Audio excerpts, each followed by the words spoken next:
Chapter 1. The Ice God Falls. On the Douluo continent, within the realm of gods. Whoosh, whoosh. Two figures, one blue and one red, swiftly darted across the horizon. Hoo-hoo. After an indeterminate amount of time, as the two light forms continued to intertwine, their speed gradually diminished. Moments later, descend. As the words left his lips, a sudden bang resounded. The blue figure abruptly plummeted, revealing his true form, a tall, youthful man with cascading azure hair, adorned with exquisite, almost otherworldly features. His expression, frigid and aloof, exuded an air of distance, as if warding off any approach. Yet, at this moment, the fatigue in his cerulean eyes belied the fierce battle he had just endured. His garments were soiled with dust and stained with blood, and his once imperious demeanor now bore traces of weakness that evoked sympathy. Simultaneously, a red-haired man, emanating an aura of malice, emerged from the crimson light, gripping a blood-red long sword poised against the neck of the other. In a calm tone, he declared, "Ice God, it is time to conclude this." Cough, cough. The Ice God let out a couple of raspy coughs, wiping the blood that seeped from the corner of his mouth. Gazing at the grievous wound on his right arm, which gaped to the bone, his azure eyes dimmed slightly, and with a hint of self-deprecation, he remarked, "Truly, you are the Shura God. Even a first-tier deity like myself cannot withstand a single strike from you." After a brief pause, the Ice God surveyed his surroundings, his voice tinged with weakness as he continued, "You refrained from attacking me at first, allowing me to escape here, all to drive me away from the divine realm. Am I correct? Indeed, the divine realm is not conducive to such matters." Puffed. The Ice God spat out a mouthful of blood, his breath growing even more labored.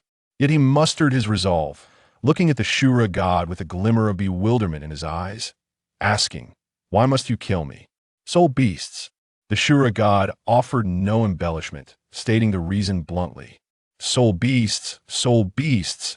It seems my desire for their rebirth was merely a fantasy of my own." The Ice God, dazed, staggered to his feet, laughing maniacally. "Ah, what a divine realm this is! What a sternly enforced Shura God!"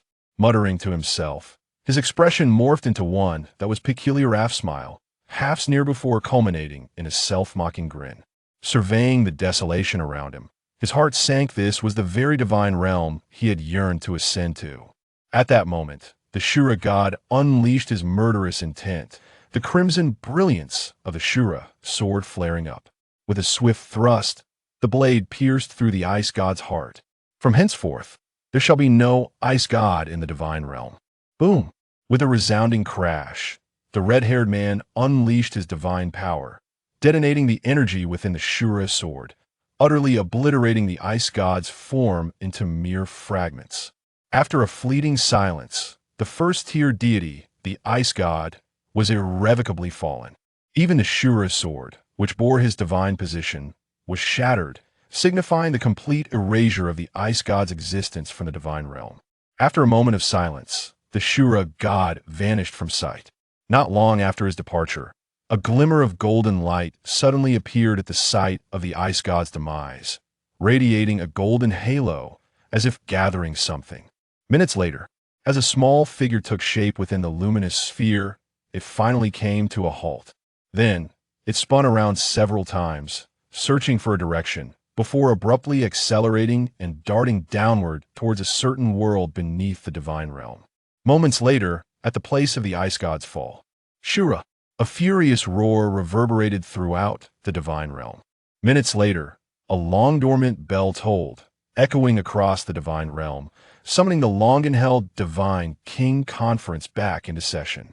The majestic palace, illuminated by the divine radiance, shimmered with a resplendent golden glow. This was the apex of the divine realm, the headquarters of the divine council, which governed all. Here lay the responsibility of adjudicating the deities, as well as overseeing the divine realm and maintaining its laws. The central hall of the palace was octagonal, and though the walls bore no adornments, countless shimmering light screens flickered and shifted. Each screen displayed a reflection of different worlds across various planets. This was also the place where the divine council monitored the myriad celestial bodies within this star domain.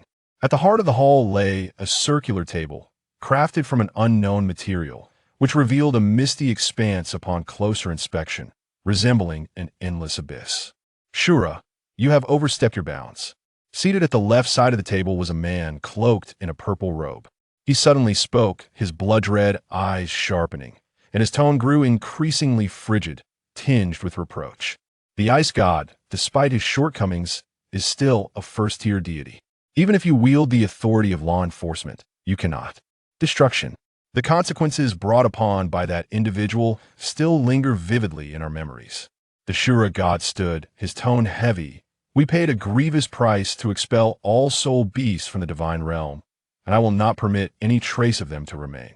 After a brief pause, the Shura god's dark eyes fixed steadily upon the god of destruction, his words deliberate. Even if he is a reincarnated soul beast, it is unacceptable.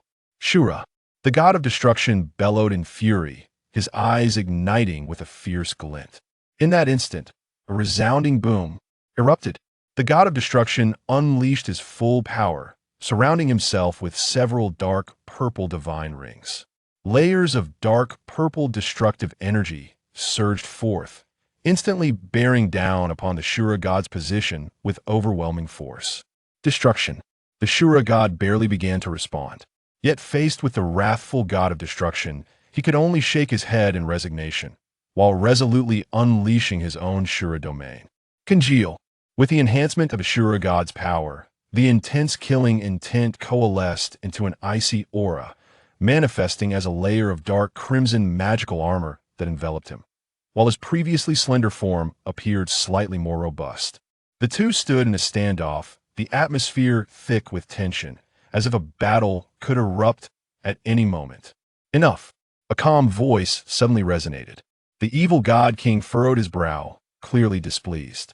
Simultaneously, alongside the words of the good and evil gods, they, along with the goddess of life, intervened to disperse the domains of the Shura and destruction gods, effortlessly quelling the imminent divine conflict.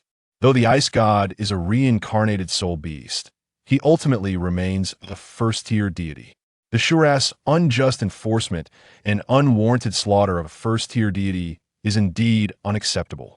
He shall be confined to the Shura temple for a decade, and during that time, unless under extraordinary circumstances, he is prohibited from leaving. P.S. Brothers, the journey a new book is arduous and requires your nurturing to flourish. I humbly request your comments, collections, and recommendations. The author is deeply grateful to you all. Kneeling in appreciation, OQ. Chapter 2. The beggar from Tiendo City seeks recommendations and collections. The evil god king and the good god king exchanged glances, and after a brief discussion, the good god king continued. Do either of you have any objections to this judgment? No objections from Shura. Divine king. Very well, the matter concerning the ice god ends here. The evil god king cast a stern glance at the god of destruction, his tone somewhat severe. Both of you are among the 5 divine kings of the divine council. What further chaos can arise over a first-tier deity? Destruction. The goddess of life approached the god of destruction, shaking her head in a subtle admonition. Oof. The god of destruction shot a fierce glare at Shura, his eyes flashing with discontent. He then vanished alongside the goddess of life from the divine hall. Though the ice god was merely a lowly first-tier deity, he had piqued the god of destruction's interest over the years, and they had formed a semblance of camaraderie. Thus, the god of destruction understood that the meeting was convened in pursuit of an explanation due to the ice god's fall at the hands of the Shura god. The century-long confinement was a clear indication that the good and evil divine kings had no intention of delving deeper into the matter, even if the god of destruction felt resentment. He had no choice but to accept the outcome. At this time, the good and evil gods were still the original deities, not the later successors, the flame duo. Thus their influence remained formidable. Meanwhile, deep within the divine realm, sensing the familiar aura completely vanish, the sealed origin of the Golden Dragon King trembled slightly, filled with a sense of hope as he murmured to himself, I entrust the future of soul beast to you. All that I am is entrusted to you. In the Tiendo Empire, within the city of Tiendo. Whose little child is this? The surroundings were silent, with no response. Spirit heaven? Gazing at the words inscribed on the white jade adorning the child's chest, the old beggar instinctively read aloud, murmuring to himself, "This jade should fetch quite a sum, right?" With that thought, a glimmer of greed flickered in his eyes as he reached out to grab the jade pendant. Ah! As soon as the old beggar's hand brushed against the child in the swaddling cloth, the infant began to wail loudly. The little one fixed his gaze unwaveringly upon the beggar, extending his chubby little hand to grasp one of the beggar's fingers, playfully tugging at it. Hey, hey, hey! Alas, old man, unable to even care for himself. Ah! The old beggar had intended to turn away from this inconvenience, but upon hearing the child's babbling, he found himself rooted to the spot. Such misfortune befalls me. Perhaps it was the remnants of emotion lingering in his heart that were stirred. He, who had long been numbed by the weight of life, ultimately gritted his teeth and stomped his foot, choosing to bring the small doll home. Time slipped away in the blink of an eye, and 6 years had passed in an instant. Sesame cakes, hot and crispy sesame cakes for sale. 1, 2, 3. A ragged little beggar squatted in the corner, his grimy hands propping up his chin as he gazed sorrowfully at the few copper coins in his bowl. He was none other than the child who had once been swaddled in a blanket.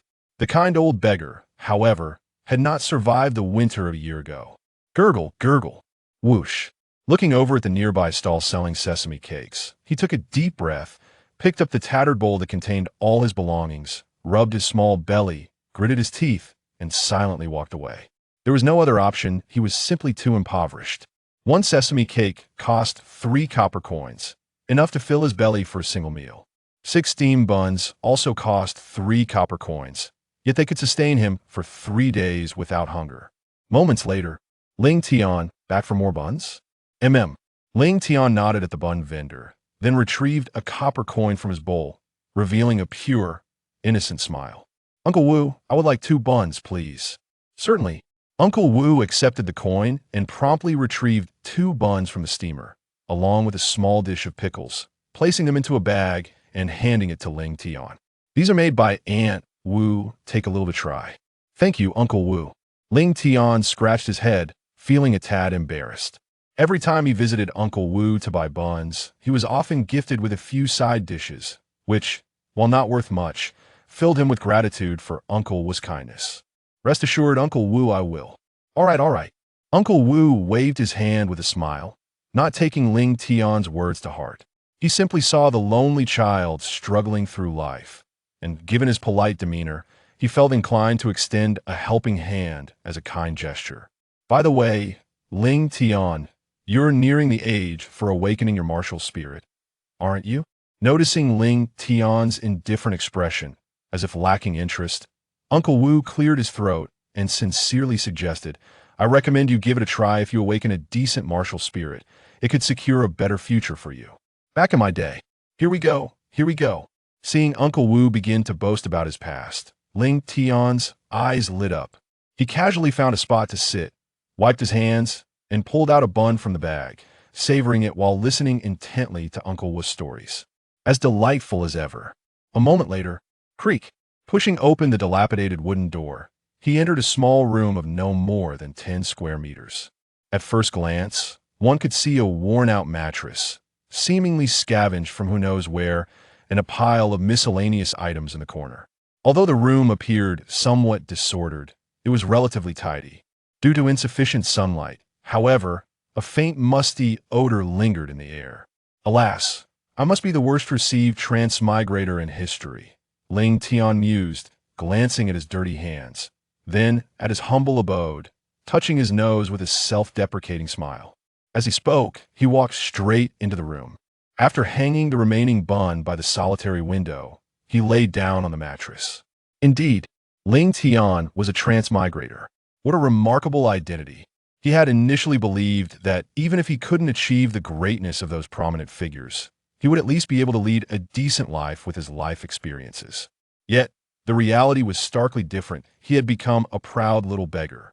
Ling Tian had considered starting a business, but with no capital, connections, or age on his side, who would believe his empty promises? Thus, in utter helplessness, he had no choice but to inherit the old beggar's work. Fortunately, being a transmigrator had its advantages otherwise. He could not have endured a year without the old beggar's guidance. Tomorrow is the day of the martial spirit awakening. With that thought, Ling Tian reined in his musings, gazing up at the setting sun through the window, his hands propped on the mattress as he whispered softly, I hope the awakened martial spirit will not be too disappointing. Chapter 3. The Martial Spirit Awakening, Seeking Recommendations, Seeking Collections. The next day, as dawn broke, Ling Tian returned to his dwelling, damp from a recent wash. He had arisen early to bathe in a nearby stream. Although the Martial Spirit Hall offered free awakenings to all in Douluo continent, he did not wish to awaken his martial spirit in a filthy state. Moments later, dressed in his cleanest clothes, Ling Tian picked up the treasured jade pendant. The pendant had been given to him on the day of the old beggar's passing, according to him. It was likely left by his biological parents. Parents? Ling Tian held the pendant in his hands. His very name was derived from the two characters Ling Tian inscribed upon it. The pendant was crafted from a single piece of jade, and besides the name symbolizing his identity, both sides were intricately carved with lifelike swan patterns. The owner of the jade pendant undoubtedly belonged to a family of considerable wealth or status. If placed in an auction house, it would surely fetch a handsome price. Ling Tian caressed the intricate patterns on the base of the jade pendant. A fleeting wave of inexplicable emotions washed over him. He had no desire to be constrained by others. Solitude was far more appealing. In his past life, he had grown up in an orphanage, long accustomed to the solitary existence. Just as he was about to return the jade pendant to its place, he hesitated for a moment, ultimately choosing to wear it despite the discord between his heart and words. While his sentiments held some truth, who could genuinely dismiss the yearning for familial bonds? It must be acknowledged that the old man had indeed shown him considerable kindness, even during the hardships of those 5 years. The old beggar never entertained the thought of parting with the only token that could attest to his identity. An hour later, in the city of Tiando, at the Hall of Martial Spirits, Ling Tian paused before the grand entrance of the palace. Gazing upon the resplendent hall, he released his clammy grip, taking several deep breaths to alleviate the tension that gripped his heart. Spirit, do not let me down. Though he feigned calmness, his heart raced with anxiety, a tempest of emotions swirling within him. The awakening of his martial soul was his sole path to prosperity and escape from poverty. How could he not feel apprehensive? Let us proceed without hesitation onward. Ling Tian took a deep breath and strode confidently through the grand entrance of the spirit hall. A few minutes later, he found himself within the vast interior of the hall, his youthful face etched with confusion. Where on earth is he supposed to go to awaken his martial spirit? This place is so immense, yet there are no signs to guide him. Ling Tian found himself at a loss, standing motionless in place. Suddenly, a gentle voice called out from behind him. It was a female soul master, who had just received her stipend, and she noticed the young boy standing there all alone. She said, noticing the puzzled expression on his face. She pointed to the emblem of the spirit hall on her chest and offered a warm smile. I am the acting steward of the spirit hall. Is there anything I can assist you with, young one? I have come to awaken my martial spirit, he replied. Did you come here by yourself? She inquired. Yes, but I still do not know where to go for the awakening. Ling Tian awkwardly rubbed his hands together, his small face flushing with embarrassment as he timidly inquired. Big sister, could you kindly direct me on the way? From here to over there. And could you repeat that, please? This way, did you remember? Never mind, I shall escort you there. At that very moment, an extraordinary figure approached outside the spirit hall. A steward from the spirit hall approached the two and bowed respectfully, saying, Greetings, Your Highness and Your Highness, the princess. No need for formalities, please follow me. The steward, brimming with enthusiasm and wearing a broad smile, informed them that the soul master designated to assist the princess with her awakening had already been arranged. Yes, Shueqinghe. Or rather, it should be Qian Rinxue, she nodded, then proceeded to lead Shueku into the spirit hall. Big brother, I'm feeling a bit nervous. Shueku clutched Shueqinghe's arm tightly, her large, watery eyes blinking nervously. Shueqinghe gently patted Shueku's back to soothe her anxiety, speaking in a warm tone. Once you awaken your spirit, how about we spend a delightful day outside the palace? Great. Upon hearing the prospect of playing outside the palace, the little girl's eyes instantly sparkled, her earlier tension dissipating as she eagerly agreed. Tap, tap, tap. Meanwhile, the sanctum where spirits awaken was finally within Ling Tian's reach. All right, children, Form a line. The spirit ceremony is about to commence. As the words echoed, the once clamorous hall fell into a hush as the cohort of 6-year-olds aligned themselves. Moments later, a figure adorned in white, complemented by a black cloak, a fist-sized soul character emblazoned on their chest, and a black emblem, emerged before them. I am Lin Yun, a level 32 Battle Soul Grandmaster, your guide. I shall awaken your spirits one by one. Remember, fear not, regardless of what transpires. With that, Lin Yun strode into the hexagonal star array. Alas, not Su Yun Tao, Ling Tian mused, a tad crestfallen upon hearing the name, recalling the adage, everlasting Su Yun Tao, fleeting protagonists. The absence of Su Yu Tao felt like a missing piece. After a moment, he beckoned the boy at the forefront. Child, fear not, whatever may occur. Close your eyes and feel. Lin Yun's tone softened, and his eyes gleamed. Black Tiger, manifest. A trio of spirit rings, 1 white and 2 yellow, cascaded from his crown to his feet. His attire strained, black fur sprouted on his arms and legs, and his thinning hair thickened, his fingers extending into gleaming claws. This is a spirit? The spectacle startled even Ling Tian, despite his preparations, and the boy at the array's center shrieked, nearly moved to tears. Accustomed to such reactions, Lin Yun, after the hall quieted, amplified his voice with soul force. Children, this is the norm for beast spirit masters. Should you awaken a beast spirit, you'll mirror me. His voice, deepened by the spirit, then imbued the 6 black stones with green light. Golden light emanated, enveloping the boy. Extend your right hand, Lin Yun commanded. Chapter 4 Swan. Shattered. Instantly, light coalesced in the boy's palm, forming a snowy bun. A bun. The boy was taken aback, staring blankly at Lin Yun. A bun, a food-type spirit. Reseed it with your intent. Future summons will follow suit. The boy nodded, and after a few attempts, succeeded. Next, we test your soul power. Lin Yun gestured to a crystal ball. As the boy placed his palm on it, blue light ascended.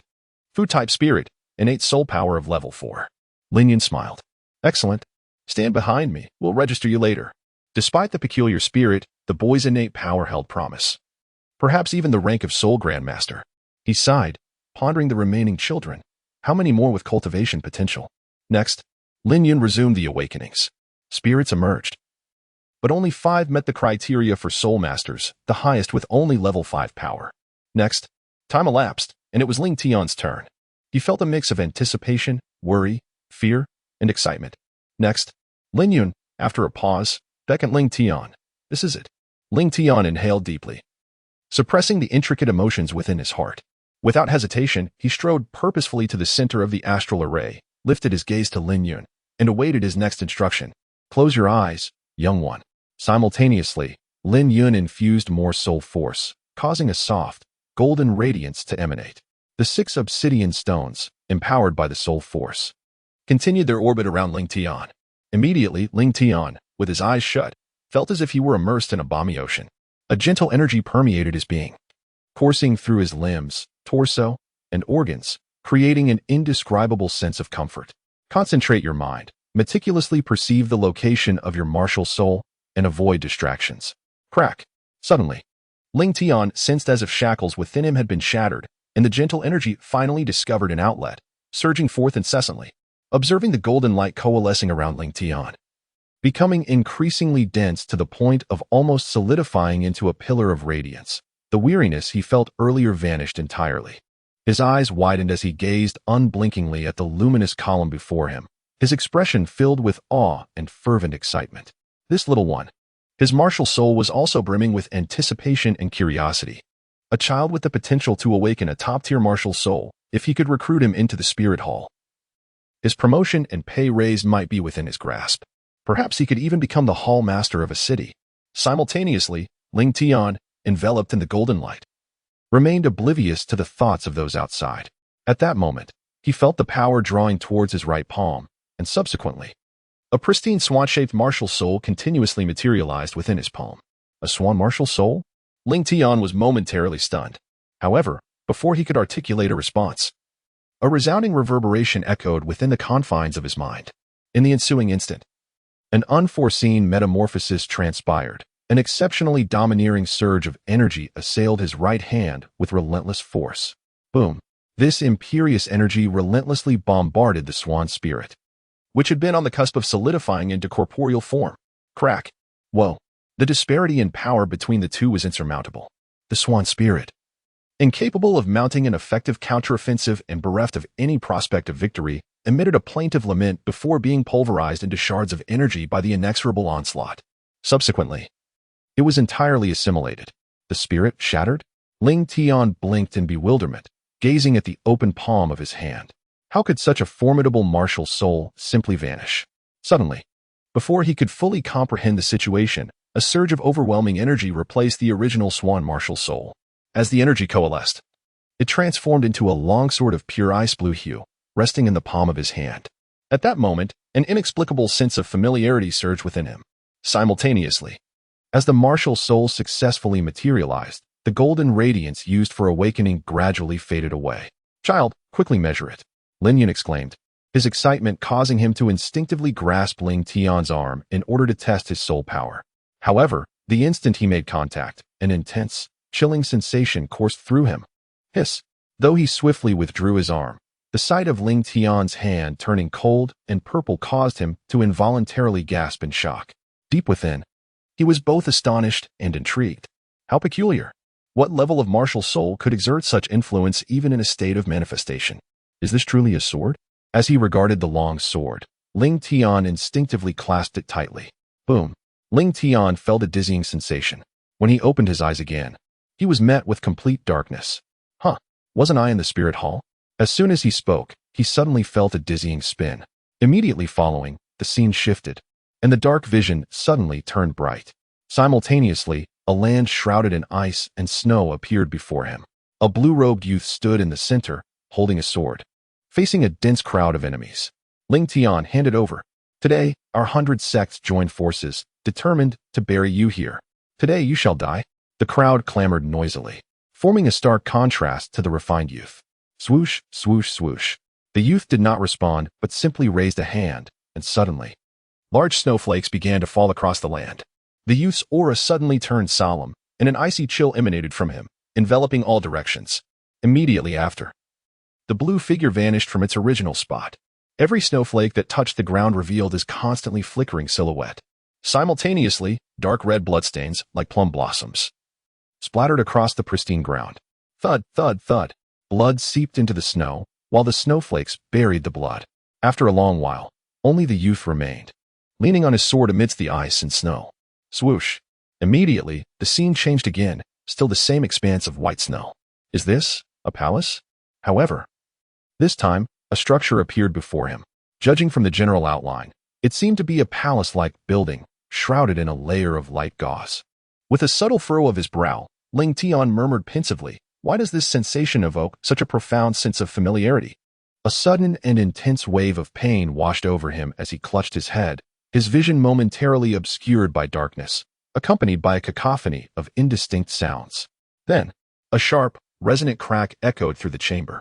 The tableau before him froze, and in an instant, the illusory reflections shattered and dissolved, leaving no trace of their existence. The next moment, he was back in reality, within the confines of the awakening chamber. "Little one? Little one?" The sounds surrounding Ling Tian gradually became clearer. And as he opened his eyes once more, he found Lin Yun standing before him, worry etched upon his face as he shook Ling Tian's shoulders. The scene that had unfolded before his very eyes seemed as though it had never occurred at all. Coughing softly, still grappling with the previous events, Ling Tian's expression shifted, and he grasped Lin Yun's arm, urging him to cease. "Uncle, please, stop shaking me, or I might be sick," he exclaimed. Oh. Upon hearing this, Lin Yun quickly took note and halted his movements. Although he had been mindful of the force with which he shook him, it was inevitable for a 6-year-old child, who had just awakened his martial spirit, to feel a sense of dizziness. Thankfully, no mishap had transpired, and he let out a sigh of relief. After a while, once Ling Tian regained his composure, he struggled to swallow before Lin Yun, filled with curiosity, inquired, "Little one, your martial spirit is quite extraordinary. It resembles a sword, yet exudes an aura of chill. I am intrigued by it. Could you share its name with me? And if you would, what are your parents' martial spirits?" "I am an orphan." Ling Tian glanced at the jade pendant hanging from his waist, paused momentarily, and continued, "As for this sword, it is named Bing Jiyin Shuang. The moment I laid eyes on it, its name appeared in my mind, such an unusual name." Lin Yun shook his head, finding no useful information. and promptly turned his attention away from the martial soul. Instead, he looked at Ling Tian with eager anticipation, saying, "Place your hand on the crystal ball and let me see your soul power. I have a premonition that such a peculiar martial soul must possess formidable soul power." As he spoke, Ling Tian retracted Bing Jian Shuang, grasped the crystal ball with his right hand, and began to channel his soul power into it. Suddenly, the crystal ball erupted with a brilliant blue light. In no time, it was filled with this surge of soul power, illuminating every corner of the crystal ball with a dazzling glow, resembling a radiant gemstone, its pale blue aura enveloping it like a delicate veil. Gazing at the shimmering crystal ball, Lin Yun's eyes widened in astonishment. Innate full soul power. At that moment, these 5 words flashed through the minds of all the soul masters present in the palace. Innate full soul power, indeed. Only such a phenomenon could arise from it. Lin Yun immediately recognized the significance of the youth before him. A sword martial soul. This was akin to the most powerful assault-type soul masters on the continent. And combined with the boy's innate full soul power talent, it was evident that Ling Tian's future was immeasurable. After a brief silence, the awakening room became a cacophony of excitement. Innate full soul power? Full soul power. Did you hear? A genius with innate full soul power has just emerged. Is that true? I have been here for so many years, and this is the first time I have witnessed an innate soul power soul master. As the news of the innate full soul power genius spread through the hall, it soared like wings, quickly reaching the ears of those with ulterior motives. Meanwhile, in the extreme north of Douluo continent, within an exquisitely constructed palace of ice and snow, a woman resembling a human sat cross-legged on an ice bed with her eyes closed. She was the Ice Emperor, the soul beast sovereign of the extreme north. Known as the Snow Empress, her long, pure white hair cascaded down her back to her feet, and her sky-blue eyes were ethereal and transparent, as if able to see through all worldly matters. Her slender figure was flawless, and although her white gown bore no embellishments, it rendered her appearance remarkably noble and stunning. She was meticulous, like the waxen snow and cold plum, standing out with elegance and pride. Suddenly, as if sensing something mysterious, the Snow Empress rose, her chest rising and falling with excitement, her delicate form trembling, all indicative of her elation. Boom! At that moment, a loud noise erupted from the adjacent palace. In the next second, a green-haired woman rushed in, seizing the Snow Empress's delicate hand, her emerald eyes filled with indescribable shock and joy. "Schwer, did you feel it?" "Yes. It is the aura of our Father God." "Wonderful. Schwer, your cultivation is higher than mine. You should be able to sense our Father's exact location, right? Let us hurry. Now is not the time." Upon hearing her thoughts dismissed by the Snow Empress, the Ice Emperor's previously bright expression dimmed slightly, biting her rosy lower lip. She shook the Snow Empress's arm. We have endured the most difficult times since our Father God fell. Why must we rush?"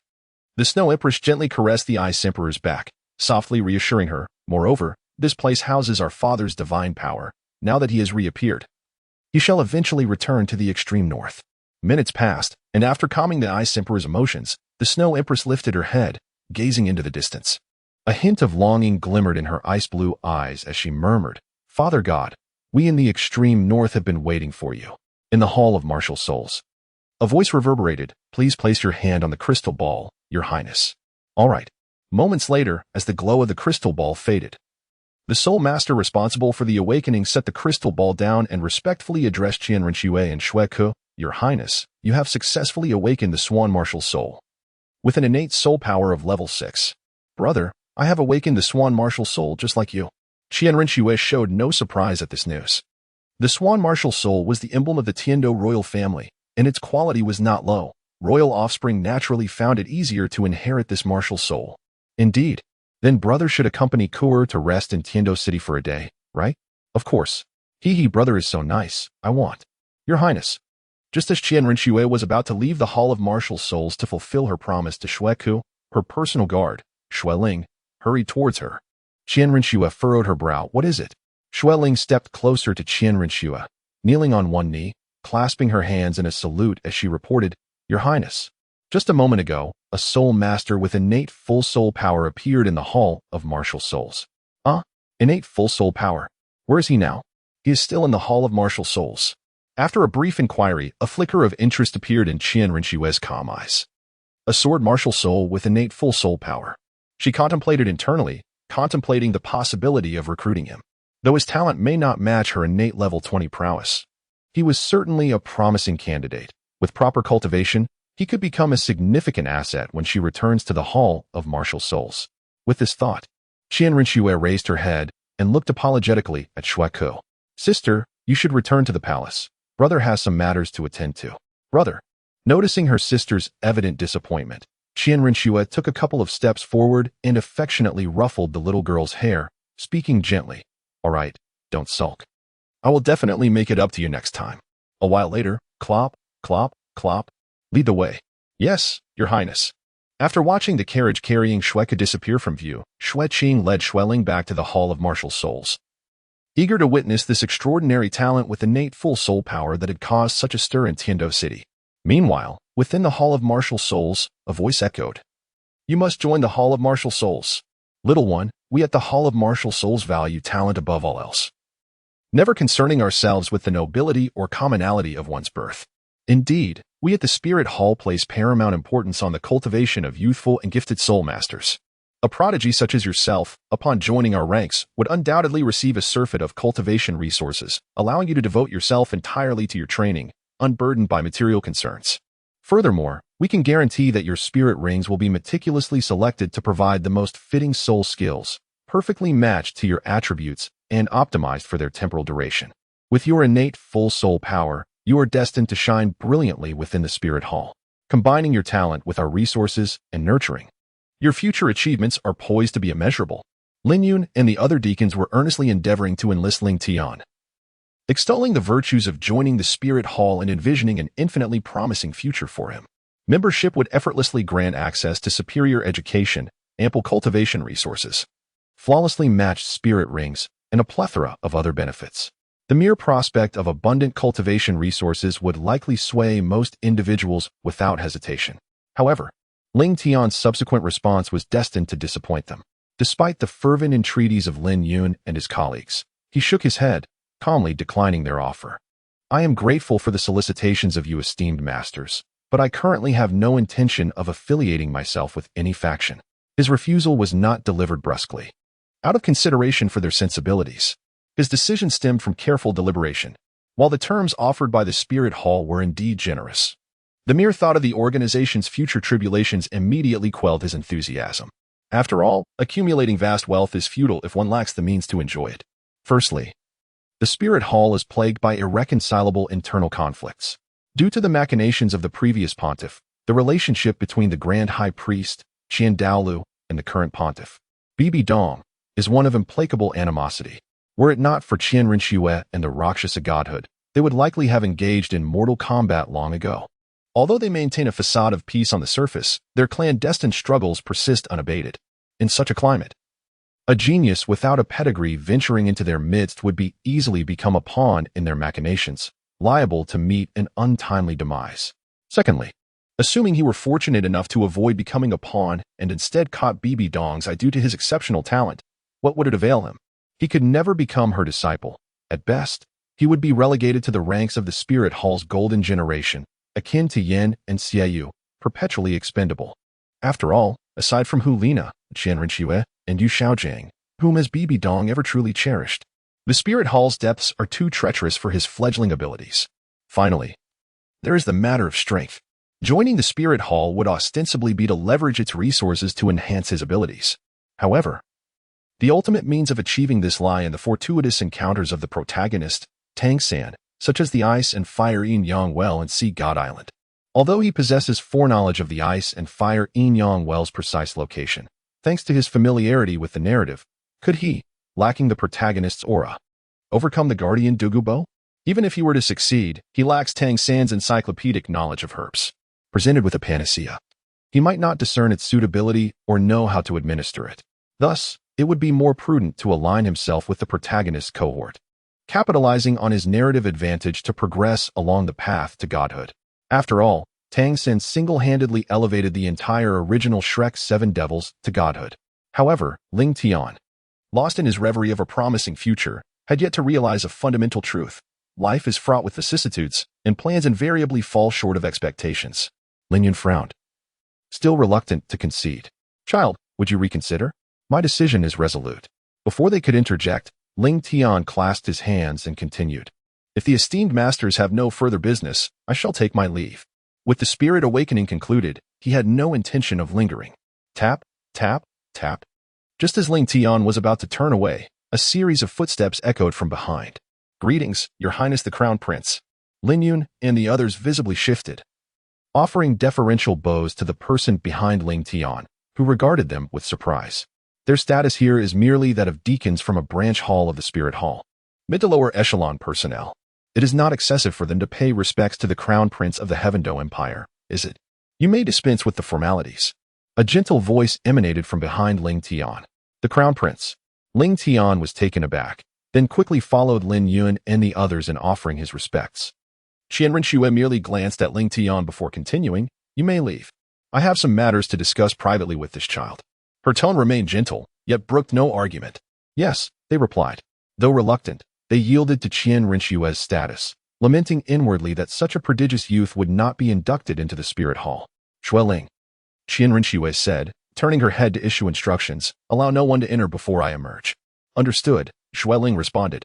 As the group departed, Ling Tian furtively raised his gaze, stealing glances at Xue Qinghe, the crown prince of the Heavendo Empire, pondering the prince's true identity. Is this truly Xue Qinghe? Or is it Qian Rinxue in disguise? Raise your head. Let me have a look, Qian Rinxue said, breaking the silence. TSK, innate full soul power, and a supreme sword spirit. Your talent is remarkable. Thank you for your praise, Your Highness, Ling Tian responded, cupping his fist in salute. Has Your Highness summoned me because of my talent? Indeed. Noticing Ling Tian's unusual composure for a child, Qian Rinxue's interest piqued. You are astute. My visit is solely for you. This is bad, Ling Tian thought, his heart sinking. She wants to recruit me. He wished to avoid involvement in the power struggles of the court, regardless of whether this prince was the genuine Xue Qinghe or Qian Rinxue. He desired no part in the turmoil. However, choice was often not his to make. Both Xue Qinghe and Qian Rinxue were, at present, the crown prince of the Heavendo Empire. Faced with recruitment by a nation's heir apparent, a mere commoner had little power to refuse. This subject greets Your Highness, Ling Tian exclaimed, a look of feigned excitement washing over his face. To be favored by Your Highness and to serve you is my honor. Qian Rinxue paused, scrutinizing Ling Tian for a few moments before a faint smile graced her lips. You are quite the clever little imp. If that's the case, you are now under my command. Intelligent, quick-witted, and pragmatic, such was Qian Rinxue's initial assessment of Ling Tian. Had the boy refused her invitation as he had the Spirit Hall, she would not have wasted words in further persuasion. Instead, he would not have seen the dawn. Fortunately, he was astute. What is your name? Ling Tian. Ling Tian? Qian Rinxue repeated. Is that Ling as in delicate and Tian as in sky? Ling Tian.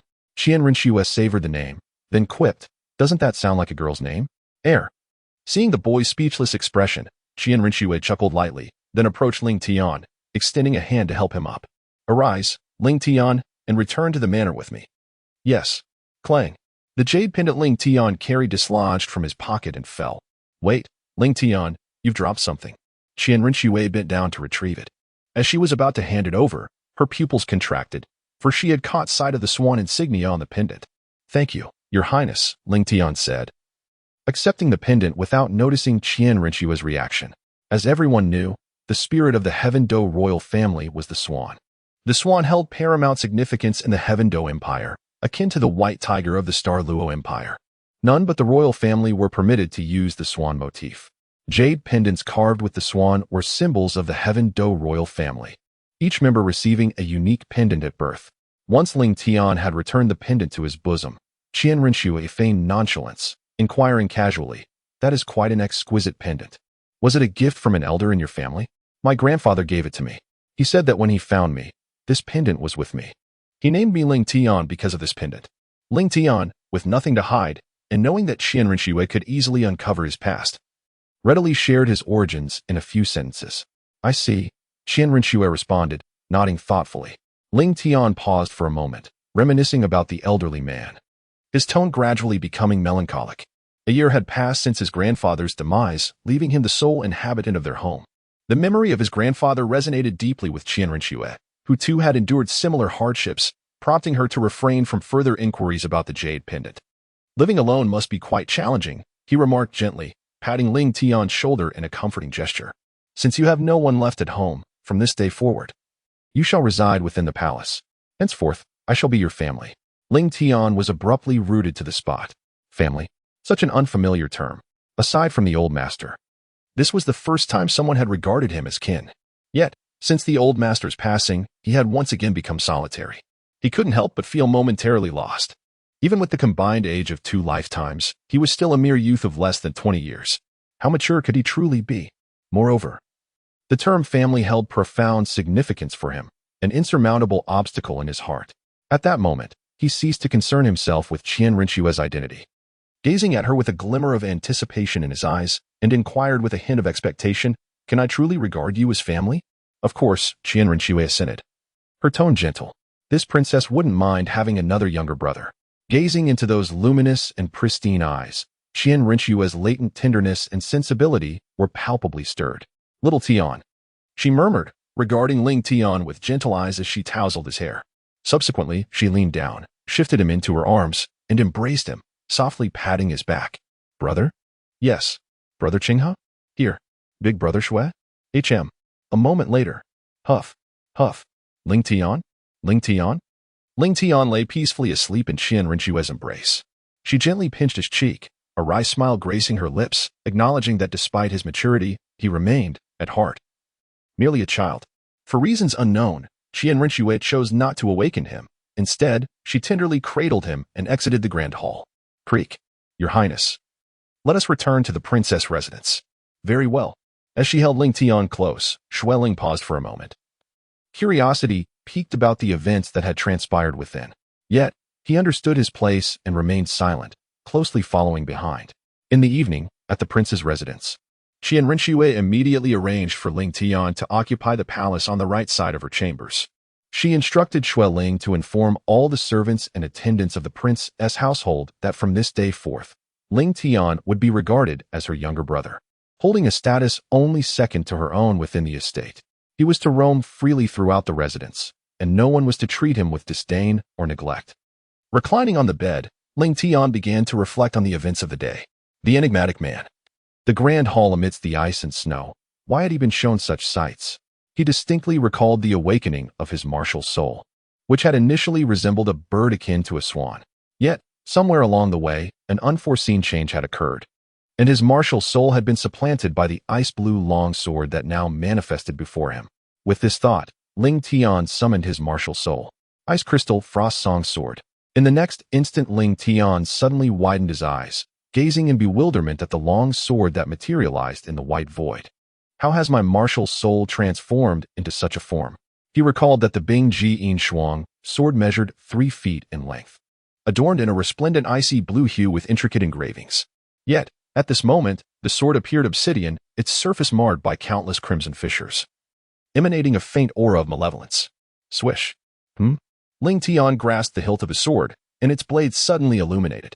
In the next moment, the ice-blue sword, Bing Ji Yin Shuang, reappeared in his hand, identical to its form during his soul awakening earlier that day. Upon releasing the hilt, the sword dimmed once more, reverting to its dark, charred appearance. What could this mean? After a moment of exploration and experimentation, Ling Tian began to comprehend the underlying reason. His martial soul, upon contact with him, restored the Bing Ji Yin Shuang to its original state, while the opposite occurred when he let go, resulting in the shadowy form akin to a mere firewood stick. He speculated that this phenomenon could stem from 2 possibilities. Firstly, that the martial soul inherently possessed 2 forms. Or secondly, that it might be sealed or injured, with the dark blade gradually regaining its original icy blue hue as his strength increased. The definitive answer would only manifest after he absorbed his first soul ring. Should the martial soul remain unchanged, the first hypothesis would hold true. If it strengthened or the blade partially restored, then the second hypothesis would apply. Meanwhile, within the hidden chamber beneath the prince's study, Qian Rinxue sat at a table, managing state affairs while awaiting someone's arrival. Suddenly, the candlelight on the desk flickered, and in the next instant, a half-kneeling figure materialized in the corner of the study. "Shilong greets your highness. How goes the intelligence gathering?" Qian Rinxue continued to process documents without lifting her gaze. "Much as your highness surmised.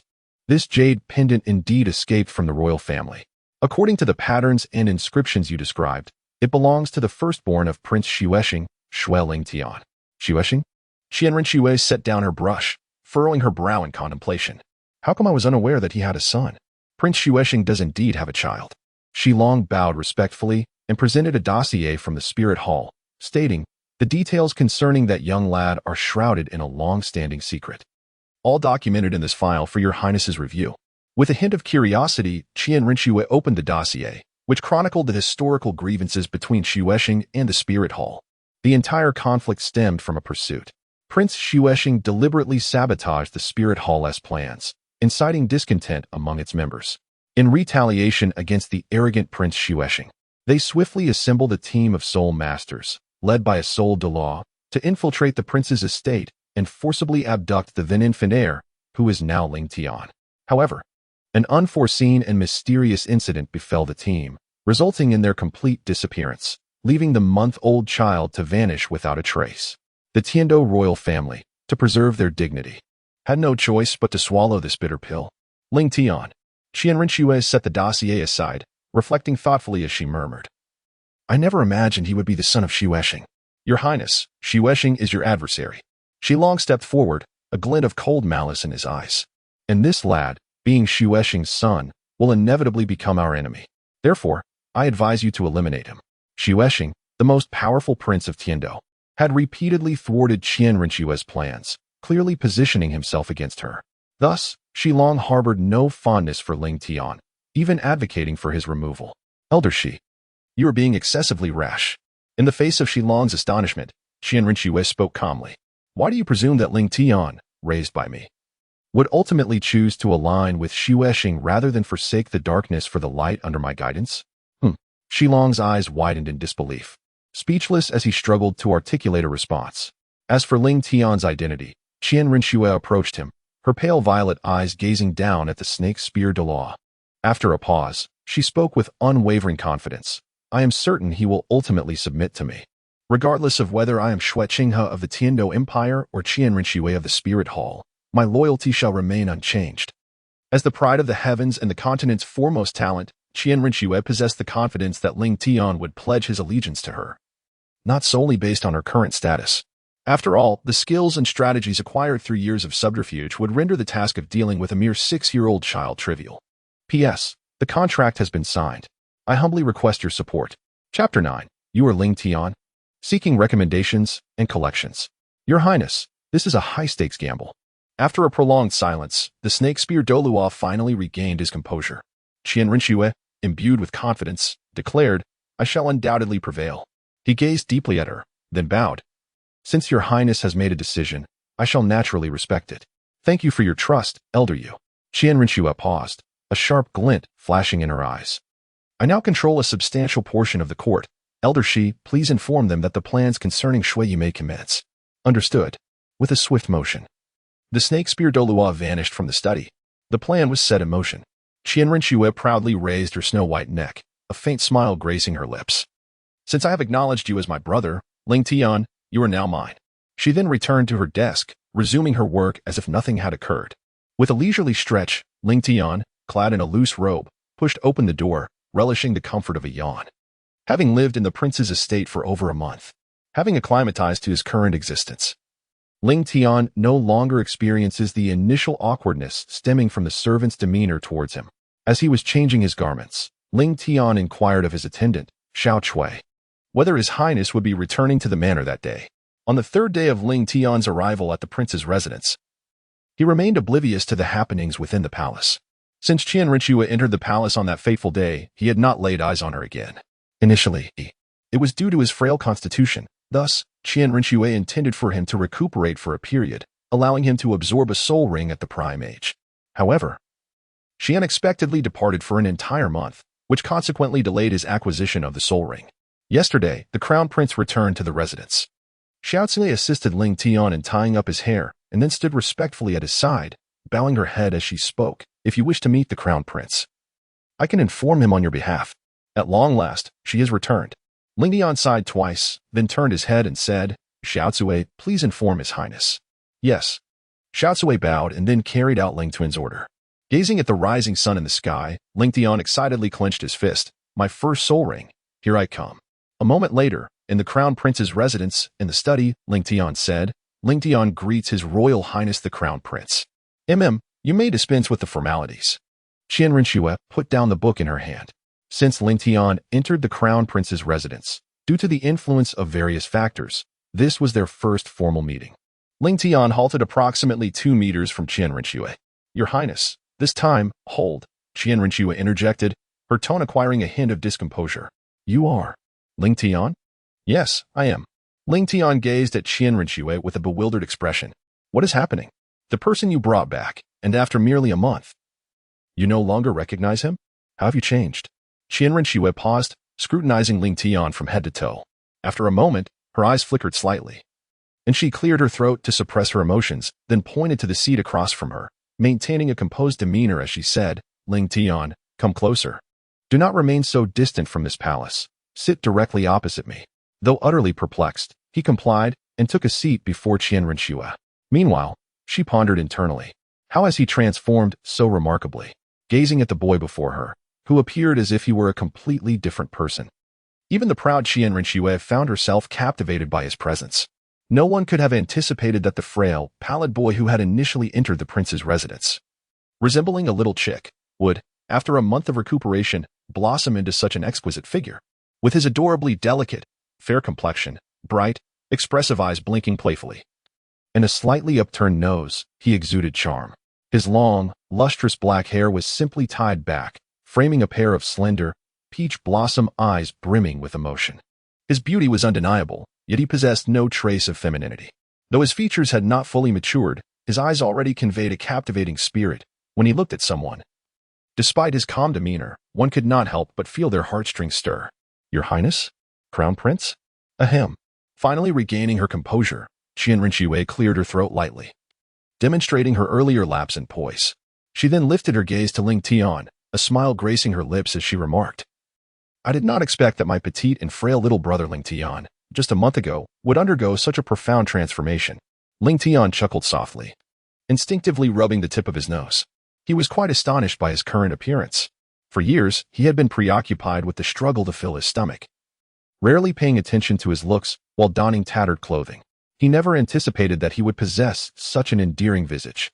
Truth be told, had he discovered this talent earlier, he could have spared himself the daily toil of scavenging for scraps and sought the companionship of a wealthy benefactor instead, which would have been far more convenient. One can only imagine how many young ladies would be captivated by his charming looks as he matures. Initially, Qian Rinxue intended to tease Ling Tian with this remark, but as she spoke, the tone shifted, infusing the conversation with a hint of bittersweetness. Ling Tian, Your Highness, why are you blushing? Observing Ling Tian's endearing embarrassment, his face flushed with a rosy hue, Qian Rinxue could no longer restrain the impulse within her. She extended her slender, delicate hands and gently caressed his cheeks. So soft. As she had surmised, the texture was yielding and fleshy, a delightful sensation beneath her fingertips. Ling Tian stood there in a state of bewilderment, only reacting after a shiver coursed through him had a man just pinched his face. Although the prince before him had a 50% chance of being Qian Rinxue, there remained a 50% possibility that he was indeed the genuine article. Realizing this, a wave of goosebumps erupted across Ling Tian's skin. He promptly extended his delicate, soft hand, summoning all his strength to push away those two sinful hands. Your Highness. Ling Tian's enchanting peach blossom eyes were now filled with displeasure as they glared at Qian Rinxue. Noticing his lapse in composure, Qian Rinxue quickly withdrew his hands, leaving no trace of his earlier actions. He feigned calmness as he spoke. I merely noticed some dirt on your face. Yes, some dirt, so I reached out to help you wipe it off. Please, do not think too much of it. He chuckled lightly. Ling Tian remained wide-eyed, fixated on Qian Rinxue. Wipe it off? Do you take me for a 3-year-old? Who would believe such nonsense? A light cough escaped Qian Rinxue's lips as she picked up a book to ease the awkwardness, simultaneously shielding herself from the reproachful gaze directed at her. Chapter 10 Brother. I seek your recommendations and collections. Qian Rinxue forcibly bypassed the uncomfortable topic and inquired, Ling Tian, I have received reports that you have been searching for me these past few days. Is there a matter of importance? Your Highness, it is time for me to acquire a soul ring. Upon mentioning serious business, Ling Tian ceased his playful demeanor and spoke earnestly. My body has been recuperated sufficiently over the past month. It is now time to absorb my first soul ring. Qian Rinxue set the book aside, wrapped her fingers on the table in contemplation, and then raised her gaze to question, where do you intend to hunt for the soul ring? Your Highness, please observe. Within the territory of our Heaven-Do Empire, there exist 3 major soul beast gathering places, the Starry Forest, the Frozen Forest, and the Sunset Forest. Evidently, Ling Tian had meticulously prepared for the acquisition of his first soul ring. He produced a map from behind him, which he unfurled upon the table. Given the inherent ice attribute of my spirit, I intend to procure my initial soul ring within the frostbound forest. Indeed, Qian Rinxue remarked, inclining her head slightly, a hint of admiration flickering in her eyes. It appears the young one has not been idle during his month at the Crown Prince's estate, but has genuinely absorbed some knowledge. When do you propose to depart? She inquired. Ling Tian inwardly mused. The sooner, the better, of course. However, he outwardly maintained a respectful demeanor, awaiting Qian Rinxue's direction. Entirely at your Highness's discretion. Then, let us. Qian Rinxue paused, a sudden thought crossing her mind as she deliberated internally.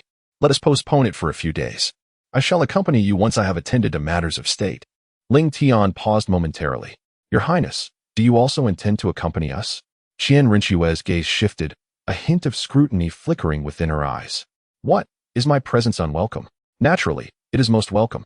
Ling Tian realized that she had misspoken earlier and quickly attempted to remedy the situation, stating, however, Your Highness has only just returned to the palace, and I do not wish to disturb your rest. That is much more acceptable. Qian Rinxue nodded with a hint of satisfaction. She then picked up her teacup and took a delicate sip, calmly explaining, do not overthink it. I have grown weary from my time spent within the palace. I merely wish to seize this opportunity to take a stroll and refresh my mind. Ling Tian was momentarily speechless. Your Highness, he began, such exquisite tastes. A jaunt to the frozen forest for leisure? A singular selection, to say the least. Truly befitting the crown prince of the Heaven-Do Empire, finding solace in locales beyond the ken of ordinary folk. Speaking of which, Ling Tian, Qian Rinxue remarked, her tone shifting with a playful lilt after concluding the matter of the martial soul. Were you not addressing me as brother just prior? Has a mere month's absence engendered such formality? A wave of awkwardness washed over Ling Tian as he recalled the occasion when he had acknowledged Qian Rinxue as his elder brother. For others, such a simple act would pose no challenge. Yet, for Ling Tian, the appellation of brother felt foreign, fraught with apprehension and unease. The psychological uncertainty rendered him incapable of uttering the word. Thus, he demurred, Your Highness, my martial soul had only just awakened at the time. I pray you would dismiss my words as mere jest born of a moment's delirium. I, however, did not regard it as jest, Qian Rinxue countered, her amethyst eyes gleaming with earnestness. Your Highness, Ling Tian began. Before he could elaborate, Qian Rinxue approached and gently stroked Ling Tian's head. Her voice tender as she spoke, from the moment I acknowledged you, your station became that of my younger brother. But, though Ling Tian did not physically remove the comforting hand from his head, a subtle perplexity lingered within his heart. However, Qian Rinxue remained patient, refraining from any pressure and allowing him to make his choice in his own time. With his resolute character, striking countenance, and an upbringing that mirrored her own, Qian Rinxue perceived in Ling Tian a reflection of her former self. Moved by a profound connection, she genuinely regarded Ling Tian as a younger brother. 3 days later, before the Crown Prince's residence, a fully prepared Ling Tian stood awaiting Qian Rinxue in the courtyard. His small face radiated excitement, betraying his keen interest in the endeavor ahead. Tap, tap, tap. As footsteps drew nearer, a gentle and familiar voice resonated. Matters arose that caused a slight delay. I trust my dear Ling Tian hasn't been waiting long. I've only just arrived myself. Ling Tian gazed at Qian Rinxue with eager anticipation. Esteemed prince, may we embark now? Through their recent interactions, Ling Tian had grown accustomed to this appellation. Once uttered, its repetition became natural. Give me your hand, Ling Tian. Noticing the satchel slung across Ling Tian's back, Qian Rinxue, with a subtle gesture, retrieved a pre-prepared spatial ring and placed it in his hand. Esteemed prince, this is a spatial ring containing 20 cubic meters of space. Qian Rinxue guided Ling Tian's hand. Henceforth, any items you wish to carry can be placed within, negating the need to carry them. Try it for yourself. Following Qian Rinchue's instructions, Ling Tian focused his consciousness into the spatial ring. Within lay a quadrangular storage space, where the previously stored parcel rested peacefully. He then followed Qian Rinchue's guidance, enveloping the parcel with his consciousness. In an instant, the parcel materialized on the ground. After a brief interlude, once Ling Tian had mastered the usage of the spatial ring, Qian Rinxue approached with a gentle smile, inquiring, "Well, what do you think?" "Incredible." Gazing at the ring adorning his index finger, Ling Tian's eyes gleamed with novelty. "Do you like it, Ling Tian?" "I do." A smile graced Qian Rinxue's lips. "Bestow a name upon this ring. Henceforward, it shall be yours." "Esteemed Prince, how does Icefall sound?" "An exquisite name. We shall now depart. You shall ride with me in my carriage." Ling Tian. Qian Rinxue smoothed Ling Tian's disheveled fringe, then turned to Xue Ling, who stood nearby, and instructed, "The responsibility for our carriage falls to you. The remaining snow guards shall accompany us discreetly, maintaining a distance." As they were venturing into the frozen forest to procure a spirit ring for Ling Tian. Despite the relative lack of formidable spirit beasts, the distance from Heaven-Do City necessitated precautions. Thus, in addition to Xue Ling, a level 67 spirit emperor who was always at her side, Qian Rinxue had arranged for a squad of guards composed of spirit kings and spirit sects. Understood. Having arranged their escort, Qian Rinxue took Ling Tian's hand and gracefully boarded the carriage. "Giddy up." Once they were settled, Xue Ling lowered the curtain and cracked the whip. The century-old gale horses, feeling the sting, galloped forward, pulling the carriage and swiftly carrying the trio away from the Crown Prince's estate. Approximately 200 meters behind their carriage, a squadron of Heaven-Do Empire's exclusive snow guards prepared to depart, their figures concealed beneath dark cloaks. The Spirit King leading the snow guards orchestrated the protection plan. 5 individuals per team, forming 4 squads, responsible for the front, rear, left, and right flanks of His Highness's carriage. "Report any anomalies immediately." "Yes." The group responded in unison. "Depart." Upon the command, they dispersed. The leader retrieved a violet stone, explaining its function to Xue Ling. This stone served as their means of communication. In the event of an emergency, the 200-meter distance posed no obstacle to the speed of this Spirit Master-comprised team, allowing them to arrive swiftly. Inside the carriage. On the expansive official road, the carriage swayed gently. Initially, Ling Tian, never having left Heaven-Do City, curiously peered through the curtains, observing the scenery. However, the monotonous landscape soon lulled him into a yawn. The anticipation of obtaining a spirit ring had kept him awake the previous night, and the constant rocking of the carriage proved soporific. Weariness now overcame him. Thus, Ling Tian's head drooped, and he drifted off to sleep against the carriage wall. Qian Rinxue, seated opposite and observing Ling Tian, noticed his slumber. A faint smile touched her lips as she saw him fall asleep even while leaning against the carriage. However, mindful of the danger of him falling from his seat, Qian Rinxue set aside her book and gently drew Ling Tian into her embrace. "Yes, this is safer." Sensing the warmth and softness, Qian Rinxue, too, gradually closed her eyes. Xue Ling, driving the carriage, hearing the faint snores emanating from within, slowed the pace, ensuring a smooth ride. Several hours later, they arrived at the frozen forest. While not as vast as the Starry Great Forest, the frozen forest remained one of the larger spirit beast forests within the Heaven-Do Empire. However, unlike the Sunset Forest and the Starry Great Forest, with their diverse vegetation, the frozen forest's harsh, frigid environment fostered sparse vegetation, primarily consisting of coniferous trees. Moreover, the spirit beasts dwelling within, owing to the severe conditions, were unusually cunning, fierce, and adept at concealing themselves, making them difficult to locate without the accompaniment of powerful spirit masters. Creak, creak. The carriage came to a smooth halt. Xue Ling turned to the carriage and softly announced, "Your Highness, we have arrived at the frozen forest." Qian Rinxue's voice echoed from within. The warmth of the little one in her arms was truly comforting, and she was reluctant to release him so soon. After a moment, Qian Rinxue emerged from the carriage with Ling Tian, her grip on his hand noticeably tighter. "Ling Tian, the frozen forest is perilous. Hold my hand tightly." Ling Tian roused himself, rubbing his bleary eyes, as his small hand gently responded to Qian Rinxue. Moments later, under the guidance of Xue Ling, the trio traversed the snowy terrain in search of traces of soul beasts. "Your Highness, ahead lies a snow wolf approximately 300 years old." Given the forest's congregation of soul beasts, Xue Ling maintained her martial spirit manifestation, effortlessly detecting the concealed creature beneath the snowdrifts. thanks to the enhancements provided by her Gale Eagle martial spirit. Little Tian, the snow wolf, is one of the most common soul beasts in this area. They are cunning by nature, preferring to hide and strike at their prey when it is most vulnerable. In truth, you could select such an aggressive soul beast for your first spirit ring. However, this particular snow wolf is too young. If it were to be 100 years older, it could be considered. Qian Rinxue had no intention of allowing this soul beast to become Ling Tian's first spirit ring, as its age was far from optimal. But, dear brother, how can one discern the age of a soul beast? Ling Tian gazed curiously at Qian Rinxue, his bright eyes brimming with an insatiable thirst for knowledge. Each type of soul beast possesses its own unique method of identification. For instance, the ice snow wolf can be discerned by the silver markings on its neck, with each additional mark indicating an increase of a century in age, while the length of the markings within a century reflects its precise age. However, once you absorb your first soul ring and officially become a soul master, you will also be able to sense the soul power within the soul beast's body, allowing for a rough estimation of its age. This was precisely the method employed by the snow guard earlier. So that is how it is. Ling Tian nodded earnestly, clearly intrigued by knowledge absent from the tomes.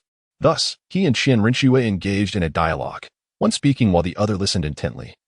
Gradually delving deeper into the frozen forest under the protection of Xueling, suddenly, a cacophony of fierce combat echoed ahead. HM? Xueling lowered the purple communication stone in her hand and reported, Your Highness, it's the residual waves from a battle between 2,000-year-level soul beasts. One is an ice snowstorm bear, and the other appears to be an ice crystal bird. 1,000-year level? Qian Rinxue had initially intended to bypass the combat zone of the two soul beasts, but upon seeing the glimmer of anticipation in Ling Tian's eyes, he reconsidered and moved forward to observe. Xueling nodded in agreement. Yes, as a sole emperor of the assault system, I can handle them. Meanwhile, the 2,000-year-level soul beast stood in opposition. The ice snowstorm bear was covered in numerous scratches, remnants of the ice crystal bird's advantage of flight and speed. The bear concentrated its soul power into its sharp claws, effortlessly tearing through the bear's defenses.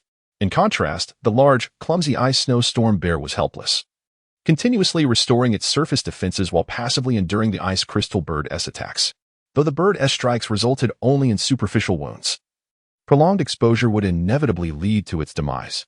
Roar. At last, the ice snowstorm bear could no longer withstand the ice crystal bird's incessant harassment.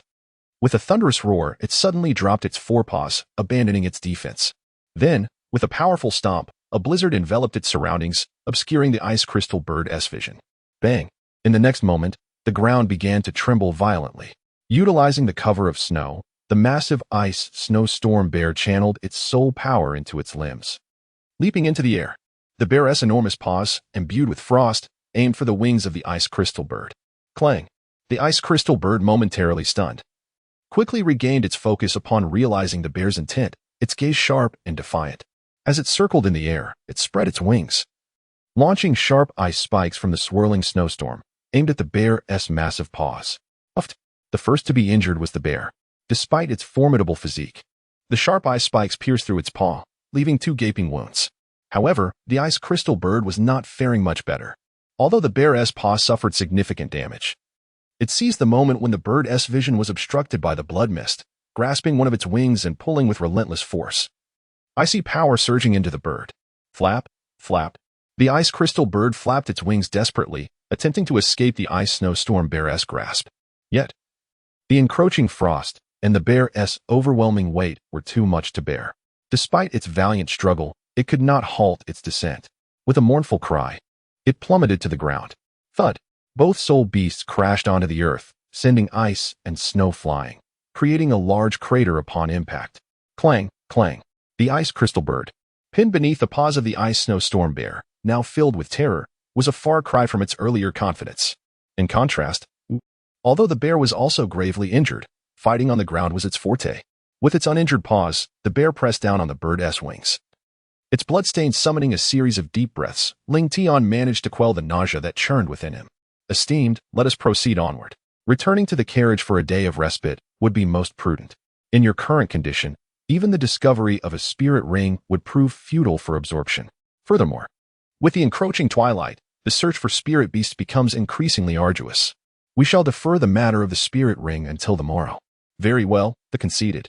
Ling Tian wore a slight pout, yet refrained from pushing himself. acknowledging his suboptimal condition and the absence of temporal constraints. He conceded the acquisition of a soul ring could be deferred.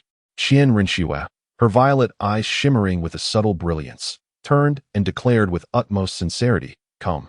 I shall carry you back." Ling Tian was taken aback, quickly shaking his head and waving his hands in refusal. "Brother Prince, I can walk on my own.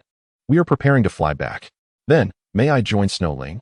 Qian Rinxue, with an impassive expression, gazed at Shui Ling. "What do you think? My subordinate's speed is too swift. He cannot carry young Master Ling Tian. Come aboard." Subsequently, without waiting for Ling Tian's suggestion, Qian Rinxue assertively lifted him into his embrace and unfurled his pristine white wings, returning to the carriage with the support of Shui Ling. As dusk gradually descended, the trio arrived back at the place where the carriage was stationed and proceeded to set up camp, with Shui Ling taking the night watch. Qian Rinxue and the young Ling Tian, albeit appearing as two men, rested together in one tent. Inside the tent, a soft rustle echoed. Ling Tian, swathed in a thick quilt, still shivered from the cold. The proximity to the frozen forest allowed the biting chill to seep incessantly into the tent. Observing the trembling Ling Tian curled up, unable to find an appropriate reason to embrace the soft little creature, Qian Rinxue effortlessly gathered him into her arms. "Are you still cold?" "Much better." Ling Tian nodded, finally feeling warmth, and did not attempt to escape from Qian Rinxue's embrace. Though it felt rather peculiar to be nestled against a man, the extraordinary circumstances rendered such thoughts trivial. After all, he had no desire to endure that bone-chilling sensation again. Moreover, there remained a 50% chance that he was in the arms of a stunning beauty. Thus, the two, each with their own thoughts, held each other closely and soon drifted into slumber.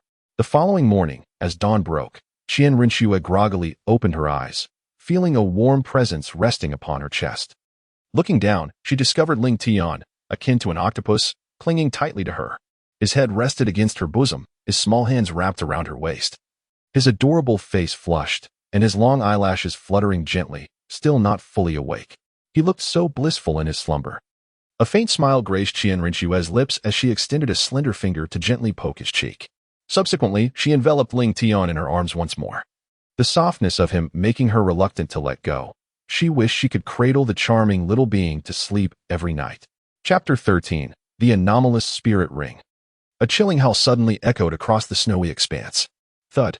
A formidable ice spirit snow wolf, over 400 years old, was struck in the abdomen by a punch from Shui Ling. The visceral agony resulting from its insides being shattered caused its pupils to dilate, as it lay in the snow, howling in torment, on the brink of death. However, her control over the force was remarkably adept, allowing the wolf to cling to life. "Your Highness." After executing this, Shui Ling retreated behind Qian Rinxue. The subsequent absorption of the spirit ring and related matters required no involvement from her. Her sole duty was to quietly stand by and ensure the safety of the two. "Ling Tian, when absorbing the spirit ring, you must clear your mind. Do not let the lingering resentment of the spirit beast affect you. Understood?" Qian Rinxue appeared more anxious than Ling Tian, repeatedly reminding him of the precautions. "Do not worry, Brother Prince, I know what to do." As they spoke, Ling Tian approached the snow wolf, summoning the ice crystal frost to his palm with a thought. With a swift, precise motion, he decisively slashed the ice spirit snow wolf's throat, without a moment's hesitation. The final agonized howl escaped the wolf as its body convulsed, quickly succumbing to lifelessness. Just as it breathed its last, a soil-colored spirit ring slowly emerged from its corpse, ultimately hovering above, emanating a soft, yellowish glow. Ling Tian adjusted his state with a deep breath. He then seated himself cross-legged and extended his right hand, channeling his soul power to successfully draw the soul ring onto himself. A piercing roar, filled with resentment, echoed in his mind. It was the lingering consciousness of the ice spirit wolf. Anticipating this, Ling Tian exhibited no signs of panic. With a mere thought, he condensed a sword of consciousness within his mind's eye, directing it towards the remnant spirit of the wolf. Ultimately, being an entity devoid of roots, the remnant spirit could not withstand Ling Tian's relentless assaults and was gradually diminished. According to the descriptions in the texts, once the vengeful spirit of the soul beast was completely shattered, the soul ring would be successfully absorbed, entirely belonging to Ling Tian. In the outside world, Qian Rinxue's heart was tethered to Ling Tian. Though her exterior showed no overt signs, her gaze frequently darted towards him. She felt a pang of anxiety when she saw his brow furrowed, and a wave of relief when his expression relaxed, her emotions oscillating in tandem with Ling Tian's state. Constantly shifting, time elapsed minute by minute. Before long, 2 hours had passed since Ling Tian commenced the absorption of the soul ring. The earthy yellow ring before him gradually dimmed, appearing on the verge of successful absorption. Within the realm of consciousness, a thunderous sound erupted. As the final vestige of the vengeful spirit was obliterated by Ling Tian, he sensed a surge of new power integrating into his being. The absorption of the soul ring was successful. Just as he prepared to rise and share the joyous news with Qian Renxue, a sudden sound of crack reverberated in his mind. The soul ring, which should have merged with his body and weapon soul, unexpectedly shattered at the last moment. The simplest step, transforming into a transparent essence of soul power that flowed into his weapon soul, the ice crystal frost sword. What was happening? As Ling Tian stood in bewilderment, the blade of the ice crystal frost sword shimmered with specks of blue light, and soon after, a brand new ice blue soul ring emerged, replacing the position of the original first soul ring. After this transformation, the ice crystal frost sword fell into a serene stillness. Had the soul ring been replaced? Ling Tian furrowed his brow, contemplating the reasons behind the transformation of the soul ring. This soul ring could not possibly originate from the ice spirit Snow Wolf. Its emergence was undoubtedly linked to his martial soul, the frosty sword of ice and mist. Yet, what could have prompted such a change? What secrets lay hidden within this extraordinary martial soul that he was unaware of? He found himself utterly at a loss. After much reflection, Ling Tian still had no clues. Moreover, considering that Qian Renxue and the others were anxiously awaiting news of his absorption of the soul ring outside, he temporarily set aside his perplexities and ceased his exploration of the soul ring. However, he was troubled by how he would explain the presence of this blue soul ring. Meanwhile, outside, Qian Renxue had been waiting for nearly 3 hours. Given the duration, her concern for Ling Tian grew. What unforeseen mishap could have befallen him? Just then, a melodious voice broke through her tension, finally alleviating her anxious heart. "Brother, I have succeeded. That is wonderful. But why did it take so long to absorb the soul ring?" API call failed with status code 429. Error. Code. For 29. Message. Resource has been exhausted. E.g. Check quota. Status. Resource exhausted. Ling Tian leapt back, shielding his head to evade Qian Renxue's affectionate gesture. His bright eyes now filled with a deep sense of grievance as they gazed at her. After a brief moment, Qian Renxue finally redirected her focus towards the martial soul. "Ling Tian, what is the effect of your first soul skill?" The ice spirit Snow Wolf is a fiercely aggressive soul beast, and combined with the sword martial soul, it should ideally provide the soul master with a power-enhancing soul skill. Let me see. Previously, due to the unforeseen changes with the soul ring, Ling Tian had also forgotten about the soul skills. Ice Crystal Frost. With a mere thought, the ice blue ice crystal frost sword materialized in Ling Tian's hand. This was a method he had conceived after discovering the transformation of his martial soul, directly summoning it to his grasp, thereby concealing any issues related to its manifestation. First soul skill, Blade of Ice. As the ice blue soul ring appeared along the sword's body, Ling Tian instinctively sensed the soul skill contained within. Ice Blade. By channeling soul power through the ice crystal frost sword, a layer of light blue mist forms around the blade, augmenting its attack power, the extent of which is determined by the soul power expended. Ling Tian, this soul skill sounds quite impressive. Qian Renxue regarded it as a practical skill, one that could serve as a trump card in battles against soul masters. Imagine if, in the heat of combat, you unleashed a sudden surge of power, catching your opponent off guard and turning the tide of the battle or expanding your gains. However, the true efficacy would require testing. Thus, after Qian Renxue's brief understanding, Ling Tian prepared to test the skill's power. Yet, first, he needed a target. After a brief search, he fixed his sights on the coniferous forest ahead. The trees here, having grown in an extremely frigid environment, were significantly sturdier and thicker than ordinary trees, making them ideal for testing his soul skill. With a swift motion, the blue sword light cut through the air with a sharp whistle. As Ling Tian brought down the ice crystal frost sword in a powerful slash towards the nearby tree trunk, a series of cracking sounds echoed, without utilizing any soul skills. Relying solely on the martial soul's essence, the sword wave cleaved through 6 tree trunks before the ice crystal frost sword finally exhausted its strength. After taking a moment to recuperate, Ling Tian began to channel his soul power. As he unleashed his first soul skill, layers of light blue radiance shimmered around his form. Once he had expended approximately 50% of his soul power, a glint of brilliance ignited in his eyes. Almost simultaneously, he swung the ice crystal frost sword. And in the next instant, a streak of light blue sword energy sliced forth. Boom. Crack, crack, crack. The sound of splintering would intensify as tree after tree fell in rapid succession. Moments later, the dust settled, revealing a ground strewn with debris, dozens of large trees having been severed cleanly in half. It was evident to the naked eye that the effect of the ice crystal frost sword, bolstered by the first soul skill, had multiplied exponentially. This outcome clearly surpassed Ling Tian's expectations. He had not anticipated that, with the enhancement of his first soul skill, he could achieve such prowess. If he were to channel all his soul power, he might very well contend with a great soul master. With this thought, Ling Tian turned to Qian Rinxue. His face alight with anticipation. How is that, brother prince? However, at that moment, Qian Rinxue's attention was entirely focused not on the soul skill, but rather on the soul ring accompanying Ling Tian. With a serious and intense tone, she inquired, "What is the matter with your soul ring?" Well, this." Qian Rinxue, exuding an air of pressure, approached Ling Tian, her purple eyes locking onto his with an unwavering gaze. "Ling Tian, tell me the truth. I honestly do not know what happened." Faced with Qian Rinxue's intensity, Ling Tian eventually revealed part of the truth. "At first, when I absorbed the soul ring, it was just as described in the books.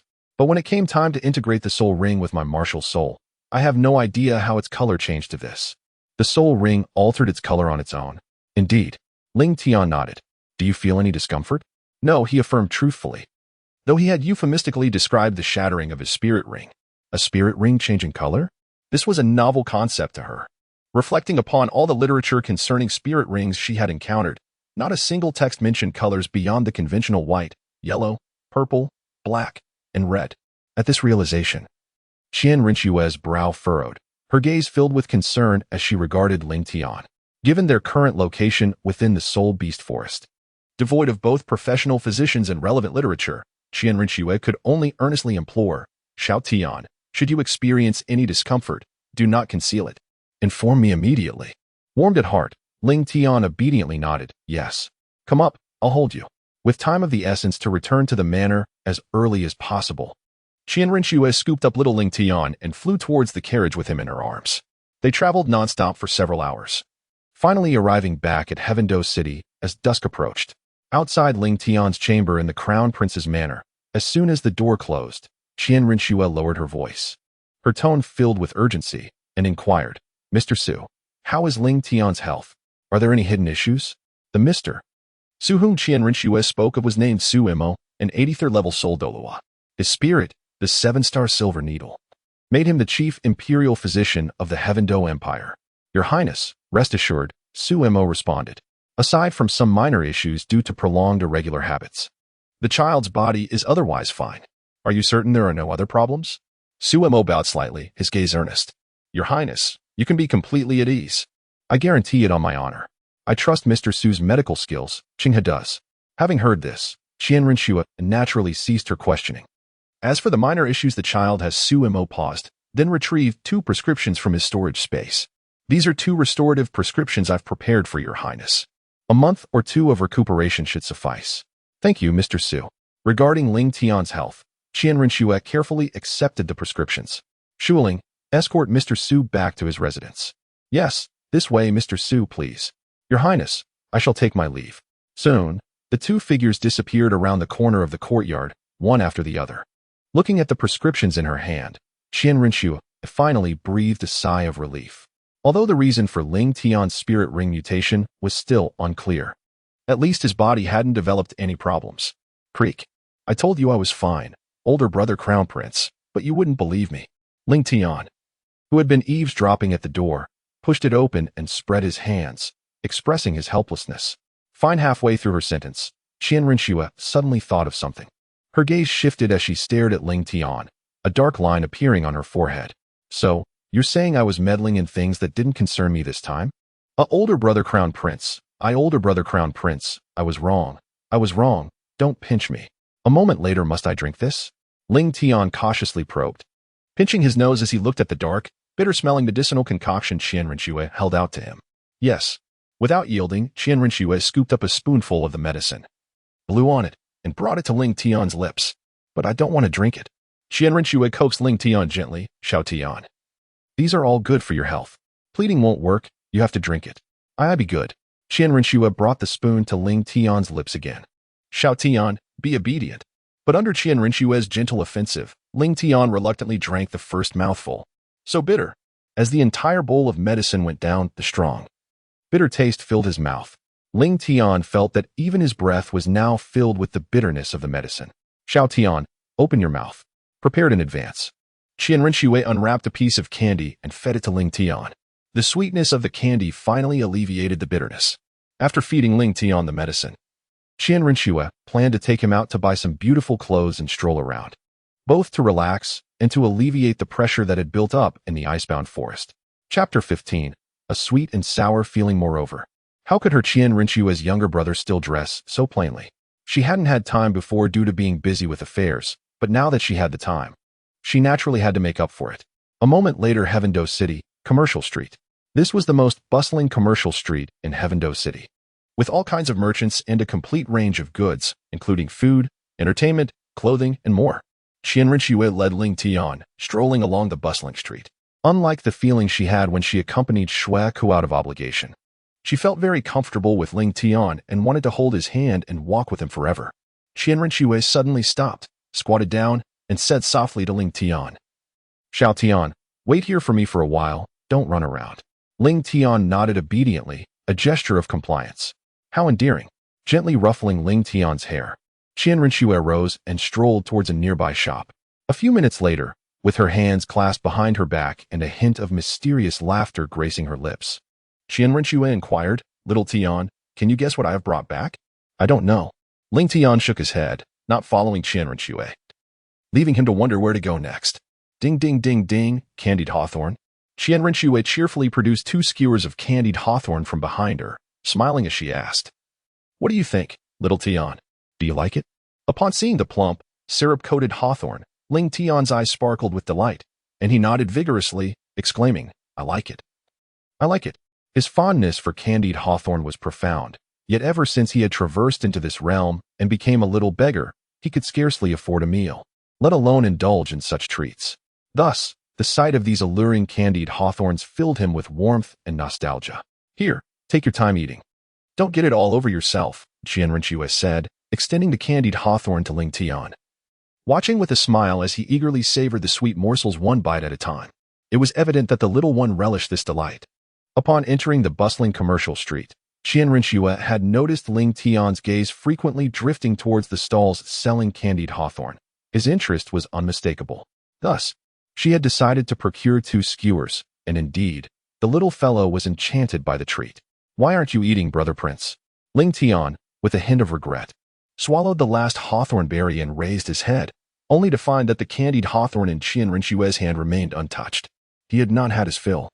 How he longed for another skewer. Noticing Ling Tian's unspoken desire, Qian Rinxue chuckled softly and extended her own candied hawthorn towards him. After all, she had never been fond of such sweet treats. Since Ling Tian had not satisfied his craving, she willingly offered it to him, for she simply adored indulging him. Doesn't the crown prince wish to have some? API call failed with status code 429. Error. Code. For 29. Message. Resource has been exhausted. E.g. check quota. Status. Resource exhausted. API call failed with status code 429. Error. Code. For 29. Message. Resource has been exhausted. E.g. check quota. Status. Resource exhausted. Ling Tian stubbornly insisted. Brother Crown Prince, you should eat first. All right, I shall indulge. Unable to resist Ling Tian's persistence, Qian Rinxue reluctantly took a bite of the hawthorn. Crunch. The flavor was somewhat unexpected.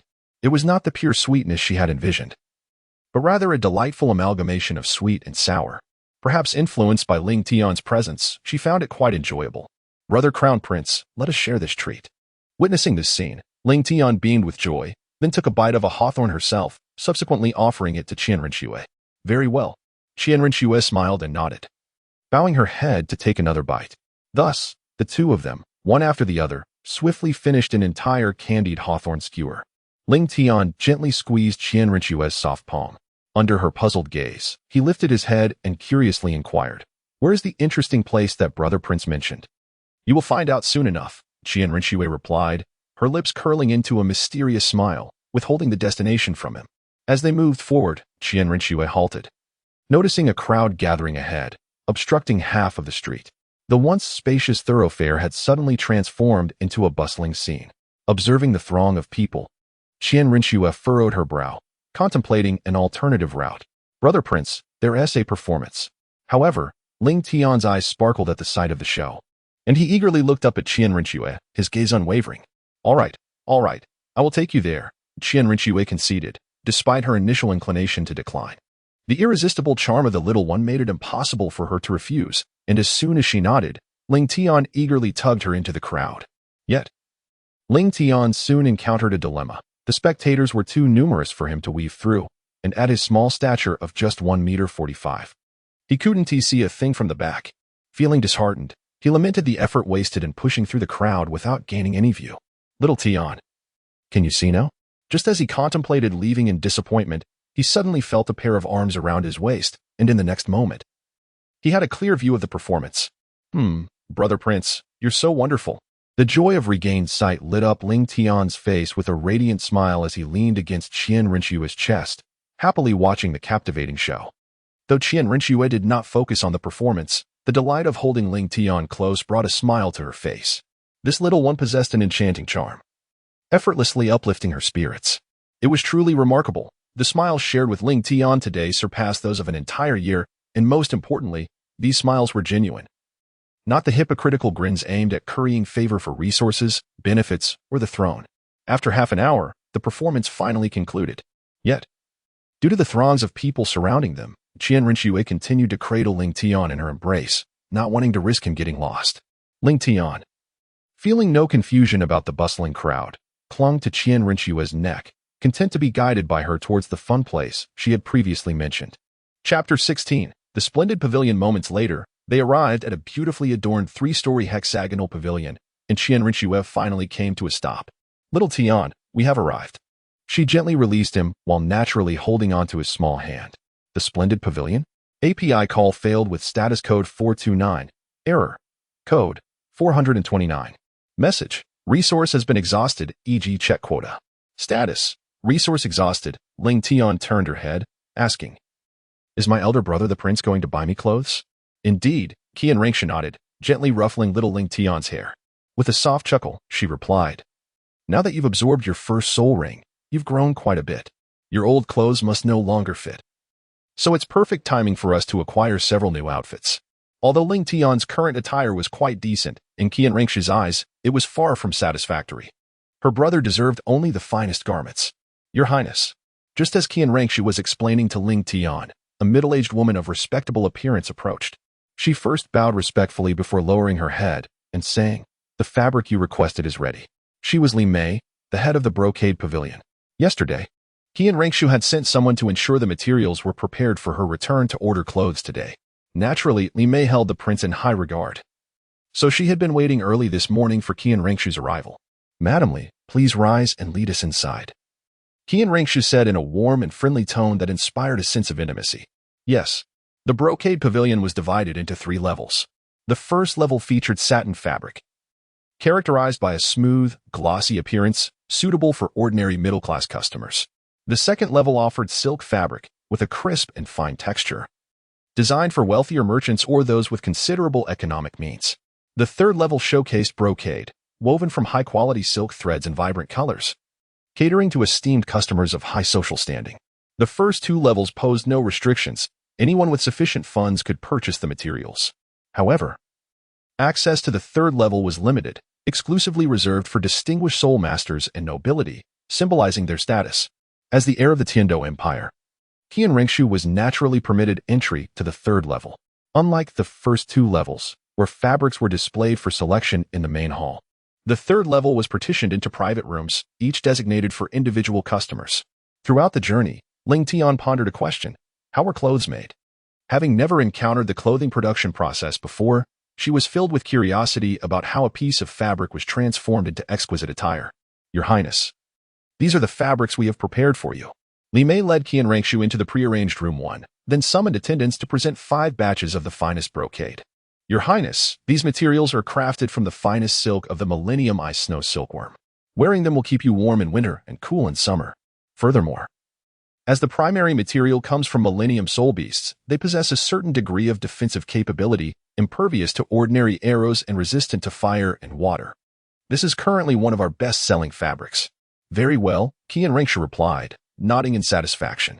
Let us select a few styles suitable for this child. Understood. A flicker of surprise crossed Li Mei's eyes as she finally noticed Ling Tian accompanying the prince, stirring her curiosity about the child's identity.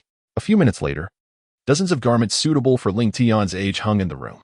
Qian Rengshu, gently pulling Ling Tian from her reverie, said in a warm tone, "Little Tian, go ahead and pick a few outfits that you like." Okay. Overwhelmed by the myriad of choices, Ling Tian experienced a sense of wonder for the first time. Meanwhile, Qian Rengshu watched with keen interest, curious about which colors Ling Tian would choose. White, red, purple, blue, or orange. She eagerly anticipated Ling Tian's selections. However, soon enough, Qian Rengshu was left exasperated. She acknowledged that Ling Tian's aesthetic sense in choosing styles was on point, yet all the colors she selected were shades of black, blue, and gray, ordinary hues that failed to showcase Ling Tian's inherent grace. Although his face could carry any attire, the overall impression felt mismatched. Little Tian, why not try on that white one? Unable to bear it any longer, Qian Rengshu decided to assist Ling Tian in her selection. This one? Ling Tian held the garments before her, then turned to gaze at Qian Renshue. Not bad. Make a note of this style. Qian Renshue no longer trusted Ling Tian's aesthetic sensibilities. Whatever she deemed satisfactory was promptly relayed to Li Mei, who stood nearby. That blue one with the patterns. Bring it down for Xiao Tian to try on. Quite nice. Note this style as well. And let us have her try that pale purple one too. Not so great. Thus, under the guidance of Qian Renshue, a seasoned connoisseur, they finally settled on the colors and styles of the garments after half an hour. A total of 20 different outfits were commissioned, including robes, suits, and various elegant attires. Given Ling Tian's fair complexion, she was well suited to cooler tones. Consequently, the majority of the clothing featured shades of white, pale purple, light blue, sky blue, and magenta, primarily cool colors, with only slight accents of warmer hues. However, under Ling Tian's persistent insistence, Qian Renshue ultimately acquiesced and purchased a gray-blue robe and a pure black one. She simply could not comprehend the preference for such dark garments. They failed to showcase the unique charm of childhood. Furthermore, why did Xiao Tian harbor such aversion to green? The world of children was undeniably complex, leaving her utterly perplexed. After taking Ling Tian's measurements and confirming the estimated completion time, Qian Renshue departed from the splendid pavilion with her. Yet, they did not return to the prince's residence immediately. Instead, they indulged in various delicacies along the street before reluctantly heading back as dusk fell. Qian Renshue discovered that she cherished the opportunity to spend more time with Ling Tian, finding delight in this newfound companionship. Being with Ling Tian brought her joy, allowing her to momentarily forget her troubles. Chapter 17. Choices and Seeking Mentorship. 2 years later, during this period, Qian Renshue had perused numerous ancient texts. Yet she found no records or solutions concerning the peculiar mutations of Ling Tian's soul rings. However, with regular health checkups conducted by Su Mo and the consistent assurance of sound health, Qian Renshue gradually eased her inner concerns. In the evening, within the study of the prince's residence, Qian Renshue and Ling Tian sat across from each other, a table between them bearing 2 letters. One was signed by the Tiando Royal Academy, while the other bore the name of the Seven Treasure Glazed Tile School. The contents of both letters were largely similar, expressing a desire for Qian Renshue to send Ling Tian to their institutions for training. The sects and the royal family were intertwined, yet distinct. Both the Seven Treasure Glazed Tile School and the Tiando Royal Academy were not independent entities, but were intricately connected to the Tiando royal family. For instance, the master of the Seven Treasure Glazed Tile School, Ning Fingji, also held the title of the prince's mentor. The Tiando Royal Academy, as its name suggests, was undeniably linked to the royal family, with 3 of its sole master deans appointed by the Tiando Empire. Thus, although Ling Tian was under Qian Renshue's guardianship, joining either faction posed no conflict. It was precisely for this reason that Qian Renshue consented to their invitation, allowing Ling Tian the freedom to choose which faction to affiliate with. Ling Tian glanced at the 2 letters. Upon seeing the Seven Treasures Glazed sect, a glimmer of brilliance flickered in his eyes. Elder brother, I wish to go to the Seven Treasures Glazed sect. Is it because of the sword Douluo? Indeed. Qian Rinxue pondered for a moment, her tone filled with sentiment as she spoke. That makes sense. Little Tian, your martial soul is a sword, and besides Jian Dao Qinxin, there is scarcely another in the entire continent who comprehends the way of the sword as deeply. Her grandfather, Qin Douluo, is the strongest in the world. Yet in terms of swordsmanship, he would surely not rival Qinxin. Furthermore, Ning Fengji had previously hinted to her, both intentionally and unintentionally, about the sword Douluo's intention to take on a personal disciple. With Ling Tian's innate talent, it is highly likely that he would become a disciple of the sword Douluo should he join the Seven Treasures Glazed sect. It seems a splendid choice. Thus, I shall choose the Seven Treasures Glazed sect. 3 days later, at the Seven Treasures Glazed sect, Qian Rinxue led Ling Tian to Ning Fengji, respectfully clasping her hands as she spoke with a gentle tone. Master, I entrust little Tian to your care from now on. Rest assured, Qinghe, I shall look after him. Elder brother. Ling Tian gazed at Qian Rinxue with slightly reddened eyes, a hint of melancholy enveloping them both. The 2.5 years they spent together constituted the happiest period of Ling Tian's life, and now, this sudden separation cast a shadow of sorrow between them. Xiao Tian, make sure to cultivate diligently, Qian Rinxue said, gently ruffling Ling Tian's hair. She then knelt down and embraced him, whispering softly in his ear. Brother promises to visit you at the Qibao Liuli sect when time permits. Let's make a pinky promise. Indeed, a pinky promise, Qian Rinxue replied with a light laugh, intertwining her pinky with Ling Tian's. All right, I must take my leave now. You must focus on your cultivation here. He repeated her words, echoing the sentiments of just moments before. In truth, Qian Rinxue also felt a pang of reluctance towards Ling Tian. After spending half a year together, she had grown accustomed to the presence of this little companion in her life. Shortly after Qian Rinxue departed, Ning Fengji brought Ling Tian to the grand hall of the Qibao Liuli sect. Within the hall, Ning Fengji introduced Ling Tian's identity to the 2 titled Douluos of the sect, Uncle Jian, Uncle Gu. This is Ling Tian, the disciple I sought for you. Uncle Jian. He possesses innate full soul power and a sword martial soul. Ling Tian performed a courteous bow, having encountered the 2 esteemed elders. After scrutinizing Ling Tian for a moment, Chen Xian suddenly inquired, Do you wish to take me as your master? The sword Douluo was forthright, consistently adhering to his own path of the sword, unreserved and unambiguous in his approach. Ling Tian gazed sincerely at Jian Douluo, declaring his intention to join the Seven Treasure Glazed Tile School as his disciple. Indeed, Chen Xian nodded in satisfaction, then turned to Ning Fengji, saying, Fengji, I have accepted this disciple. Uncle Jian, you are being rather hasty, Ning Fengji replied, exasperated as he rubbed his forehead. Regardless of the circumstances, you are an elder of the Seven Treasure Glazed Tile School. Such a significant matter as accepting a disciple warrants some preparation, does it not? You can handle these matters. Chen Xian retorted, grasping Ling Tian's shoulder and stepping onto the 7-killing sword, departing from the grand hall, leaving Gu Yong and Ning Fengji exchanging puzzled glances. Sighing, Ning Fengji wore a wry smile, seemingly pleased that Uncle Jian held Ling Tian in such regard. Gu Yong nodded in agreement, indeed. I have known the old rascal for over a decade, and he is rarely this eager. Meanwhile, at the Seven Treasure Glazed Tile School, on the Sword Peak, an exclusive mountain for Jian Douluo, seldom visited by anyone aside from Ning Fengji and a few others, he instructed Ling Tian. This is my residence within the sect. Find a courtyard nearby to your liking. I shall await you here in an hour. As soon as he finished speaking, Jian Douluo vanished in a flash, soaring away on the 7-killing sword.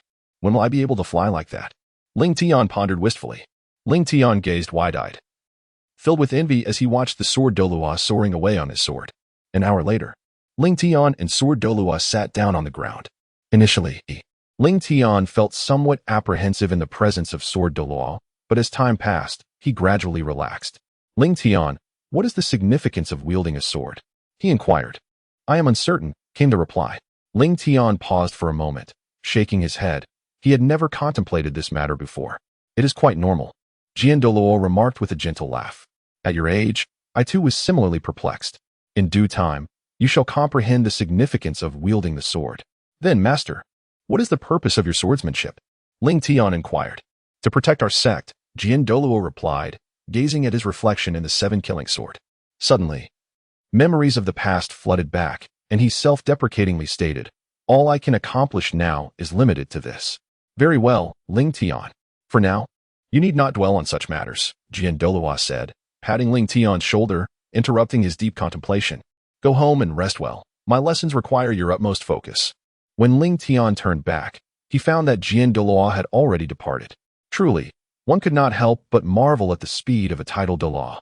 One moment he was beside him, and the next he had vanished without a trace, as if he had never been there at all. As the days passed, Ling Tian gradually acclimated to Douluo's teaching methods. In addition to his daily soul power cultivation, he followed Chen Xin to learn Douluo's understanding of the sword path, as well as their family's inherited 7-killing sword technique.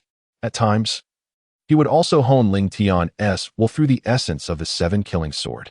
Aside from his usual training, Ling Tian immersed himself weekly in a medicinal bath prepared by Chen Xin, who claimed that this particular formula was acquired during his own trials and was remarkably effective in solidifying the foundations of soul masters below the 30th rank.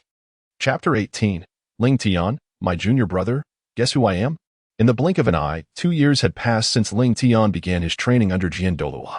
At the 7-treasure glazed tile school, atop the sword peak, Ling Tian leaned against the precipice, gazing contemplatively at the horizon. Thanks to the rapid development of individuals in the Douluo continent, he had transformed from a charming young boy into a strikingly handsome youth, exuding an aura of chilling detachment. His icy, aloof eyes seemed to lack focus, with depths that conveyed a profound tranquility. Clad in a dark azure robe adorned with intricate flowing cloud patterns at the collar and cuffs, he wore a wide belt of azure clouds at his waist. While his jet-black hair was elegantly tied back, crowned with a delicate silver tiara embedded with jade. Though his beauty was undeniably breathtaking, the frigid aura surrounding him rendered him inaccessible, affecting all but those who were intimately close to him. This transformation began with the acquisition of his second soul ring. Unsurprisingly, when his second soul ring was replaced by the one condensed from the Ice Mist Frost sword, a chilling essence began to envelop him. Although Chen Xin was a title Douluo, he could offer no insights, attributing the change to the uniqueness of the Ice Mist Frost sword. As time passed, despite Ling Tian's original personality remaining unchanged, the cold aura had sculpted him into a figure reminiscent of an unapproachable iceberg, resulting in a lack of friendships during his years at the 7-treasure glazed tile school. Alas, API call failed with status code 429, error, code 429. Message, resource has been exhausted, e.g. check quota. Status, resource exhausted. A glimmer of amusement flickered in Ling Tian's tranquil eyes as he playfully mispronounced the name of the girl behind him. In truth, he needed no contemplation to ascertain that it was Ning Rongrong in his wake. Of all the members of the 7-treasure glazed tile school, only Ning Rongrong, alongside Sword Douluo, Bone Douluo, and Ning Fingxi, had any significant connection with him, and among them, she alone had the audacity to jest with him. After all, the others were too intimidated to approach. No, does my voice really sound so masculine? The girl behind him glared at the back of Ling Tian's head, her expression fierce as if to say that any further misnaming would not be taken lightly. This is your final chance. If you guess wrong again, I shall ignore you for an entire month, or rather, for a day. Not at all. Let me ponder this once more. Ling Tian pretended to ponder seriously for a moment, before feigning an epiphany and exclaiming, I figured it out. Such a sweet and adorable voice can only belong to senior sister Rongrong. Hee, you guessed it right, junior brother Ling Tian. Ning Rongrong, as usual, cast aside her earlier annoyance upon hearing Ling Tian's compliment. 2 years ago, when the young Ning Rongrong visited Sword Peak to meet Grandpa Jin, she happened to spot Ling Tian, who was then engrossed in his training. Being a connoisseur of aesthetics, the young lady took an immediate liking to this charming little brother. Thus, through their interactions, the two gradually became acquainted.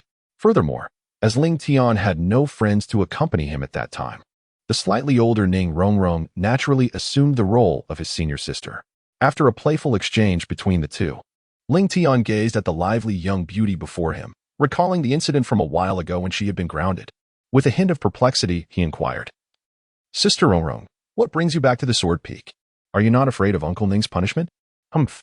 Ning Rongrong placed her small hands on her hips, lifting her chin with an air of pride. I am not afraid of him at all.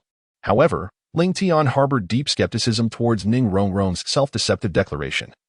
Well aware of the fact that after being reprimanded by Uncle Ning last time, she had come to him and wept throughout the night, Ning Rongrong discerned Ling Tian's true thoughts and shot him a fierce glare. Do not speak ill of your senior sister, she retorted. I am the little enchantress of the 7-treasure glazed tile school, and I have never engaged in such embarrassing behavior. extending a finger.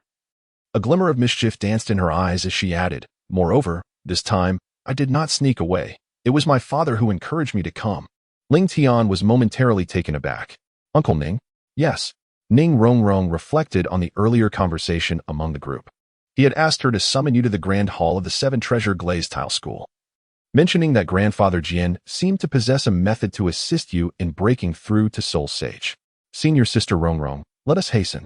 Upon hearing that his master might have a way to make a breakthrough, Ling Tian's interest was piqued, and he immediately grasped Ning Rongrong's arm. Brandishing the ice crystal frost sword, and soared towards the main hall of the Seven Treasure Glazed Tile School. Over the past 4 years, he had not only enhanced his soul power, but had also acquired the coveted skill of sword flight, a gift imparted to him by Sword Douluo during his ascent to Great Soul Master. Consumed with the eagerness to reach the main hall, Ling Tian remained oblivious to the flush of crimson that adorned the face of the young woman leaning against him. A few minutes later, at the main hall of the Seven Treasure Glazed Tile School, Ning Rongrong made a playful face at Ling Tian before dashing towards Ning Fingji. "Father, I have brought junior brother Ling Tian back." "Greetings, Master, Uncle Ning, Grandfather Gu." Ning Fingji gently inquired, "Little Tian, Rongrong should have informed you of the reason for our visit, correct?" API call failed with status code 429. Error. Code. For 29. Message. Resource has been exhausted. E.g. Check quota. Status. Resource exhausted. API call failed with status code 429. Error. Code. For 29. Message. Resource has been exhausted. E.g. check quota. Status. Resource exhausted. The speed at which Ling Tian's soul power is escalating is astonishing. Typically, individuals of his age remain entangled around the level of a great soul master, yet he stands ready to break through to soul respect at any moment. However, this rapid enhancement of soul power has led to a disparity in his control, rendering him unable to master his abilities at a conventional level. Thus, from another perspective, this year of consolidation has proven beneficial for Ling Tian. Despite the lack of level advancement, he has fully harnessed the 29 levels of soul power, transforming it into equivalent combat prowess, which has exponentially increased his personal strength compared to before. Moreover, even if Ling Tian's soul power does not progress over the course of the year, his 10-year-old self, with a 29 level of soul power, still places him ahead of his peers, which is why the Sword Douluo has chosen to restrain him for a year. Chapter 19. The Ice and Snow Grand Soul Arena. Upon comprehending the earnest intentions of the Sword Douluo and others, Ling Tian concurred with their perspectives. Nodding as he continued to inquire, "Teacher, where are we headed for this training expedition?" "The extreme north," the Sword Douluo replied solemnly. "The more perilous the location, the more it can awaken the latent potential within your body. This applies to your desire to break through, and furthermore, the attributes of your martial soul are well suited to the environment there. Teacher, when shall we set off for the extreme north?" Ling Tian's icy gaze flickered with a glimmer of interest, indicating his keen engagement. "Excellent." Sword Douluo nodded with satisfaction, instructing, "Prepare yourself. Tomorrow morning, I shall escort you to the northernmost lands. Sword Grandfather, I wish to accompany junior brother Ling Tian as well." Upon hearing the news of Ling Tian's impending journey for training, Ning Rongrong's eyes sparkled with excitement, and she promptly expressed her desire to join. "Nonsense." Before Chen Xian could interject, Ning Fingji reprimanded Ning Rongrong, "You, young lady, are always causing a ruckus. Look at your junior brother Ling Tian.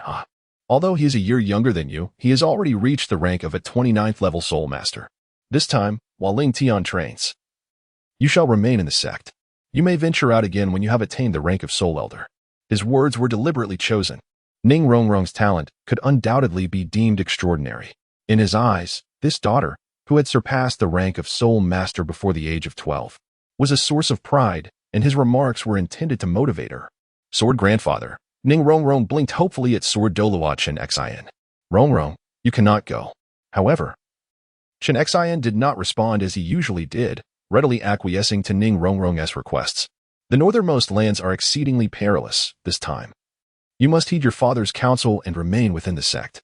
"Bone Grandfather." Ning Rongrong, upon hearing this, turned with a look of distress towards Bone Douluo. Gu Rong immediately consoled the little princess of the Seven Treasure Glazed Tile School, speaking gently, "If you cannot go, then so be it, even in their absence. Bone Grandfather will be here to keep you company." If I cannot go, then I shall not." With her usual doting guardian, Bone Douluo, and Sword Douluo both opposing her wishes, Ning Rongrong pouted in frustration and stormed out of the great hall, visibly displeased. Ning Fengji, as if nothing had transpired, spoke kindly. Ling Tian, you may return and make your preparations. Fengji, your words were rather harsh. Once the children had departed the hall, Bone Douluo turned to Ning Fengji, expressing his grievances. Not everyone possesses the same peculiar talents as that boy. For Rongrong's age, achieving a soul power of 25 is already commendable. Though Sword Douluo did not voice his thoughts, his gaze also reflected a hint of discontent. Bone Uncle, Ning Fengji began to explain his earlier actions. Meanwhile, in the back mountains of the Seven Treasure Glazed Tile School, Ling Tian sighed as he spotted the silhouette of a girl beneath a tree. Ah, there she is. As he approached, preparing to offer some words of comfort, he noticed Ning Rongrong engrossed in a book, leaning against the tree, seemingly in good spirits. A fleeting smile crossed Ling Tian's eyes. However, as he discerned the content of the book, his expression gradually became less natural. Comfort? Never mind. Isn't this rather delightful? He can amuse himself by writing here. What further comfort does he need? Let her entertain herself. I regard you as my senior sister, yet you dare to. A month later, in Ice Snow City. This is one of the 3 largest cities in the extreme north, and the only one in the region that boasts a high-level soul arena. In the audience seats of the soul arena, a group of wealthy merchants eagerly discussed whether the star contestant, Bing Ji, would continue his winning streak and claim the prestigious purple gold soul medal. Old one, whom are you betting on tonight? Is there any doubt? It's undoubtedly the Sword Emperor Bing Ji. Who among the great soul masters can rival him? Just make sure you won't regret it. Do you have some insider information? Indeed, while no one can match Bing Ji, tonight he faces a soul sovereign. A soul sovereign? Yes, I heard he requested this match himself. As the crowd buzzed with speculation. Within the opulent box at the top of the Ice Snow City Soul Arena, a servant lightly knocked on the door and respectfully announced, Mr. Bing Ji. It is your time to enter. A voice soon echoed from within. Ling Tian calmly addressed Chen Xin, Teacher, I will head down now. The Sword Douluo nodded, solemnly advising, be cautious. Although your opponent has just advanced to Soul Sovereign, he still possesses one more soul skill than you. Rest assured, Teacher, I will handle it diligently. A few minutes later, as the battle on the first soul platform concluded, the highly anticipated purple gold soul battle was about to commence. On the soul platform, a middle-aged man in a tailcoat stood at the center. Clearing his throat, he proclaimed, Next, we will witness the final one-on-one battle of our 14th soul arena. Responsible for this climactic duel is the great soul master with the top-tier sword martial soul, the Sword Emperor Bing Ji, facing the beast martial soul, the earth-splitting bear, wielded by the soul sovereign, Jiao Wudi. Will the Ice Emperor achieve a victory against all odds, or will Master Jiao Wudi end the Ice Emperor's winning streak? Let us await the outcome. Now, let us welcome both contestants to the stage. The Sword Emperor is here. The Sword Emperor is here. Go, Sword Emperor. So handsome, he truly is my husband. Play all you want. That is clearly my husband. Sword Emperor, Sword Emperor, Sword Emperor. A bunch of lunatics. Jiao Wudi. I'm betting everything on you. You must defeat that guy. Jiao Wudi, crush him. You are a soul sovereign. The disparity between a soul sovereign and a great soul master is indeed rare. Just a spectacle if you can't handle a 3-ring against a 2-ring. Then don't call yourself a soul master. Amidst the cheers of the crowd, as the grand doors of the soul arena swung open, Ling Tian, clad in an ice blue robe and adorned with a fox half-mask, gracefully stepped out. Simultaneously, his opponent, the soul sovereign Jiao Wudi, made his entrance onto the soul platform. Standing at an astonishing height of around 2 meters, his bare back was covered in bulging muscles, resembling a well-formed athlete. His fierce tiger-like eyes glinted with malice as he roared like a hellish demon upon entering the arena. Are you the so-called Sword Emperor, little brat? Jiao Wudi looked down at Ling Tian with disdain and cruelty in his gaze. Chapter 20. Ice Snow Reflection. What of the purple gold soul medal? The cultivation of a soul sovereign cannot be shaken by a mere great soul master. In response to Jiao Wudi's provocation, Ling Tian merely shot him a glance and offered no further reply. Jiao Wudi, incensed by Ling Tian's demeanor, glared fiercely as if he intended to crush him. You will regret this. Sensing the palpable tension between the two, the referee wiped the sweat from his brow and hastily announced, I declare the final battle of the 14th Soul Arena, Great Soul Master Bing Ji versus Soul Sovereign Jiao Wudi, now begins. Following this, the referee hurriedly exited the stage. First soul skill, Earth Tremor. No sooner had the referee's words left his mouth than Jiao Wudi stomped heavily on the ground. Boom. A massive silver-white bear materialized behind him. 3 earthy yellow soul rings materializing beneath his feet. Suddenly, the first soul ring illuminated, causing the ground around him to tremble and rapidly expand until it affected the entire soul platform. A control-type soul skill? Ling Tian grasped the hilt of the Bing Ji Yin Shuang sword, eager to observe what moves Jia Wudi would make next. With a flash, he summoned his second soul skill, Earth-Shattering Bear Paw, and simultaneously activated his third soul skill, Power Augmentation. The second and third soul rings illuminated at once, enveloping his palm in a dense, earthy yellow glow. Once affected by my first soul skill, evasion from the subsequent attacks would be utterly impossible for you. Jia Wudi, noticing Ling Tian's lack of response, felt a surge of triumph, believing he had indeed been influenced. With a swift motion, he struck towards Ling Tian's chest with his right palm. Down you go. Bang. The bear paw landed squarely on Ling Tian, and witnessing this, Jia Wudi's heart soared with joy. He immediately followed up with another strike, intent on knocking Ling Tian off the soul fighting stage to conclude the battle. However, at that moment, the Ling Tian before him shattered into countless pieces, and a chilling voice echoed from behind him, "Is this truly your strongest blow?" Panic surged through Jia Wudi as he realized the figure before him was but an illusion. Just as he prepared to retreat and confront the real Ling Tian, he found himself ensnared by the frigid remnants of shattered ice, immobilized and unable to escape. This was the second soul skill Ling Tian had acquired, bestowed by the Bing Ji Yin Shuang sword, Ice Snow Mirror Image. When the main body is attacked, it can instantly materialize an identical ice sculpture in its original position, while the actual body appears within a 5-meter radius of the sculpture. The shards produced by the shattering of the illusion can briefly disrupt the attacker's movements. His first soul skill, Ice Blade, was ready to strike. Ling Tian raised the frosty frost blade, and with the accumulation of spiritual energy, the chill emanating from the sword intensified. It is over. As the words left his lips, Ling Tian swung the sword. Boom. The icy blue wave surged forth, and the subdued Jia Wudi, devoid of any capacity for resistance, was violently struck in the back by the sword wave. Jia Wudi let out a gasp, spitting out a mouthful of fresh blood, and then, propelled by the force of the wave, was sent tumbling out of the arena. It is over. Ling Tian sheathed his sword, and in the blink of an eye, the battle had concluded. Contrary to the anticipated fierce clash, the spectators witnessed Ling Tian draw his sword and deliver a decisive strike, sending the formidable Jia Wudi, a master of the Soul Sovereign realm, tumbling off the arena. The referee, momentarily taken aback, swallowed hard, regaining his composure to announce, "The Sword Emperor, Bing Ji, triumphs, boasting a remarkable record of 231 victories and no defeats." Once the announcement was made, Ling Tian retracted his martial soul and departed from the soul fighting stage. Below, a gentleman approached briskly, presenting a finely crafted box with utmost respect as Ling Tian turned to head back to his quarters. "Sir Bing Ji, here is your purple gold soul fighting medal," he stated, revealing the emblem of honor and status bestowed by the Grand Soul Fighting Arena. Ling Tian said nothing, merely nodding as he accepted the medal. It was rightfully his, rendering any form of pleasantry unnecessary. "Our boss is quite interested in you. May I invite you for a brief conversation?" "I have no interest," he replied, unperturbed by the man's potential reaction, and with the purple gold soul medal in hand, he returned to the room where the sword Douluo awaited. He harbored no fear of trouble arising from impulsive individuals. With the sword Douluo by his side, anyone harboring ill intentions would only be courting disaster. After a moment, Ling Tian took out the purple gold soul medal and spoke calmly. "Teacher, I have obtained it." "Well done," the sword Douluo acknowledged with a satisfied nod. Initially, he had set a time frame of 6 months for Ling Tian to acquire the purple gold soul medal. To his astonishment, Ling Tian had ascended from the iron soul medal to the current purple gold medal in just 4 months, 2 months ahead of his expectations. "Starting tomorrow, you need not participate in the soul fighting trials any longer," the sword Douluo stated gently. "Take a few days to rest. In a week, we shall formally venture into the extreme north, where the environment is harsh and fraught with peril. That will be your true trial."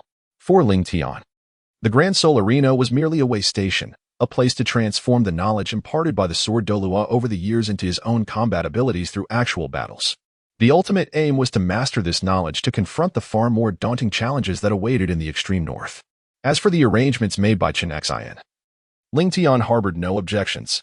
He indeed required a period of rest to recalibrate his state, much like a taut string that, if kept under constant tension, would eventually snap. A measure of relaxation was essential. Suddenly, Chen Xin seemed to recall something and rose abruptly to head outside. Master Ling Tian, what brings you here? Chen Xin squinted his eyes, a glimmer of murderous intent coalescing within. There were some bothersome flies outside, and before venturing into the extreme north, he would assist you in eliminating them. His tone remained calm, as if he were merely stepping out to swat a few flies. Underneath his watchful gaze, someone dared to plot against his disciple? Did they truly believe that his 7-killing sword was incapable of striking down a foe? Today, he intended to take a few lives to convey a message. Any who dared to harm his disciple, the sword Douluo Chen Xin, would meet their demise. This was the unwavering stance of the sword Douluo. No one was permitted to lay a finger on his disciple, not even in thought. After years of searching, he had finally found a disciple that suited him perfectly, and he would not allow any unforeseen incidents to occur.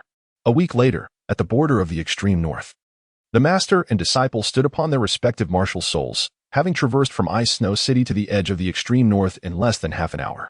Beyond this point lay the infamous forbidden zone of humanity within the extreme north, a paradise for soul beasts, a place where even a tidal Douluo would tread with caution. Chapter 21. Captured by the Snow Empress.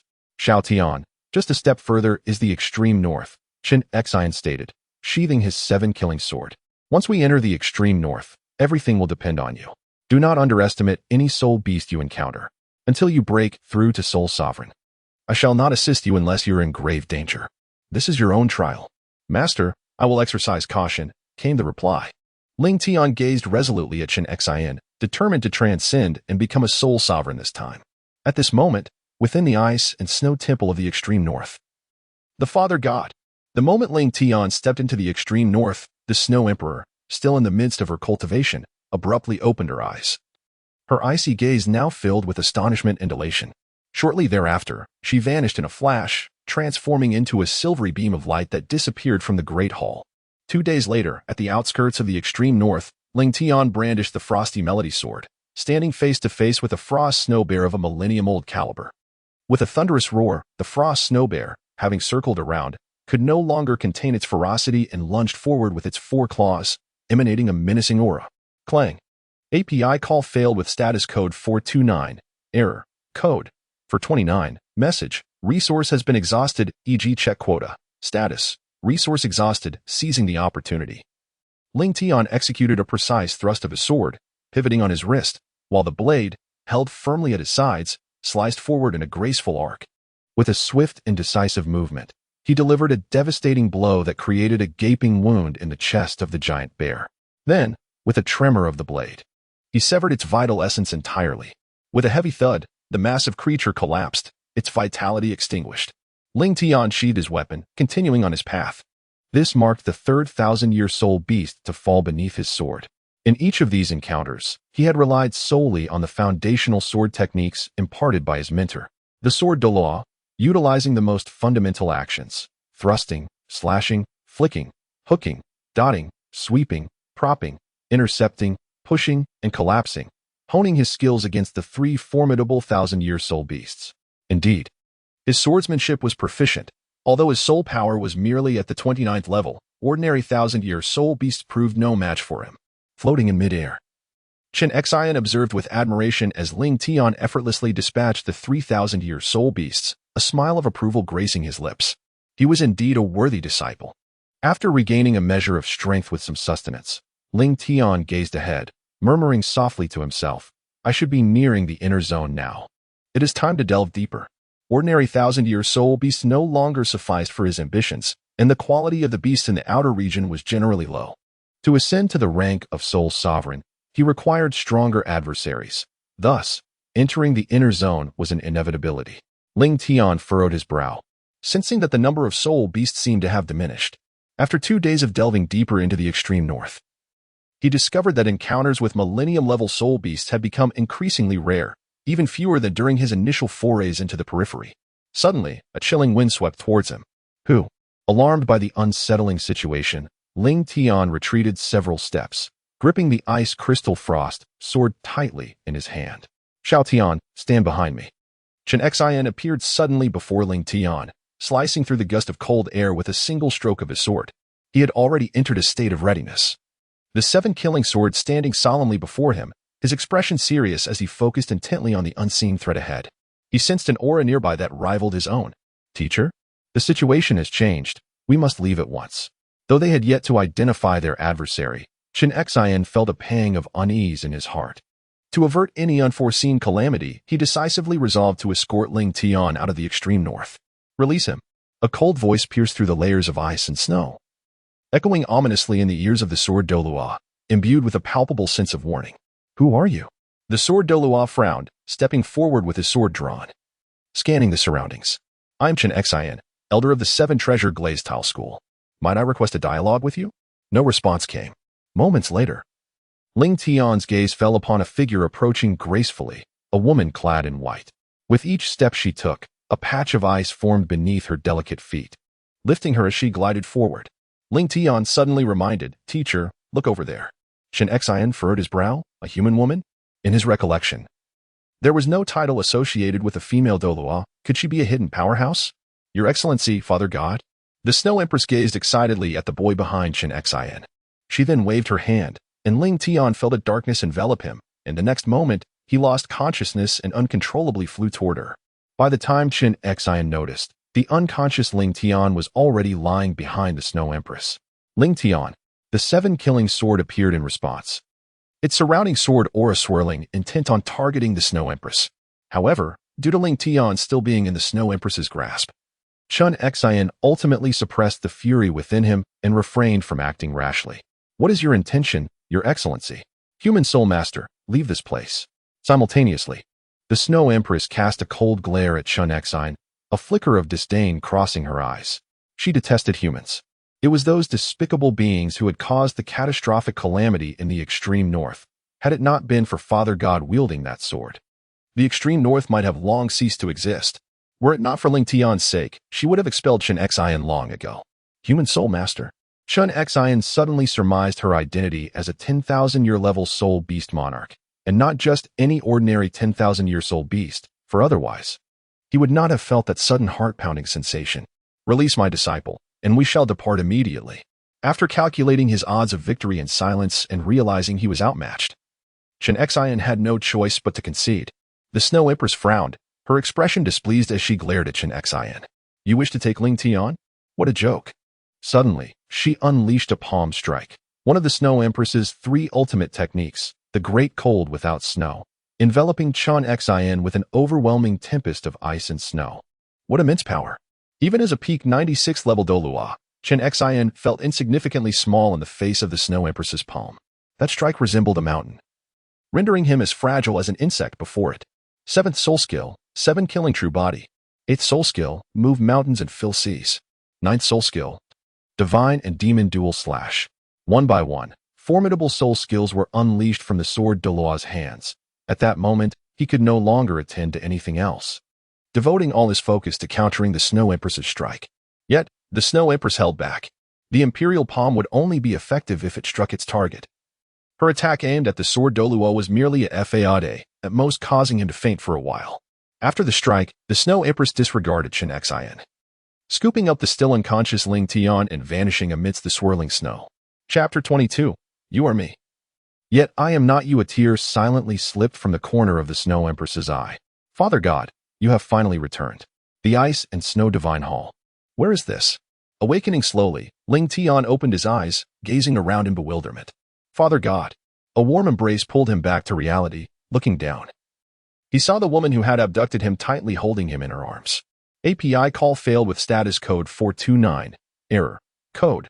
For 29. Message. Resource has been exhausted. E.g. Check quota. Status. Resource exhausted. API call failed with status code 429. Error. Code. For 29. Message. Resource has been exhausted. E.g. check quota.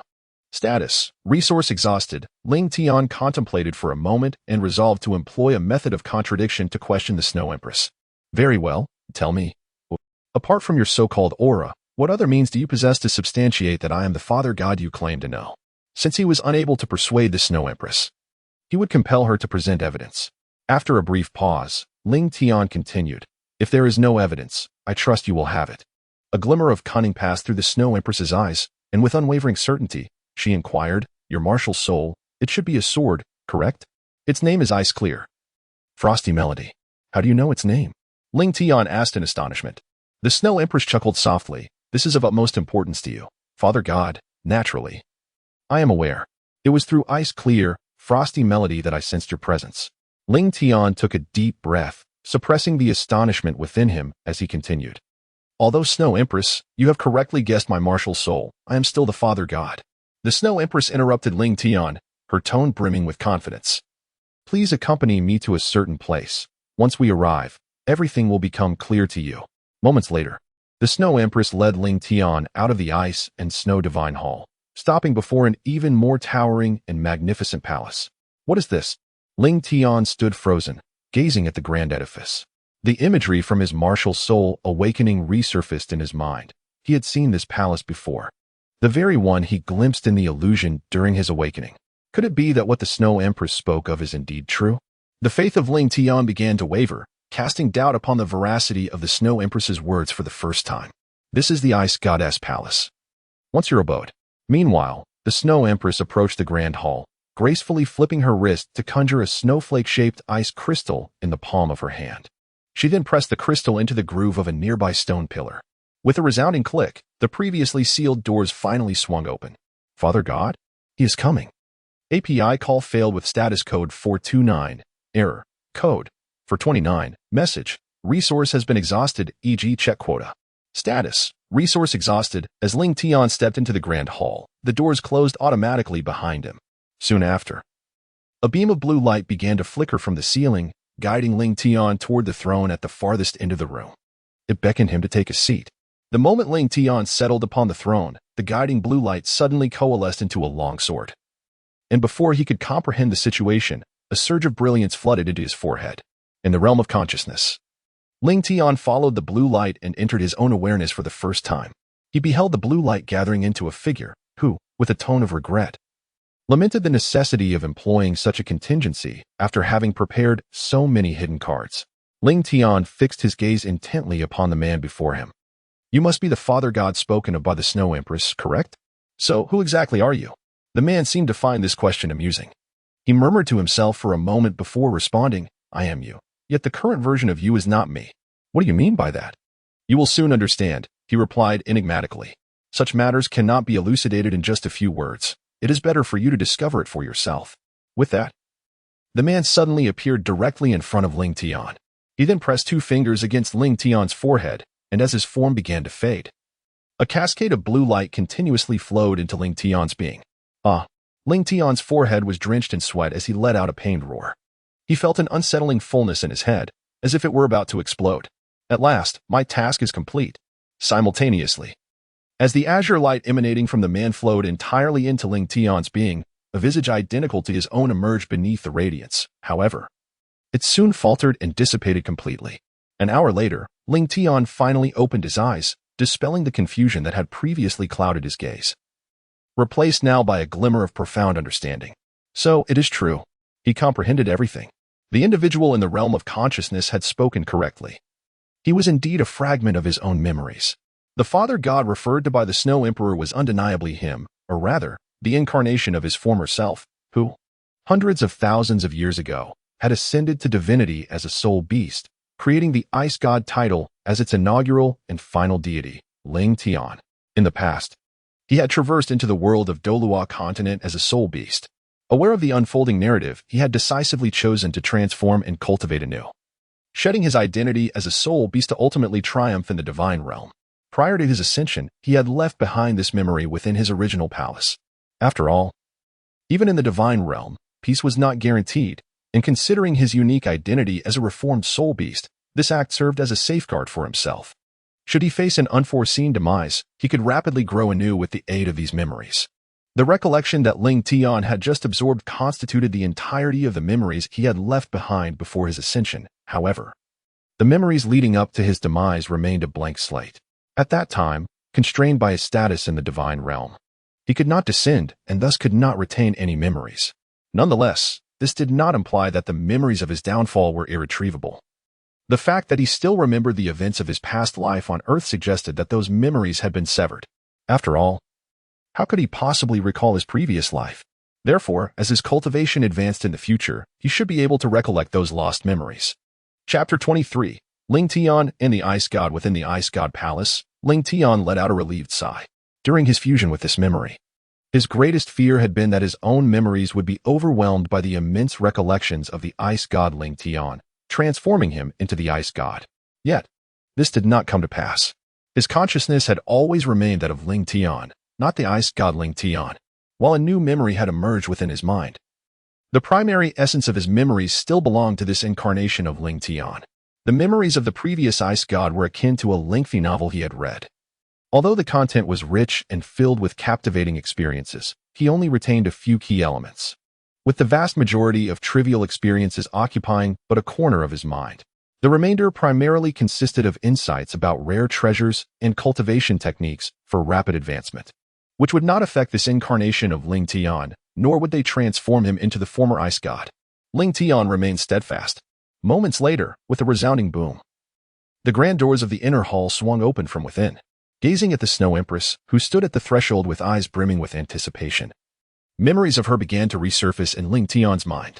During his time of training in the frigid northern realms, he had fortuitously discovered this purest embodiment of ice attribute elemental force, the Ice Fairy Snow Empress. He took her under his wing, nurturing her as if she were his own daughter, ultimately guiding her to become the sovereign spirit beast of the Northern Territories, which allowed him to ascend to the divine realm with peace of mind. Father God. Although Ling Tian still felt somewhat awkward, he ultimately accepted this title. For he indeed was the divine father of the Snow Empress in his previous life. I miss you so much, the Snow Empress exclaimed as she threw herself into Ling Tian's embrace. You have worked hard. Ling Tian held the Snow Empress in a somewhat rigid embrace, listening to her faint sobs, instinctively patting her back with gentle motions. However, due to their height difference, it appeared more as if Ling Tian was being cradled in the Snow Empress's arms. Noticing this, Ling Tian's expression grew somewhat awkward. Moments later, within the main hall of the Ice God Palace, the Snow Empress began to recount the changes that had transpired in the far north since his fall. Without the protection of a deity, the condition of the far north had deteriorated sharply over the years. As the Ice God, Ling Tian's demise had the most significant impact, as the spirit beasts lost the divine favor, leading to dire consequences for their tribulations. Consequently, with the demise of the 10,000-year level spirit beasts, the strength of the far north had gradually diminished. This decline had, in turn, incited the greed of humans and sea spirit beasts alike. As the sovereign of the far north, the Snow Empress naturally bore the responsibility of a supreme being, engaging in battles with nearby sea spirit beasts to safeguard her domain. Fortunately, the Father God had finally returned. At this point, the Snow Empress glanced at Ling Tian, a light smile gracing her lips. Once you restore your divine status, all the challenges of the far north will be effortlessly resolved. That little snow. API call failed with status code 429. Error. Code 429. Message. Resource has been exhausted, e.g. check quota. Status. Resource exhausted. Ling Tian took a deep breath and earnestly stated, I do not harbor any dislike towards you. Rather, it is the title Father God that I find quite unfamiliar. You must understand that standing before you is Ling Tian, a mere 10-year-old child, not the former ice god. Is it appropriate for a soul beast that has existed for 700,000 years to address a 10-year-old as Father God? Of course, this sentiment is one I dare only voice in the recesses of my mind. After all, age is a common concern for women, and uttering such a statement would transcend mere titles. Do you grasp the essence of my words? Thus, does Father God merely seek an alternative appellation? Yes, that is indeed the case. However, I have no desire to change it. Father God is Father God. Change it? No. The two engaged in an extensive discourse regarding the matter of titles. Ultimately, the Snow Emperor and Ling Tian reached a compromise. In the absence of outsiders, the Snow Emperor could continue to use Father God, but in all other circumstances, a different title must be adopted. Moreover, the Snow Emperor added a stipulation that Ling Tian must likewise maintain his own designation. By the way, Shui my teacher, just as he spoke, a subtle fluctuation of soul power stirred within Ling Tian, heralding the onset of a breakthrough. A flicker of joy flashed through Ling Tian's eyes. He never anticipated that the soul power that had troubled him for an entire year would finally break through at this moment. With this thought, he hurriedly focused his mind and sat down to diligently guide his soul power in achieving this breakthrough. Boom. Moments later, as Ling Tian opened his eyes, a wave of soul power enveloped him, successfully reaching the 30-level Soul Emperor. What type of soul ring is required for a father deity to break through to Soul Emperor? As the sovereign of the extreme north, the Snow Empress could effortlessly locate a few near-death thousand-year soul beasts to sacrifice as Ling Tian's third soul ring. Any thousand-year soul beast would suffice. Ling Tian waved his hand to halt the Snow Emperor, calmly explaining, "My soul ring is the Ice Mist Frost Sword, which has been autonomously formed by absorbing the power of a millennium-old soul beast. Therefore, as long as the time is sufficient, it can be done. Leave it to me, Father God." The Snow Emperor vanished in an instant, venturing outside in search of a soul beast. Meanwhile, Ling Tian, through his understanding of the Ice God's memories, had come to grasp the uniqueness of his martial soul, the Ice Mist Frost Sword. It serves as the vessel for the Ice God's divine position. If it were the perfect Ice Mist Frost Sword as a martial soul, it would require no soul beast power. A mere breakthrough would suffice to immediately condense a soul ring. However, due to previous severe damage, the Ice Mist Frost Sword could now only absorb the power of its original soul ring, thus autonomously condensing the soul skill most attuned to him. This is precisely why the soul ring had transformed into its current icy blue hue. Allow me to clarify a point of confusion. Firstly, the issue of memory is something the Ice God has intentionally orchestrated. Although the essence of the soul remains, the reincarnation has forged an entirely new persona. If the memories spanning tens of thousands of years were to flood Ling Tian's mind, this persona would cease to exist. However, the Ice God did not wish for this. He holds his own pride and convictions, thus opting to dilute his memories, retaining only those pertinent to enhancing his cultivation. The new self embarks on a fresh journey, with memories serving merely as nourishment for this rebirth. In other words, the Ice God's memories are but a spectator to Ling Tian, not an experiencer. Hence, he will not transform into a different individual due to these memories. He remains the Ling Tian of old, unchanged. He will still address the sword Douluo as his teacher, refer to Qian Rinxue as his elder brother, and call Ning Rongrong his esteemed senior. This is the essence of what I wish to convey, and I hope esteemed readers can comprehend it. Please refrain from later remarks questioning the protagonist's maturity, claiming he possesses the Ice God's memories yet behaves immaturely. Chapter 24, Incarnation Reflection. Upon understanding Ling Tian's request, the Snow Emperor swiftly returned with a 300-year-old extreme cold thrush, nearing its limit. The extreme cold thrush was remarkably cooperative, immediately offering its soul ring as a sacrifice to Ling Tian. Due to the voluntary nature of the sacrifice, this time the absorption of the soul ring required no dispelling of resentment, and within less than half an hour, the third icy blue soul ring had successfully condensed. Observing this brand new soul ring, a flicker of joy emerged in Ling Tian's icy gaze. It had not been easy. After a year, he had finally ascended to the rank of Soul Master. By the way, Snow Emperor, you. As Ling Tian began to speak, before he could finish, a sphere of crimson light suddenly surged forth from the depths of the temple. This luminous orb seemed to envelop something, swiftly and without pause. It flew directly before Ling Tian. Immediately, the glowing mass adhered to him, and in no time, it completely enveloped him. Father God. The Snow Empress initially felt a twinge of panic, but just as she was about to intervene, Ling Tian's voice resonated from within, reassuring her, "I am unscathed. This is a soul bone." Soul bone. The Snow Empress's anxious heart finally found solace, prompting her to quietly withdraw from the palace. The absorption of a soul bone typically required at least a day or two. She needed to provide Ling Tian with a tranquil environment free from external disturbances. Meanwhile, within the cocoon of light, the Ice Crystal Song Frost Sword stood resolutely before Ling Tian, continuously channeling energy into the once crimson soul bone. As time progressed, a new soul bone, strikingly different from its predecessor, began to take form. After completing this task, the Ice Crystal Sword silently retreated into the martial spirit realm. What emerged was a soul bone of a profound ice blue hue, adorned with intricate patterns of gold and silver. However, due to the modifications made by the Ice Crystal Song Frost, Ling Tian could no longer discern the original type of soul beast from which this bone originated. It now floated serenely in midair. Ling Tian extended his hand to grasp the soul bone within his palm, a flicker of astonishment shimmering in his eyes. The soul bone originated from the Ice God Palace, and it was evident who had left behind this fragment of soul bone. Ling Tian pressed the soul bone against his chest, seated himself cross-legged, and focused on his martial soul. channeling the connection between his soul power and the soul bone into the latter, attempting to commune with the soul energy within. This method of soul bone absorption was described in the text. To Ling Tian's astonishment, despite it being his inaugural experience with soul bone absorption, the process unfolded remarkably smoothly. The soul bone felt as though it were an intrinsic part of him, devoid of the agony and discomfort mentioned in the book. Rather, it was somewhat pleasant. Nevertheless, it required a considerable amount of time for Ling Tian to fully integrate the soul bone into his being. During his absorption of the soul bone, nourished by the dense ice attribute soul energy, his body was undergoing subtle transformations unbeknownst to him. The azure orb at the center of the great hall had vanished. Ling Tian suddenly opened his eyes, and the soul power within him surged outward, marking the complete refinement of this soul bone. At last, it was accomplished. With the refinement of the soul bone, Ling Tian's soul power ascended once more. Absorbing the soul ring had elevated him by 2 levels.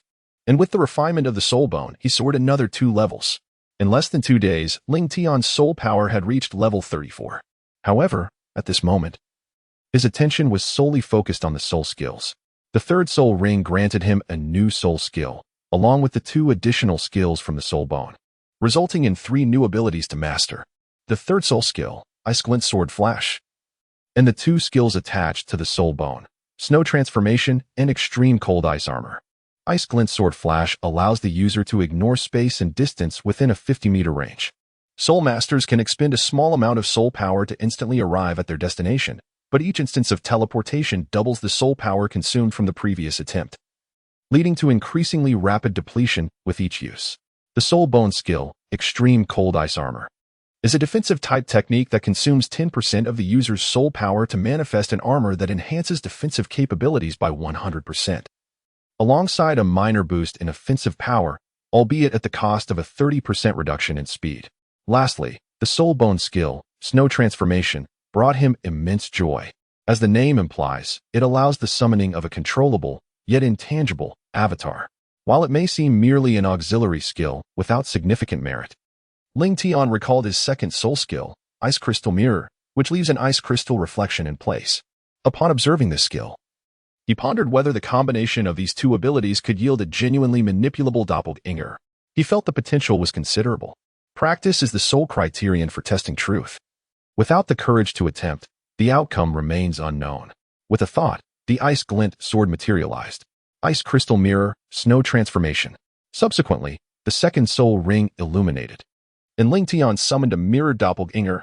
He then connected with the soul bone, conjuring the Snow Transformation, which he guided into the mirror. Gradually, the avatar and the doppelganger began to merge. Boom! Suddenly, a muffled explosion echoed as the ice crystal mirror shattered. The initial experiment had failed. It seemed he had miscalculated the speed. He would try again. Identifying the cause of his failure, Ling Tian endeavored once more to fuse the 2. Boom! A miscalculation in soul power control. Try again. Boom! The fusion distance was too short. Try again. Boom! The method was incorrect. Try again. Again and again. Despite the failures, Ling Tian was invigorated. His setbacks were not in vain. Each failure eliminated a flawed approach, laying a solid foundation for eventual success. Furthermore, within the Ice Palace, his soul power remained abundantly full, allowing him to persist in his attempts.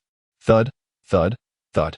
With each successive trial, the intervals between the breakdowns of the mirrored avatar extended. And finally, after an indeterminate number of attempts, the mirror and avatar successfully merged, resulting in a functioning doppelganger. Success. With gleaming eyes, Ling Tian watched as the doppelganger began to move under his control. After testing, he gained a preliminary understanding of the doppelganger.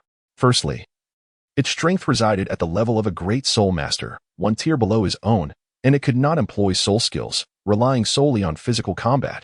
Secondly, the original mirror's abilities were retained, allowing the ice shards created upon the doppelganger's explosion to be controlled as well.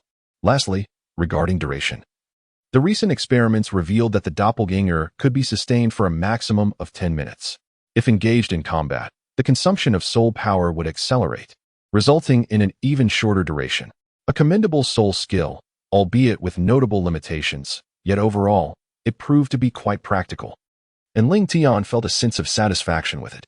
Chapter 25, Zhu Shiqing under pursuit 2 days later, before the Ice Palace. The Snow Empress gazed at Ling Tian with a hint of reluctance. Father God, Can you truly not remain in the far north any longer? API call failed with status code 429. Error. Code. For 29. Message. Resource has been exhausted, e.g. check quota. Status. Resource exhausted. A gentle warmth flickered within Ling Tian's usually frigid gaze. When my soul power ascends beyond level 40, achieving the soul grandmaster rank, I shall endeavor to return. We shall meet again then. Torso soul bone, cranial soul bone, limb soul bones, and external soul bone. In total, there exist 7 soul bones. If his intuition serves him correctly, there should be 6 more soul bones concealed within the ice god shrine. It is implausible that his previous incarnation would have prepared merely a single soul bone. By the way, my return should remain undisclosed to those individuals I subdued in the past. They were unruly before, and if they were to discover that I have been reborn with diminished strength, they might entertain devious thoughts. Shuo understands, the Ice Emperor affirmed, a potent killing intent surfacing in her icy eyes. They would be wise not to harbor such notions. For even if it precipitates a decline in the strength of the Arctic region, I shall personally eliminate them. These are merely conjectures. Do not dwell on them excessively. Indeed. The Ice Emperor replied, composing herself. Allow me to escort you from this place. I am much obliged. API call failed with status code 429. Error. Code. For 129.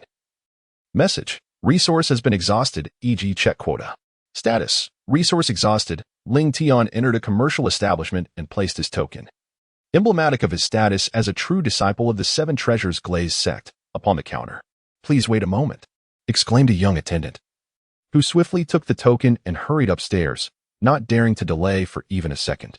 From Ling Tian's attire and demeanor, it was immediately apparent that the young man hailed from an extraordinary background. The perceptive vendor, accustomed to interacting with a myriad of customers, could certainly discern this. A few minutes later, a middle-aged man approached Ling Tian with quick strides, presenting the token with both hands. Is this your token? He inquired. Indeed, Ling Tian replied. Ling Tian nodded calmly, retracting the token. Upon confirming his identity, the middle-aged man adopted a more respectful demeanor. I am Chu Hong, an outer disciple of the 7 Treasures Glazed sect, stationed outside the snowy city. It is an honor to meet you, senior brother of the True Transmission. May I inquire what instructions you have? Please send it back to the sect. Ling Tian extracted a letter marked with his own name from his storage ring, emphasizing the urgency with which it must be dispatched back to the sect. Given the swiftness of the sword duelist, it should have reached the sect within a week. However, even at his utmost speed, it would still take him a week to return. With the vast information network of the 7 Treasures Glazed Tile sect, sending a letter back should be accomplished more swiftly than his own pace. Therefore, he resolved to send a letter first, to assure Chen Xin and the others of his safety. The disciple understood. Zhu Hong nodded solemnly as he accepted the envelope. Having concluded this matter, Ling Tian did not linger and turned to leave the shop of the 7 Treasures Glazed Tile sect. 5 days later, near the border of the Tiando Empire, Ling Tian stood atop the ice crystal frost sword, comparing his position on the map with the forest below. Ah, this direction, he mused. If I traverse this forest and journey for another 2 hours, I should arrive at the 7 Treasures Glazed sect. Just as he adjusted his course, preparing to soar out of the forested ridge, the sudden sound of a fierce battle erupted nearby. Meanwhile, on a slope not far from here, a group of cloaked figures darted through the dense woods. Among them, one individual wielding a bow and arrow aimed towards the front. Ahead, a girl with long black hair was taking refuge against a large tree, evading their pursuit. Her haggard appearance suggested she had been fleeing from the assailants for some time. Although beautiful, her face bore a chilling demeanor that repelled others. Clad in a form-fitting black outfit, her alluring figure was accentuated with elegance. She moved with the grace of a live cat. This young lady was no ordinary person. She was Zhu Zhuqing. Her father was the renowned Duke of the Underworld in the Starluo Empire, one of the most powerful figures in the realm, and notably, the royal family's queen hailed from this lineage. As for her presence here, the reason was simple.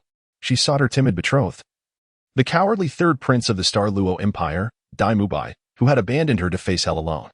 His decision to forsake his princely identity stemmed from the brutal competition for the throne, where the rule was clear: the victor lives, and the vanquished perishes. The Starluo Empire had never recognized a prince as merely a title. Princes either ascended as emperors or succumbed to their fates at the hands of their successors. The current heir to the throne lay between the eldest prince, Davis, and the 2nd prince, Dai Mubai. The contest for the throne was expected to be evenly matched. Yet Davis was a full 8 years older than Dai Mubai, resulting in a significant disparity in both soul power and prestige. Disheartened, Dai Mubai chose to abandon Zhu Zhuqing and fled the Starry Empire, seeking refuge in the territory of the Heaven Do Empire, at a place known as Shrek Academy. In truth, Zhu Zhuqing harbored no genuine feelings for Dai Mubai, yet as his fiancée, her fate was irrevocably intertwined with his. His life was her life, his death, hers. Thus, she was compelled to seek him out, for it was her destiny, even after he had forsaken her. Suddenly, an arrow shot towards her, narrowly grazing her right leg. Though she was not struck, the loss of balance caused her to stumble and fall to the ground. Second miss. Where do you think you were running to? As she attempted to rise and escape, she found herself encircled by the cloaked figures. Lower your weapons. Who dares to point them at our second miss? The leader commanded, gesturing for his subordinates to lower their arms. Turning towards Zhu Zhuqing, his eyes glinted with malice. Yet he feigned concern as he said, Miss, we kindly invite you to return. How can you refuse our goodwill? Zhu Zhuqing remained silent, lost in thoughts of Zhu Zhuqing.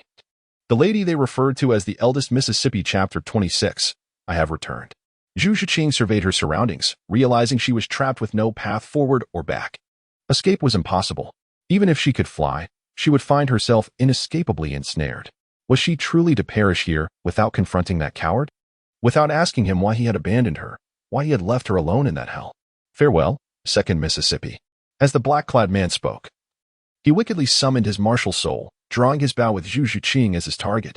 Dai Mubai, I hate you. At that moment, as the blade drew closer, Zhu Zhuqing closed her eyes in despair, a single crystalline tear slipping down her weary cheek. She loathed him.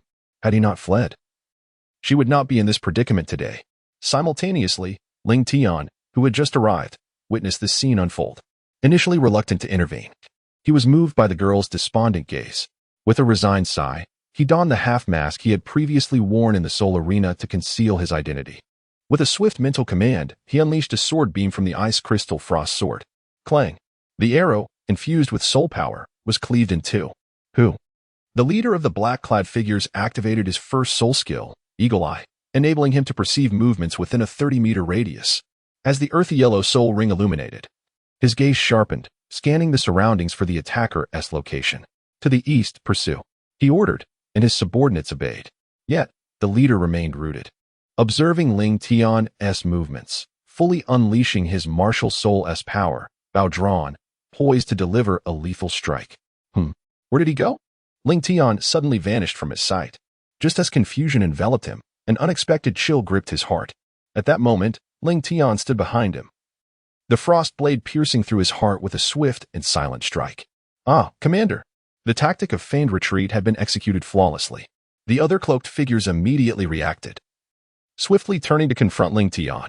Meanwhile, upon hearing the agonizing scream, Zhu Zhuqing opened her eyes in bewilderment. She beheld a youth clad in white, exuding an air of solitude and pride, as he dispatched the leader with a single stroke of his sword, rekindling a flicker of hope in her otherwise despairing heart.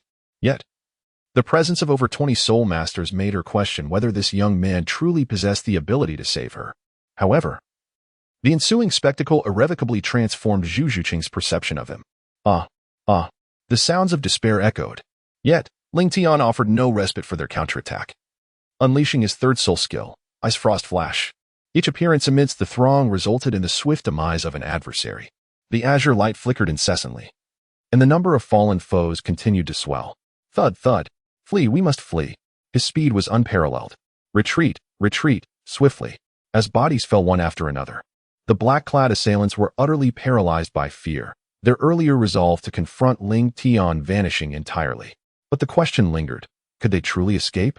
The effective range of his third soul skill was 50 meters. Would Ling Tian provide them the opportunity to flee beyond that distance? He understood all too well the principle of eradicating the roots of a problem. The last one. With a cleaving surge of his blade, Ling Tian bisected the last of the black-clad pursuers. Zhu Zhuqing, her countenance a mixture of astonishment and bewilderment, could only gape in utter disbelief. His prowess was undeniable. He had single-handedly vanquished their assailants. As she remained in her reverie, Ling Tian approached, his voice a cool balm. Your pursuers are no more. You are safe for now. Regaining her composure, a delicate blush crept across Zhu Zhuqing's cheeks as she surreptitiously appraised Ling Tian. Thank you, she murmured. A figure draped in pristine white. A youth of composed demeanor, his features partially concealed by a fox-like mask. Such was Zhu Zhuqing's initial impression. Yet, she wondered why the mask. The exposed lower half of his face hinted at a comeliness that belied any disfigurement. As Zhu Zhuqing's thoughts meandered, Ling Tian turned to depart. "Wait," she exclaimed, rising to her feet. "What is your name?" A sudden realization dawned upon her, and she hastily added, her face flushed, "Don't misunderstand. I am in your debt, and I shall repay you." Ling Tian merely waved his hand, a trivial gesture. "Wait, just a moment," he was interrupted before Zhu Zhuqing could finish her words. As Ling Tian had already taken flight on his sword, he had no desire to become entangled with this perilous maiden, and his decision to assist her was solely prompted by compassion upon witnessing her predicament. 2 days later, at the Seven Treasures glazed tile school, Chen Exine, having been defeated by the Snow Empress, awoke and frantically searched for Ling Tian in the extreme northern lands. However, at that time, Ling Tian was situated deep within the core of the northern territory, rendering it impossible for Chen Exine to locate him. Consequently, after failing to uncover any leads, Chen Exine had no choice but to return to the Seven Treasures glazed tile school. Burdened by guilt and self-reproach regarding Ling Tian, he attributed all responsibility to himself. It wasn't until 3 days ago that he received a letter from Ling Tian. After a week of self-imposed isolation, Chen Exine finally released the weight of his guilt. Yet, since that day, he had taken to waiting daily at the school's entrance for a glimpse of Ling Tian. Today was no exception. Clad in white, Chen Exine stood quietly, anticipating the return of his disciple. Meanwhile, Ling Tian, standing upon the frosty Jingyin sword, swiftly approached the mountain gate of the Seven Treasures glazed tile school. Soon, the magnificent outline of a 7-story pagoda emerged gradually in his sight. As time passed, the silhouette of the pagoda became increasingly distinct. Chen Exine, gazing into the distance, spotted Ling Tian at once with his exceptional vision as a titled Douluo. Without hesitation, he set forth, propelled by the 7-killing sword across the sky. "Master?" Upon encountering the familiar figure of Chen Exine, Ling Tian suddenly comprehended the situation, his eyes glistening with emotion. "I have returned." The master had been waiting at the mountain gate for his return. Otherwise, even with his swiftness and keen sight, it would have been impossible to arrive so promptly. Chen Exine furrowed his brow and inquired gravely, "Xiao Tian, what has happened to your hair?" Ling Tian glanced at the strands of hair resting on his shoulder, a hint of helplessness reflected in his eyes as he remarked, "There was a slight mishap. I will elaborate further once we return to the sect." "Very well, let us return to the sect together," he continued. Chen Exine, appearing composed outwardly, nodded slightly, though his right hand trembled faintly as he patted Ling Tian's shoulder. "It is good to return. It is good to return." At that moment, seeing Ling Tian unscathed, Jian Douluo finally felt the tension in his heart dissipate. Indeed. Chapter 27. "Xiao Tian, have you dyed your hair?" "Very well, let us return to the sect together," he reiterated. Chen Exine, maintaining a facade of calm, nodded once more, yet his right hand quivered slightly as he placed it on Ling Tian's shoulder. "It is good to return. It is good to return." Only now, witnessing Ling Tian's intact form, did Jian Douluo's anxious heart finally find solace.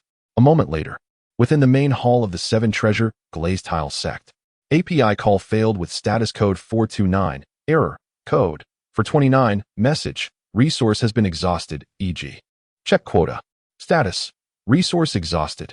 If something were to truly happen to Ling Tian, Ning Fengji would be at a loss as to how to explain it to Xue Qing'e. "Little Tian, previously, Jian Shu mentioned to wait a moment. What has transpired with your hair?"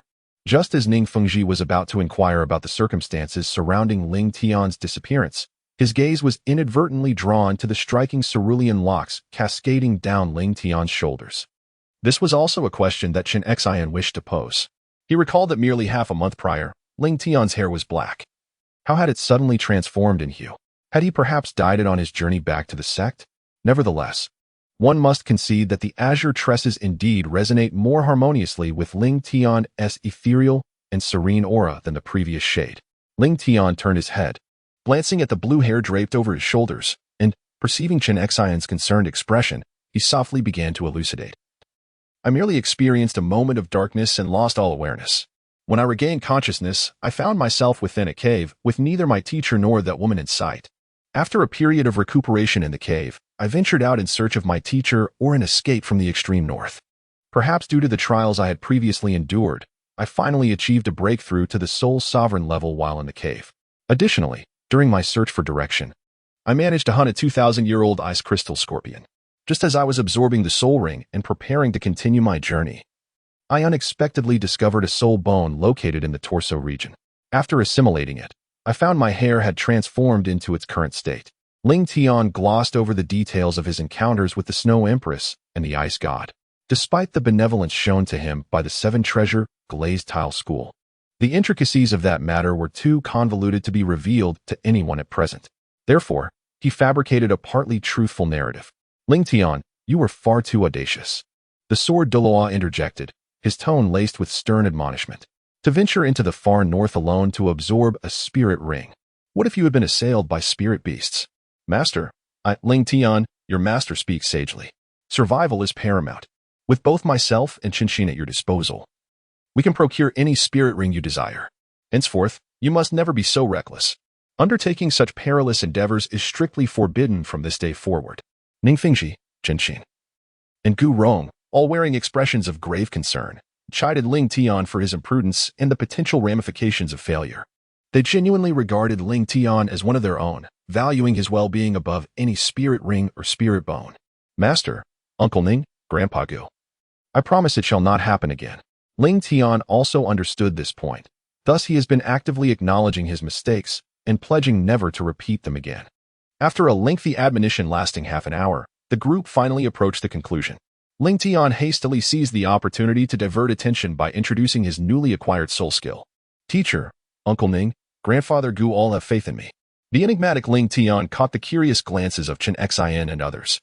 No sooner had he spoken than his form flickered and vanished from sight. Teacher. A familiar voice echoed behind Chen Xian, and upon turning, he found Ling Tian standing directly behind him, summoning the frigid armor. The art of teleportation and the protective armor was quite intriguing. Chen Xian extended a finger, lightly touching the icy armor. Crack, crack. Within moments, fine cracks began to appear on the armor. Although the armor was fracturing, Chen Xian nodded in satisfaction, impressed that it could withstand the soul power of a soul sect level. Teacher, there's even more. As he spoke, another Ling Tian appeared before Chen Xian, this one sculpted from ice. This isn't your original. Before he could finish, Chen Xian observed the ice sculpture beginning to throw punches, moving with remarkable agility, apart from being composed of ice. It bore no difference from a normal person. What do you think? Bang! Ling Tian unleashed the ice sculpture between Chen Xian and Gu Rong, demonstrating his final ability. After absorbing the soul bones and soul rings, my second soul skill is now able to operate freely. Quite impressive. These soul skills are indeed very practical. Chen Xian and the others nodded in harmonious agreement, acknowledging that Ling Tian's 3 soul skills were commendable, effectively complementing his original skills in offense, defense, and agility without any weaknesses. After a moment of urging Ling Tian to rest, the trio allowed him to return, having endured over half a month of hardship outdoors. It was only right that he take some time to recuperate. Observing Ling Tian's departing figure, Ningfengji squinted and chuckled softly, remarking, "Little Tian is quite fortunate. An unexpected incident has turned into an opportunity for him. You have certainly taken on a fine disciple." Gu Rong glanced sideways at Chen Xian, expressing his own sentiments. With the strength this lad possesses now, I doubt anyone of his generation within the sect could rival him. My disciple should naturally be the strongest. Chen Xian proclaimed with an air of certainty, though the glimmer of amusement in his eyes betrayed his true thoughts. Gu Rong shot him an irritated look, retorting, "You old rascal, a mere compliment, and you begin to boast." Chen Xian turned his gaze towards him, asking, "What? Do you want to spar with me?" Gu Rong, unyielding, glared back defiantly, responding, "Let us do it. Who's afraid? Shall we go? Let us go." Just then, Ningfengji intervened, halting the impending skirmish between the two. A glimmer of insight flashed in his eyes as he gently proposed, "What do you think about pairing Rongrong with Little Tian?" Rongrong and Little Tian? The previously tense Chen Xian and Gu Rong abruptly paused, exchanging surprised glances before turning their attention to Ningfengji. "Uncle Jian, Uncle Gu, what are your thoughts?" Ningfengji inquired. "I think it's a good match. Among the younger generation of the Seven Treasures Glazed Tile School, no one possesses talent that rivals Little Tian. If Rongrong truly has feelings for him, he is indeed the best choice. I have no objections, though I wonder how Rongrong and Little Tian feel about it." "Relationships need to be nurtured," Ningfengji remarked, a knowing smile gracing his lips. Chapter 28. She is 3 days later. at the Seven Treasures Glazed Tile School. Little Tian, I need your help with something, Ning Fingji said to the recently summoned Ling Tian, a look of concern etched on his face. Rong sneaked out of the sect last night. Although some disciples are secretly protecting her, given Rong's nature, they are unable to bring her back. Ling Tian tentatively inquired, so? Uncle Ning, do you wish for me to bring Sister Rong back? Indeed, Ning Fingji replied, a hint of helplessness gracing his countenance. Among the younger generation of our sect, you are the only one capable of conversing with Rong, thus this task falls solely upon you. Leave it to me, Uncle Ning. Ling Tian readily agreed. Coincidentally, he wished to meet the destined child of Douluo world, Tang San, along with the members of his protagonist group. I'll leave it to you, Ning Fingji gently urged. A few days prior, the disciples of the sect had responded, mentioning that Rong had joined an academy in Soto City. If possible, it would be best to bring her back to the sect. Understood, Uncle Ning. If there are no other arrangements, I shall return to prepare, Ling Tian replied. Thank you, Xiao Tian. As he watched Ling Tian's retreating figure, a profound glimmer flickered in Ning Fengji's eyes. All he could do was to facilitate the union of the two. He hoped that these two young souls would ultimately find their way to one another. Should I return to the Crown Prince's residence? Ling Tian paused as he passed through Tiando City. He recalled that their last meeting had been 3 months prior. Would it not be an opportune moment to reconnect? Rong, his senior, should not be in a rush, he mused. Ling Tian pondered for a moment before gracefully stepping through the grand entrance of Heavendo City. Within the prince's residence, upon hearing the news of Ling Tian's return, Qianrenxue, who was engrossed in administrative duties, abruptly rose, her eyes sparkling with delight. Without a trace of hesitation, she discarded the half-completed official documents and hastily made her way towards the palace exit. In the courtyard, Ling Tian emerged. Adorned in a flowing blue robe, his complexion as fair as jade, and his strikingly handsome features elegantly chiseled. His azure hair danced in the breeze, and a gentle smile graced his lips, exuding an air of refined grace, akin to a celestial being. Elder brother. Came the familiar call that stirred Qianrenxue from her reverie, reminding her that this was her dear younger brother, Ling Tian. Little Tian, she exclaimed, swiftly approaching him and enveloping him in a warm embrace. After a brief moment, Qianrenxue, reminiscent of 4 years prior, took Ling Tian's hand and remarked with a sense of wonder, "You've grown taller and more handsome. But why has your hair turned blue?" It was an unexpected occurrence while absorbing a soul bone. My hair changed to this color, he explained. It's quite all right. Blue is rather attractive. Qianrenxue replied with a light laugh, affectionately ruffling Ling Tian's hair. Indeed, the child had transformed remarkably in just 3 months, having grown at least 20 centimeters taller.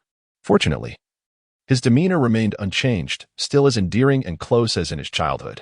Little Tian, shouldn't you be cultivating at the Seven Treasures Glazed Tile School? How is it that you have time to return to the prince's residence?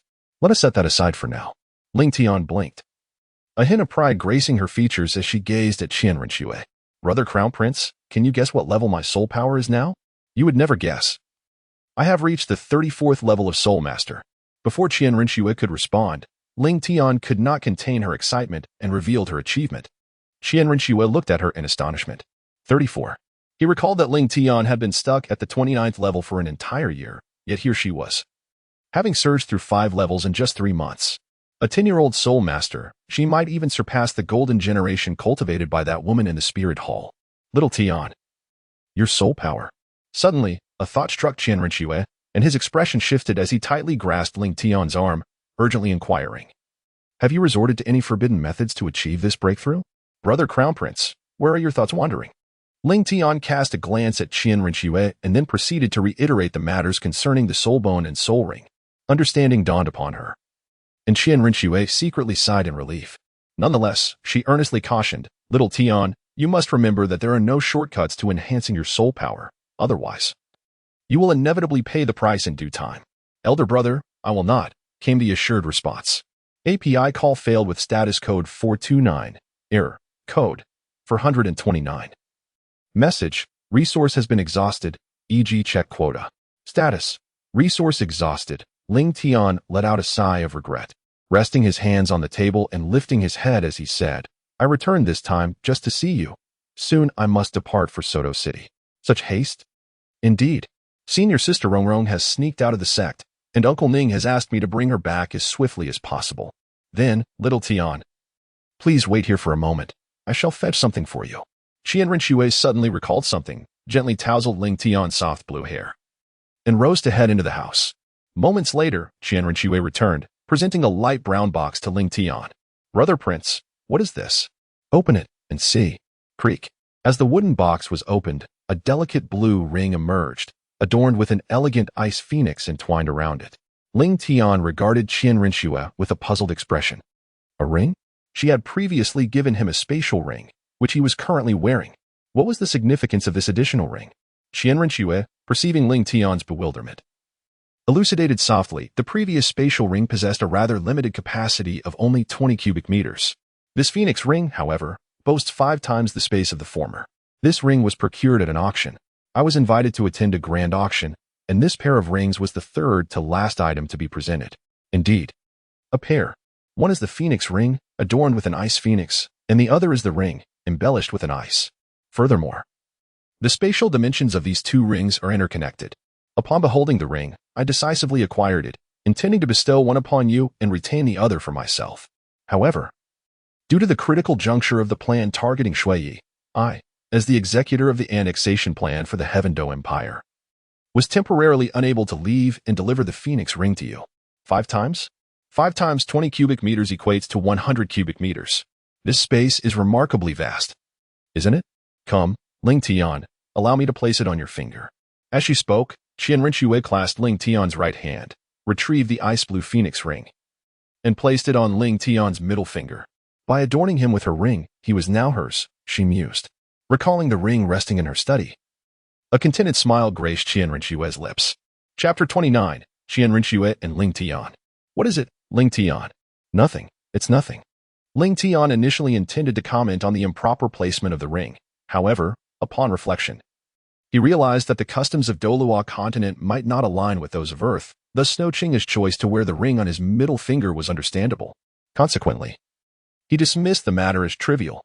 A moment later, within the study of the prince's residence, Xiao Tian lamented that he should never have permitted Ling Tian to attend the 7 Treasure Glazed Tile School. The Tiando Royal Academy would have been far better, allowing him to see the young lad every day.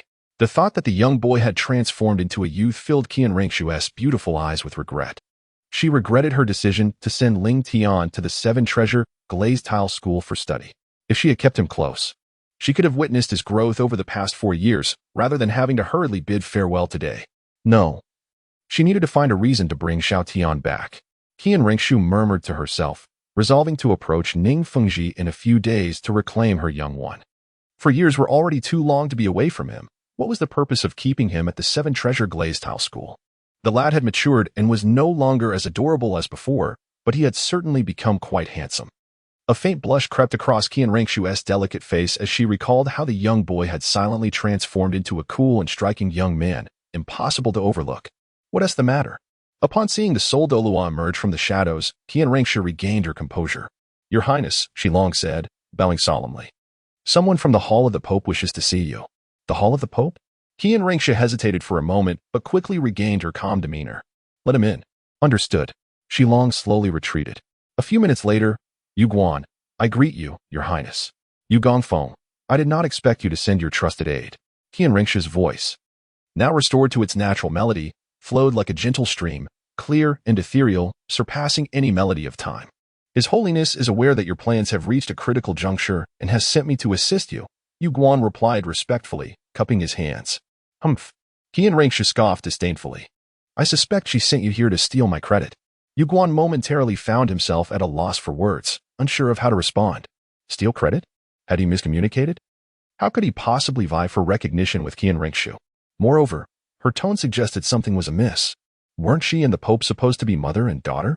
Was this merely a unique mother-daughter dynamic of the Spirit Hall? Despite his confusion, Yu Guan continued to speak diplomatically.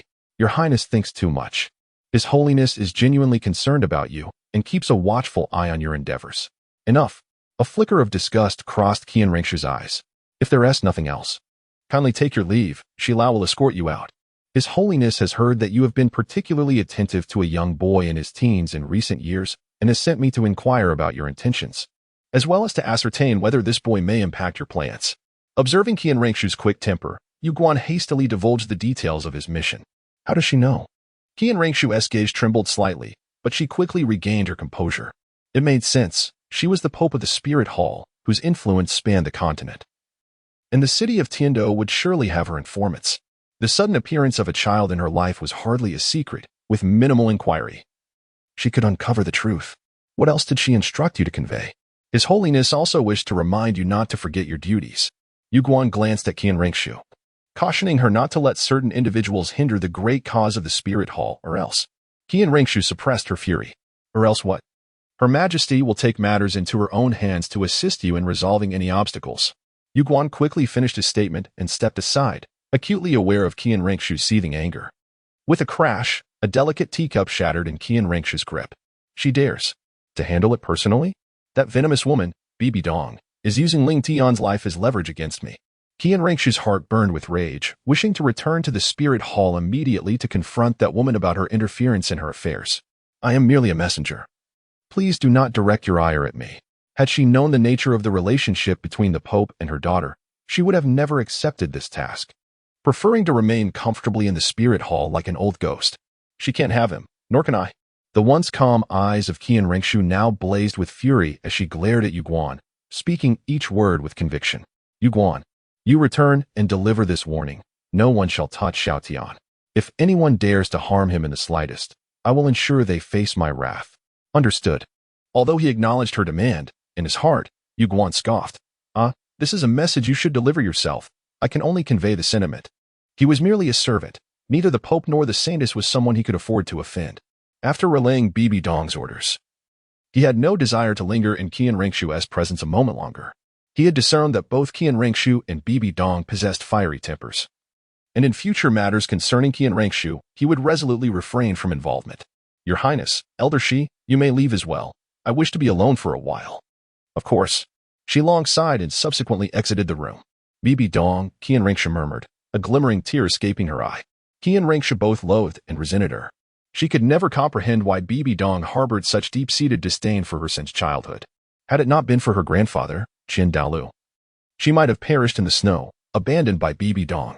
Bibi Dong had robbed her of maternal and paternal love, though her grandfather treated her kindly. It could never compensate for the absence of her parents. This was the reason she had gradually developed a character driven by self-interest, willing to employ any means to achieve her goals. Her initial decision to take Ling Tian had been largely influenced by the boy's potential. Yet as time passed, Ling Tian unknowingly altered her perspective, shifting her focus from his potential to the essence of who he was, to the point where he now occupied a significant place in her heart. To Qian Rengshu, Ling Tian's presence illuminated her once tranquil and dark world, creating ripples in her previously uneventful life. Thus, she could not tolerate Bibi Dong's intentions towards Ling Tian. This was her sole bottom line. Chapter 30. Soto City Soul Arena, seeking recommendations, seeking collections. 2 days later, the luxurious and elegant carriage came to a steady halt outside the gates of Soto City. Young Master Ling Tian, we have arrived at Soto City. A calm voice emerged from within the carriage. Ling Tian then pulled back the carriage curtain and stepped out. You have worked hard. It is my duty. Shualing bowed respectfully, and then said with a tone of utmost deference, if you have no other arrangements, I am prepared to return to the manor and report back to His Highness. Very well, you may return. Ling Tian nodded slightly, and then added, please convey my regards to my brother, the Crown Prince. Xueling responded with a respectful gesture, certainly. She then urged the carriage onward, heading in the opposite direction from which they had come. As Xueling drove the carriage, a melancholic sigh escaped her lips. How could it be that a formidable soul emperor of the Sixth Ring, renowned in the city of Tiando, now found himself reduced to the status of a mere carriage driver? Although his position within the Crown Prince's residence remained unchanged, there lingered an unsettling feeling. It seemed as if, ever since that fateful encounter in the frozen forest, he had been irrevocably tied to the role of a coachman. API call failed with status code 429, error, code, for 29, message, resource has been exhausted, e.g. check quota. Status, resource exhausted, API call failed with status code 429, error, code, for 29, message, resource has been exhausted, e.g. check quota. Status, resource exhausted. Ling Tian's serene, cool eyes shifted slightly. As he had surmised, Ning Rongrong was indeed headed to Shrek Academy, affording him the opportunity to encounter Tang San. Furthermore, there was a matter of greater import concerning Ning Rongrong. In the initial years following his acceptance into the Sword Douluo's tutelage, he had struggled to forge friendships due to the inherent aloofness in his demeanor. Yet, Ning Rongrong, unperturbed by the icy aura that surrounded him, had become his sole confidant, imbuing his otherwise monotonous existence with a touch of levity. It was for this reason that he genuinely regarded Ning Rongrong as a senior sister. Consequently, he would never allow the tribulations and isolation that Ning Rongrong faced in the original narrative to come to pass. If feasible, he would bring Ning Rongrong back to the sect, confident that with the memories of the Ice God, he could ensure that Ning Rongrong's future achievements would be no less remarkable than those depicted in the original work. Observing Ling Tian's prolonged silence, Ningyu hesitated for a moment before inquiring, "Senior brother, if we are to depart now, I shall make the necessary arrangements forthwith." Ling Tian shook his head gently and replied in a calm tone, "Just tell me the direction." The approximate location was a small village to the south of Heavendo City. After pondering for a moment, Ningyu succinctly stated, "Brother, if you head south, you will come across that village. Shrek Academy is located within it. You may return to the sect now. I will handle the rest." Having received the general direction, Ling Tian did not linger further and departed from the Seven Treasure Glazed Tile School's establishment. Reflecting on his recent conversation with Ling Tian, Ning Tian's eyes flickered with curiosity as he murmured softly, "However, Brother Ling Tian does not seem as cold and aloof as the rumors suggest. He is not difficult to approach. That incident must not have occurred yet." Ling Tian felt that Ning Rongrong had only just arrived at Shrek for a few days, and the plot had likely not yet progressed to that point. Moreover, with the twilight deepening, it would be challenging to discern the defenses outside the city at night. Thus, he decided to rest for the night in Soto City before setting off again. Upon stepping outside, Ling Tian spotted a stall selling candied hawthorns at the street corner. It occurred to him that he had not indulged in such a treat for quite some time, prompting him to stroll over. "Owner, I would like a stick of candied hawthorn, please." "Certainly. I shall prepare that for you." Crunch. Taking a bite, he was delighted to find that it tasted just as he remembered. Satisfied, he took another bite. He then ambled along the streets of Soto City, savoring the candied hawthorn while leisurely searching for a place to stay. However, as he sought an inn, his mouth never ceased its activity. He would purchase a sample of whatever delicacies caught his eye, keeping his hands perpetually occupied. A few minutes later, Ling Tian arrived in front of a modestly decorated inn. "I shall stay here for the night." Having had his fill, he had no desire to wander further, and he was quite pleased with his first impression of this inn. "I would like to book a single room, please." API call failed with status code 429. Error. Code. For 29. Message. Resource has been exhausted, e.g. check quota. Status. Resource exhausted. Ling Tian's mind stirred as he returned the key and soul coin to his ring. Just as he was about to ascend the stairs for a moment's respite, he caught sight of an extraordinary structure not far away, towering nearly 100 meters. It loomed impressively, exuding an air of profound mystery under the veil of night. Moreover, the edifice was ablaze with light, creating a vibrant atmosphere that suggested a lively scene within. Ling Tian withdrew his gaze and, pointing towards a towering edifice in the distance, inquired about its purpose. "That is the Soto Great Spirit Arena," the enthusiastic staff member at the front desk explained. "Many powerful spirit masters engage in battles there. If you are interested, I recommend you go and witness it." "The Spirit Arena?" Ling Tian mused, recalling his last participation in a spirit battle just a month ago in the Ice Snow City. Having not engaged in combat for some time, he felt a twinge of restlessness. Furthermore, having recently ascended to the rank of Spirit Ancestor, he was eager to ascertain the true extent of his abilities. "I shall partake in a match." Ling Tian quickly made up his mind and proceeded towards the Soto Great Spirit Arena.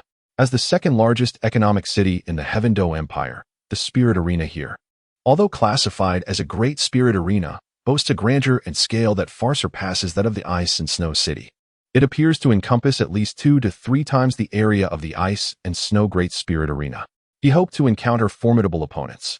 Ling Tian felt a surge of anticipation. Unlike the sparsely populated Ice and Snow City, the center of the Tiendo Empire was bustling with life, with a significantly higher number and caliber of soul masters in the soul arena. Thus, the likelihood of encountering formidable soul masters was considerably greater. As he drew nearer, the grand visage of the Soto Great Soul Arena unfolded before him. The arena, with its elliptical shape, soared to a height of 120 meters, divided into a main arena and 24 sub-arenas, teeming with an almost incalculable number of powerful soul masters. Its vast interior could simultaneously accommodate 60,000 spectators, including 100 exclusive VIP boxes. This venue served not only as a place for soul masters to spar and exchange techniques, but also as a stage for various factions to showcase their prowess. Gazing at the towering edifice before him, Ling Tian realized he had underestimated the Soto Great Soul Arena. Although dusk had begun to settle outside, the arena remained brilliantly illuminated, resembling daylight, as a steady stream of spectators and soul masters poured through the entrance. Upon entering the arena, Ling Tian's eyes were immediately drawn to a massive stone tablet inscribed with countless names. He had encountered a similar monument in the Ice and Snow Great Soul Arena, recognizing that the names etched there belonged to those who had perished in soul battles. Walking up to the staff responsible for registrations, Ling Tian spoke in a calm tone, simultaneously producing the purple gold soul badge he had acquired in Ice and Snow City.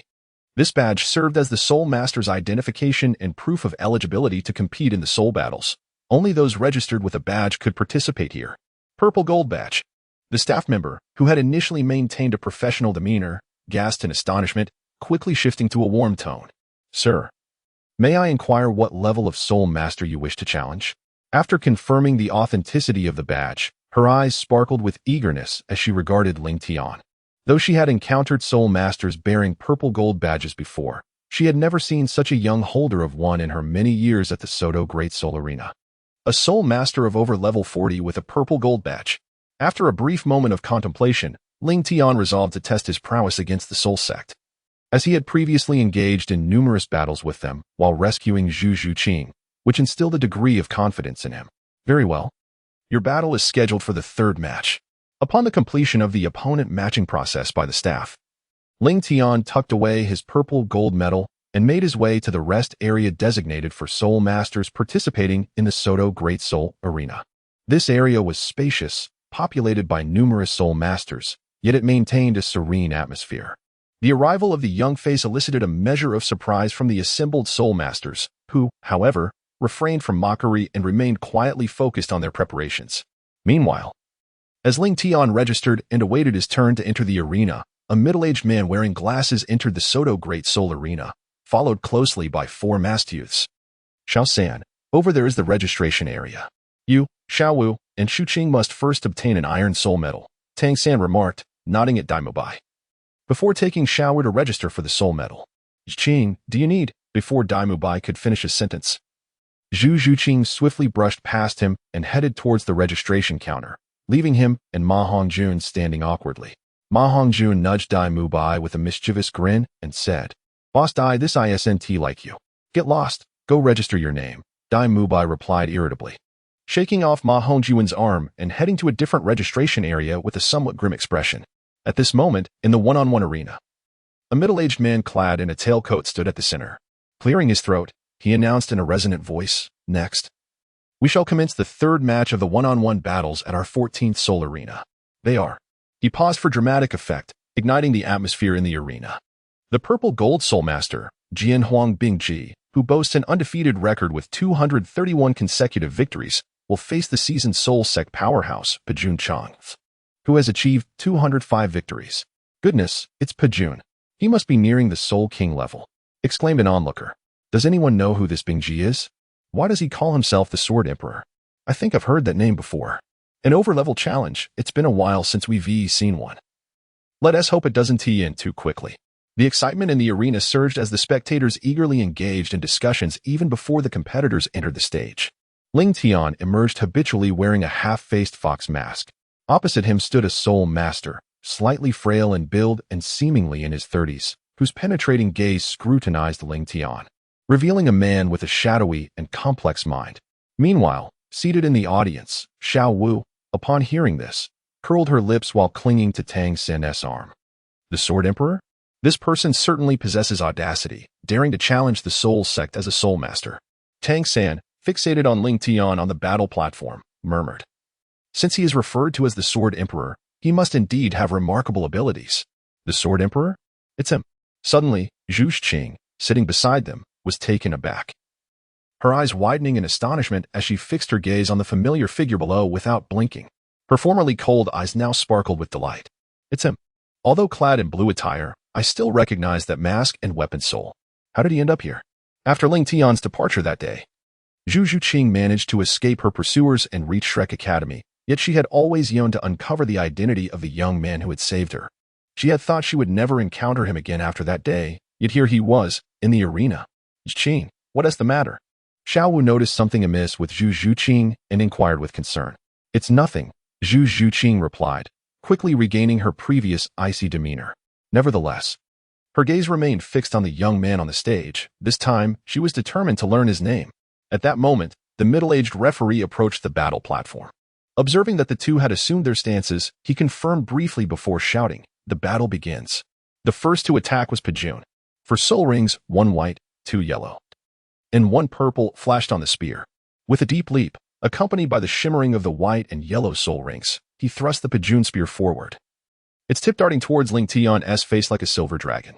Ling Tian deftly gripped the Bing Jian Shuang sword with a reverse hold, successfully blocking the thrust of the spear.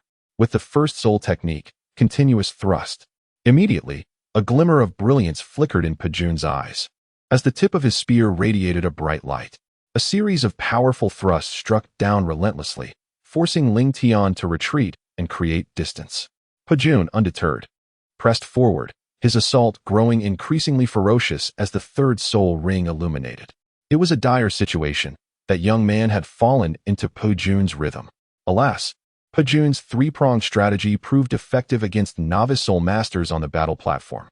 Seasoned spectators watching Pajun's matches exchanged glances of concern as they observed Ling Tian being pushed to the edge. This was a common tactic of Pajun, first suppressing his opponent with rapid thrusts, then compressing their space for movement through intense assaults, ultimately delivering a final blow to send them off the stage. To these onlookers, it was evident that Ling Tian, a soul elder, would likely succumb to the impending fatal strike. Would he lose? Impossible. That fellow could contend with numerous soul masters single-handedly. At this moment, Zhu Zhuqing remained fixated on the arena, her small hands balled into tight fists, silently cheering for the young man in her heart. Meanwhile, on the stage, Pajun boomed. "Get down." As predicted by the veteran spectators, Ling Tian, cornered near the edge, suddenly took a half-step back. With the third yellow soul ring glowing, he unleashed a powerful strike, sending a formidable crescent wave of his spear hurtling toward Ling Tian. Boom! The spear wave collided violently with the protective shield, sending ripples cascading outward. Yet, as the dust settled, Pajun furrowed his brow in confusion. Expecting to see his opponent defeated, he focused his gaze forward, only to find Ling Tian missing from the arena's edge. His opponent had not been ejected. As he processed the empty space beneath the stage, a chilling realization dawned upon him. Iceblade. Suddenly, a cool voice echoed from behind him.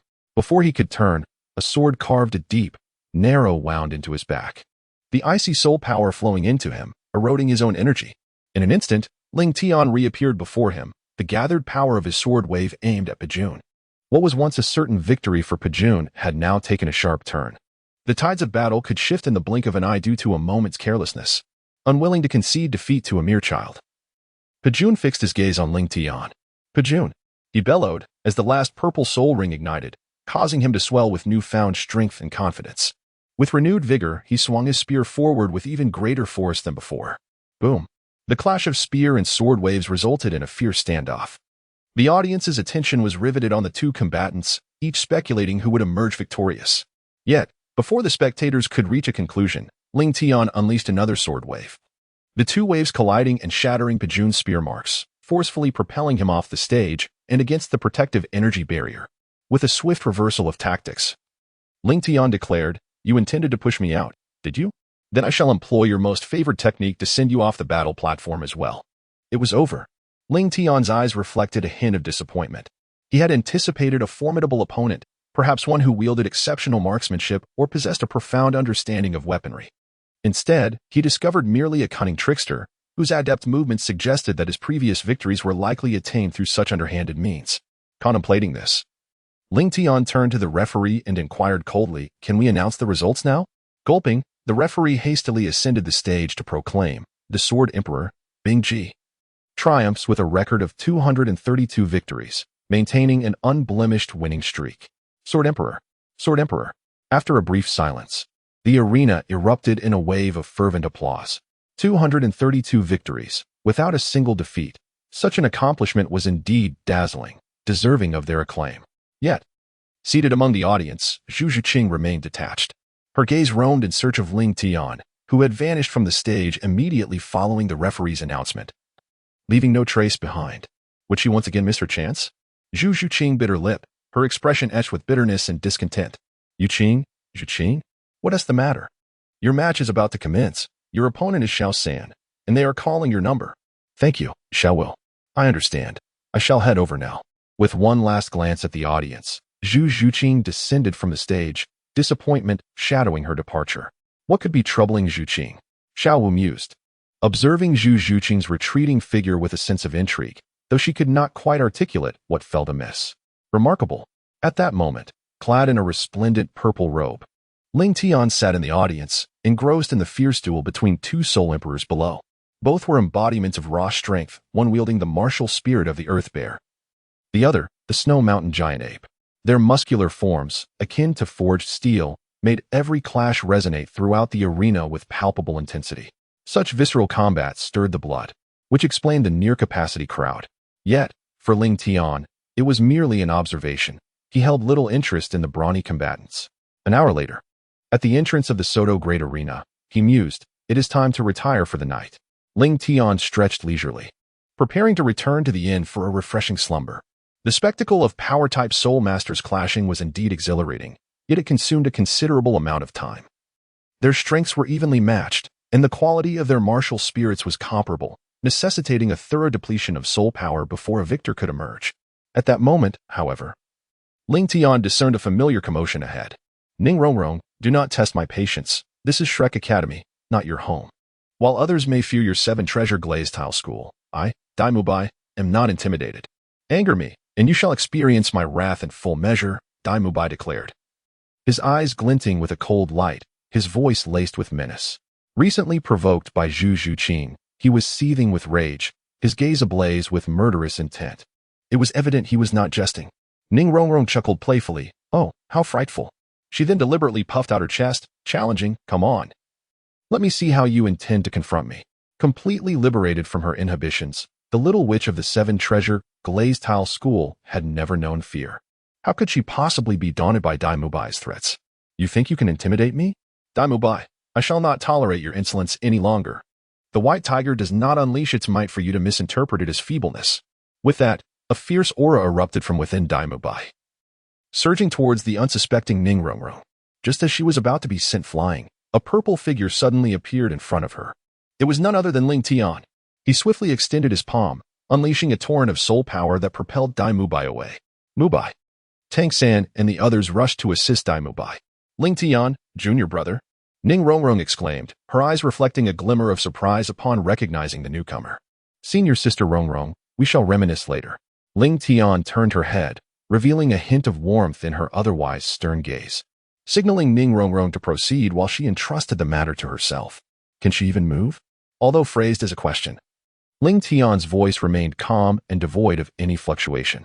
However, as she turned her gaze, her previously gentle eyes transformed into an icy glare, fixated on Dai Mubai with a chilling intensity that offered no warmth whatsoever. Chapter 33. The Arrogance of Dai Mubai. Dai Mubai clumsily rose from the ground, his eyes aflame with fury. Who are you? I am Ling Tian of the Seven-Treasure Glazed Tile School. API call failed with status code 429. Error. Code. For 29. Message. Resource has been exhausted, e.g. check quota.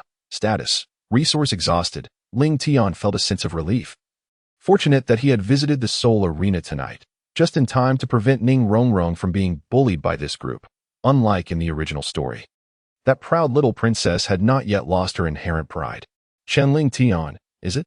I'm quite displeased right now, and your appearance is quite timely. Dai Mubai, having risen again, glanced at the solitary Ling Tian and then at his companions Tang San and Xiao Wu, regaining a measure of his former arrogance. Mubai, wait a moment.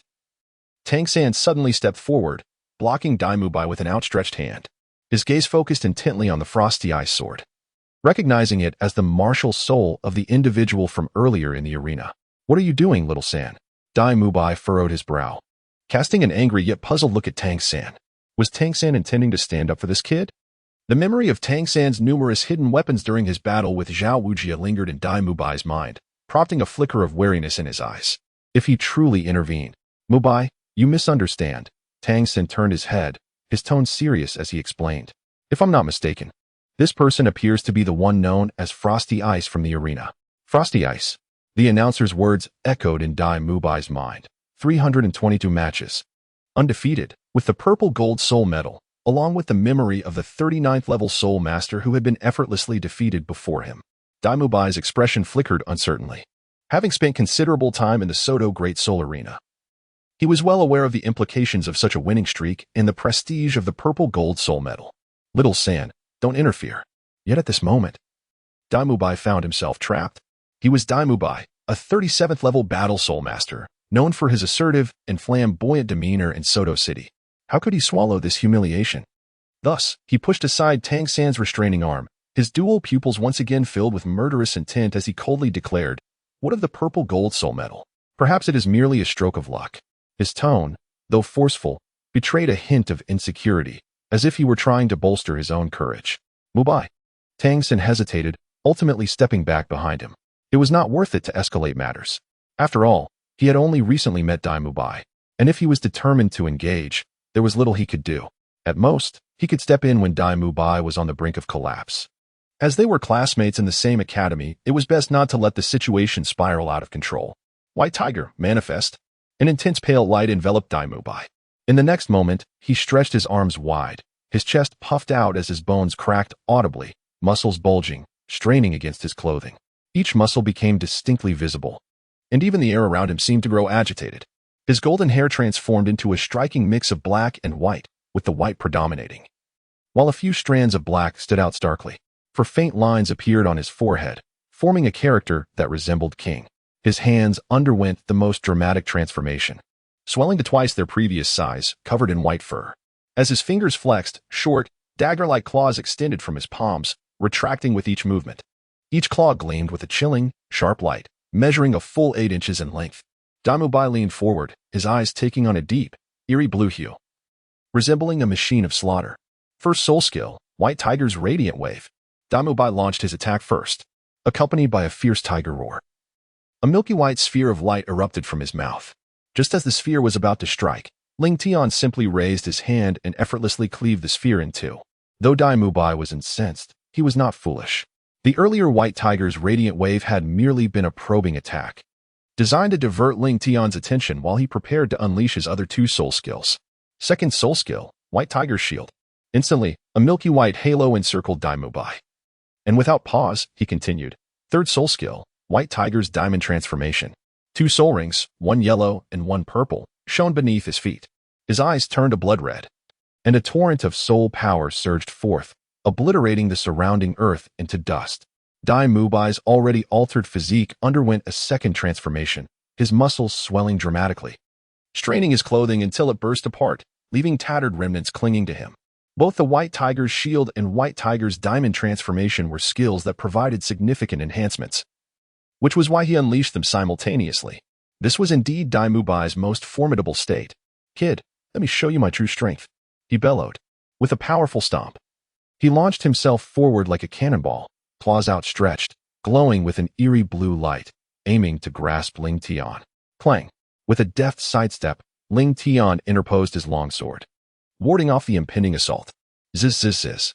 10 elongated claws raked vehemently across the blade's surface, their fierce collision igniting a cascade of sparks.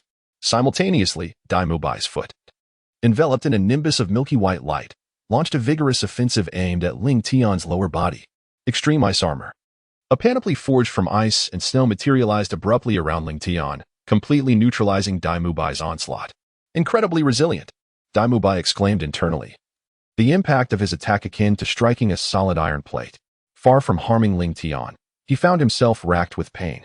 Again, just as Dai Mubai was poised to disengage and renew his assault, Ling Tian deftly maneuvered his wrist, causing the ice frost sword to spin inward, effortlessly deflecting Dai Mubai's claws while simultaneously thrusting toward his exposed heart. Clang! The longsword was thwarted by a layer of milky white shield. You think your attack can shatter my protective barrier? A smirk flickered across Dai Mubai's lips. He then delivered a swift kick, creating distance and casually diffusing the impending crisis. Break. Observing this scene, Ling Tian's eyes betrayed no emotion, merely uttering a single word with indifference. Chapter 34. Do you think I dare not kill you?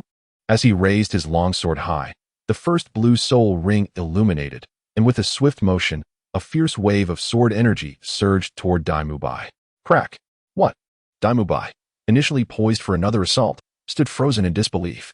The razor-sharp wave of energy surged toward his chest, tearing through fabric and leaving various depths of sword wounds, ultimately propelling him backward. Boom!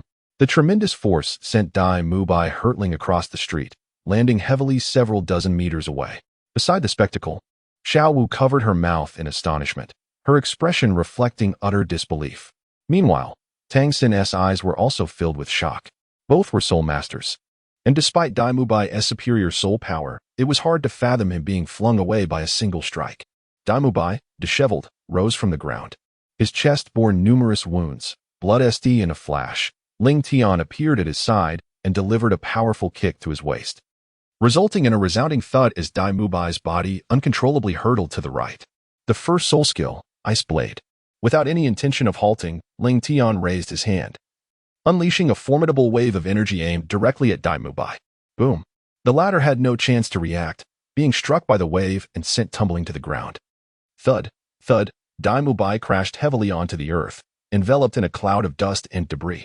Meanwhile, Tang San, who had intended to rescue him, was completely oblivious to the rapid turn of events. The once revered Daimubai had already succumbed to defeat, his fate uncertain, and he had not even been granted the opportunity to intervene. At that moment, Ling Tian, sword in hand, proceeded towards the fallen Daimubai. Moments later, as the dust settled, the onlookers finally grasped the scene before them. There lay Daimubai, having been forced out of his martial spirit state. His upper body a gruesome sight, marred by a long, narrow sword wound. His clothing had been reduced to little more than a tattered pair of shorts, barely covering his lower half. Ling Tian's frost blade was poised menacingly at his heart. Ling Tian, well done. I, Daimubai, will remember this grudge. Wait for it. One day, I shall avenge this humiliation. Daimubai declared fiercely, his eyes fixed on Ling Tian with a vengeful glare. Despite his defeat, he bore no semblance of a vanquished foe. It seemed he had never truly believed that anyone would dare to bring him harm. API call failed with status code 429. Error. Code 429. Message. Resource has been exhausted, e.g. check quota. Status. Resource exhausted. Ling Tian drew his longsword, his tone frigid as he spoke. How dare you bully her? Huh? Do you intend to kill me? Others may fear your seven treasures glazed sect, but I do not. Yet, despite his weakened and disheveled state, Daimubai boldly declared, do you know my identity? What if I have been bullied? You, a mere disciple of the seven treasures glazed sect, wouldn't you dare to lay a finger on me even if you had 10 times the courage? What if you are stronger than me? What if you are of the seven treasures glazed sect? I am a prince of the Starry Empire. If you dare to kill me, your sect will not be able to protect you. This was the reason he remained unyielding even when cast down. The identity of a prince instilled in him a sense of superiority from a young age, leading him to regard others with disdain. Tell me, why should you not fear the seven treasures glazed sect? API call failed with status code 429. Error. Code 429. Message. Resource has been exhausted, e.g. check quota. Status. Resource exhausted. Ling Tian's fingers slowly contracted as he observed Daimubai, whose complexion had turned ashen and whose breath was labored. In a voice as frigid as ice, he continued, you, a fallen prince who has abandoned his fiancée and fled in disgrace. What reason do you have to fear the seven treasures glazed tile school?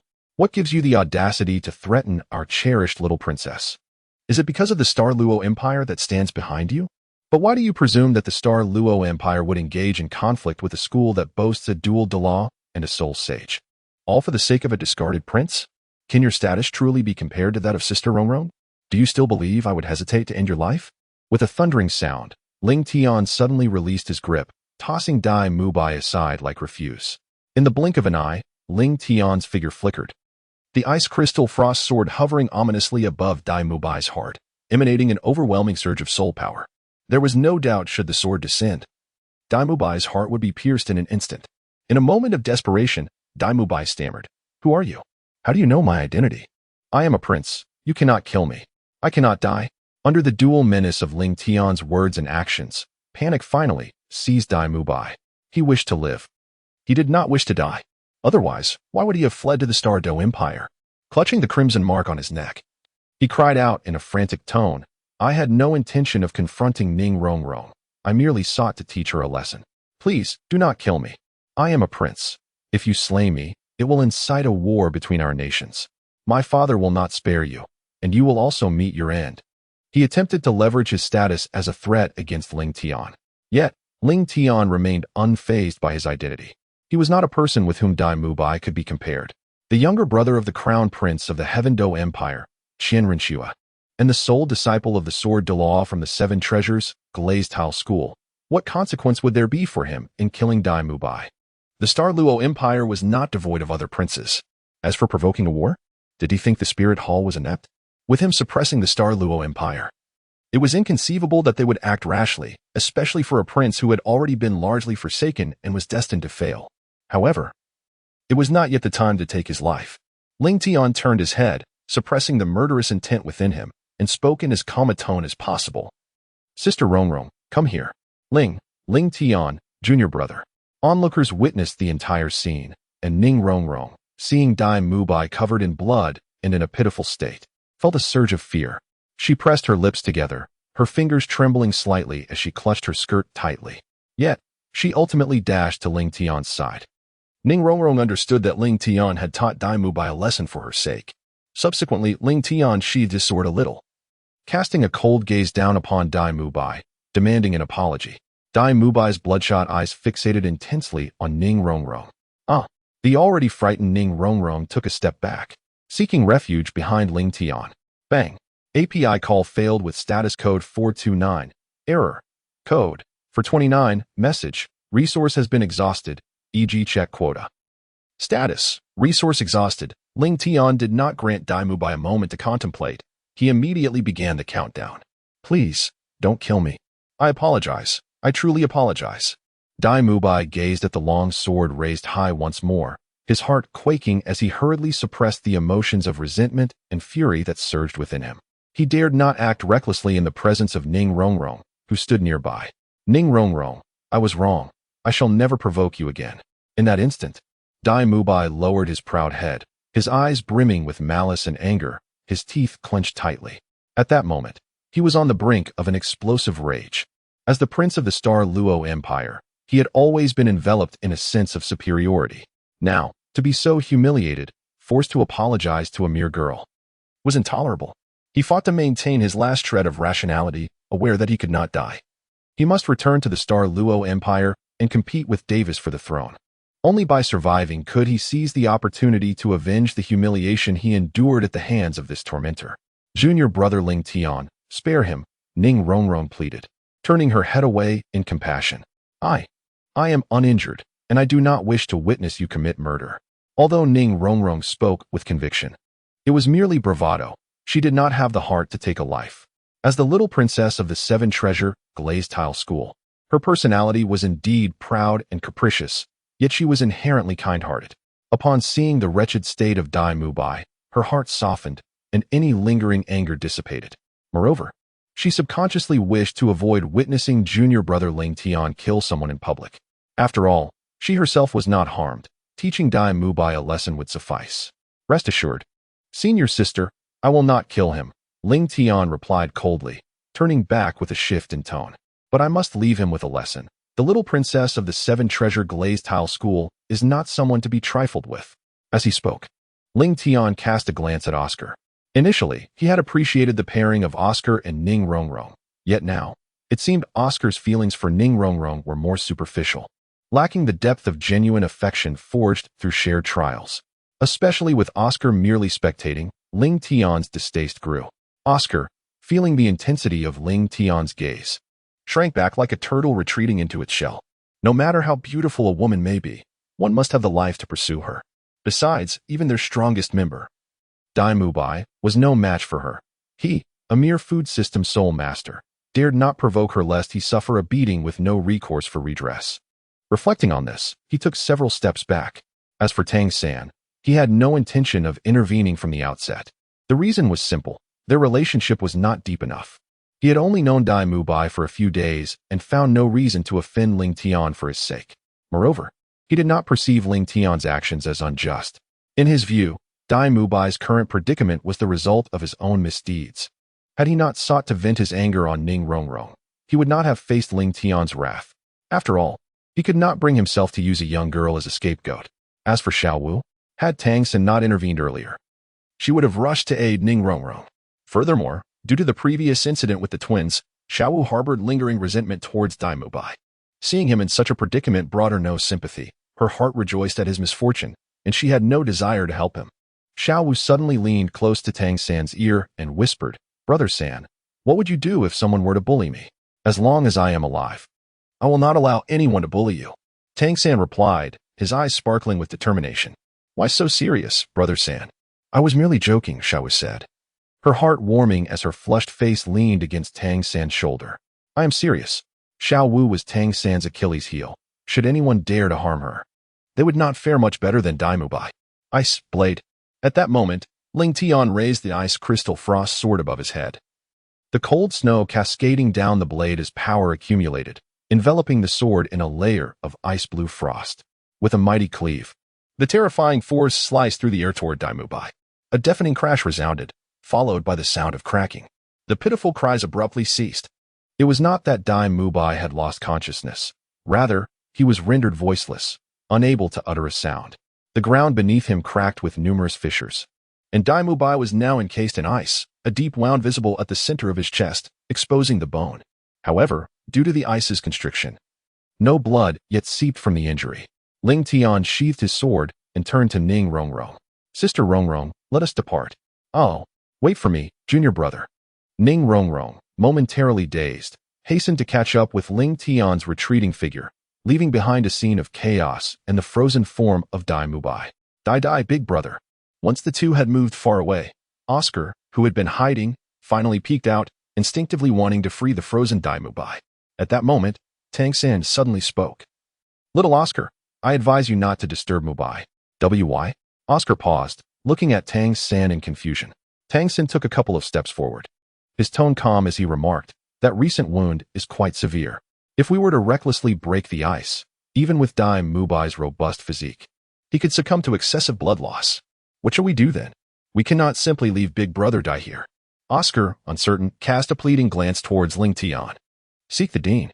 You should know he is nearby. With his strength, he should have a solution. Xiao Wu and I will stay here to watch over Mubai and prevent any mishaps." "All right, I shall go at once." Oscar nodded and hurried towards their usual haunts, hoping to find Flender. The atmosphere grew tense.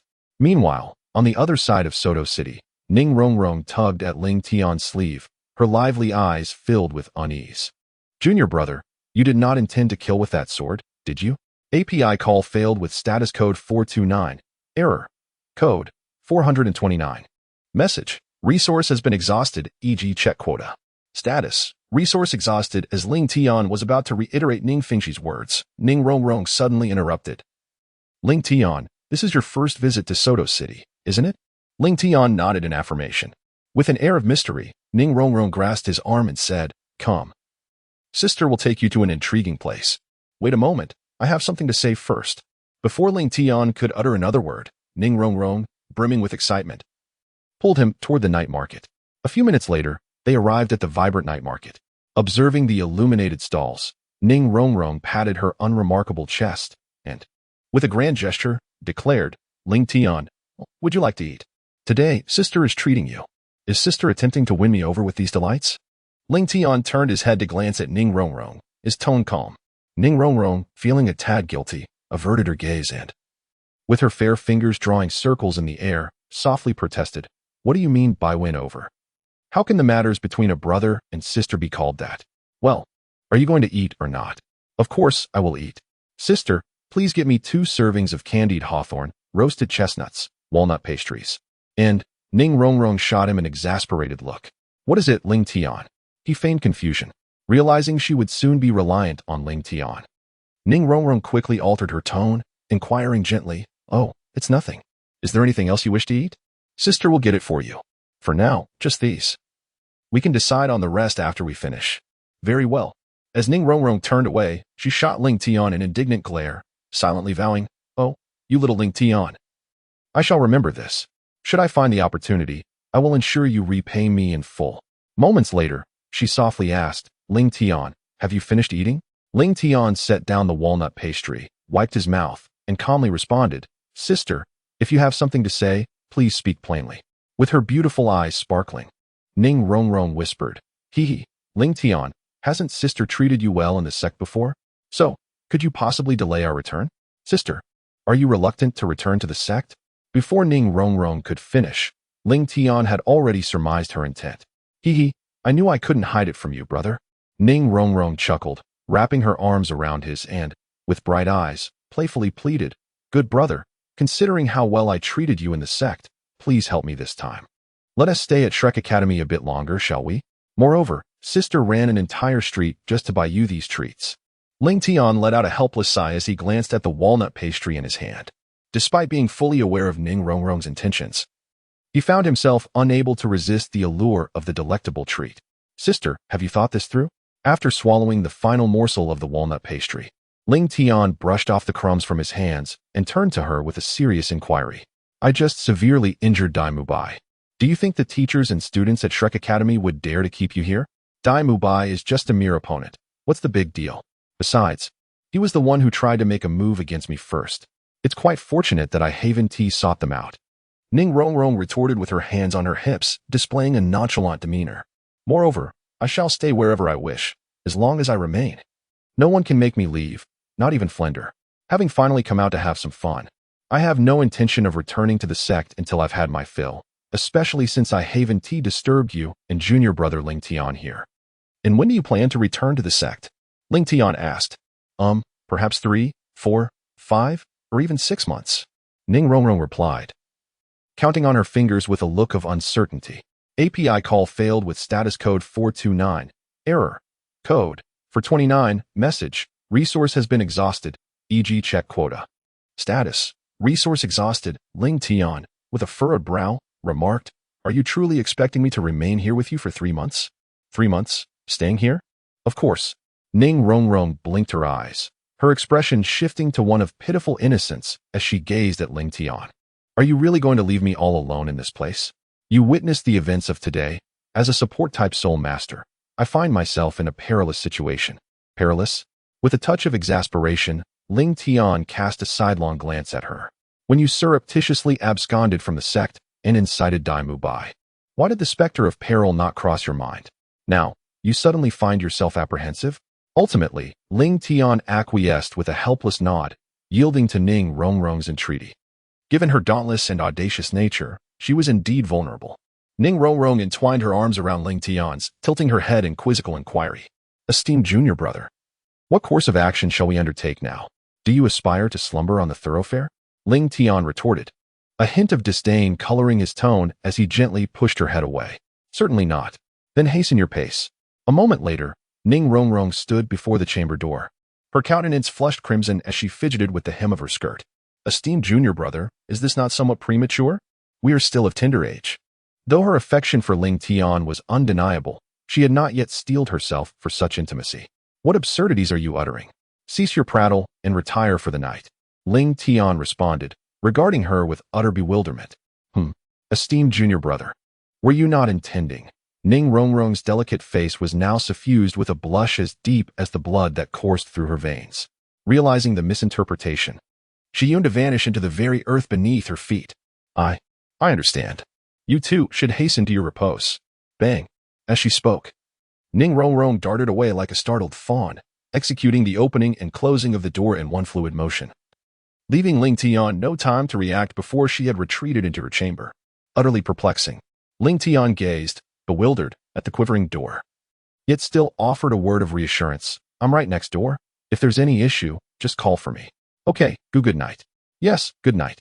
Concurrently, within the room, Ning Rongrong, who had buried herself beneath the covers, finally lifted her head, her cheeks flushed with a delicate, bashful rose. The recollection of her recent words deepened the crimson hue upon her face. In spite of herself, she couldn't help but chide Ling Tian. Such an oblivious dolt. Ning Rongrong stamped her foot in vexation. Her earlier words had been so clearly suggestive, yet that wooden-headed Ling Tian had comprehended not a single syllable. What an utter simpleton. Ling Tian did not return to his room. Instead, he stepped out into the open once more. Teacher, are you not coming out yet? He called out. his voice echoing in the stillness that enveloped him, devoid of any response. Yet, Ling Tian maintained his calm demeanor as he added, "If you do not emerge soon, I shall truly take my leave." With that, he began to turn back towards the inn. "Little rascal, how did you manage to discover my whereabouts?" A familiar voice reached Ling Tian's ears just as he was about to turn away, and before him appeared Chen Xin, clad in flowing white garments. Ling Tian clasped his hands and spoke, "Master, how did you discover my presence?"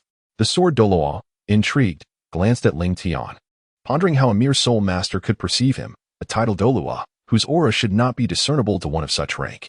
"It is because I sensed the intent of the seven-killing sword." Ling Tian had undergone extensive training under the seven-killing sword of the sword-fighting Douluo, thus becoming profoundly acquainted with its essence. "When Sister Rongrong was pushed forward by that fellow, I sensed your sword intent."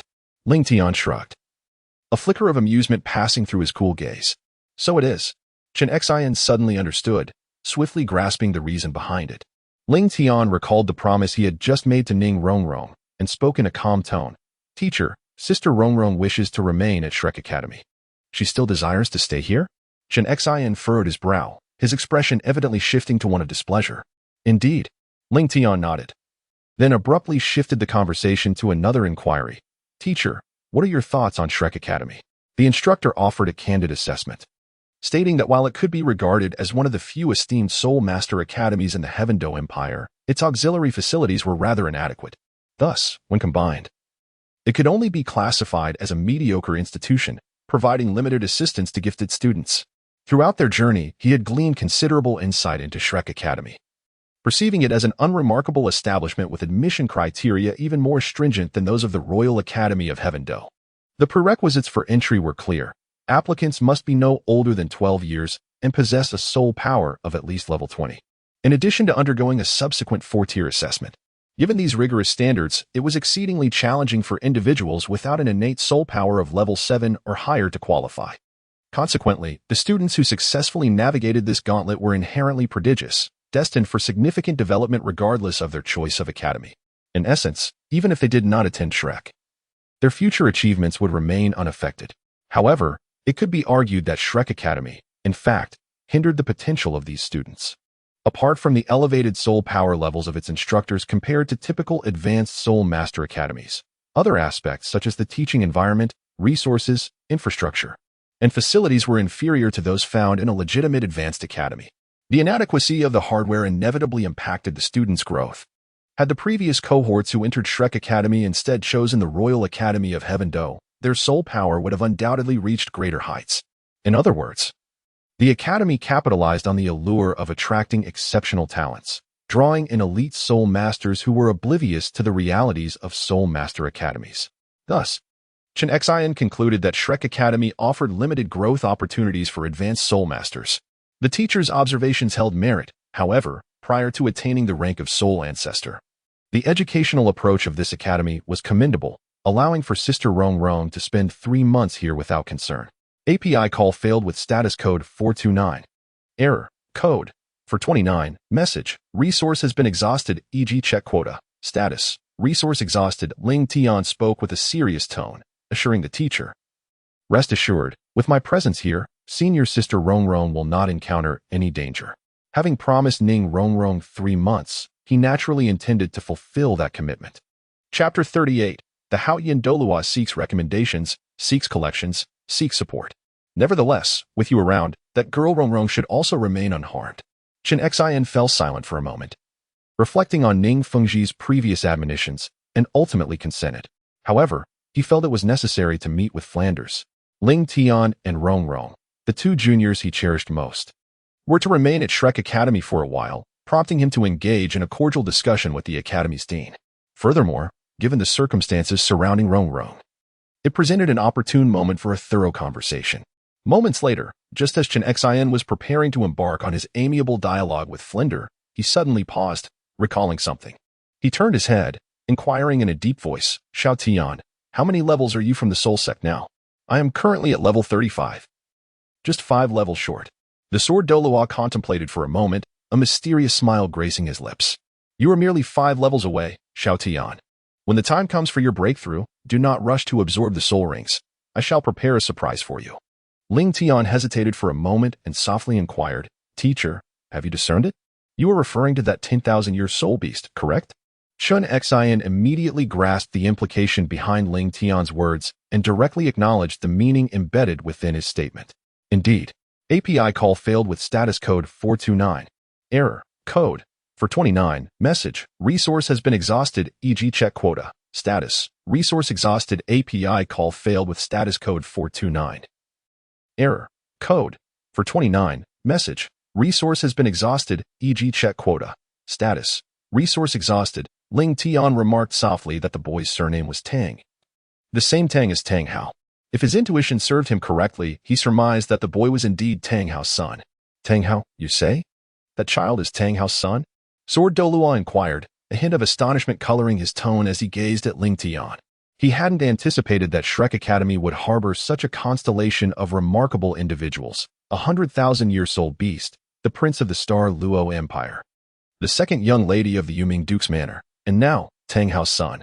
Chen Xian did not question the veracity of Ling Tian's statement, nor did he press for the source of this information. He believed everyone was entitled to their secrets, and since Ling Tian was not yet inclined to share, he would not coerce him. Indeed, Ling Tian affirmed, and the bond between that 100,000-year soul beast and Tang Hao's son appears to be quite profound. Ling Tian revealed his distinctive 3 soul rings and spoke earnestly. You are well aware of my soul ring situation. The 100,000-year soul ring holds little significance for me. Therefore, I do not wish for you to take the risk of offending a title Douluo by acting against that soul beast. The 100,000-year soul ring offered limited assistance to Ling Tian, and although he felt indifferent towards Tang San, he had no desire to unwittingly create new adversaries. Understood, Xiao Tian. You may return. I shall handle this matter appropriately. Chen Xian suddenly realized something and squinted at the nearby forest. Moments later, a swift sound echoed. Since you have invited me here, why not step forth for a discourse? The sword Douluo appeared amidst the mountains and forests, a powerful voice reverberating through the deep woods, causing leaves to cascade from the trees. Earlier, he had sensed a similar aura belonging to a title Douluo within the dense forest. Junior Tang Hao pays respects to Senior Chen Xian.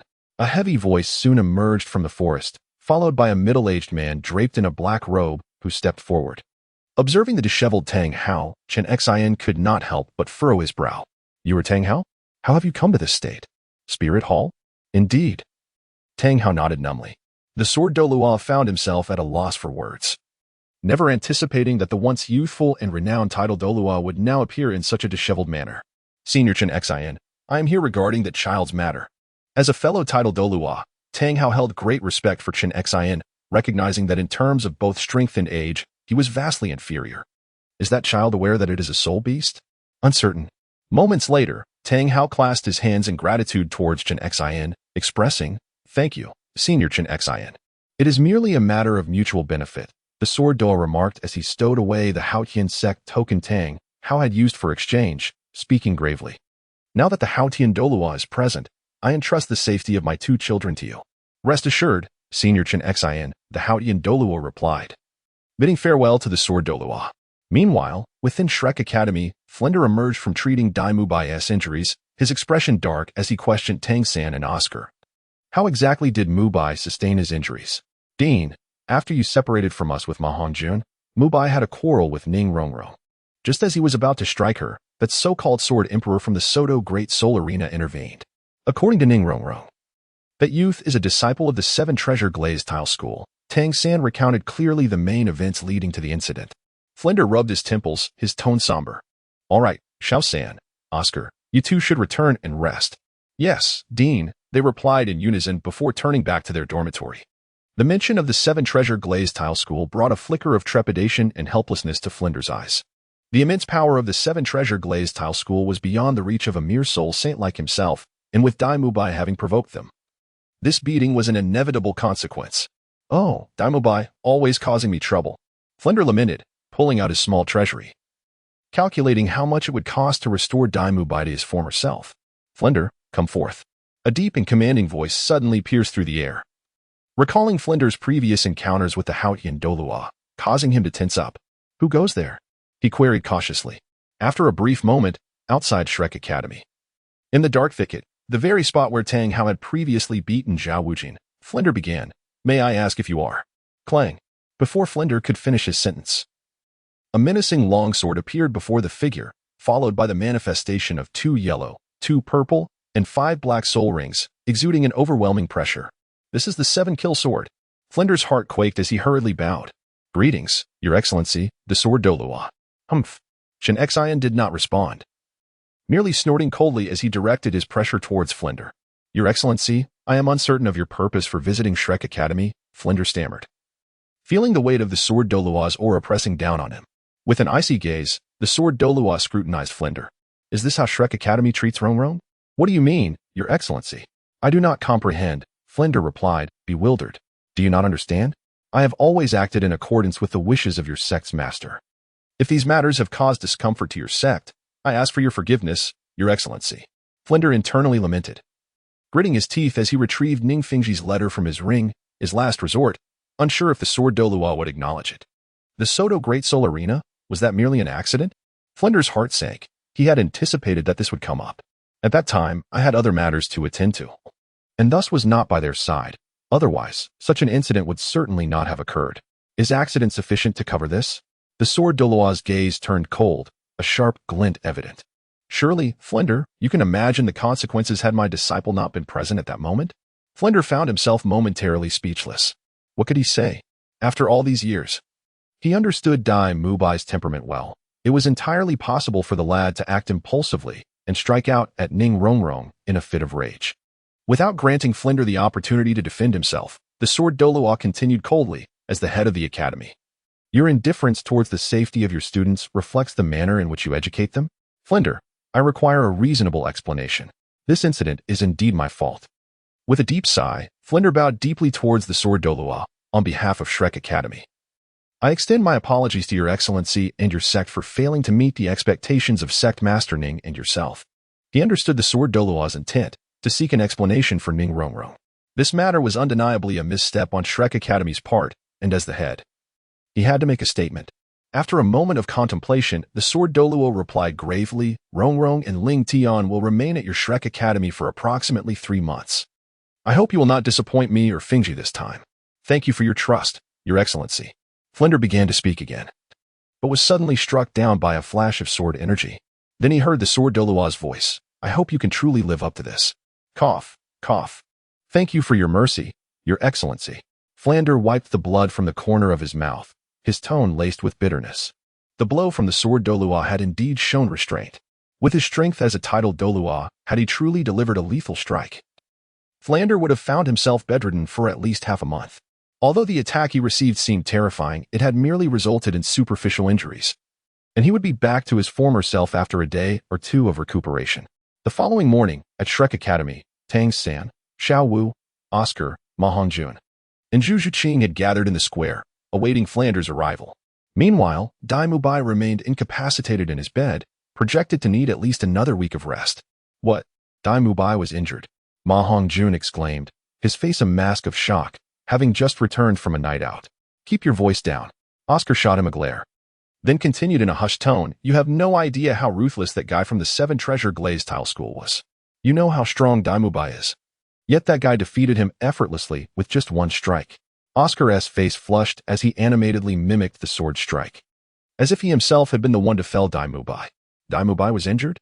Although Zhu Zhuqing was some distance away, the square was small enough for her to overhear the conversation.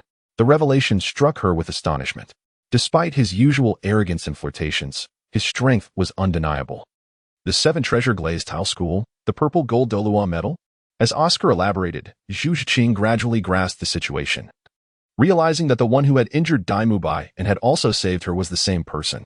How could it be him? A flicker of disbelief crossed Zhu Zhuqing's eyes, unable to fathom such a coincidence. What now? On the other side, Ma Hongjun, clenching his fists in indignation, said, he injured Dai Mubai and just let him go? What else can we do? Dai Mubai is the strongest among us. If he couldn't stand against him, who would dare to stop him? Oscar, his expression resigned, shrugged his shoulders. Isn't there still? Zhu Zhuqing approached Xiao Wu and softly asked, Xiao Wu, is what Oscar said true? Yes, Dai Mubai was indeed defeated by that guy, Xiao Wu nodded. No, that is not what I mean. Zhu Zhuqing waved her hand. Her eyes filled with urgency as she looked at Xiao Wu. I want to know if the person who struck was indeed the same one with the purple gold medal from last night's battle at the arena. Yes, Zhu Qing. How did you? Silence. A commanding voice resonated, and Flander appeared before them, his expression grim. Principal. Oscar and Ma Hongjun instinctively fell silent, standing straight and awaiting Flander's reprimand. Xiao Wu and Zhu Zhuqing ceased their conversation at Tang San's prompting. Let us put yesterday's events to rest. Henceforth, do not mention it again within the academy. Flander surveyed the group, his tone icy. Understood, they all replied in unison. And Oscar, Tang San, Ma Hongjun, you will first tidy the nearby dormitories before training. A new student may be arriving in a few days. Oscar paused. A new student? Is there an issue, Oscar? Flander shot him a sidelong glance. And no. None at all. Very well. Flander rubbed his aching left shoulder, then began outlining the training tasks for the day, instructing Oscar to lead a long-distance run around the village for an hour. Yes, they responded in unison before following Oscar to commence their morning training. When it was Xiao Wu's turn, she recalled Ning Rongrong and curiously asked, Principal, will Rongrong be coming back? Yes. Huh. Chapter 40. The one who saved me that day is you. Any further questions? If not, hurry and train. And no, none at all. Xiao Wu made a face at Flanders retreating back before hastily pulling Zhu Zhuqing to run ahead. I hope that once that boy arrives at the academy, there won't be any more conflicts, Flanders sighed, narrowing his eyes as he murmured.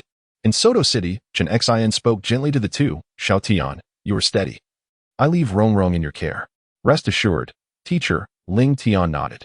Chen Xian turned to Ning Rongrong. Rongrong, you must follow Ling Tian's instructions here. Should anything go awry, do not blame me for bringing you back to the sect. Yes, I know. Ning Rongrong nodded, her beautiful eyes rolling in exasperation. Grandpa Jian, you've repeated this several times already. All right.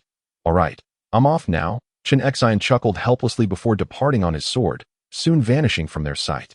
Junior brother Ling Tian. How did Grandpa Jian end up here? Once Chen Xian was gone, Ning Rongrong's expression fell, pouting in displeasure. The teacher has been following us closely. Ning Rongrong gasped, covering her flushed cheeks. Does that mean Grandpa Jian witnessed everything that happened yesterday? How embarrassing. The memory of the awkward moment at the entrance last night made her cheeks burn as she struggled to find her words. Indeed. However, Ling Tian seemed to be pondering a different matter, recalling Chen Xian's actions from the previous night and surmising, if I'm not mistaken, the teacher likely visited Shrek Academy last night. After all, Tang Hao had given Zhao Wujin quite the beating for Tang San. And now that Ning Rongrong is facing injustice at Shrek, given Jian Douluo's fondness for her, he probably went to have a serious talk with Flander. Ling Tian turned his head and said, Senior sister, let us return to Shrek Academy. The sword Douluo has already conferred with Master Flinder, and at this juncture, we need not fear any trouble from others. All right. Ning Rongrong instinctively nodded, yet her mind lingered on the events of the previous night. Meanwhile, Oscar, Zhu Zhuqing, and Ma Hongjun were jogging around Shrek Academy. Hey, Xiao, look over there. Isn't that Rongrong? Ma Hongjun exclaimed, catching sight of the two approaching the academy entrance. Who is that guy? Xiao. Xiao, why have you suddenly stopped running? Yes, that's him. He is the one who injured Dai Lang and Xiao San. Oscar's eyes widened in disbelief, his finger trembling as he pointed at Ling Tian. Is it really him? Ma Hongjun felt a shiver run down his spine and instinctively shrank back. Despite his earlier bravado, he had no desire to confront Ling Tian, a formidable figure who had easily bested Dai Lang and Tang San. As an ordinary soul master, he preferred to avoid a confrontation, even though he had not directly offended Ling Tian. Hey, fatty, shall we take a detour? Huh? Do you want to get beaten up? Wait. Why would he want to hit me? Ma Hongjun suddenly snapped back to reality, looking at Oscar with confusion. I haven't offended Ning Rongrong or that guy. What is there to evade? He wouldn't just come up and attack me, would he? Ma Hongjun finally grasped the situation, seizing Oscar by the neck and feigning ferocity as he said, All right, Xiao, are you trying to trick me again? Stop. Fatty, Ma Gu, Jun Gu, you're mistaken. Just then, while Ma Hongjun and Oscar were playfully tussling, Xiao Wu approached Zhu Zhuqing, whispering while pointing at Ling Tian in the distance. Zhuqing, look, it's him. Is it really him? Zhu Zhuqing paused momentarily before recalling something. She raised her right hand to shield the upper half of her face, observing closely. The mouth shape, height, attire, everything matches. It is indeed him. Zhu Zhuqing recognized Ling Tian as the one who had saved her. Taking a deep breath, she resolved to walk towards Ling Tian and Ning Rongrong without hesitation. Hey, Shqing, where are you going? Zhuqing, don't approach him. Even Dai Lang. Oscar and Ma Hongjun thought Zhu Shiqing was heading to avenge Dai Mubai and hurriedly tried to dissuade her. At that moment, Ning Rongrong, who was about to seek Master Flinder, turned around. Oh, Shiqing, is that really you? Ling Tian turned upon hearing the voice, momentarily pausing before recognizing the girl he had saved not long ago. However, he quickly averted his gaze, no longer focusing on this extraordinary young woman. Zhuqing. Meanwhile, Ning Rongrong hastened towards her, wishing to exchange a few words. Yet, Zhuqing walked directly towards Ling Tian. The one who saved me that day was you, correct? Zhuqing slightly inclined her head towards Ning Rongrong before fixing her icy gaze firmly on Ling Tian. Oh? Ning Rongrong's beautiful eyes darted between the two, sensing that there might be a story between her junior brother Ling Tian and Shiqing. So, you really came to find me? API call failed with status code 429. Error. Code. For 29. Message. Resource has been exhausted, e.g. check quota. Status. Resource exhausted. Ling Tian fell silent for a few seconds, nodding slightly before calmly inquiring, It is I. Is there an issue? Well, if recognition has dawned, so be it. Zhuqing's usually cold countenance rarely graced with a smile. Soon continued to ask, What is your name? Ling Tian, of the Seven Treasure Glazed Tile School, he replied in a tranquil tone. I am Zhuqing. I thank you for saving me that day. If fate allows, I shall repay you, should I survive. Zhuqing intended to articulate more. Yet her thoughts turned somber as she reflected upon her identity. Her future was destined to be shrouded in darkness, and love was but a distant fantasy for her. Zhuqing performed a deep bow to Ling Tian, her gaze sincere as she expressed her gratitude. Thank you. With that, she turned to depart, having conveyed what she had longed to say merely to ascertain his name and extend her heartfelt thanks. Chapter 41. A pitiful soul seeks recommendations, collections, and investments. Since you despise Dai Mubai for abandoning you, why have you come here? Ling Tian suddenly spoke, observing her frail figure receding in the distance. Do I possess any other options? Zhuqing's clear eyes gradually dimmed as she continued to walk away. She understood that her arrival at Shrek Academy signified a compromise. Yet, besides seeking Dai Mubai's assistance, did she have any alternative? Her parents remained indifferent, and her elder sister perpetually sought her demise. Though Dai Mubai was a notorious rake, the harsh regulations of the Starry imperial family rendered him, as Zhuqing's betrothed, her sole confidant. This was the reason Zhuqing had traversed great distances to reach Shrek Academy. Her survival hinged upon Dai Mubai. Apart from this nominal fiancé, she had no one else to rely upon. Ling Tian fell into contemplation. Beyond accepting Dai Mubai, she truly had no other recourse. No wonder Zhuqing, who initially harbored disdain for Dai Mubai, ultimately found herself alongside him. Reality had humbled her pride. Watching Zhuqing's retreating form, Ning Rongrong, having grasped the general circumstances, blinked curiously and asked, Junior brother, does Zhuqing face any difficulties? A pitiful soul bound by her identity, Ling Tian sighed softly, shaking his head. Ning Rongrong's eyes brightened with intrigue as she pressed on. A pitiful soul? Is it due to Dai Mubai? Zhuqing, the second daughter of the Zhu family from the Starry Empire, had been betrothed to Dai Mubai since childhood. Ling Tian shifted the topic, a trace of derision flashing in his eyes as he remarked that Dai Mubai, unable to withstand the pressure of the internal struggle for the throne within the Starry Empire, chose to flee, leaving Zhuqing behind. What? Is Dai Mubai still not a man? Ning Rongrong exclaimed, her mouth agape, her gaze filled with disdain. Ling Tian sighed, reflecting on the plight of Zhuqing. If circumstances permitted, he would genuinely wish to extend a helping hand to her. Alas, the Starry Empire loomed large before him, a formidable entity. And his acquaintance with Zhuqing was but a mere nodding acquaintance. It was inconceivable for him to confront the entirety of the empire for the sake of a stranger. Humph, Dai Mubai is truly a cad. He should have let you stab him a few more times yesterday. While Ning Rongrong empathized with Zhuqing's background, she expressed her profound indignation towards Dai Mubai's actions.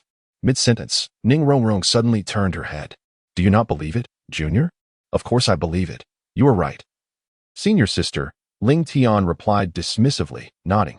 Just as the two were discussing Zhuqing, the exuberant Xiao Wu, filled with delight, bounded over to Ning Rongrong. Rongrong, you're back? At first, I found it hard to believe what the dean said. Of course I had to return. How could I possibly leave this place, so full of intrigue? Ning Rongrong affectionately linked her arm with Xiao Wu's, casting a glance at Ling Tian, a glint of mischief flashing in her eyes. Rongrong, senior sister. Oh, Xiao Wu. We can chat later. I must first accompany my junior to find the dean. Finally recalling her priorities. Ning Rongrong reluctantly bid farewell to Xiao Wu and led Ling Tian towards the location of Shrek Academy's dean's office.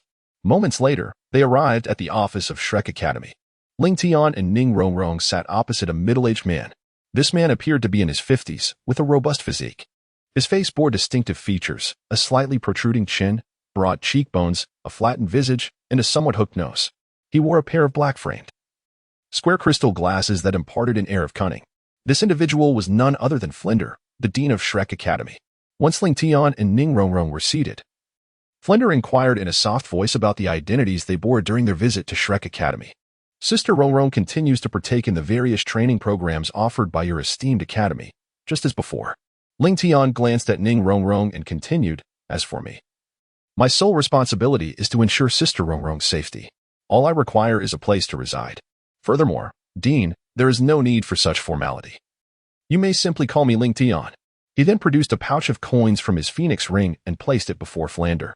What a generous offering, Flander exclaimed. Though his actions betrayed him as he eagerly accepted the substantial pouch, his eyes shimmering with uncontainable delight. He shook it gently, listening to the clinking of the coins within. And his smile widened further. Observing Flander accept the pouch, Ling Tian continued, I appreciate your assistance during my stay. Not at all, Flander replied. Under the dual influence of the threat posed by the sword Douluo and the allure of the pouch filled with gold soul coins, thoughts of Dai Mubai flitted through Flander's mind. A glimmer of cunning sparkled in his eyes as he feigned nonchalance, inquiring, young brother Ling Tian, you appear quite youthful. Might I inquire your age to satisfy an old man's curiosity? 11. Flander stared intently at Ling Tian, astonishment flickering in his gaze. At merely 11 years of age, possessing a soul rank of 35 and the prestigious purple gold soul badge, it was no wonder that even the sword Douluo was intrigued.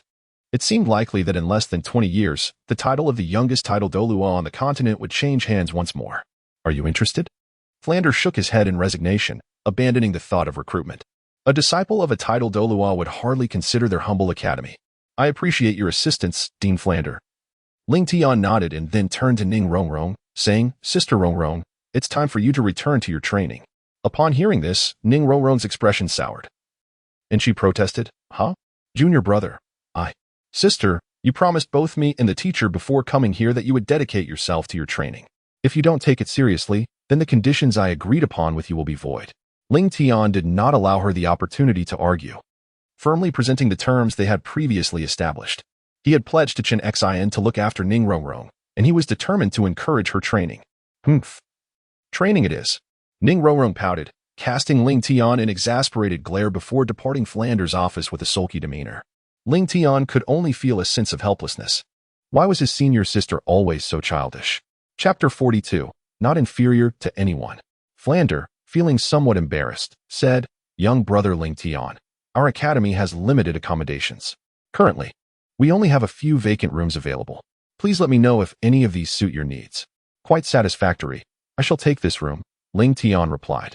Ling Tian has never had any particular demands regarding his residence. As long as it provides a place to rest and shields him from the elements, it suffices. On a night in the girls' dormitory, 3 individuals unable to sleep engaged in a lively discussion about Ling Tian. Peeking out from her blanket, Xiao Wu curiously inquired, Rongrong, how old is your junior this year?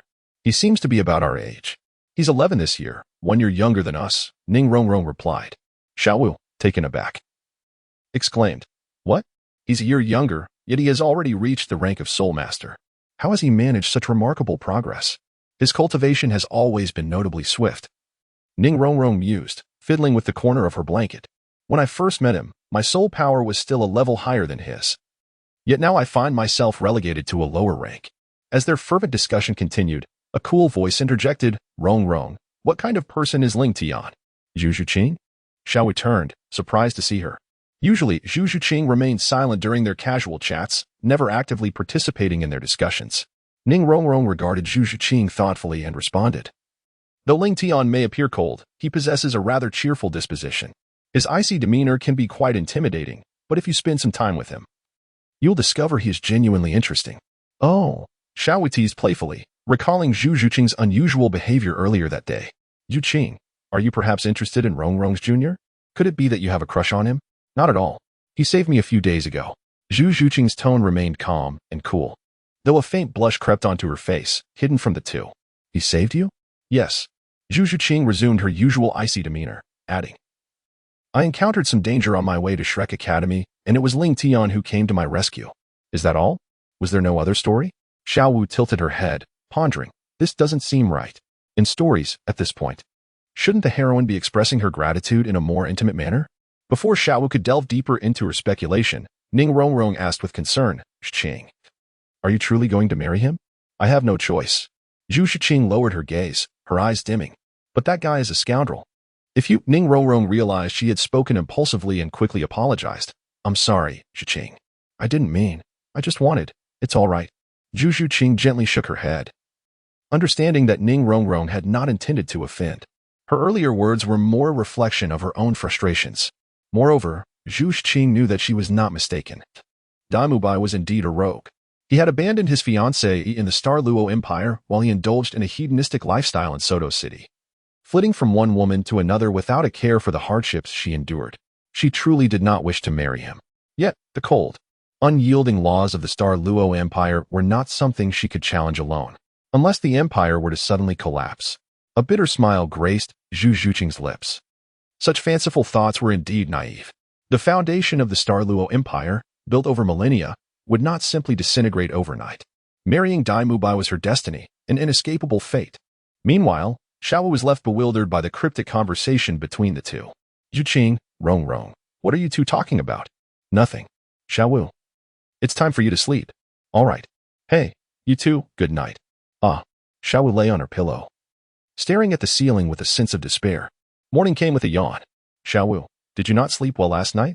Tang San observed her bleary-eyed state, noting the heavy dark circles beneath her eyes, and inquired with concern. Xiao Wu lethargically nodded, casting a resentful glance at the two beside her. It's all their fault. They spoke only half the story, leaving me restless all night, unable to sleep. Xiao Wu. However, the two directly involved, Ning Rongrong and Zhu Zhuqing, remained oblivious to the fact that they were the culprits, and instead expressed their concern. At Shrek Academy, moments later, a familiar figure appeared beside Ling Tian. Flender paused momentarily, his expression shifting to one of intrigue. Your soul power has broken through again? Indeed. Ling Tian nodded slightly as the gentle breeze and light clouds enveloped the realm. His soul power had reached a bottleneck, so this morning, a casual practice led to a natural breakthrough. A soul sovereign's advancement. Was it truly that effortless? Yet, why had Daimubai not yet transcended to the Soul King level? Flander found himself immersed in profound contemplation. API call failed with status code 429. Error. Code. For 29. Message. Resource has been exhausted, e.g. check quota. Status. Resource exhausted. API call failed with status code 429. Error. Code. For 29. Message. Resource has been exhausted, e.g. check quota. Status. Resource exhausted. Ling Tian shook his head slightly and calmly stated that senior sister Rongrong had entrusted her safety to Dean Flander for the next few days. After all, he was heading to the soul fighting platform, not the soul beast forest. You need not worry about Ning Rongrong's safety. Flander assured with confidence that, with him and Zhao Wujia present, she would encounter no danger. 3 days later, at the Soto Grand Soul Arena, the next and final battle was highly anticipated. The Ice Sword Emperor, renowned for his unbroken winning streak, would face the formidable bloodthirsty Sword King, Shaoli, a level 41 Soul Master. Both wield similar offensive martial souls, and I believe this clash between Emperor and King will yield a thrilling and evenly matched contest. Whose victory is foretold in this suspenseful battle? Will it be the Ice Sword Emperor, continuing his streak, or the bloodthirsty Sword King, Shaoli? As the announcement echoed, the entire Soul Arena erupted with excitement. The host's fervent shouts and palpable enthusiasm successfully stirred the atmosphere, igniting the crowd's fervor. Ice Jing, Shaoli, Sword Emperor, Ice Jing, Sword Emperor, Shaoli, Sword King, give your all. Defeat Ice Jing and show him who truly deserves the sword. Amidst the roaring waves of cheers, Ling Tian, donned in his mask, slowly entered the arena.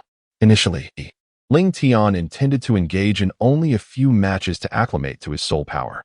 However, upon realizing that he was merely 9 victories away from obtaining the sapphire medal, he decided to seize the opportunity and contest a few more battles.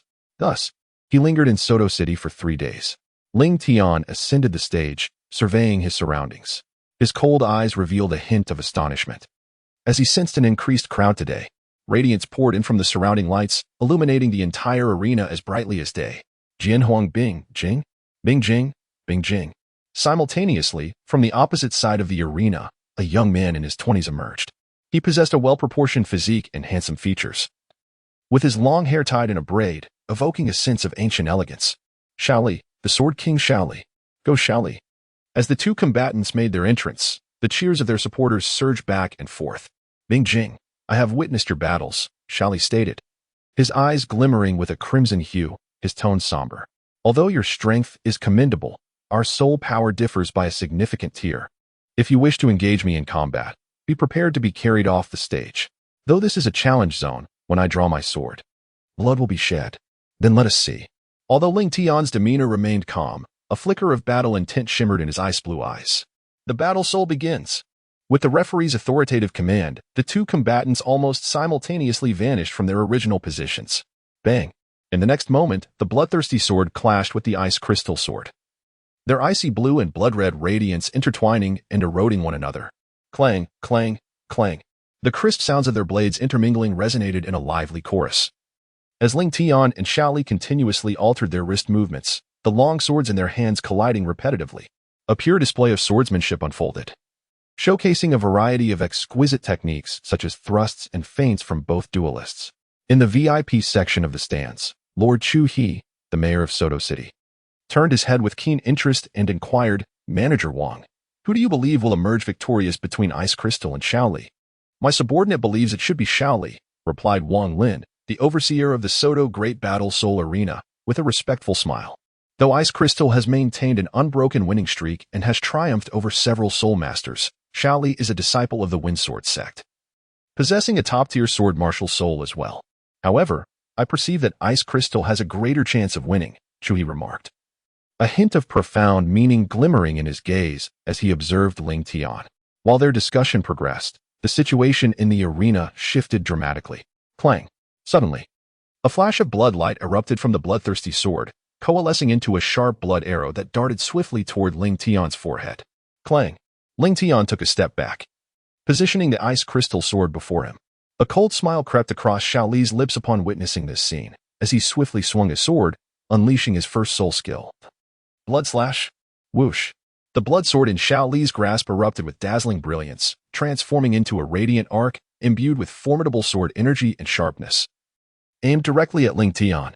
However, at that moment, Ling Tian invoked his first soul skill, Ice Blade. A fierce blade of light, exuding unparalleled momentum and power, tore through the heavens and earth, crashing violently against the blood radiance. With a resounding boom, the 2 sword energies obliterated each other simultaneously.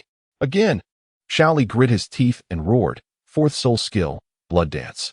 With a series of sharp sounds, he clenched his jaw, his muscles swelling dramatically, radiating an overwhelming aura, while his crimson eyes shimmered with an eerie glow. In the next instant, Shaoli vanished from his original position. Fast. Incredibly fast. The ground beneath him seemed unable to bear the force of his stride, fracturing into countless fissures. Buzz! As the space trembled with a low hum, a blood-red figure abruptly materialized. By the time the spectators on the stands reacted, the blood sword, enveloped in a shroud of crimson light, was already poised against Ling Tian's heart, ready to pierce down. Was defeat imminent? Would Ice Crystal's winning streak be shattered by Shaoli? Would the Snow Sword Emperor ultimately succumb to the Blood Sword King? Just as the crowd murmured their condolences for Ling Tian's impending defeat, the blood sword pierced straight into his chest without hesitation. Crack!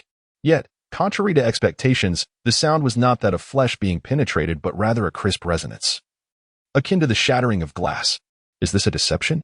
In that moment, Shaoli finally grasped the unsettling reality. His blood-red eyes regained clarity, revealing that before him stood not Ling Tian, but merely a shattered ice sculpture. A chill ran down Shaoli's spine as he sensed a potent warning of danger. This is bad. Just as he prepared to retreat, the crumbling ice sculpture before him suddenly came to life, fracturing ice shards and snaring his arms. rendering him unable to escape momentarily. Concurrently, a cool voice echoed from behind, "Now it is my turn." Boom. The ice sculpture exploded, completely immobilizing Xiaoli in place. Mountain breaking style. Ling Tian did not employ any soul techniques. Instead, he chose to infuse his soul power into the ice crystal sword, executing a sword technique he had recently perfected. This understanding had been attained in the extreme northern lands. At that time, the Snow Emperor, standing before him, had cleaved a towering snow mountain with the Emperor's sword. One of the three supreme techniques of the Snow Emperor. In that moment, he grasped an essence distinct from the Seven Kills sword. As time passed, he finally comprehended the sword intent, transforming the essence derived from the Emperor's sword into his own unique strike. In the next instant, a majestic snow mountain seemed to materialize before Xiaoli. Before he could react, a sword light, even more potent than before, cleaved through the snow mountain. Its relentless sword intent firmly locking onto its target. "No, I shall not be defeated. How could this be my end?" Bloodthirsty slash. At this moment, Xiaoli's eyes burned crimson, and he unleashed a flurry of blood-red sword lights. However, against the formidable sword intent capable of splitting mountains, his bloodlights proved utterly ineffective, being effortlessly shredded to pieces by the fierce sword radiance. With a thunderous sound, the relentless sword light continued its trajectory toward Xiaoli. Chapter 44. The opulent Ling Tian. Xiaoli had never anticipated that his attack would be effortlessly countered by Ling Tian's sword. Consequently, he was unable to evade in time. With a swift motion, the piercing sword light penetrated his body, and as the brilliant radiance faded, Xiaoli found himself struck down from the stage by the sword intent. With a thud, Xiaoli crashed heavily onto the protective barrier, blood staining the arena of the soul fighting platform. Thus, a dramatic scene unfolded. Xiaoli, who had vowed to stain the arena with Ling Tian's blood, instead lay defeated, bloodied, and pitiful upon the stage. The referee blinked in disbelief, quickly approaching to raise Ling Tian's hand, trembling as he declared, "I announce the victor of this match, the Ice Crystal Sword Sovereign, with a total of 323 victories and no defeats. Sword Sovereign, the Sapphire Medal, the Sword Sovereign of Ice Crystal. This marks the 9th Soul Master defeated by the Sword Sovereign, truly deserving of the title. One can only wish to see the brilliance concealed beneath his mask." Amidst the resounding cheers of the audience, Ling Tian departed from the soul fighting platform. A representative from the Soto Great Soul Arena hastened to Ling Tian's side, respectfully presenting a medal. "Mr. Ice Crystal, this is your Sapphire Medal." "Thank you." Ling Tian nodded and stowed the medal within his ring. "Mr. Ice Crystal," Wang Lin, descending from the VIP area, called out to him. With a warm smile and sincere tone, he invited, "Might you be interested in becoming a contracted soul master for our Soto Great Soul Arena? Typically, there is little to attend to. We would only require your assistance in enforcing our rules when necessary. Given your current status as a Sapphire Medal holder, we shall prepare a generous reward for you." Ling Tian shook his head gently and replied indifferently, "I have no interest." "Mr. Bingji, would you not consider our compensation before making a decision?" Wang Lin, still somewhat reluctant, pressed on. "No need. In that case, I apologize for disturbing you, Mr. Bingji." Ling Tian chose to disregard the individual and strode away from the Soto Great Soul Arena. Moments later, within the private box atop the arena, Wang Lin wore a bittersweet smile, expressing his resignation as he said, "Lord City Master, you guessed correctly. He indeed declined our invitation. Bingji is not someone that our humble Soto City can retain." Seated on the sofa, Chu Ye's eyes glimmered with a profound understanding. Wang Lin, pondering deeply, inquired, "Could it be that he holds another identity? Is there a powerful figure behind Bingji?" Chu He lifted his teacup and took a sip, his tone laced with contemplation as he remarked, "It is said that those factions in Ice Snow City that harbored ill intentions were eradicated in one night by a mysterious powerhouse. Not even the Soul Saint or Soul Douluo could hinder his advance." "One night," Wang Lin exclaimed in shock, nearly pulling out his own beard. Thus, Chui suddenly rose, casting a meaningful glance at Wang Lin, and added, "You would do well not to harbor any improper thoughts regarding Bingji. Otherwise, even I, the City Master, may not be able to protect you." "Well, what do you mean, City Master? I don't quite understand." Wang Lin's expression shifted dramatically, though he attempted to maintain his composure. "As long as you understand in your heart," Chui dismissively shook his head and then strode towards the exit. Crack. "Fourth brother, summon them back to me." Simultaneously, on the streets of Soto City, a voice exclaimed, "I want all of those candied hawthorns. All of them." Ling Tian produced a golden soul coin and, lifting his gaze, inquired nonchalantly, "Is there a problem?" "No," No, it's all yours, the vendor responded, his eyes lighting up as he hastily handed over the stick laden with candied hawthorn. The young master was indeed quite extravagant. A single silver soul coin equated to his purchases of candied hawthorn for half a year. The remainder shall serve as payment for your stall. Dressed in a flowing light blue robe, Ling Tian reached out to pluck a candied hawthorn, and with a graceful wave of his right hand, the phoenix ring on his finger emitted a shimmering blue light, promptly absorbing the remaining candied hawthorns along with the stick. Thank you, thank you. The vendor expressed his gratitude fervently, bowing his head as he beheld the additional copper soul coins before him. Just as Ling Tian was savoring the candied hawthorn and preparing to leave the city, he caught sight of a familiar figure at the city gate. Sister Rongrong? Clad in a delicate light green gown, her tall stature and exquisite beauty made her as striking as a swan. Today, I must, before Ning Rongrong could finish her sentence. A cool voice drifted into her ears. Sister, shouldn't you be at the academy at this hour? Master? Junior brother? What are you doing here? Ning Rongrong stammered, her expression evasive. With a resigned sigh, Ling Tian remarked, So, you have once again sneaked out from Shrek Academy. Well, it's not quite like that, Ning Rongrong replied, her cheeks flushing as she averted her gaze, her fair fingers poking at her chest. Let us go? With a helpless shake of his head, Ling Tian proceeded, followed by a taciturn Ning Rongrong, who, acknowledging her fault, trailed behind him in awkward silence. A week later, as the nascent sun ascended, Ling Tian closed his eyes, basking in the warmth that graced his fair countenance, imbuing his usually aloof features with a serene and limpid quality. Suddenly, his eyes snapped open, a chilling aura emanating from him. In swift succession, the long sword in his grasp arced through the air, conjuring crystalline snowflakes within a 3-foot radius. A series of exquisite sword maneuvers unfolded from his hand. Despite weaving through the dense flurry of snow, his movements were precise, each step meticulously calculated to evade the falling flakes, ensuring not a single one sullied his attire until the final pose. Ling Tian, your swordsmanship is truly formidable. Ning Rongrong's beautiful eyes sparkled with admiration. She marveled at how Ling Tian's swordsmanship had imperceptibly reached such heights, without resorting to soul force.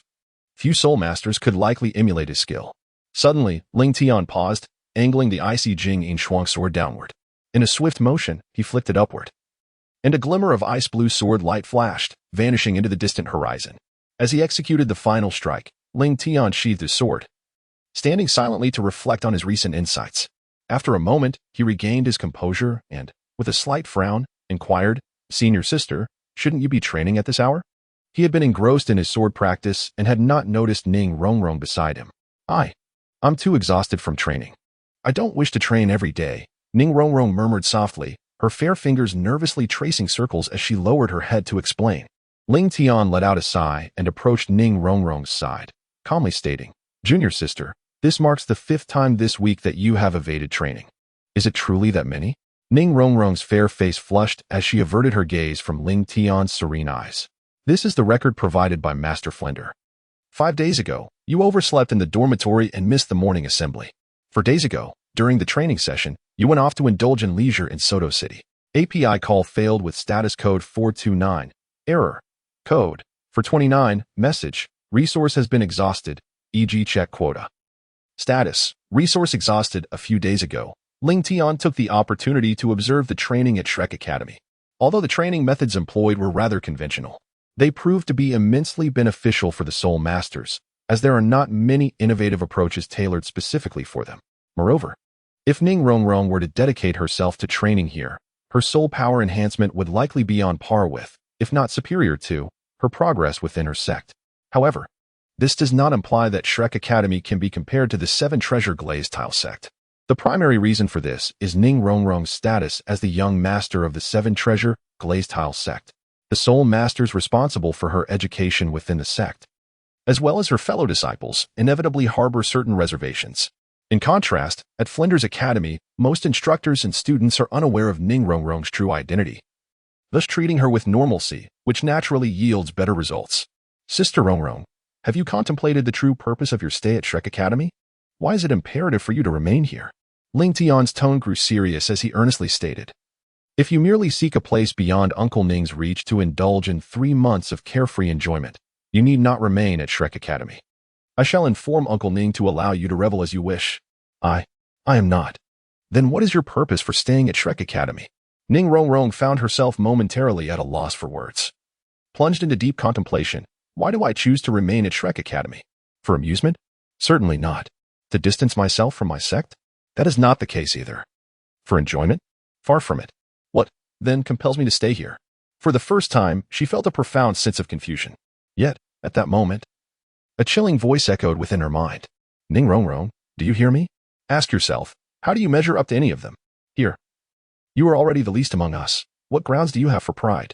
I dare say, should you leave my side, in 20 years, each of them will far surpass you in achievement.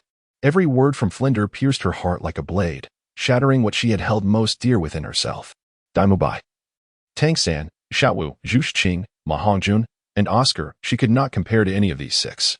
The talent she once took pride in lay in ruins before them. It was in that moment she resolved to remain at Shrek, not for any other reason, but to prove herself. To demonstrate that Ning Rongrong was no lesser than any one of them. Junior brother, I understand now. Ning Rongrong suddenly lifted her head, her eyes rekindling with that original spark of confidence. I will train diligently.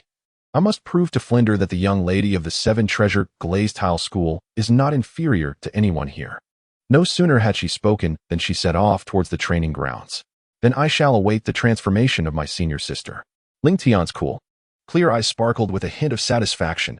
His earlier efforts were not in vain, as Ning Rongrong had finally heeded his counsel.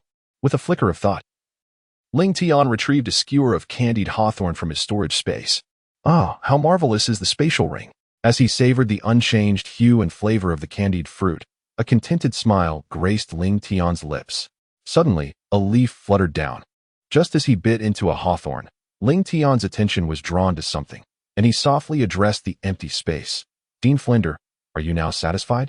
With a chuckle, Flinder appeared before Ling Tian, a glint of cunning dancing in his eyes. Huh, the old fox, Ling Tian mused. API call failed with status code 429. Error, code, for 29, message, resource has been exhausted, e.g. check quota. Status, resource exhausted with a clap. Ling Tian arose and turned to face Flander, stating softly, Dean Flander, I anticipate witnessing significant progress from my senior disciple. Flander confidently assured, rest assured. As long as Ning Rongrong dedicates herself to training, advancement is inevitable. His self-assuredness underscored his faith in his pedagogical capabilities. Subsequently, Ning Rongrong honored her commitment, embracing diligent training and forsaking indolence. While her spirit power had yet to experience a breakthrough, she approached her training with newfound earnestness. Concurrently, in the heavenly Do City, within the Crown Prince's estate, despite the missives containing merely quotidian details of Ling Tian's life, Qian Rinshue's heart brimmed with joy. Sapphire badge? My little Tian indeed. Candied hawthorns? His palate remains unchanged. As Qian Rinshue perused the letters, her smile deepened. However, upon encountering repeated mentions of Ning Rongrong, her smile gradually faded, replaced by a glint of vigilance.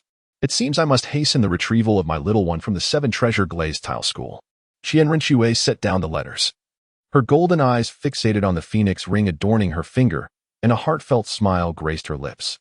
Despite perceiving no inherent threat from Ning Rongrong, Qian Rinshue felt a stirring of unease. Ling Tian, the cabbage she had nurtured with such care, was not to be taken by another before she had the chance to pluck him. Even though Ning Rongrong had yet to initiate any overtures, Qian Rinshue resolved to preemptively thwart any such possibility. The little one belonged to her, and would forever remain so. At that moment, hurried footsteps echoed outside the door, followed by a figure kneeling just outside, conveying with deference, Your Highness. A messenger from the palace has arrived with an imperial decree, requesting your immediate presence. Qian Rinshue composed herself, gathered the letters, and stated calmly, Prepare the carriage. A month elapsed. Since their last discourse, Ning Rongrong had transformed, dedicating herself to rigorous training. Ling Tian, no longer needing to concern himself with her, devoted his time to daily cultivation and occasional forays into the soul arena to hone his spirit skills. The name Sword Emperor Bingji resonated throughout Soto City, attracting even spirit elders who journeyed to Soto City solely for the opportunity to engage Ling Tian in combat. As for the Shrek Seven Devils, Ling Tian had no intention of cultivating deep relationships with them. Shrek Academy, Dai Mubai, having recuperated from his injuries a fortnight prior, had rejoined the group. Perhaps due to Flanders' admonitions or Ling Tian's imposing presence, Dai Mubai was uncharacteristically subdued, refraining from seeking retribution or verbally provoking Ning Rongrong. However, his demeanor had grown noticeably darker, exuding an unsettling aura. Due to Ling Tian's influence, Daimu Bai no longer attempted to mend his relationship with Zhu Qing, as he had in the original narrative. Instead, he attributed his injuries to her, exacerbating their already strained relationship. This suited Zhu Qing perfectly. Early one morning, the Shrek Academy's plaza was abuzz. Ning Rongrong, Tang San, Xiao Wu, Zhu Qing, Ma Hongjun, and Daimu Bai had assembled after breakfast, awaiting Oscar's arrival. Daimu Bai suddenly inquired, "Fatty, did you enjoy yourself last night?" Ma Hongjun's eyes lit up, and he responded with a suggestive grin. "Dai, you're the best. Don't forget your brother next time there's something like that." Of course, Daimu Bai smiled smugly, but when he noticed Zhu Qing's unwavering composure, as if unaffected by their exchange, his countenance darkened once more. His gaze then fell upon Ning Rongrong, and he clenched his teeth, a flicker of resentment flashing in his eyes, though it quickly vanished. Unnoticed by anyone, the school bell rang, signaling the start of class. About 15 minutes later, Flander arrived. His eyes swept over the group, and he frowned as he noticed Tang San. "Where's Oscar? Did he oversleep again?" Tang San replied, "He was still cultivating when I left this morning. Perhaps he entered a meditative state and didn't wake up in time. Sleeping in only a month into the semester?" Flander retorted, "Tang San, go fetch him." Just as Tang San was about to return to the dormitory, Oscar hurried toward them, his face beaming with excitement rather than contrition. "Oscar, were you planning on running laps again?" Flander chided. Oscar quickly shook his head. "No, Dean, let me explain. I broke through. I reached level 30. "What?" Flander's eyes widened. "Excellent. Oscar, you haven't disappointed me. You're the second student to reach level 30. I congratulate you on behalf of the academy." Even Daimu Bai's face softened, and he clapped Oscar on the shoulder, saying, "Congratulations, Oscar. You may have reached level 30 a bit later than I did, but as a food-type spirit master, you're the most outstanding genius I've ever seen." Tang San, Xiao Wu, Ma Hongjun, and Ning Rongrong also offered their congratulations. "Now that Oscar has reached level 30, we'll give you all a half-day off today. Tomorrow, Teacher Zhao Wuji will lead you to the Starry Great Forest to help Oscar acquire his third spirit ring." Flander surveyed the group and continued sternly, "This isn't just about Oscar. It's a trial for all of you. Zhao Wuji won't intervene until you encounter a 1,000-year spirit beast. You'll have to rely on yourselves." Dismissed. Meanwhile, Ling Tian, having just returned from the Soto Great Soul Arena, was summoned to the dean's office by Flander. After familiarizing himself with the situation, Ling Tian decided to accompany them to the Starry Great Forest. His reasons were twofold. Firstly, he was concerned for Ning Rongrong's safety. Due to Xiao Wu's presence, they were bound to encounter the Titan Giant Ape, and given Daimu Bai's irreconcilable animosity toward Ning Rongrong, there was no guarantee that he wouldn't take advantage of the situation. Secondly, he sought to hone his skills. Combat with spirit beasts differed from combat with spirit masters. Having trained in the Soto Great Soul Arena for so long, it was time to test his progress in a real-world setting. "When do we depart?" "Tomorrow at 6 in the morning. All students will assemble on the training grounds. I'll be there." After confirming the time and location, Ling Tian sought out Ning Rongrong, repeatedly cautioning her to be careful and wary of Daimu Bai before returning to his room, reassured. The next morning, the Shrek Academy students, having finished breakfast, gathered on the training grounds. Zhao Wuji, in addition to ensuring the safety of our precious students, prioritized Ling Tian's safety during this trip to the Starry Great Forest. Flander, with marked earnestness, enjoined Zhao Wuji. "Ling Tian is a disciple of Sword Daw from the Seven Treasure Glazed Tile School. Should anything befall him, our Shrek Academy, let alone you, would be in dire straits." "Flander, rest assured, I am fully aware," Zhao Wuji responded confidently, patting his chest and chuckling. "We are merely hunting soul beasts in the periphery of the Starry Great Forest. With my soul sage strength, protecting them will be more than sufficient." Flander cast a sidelong glance at Zhao Wuji, cautioning, "Do not be careless. Ensure there are no unforeseen incidents." Subsequently, Flander imparted further admonitions to Ling Tian, impressing upon him the importance of avoiding recklessness and seeking Zhao Wuji's assistance for any issues that might arise. Soon after, the Shrek Academy contingent embarked on their journey. Although numbering only 9, they divided into 2 groups. Ling Tian, not being a formal student of Shrek Academy, joined Zhao Wuji's team. The students, Ning Rongrong, Tang San, Xiao Wu, Daimu Bai, Zhu Qing, Ma Hongjun, and Oscar formed the second group. As this was an exercise for the students, Ling Tian and Zhao Wuji refrained from interfering with their arrangements. Despite Dai Mubai's resentment towards Ning Rongrong, he recognized the inappropriateness of acting impulsively and adhered to the original plan, organizing the team accordingly. With the amplification provided by Ning Rongrong and Oscar, the Shrek Academy members, though somewhat fatigued from the prolonged travel, maintained a stable level of stamina and soul power. The Starry Great Forest is situated southeast of the Barak Kingdom, with a small portion bordering the kingdom. Soto City itself is also in the southeast of the Barak Kingdom, not far from the Starry Great Forest, less than 500 kilometers away. Thus, it is naturally the optimal choice for Shrek Academy students to acquire soul rings. With the augmentation of the dual support soul masters, Oscar and Ning Rongrong, the Shrek Academy group covered over 400 kilometers in just one day. As night fell, they were very close to the Starry Great Forest. Realizing that they could not reach their destination that day, Zhao Wuji issued an order to rest. They had arrived at a small town, and continuing further without supplies would be imprudent. Upon entering the town, they found themselves in the closest urban center to the Starry Great Forest. Despite being over 100 kilometers away, due to the prevalence of wild soul beasts in the Starry Great Forest, cities were typically built at a slight remove to avoid frequent disturbances. This unique geographical position contributed to the town's considerable scale and prosperity. Lacking city walls, it was otherwise indistinguishable from a small city, with various shops lining both sides of the streets. The majority of these establishments specialized in weapons, armor, detoxification potions, recovery elixirs, and even clothing, specifically specialized garments with numerous pockets suitable for soul masters on expeditions. At that moment, Zhao Wuji gestured towards a seemingly ordinary hotel in front of them and declared, "We will stay here. Dismissed until tomorrow morning.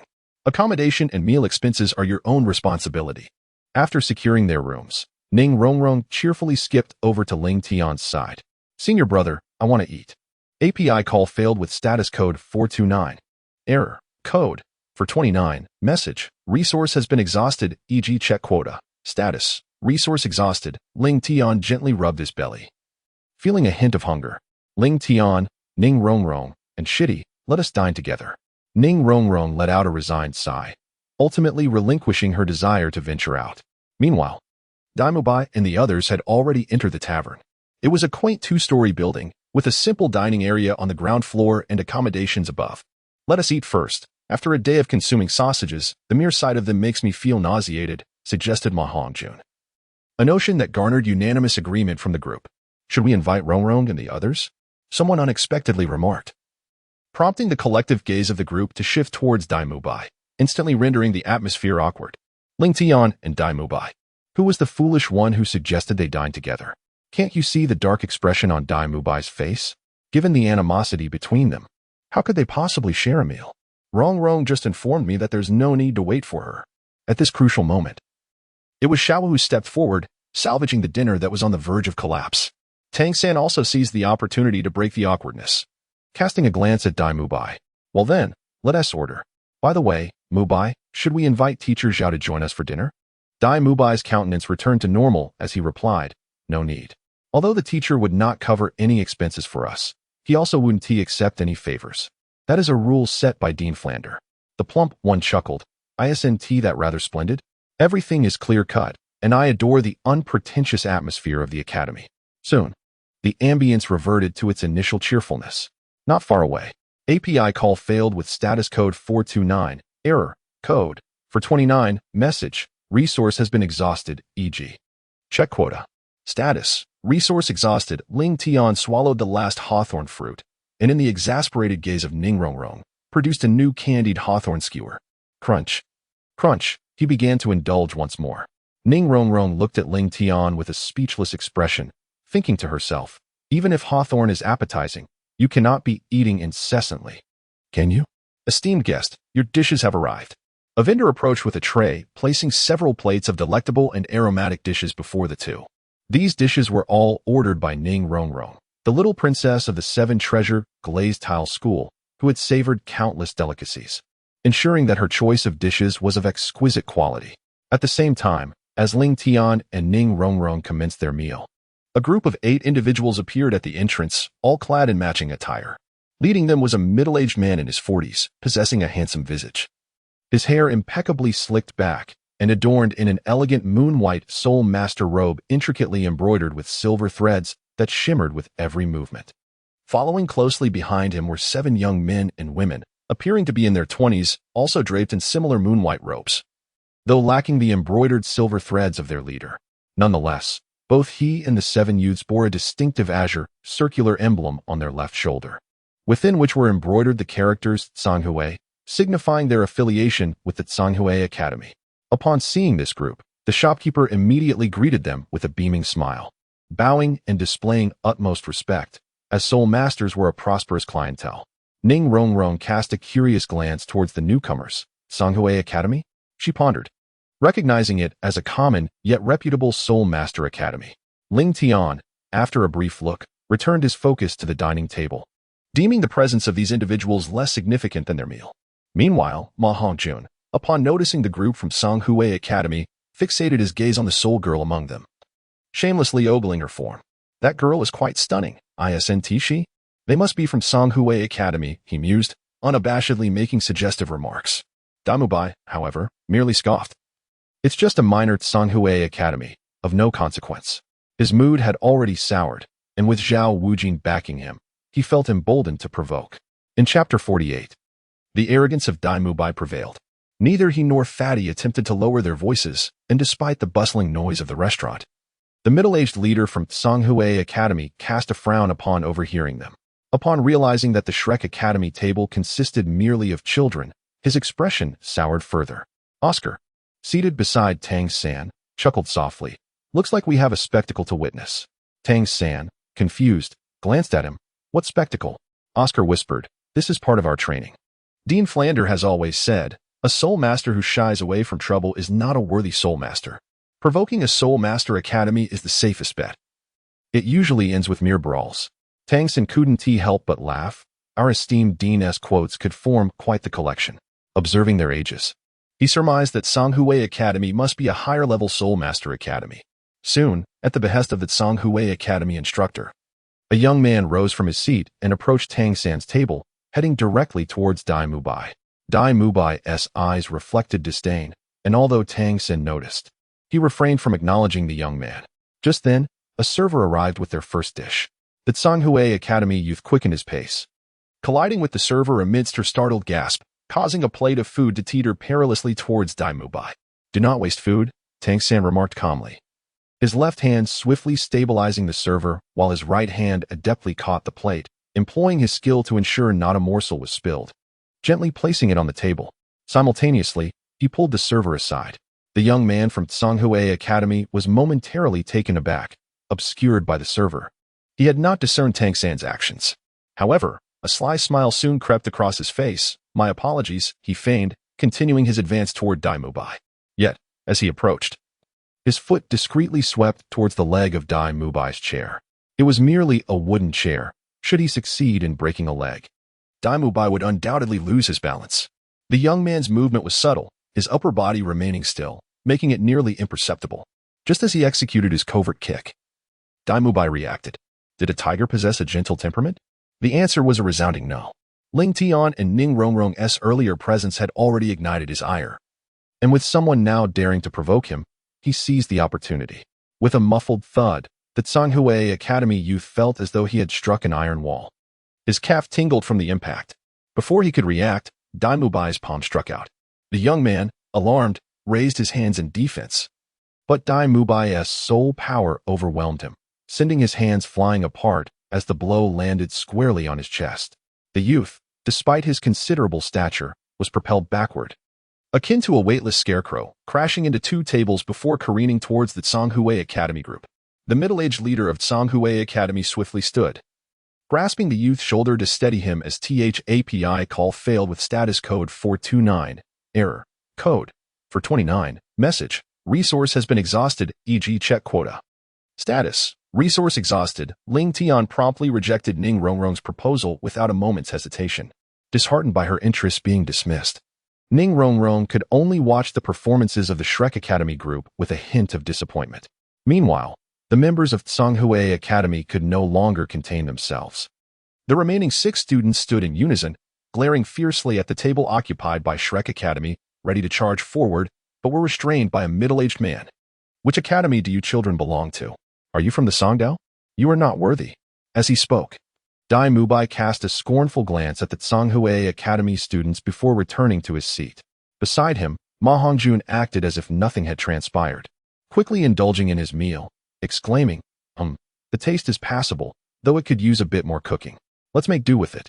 Upon hearing these words, the teachers from Tsanghui Academy were utterly incensed by the arrogance displayed by Shrek Academy. Such a bunch of insolent brats. Teach them a proper lesson. The students from Tsanghui Academy had been eagerly awaiting this command. At the shout, 5 of them immediately charged toward the Shrek Academy table, excluding only one female student. In that moment, Ma Hongjun and Dai Mubai sprang into action together. The 5 young men momentarily froze, exchanging glances, but quickly regained their composure, reminding each other to unleash their martial spirits. In an instant, a myriad of colors erupted forth. The 5 youths possessed identical soul rings, one white and one yellow, signifying a 10-year and a 100-year soul ring, respectively. They were all, without exception, second-ring soul masters, comprising 2 weapon spirit battle masters and 3 beast spirit battle masters. The 2 weapon spirits were a spear and a trident, while the 3 beast spirits were a deer, a sheep, and a horse, none of which could be deemed particularly powerful based solely on the spirits themselves. Observing the martial spirits released by their opponents, Dai Mubai's disdain intensified. Is this what they call elite Soul Master Academy disciples? And they possess a 10-year soul ring? Brothers, let them witness our soul rings. The eldest among the Shrek Academy members, the sinister-eyed white tiger, had never been one to reason.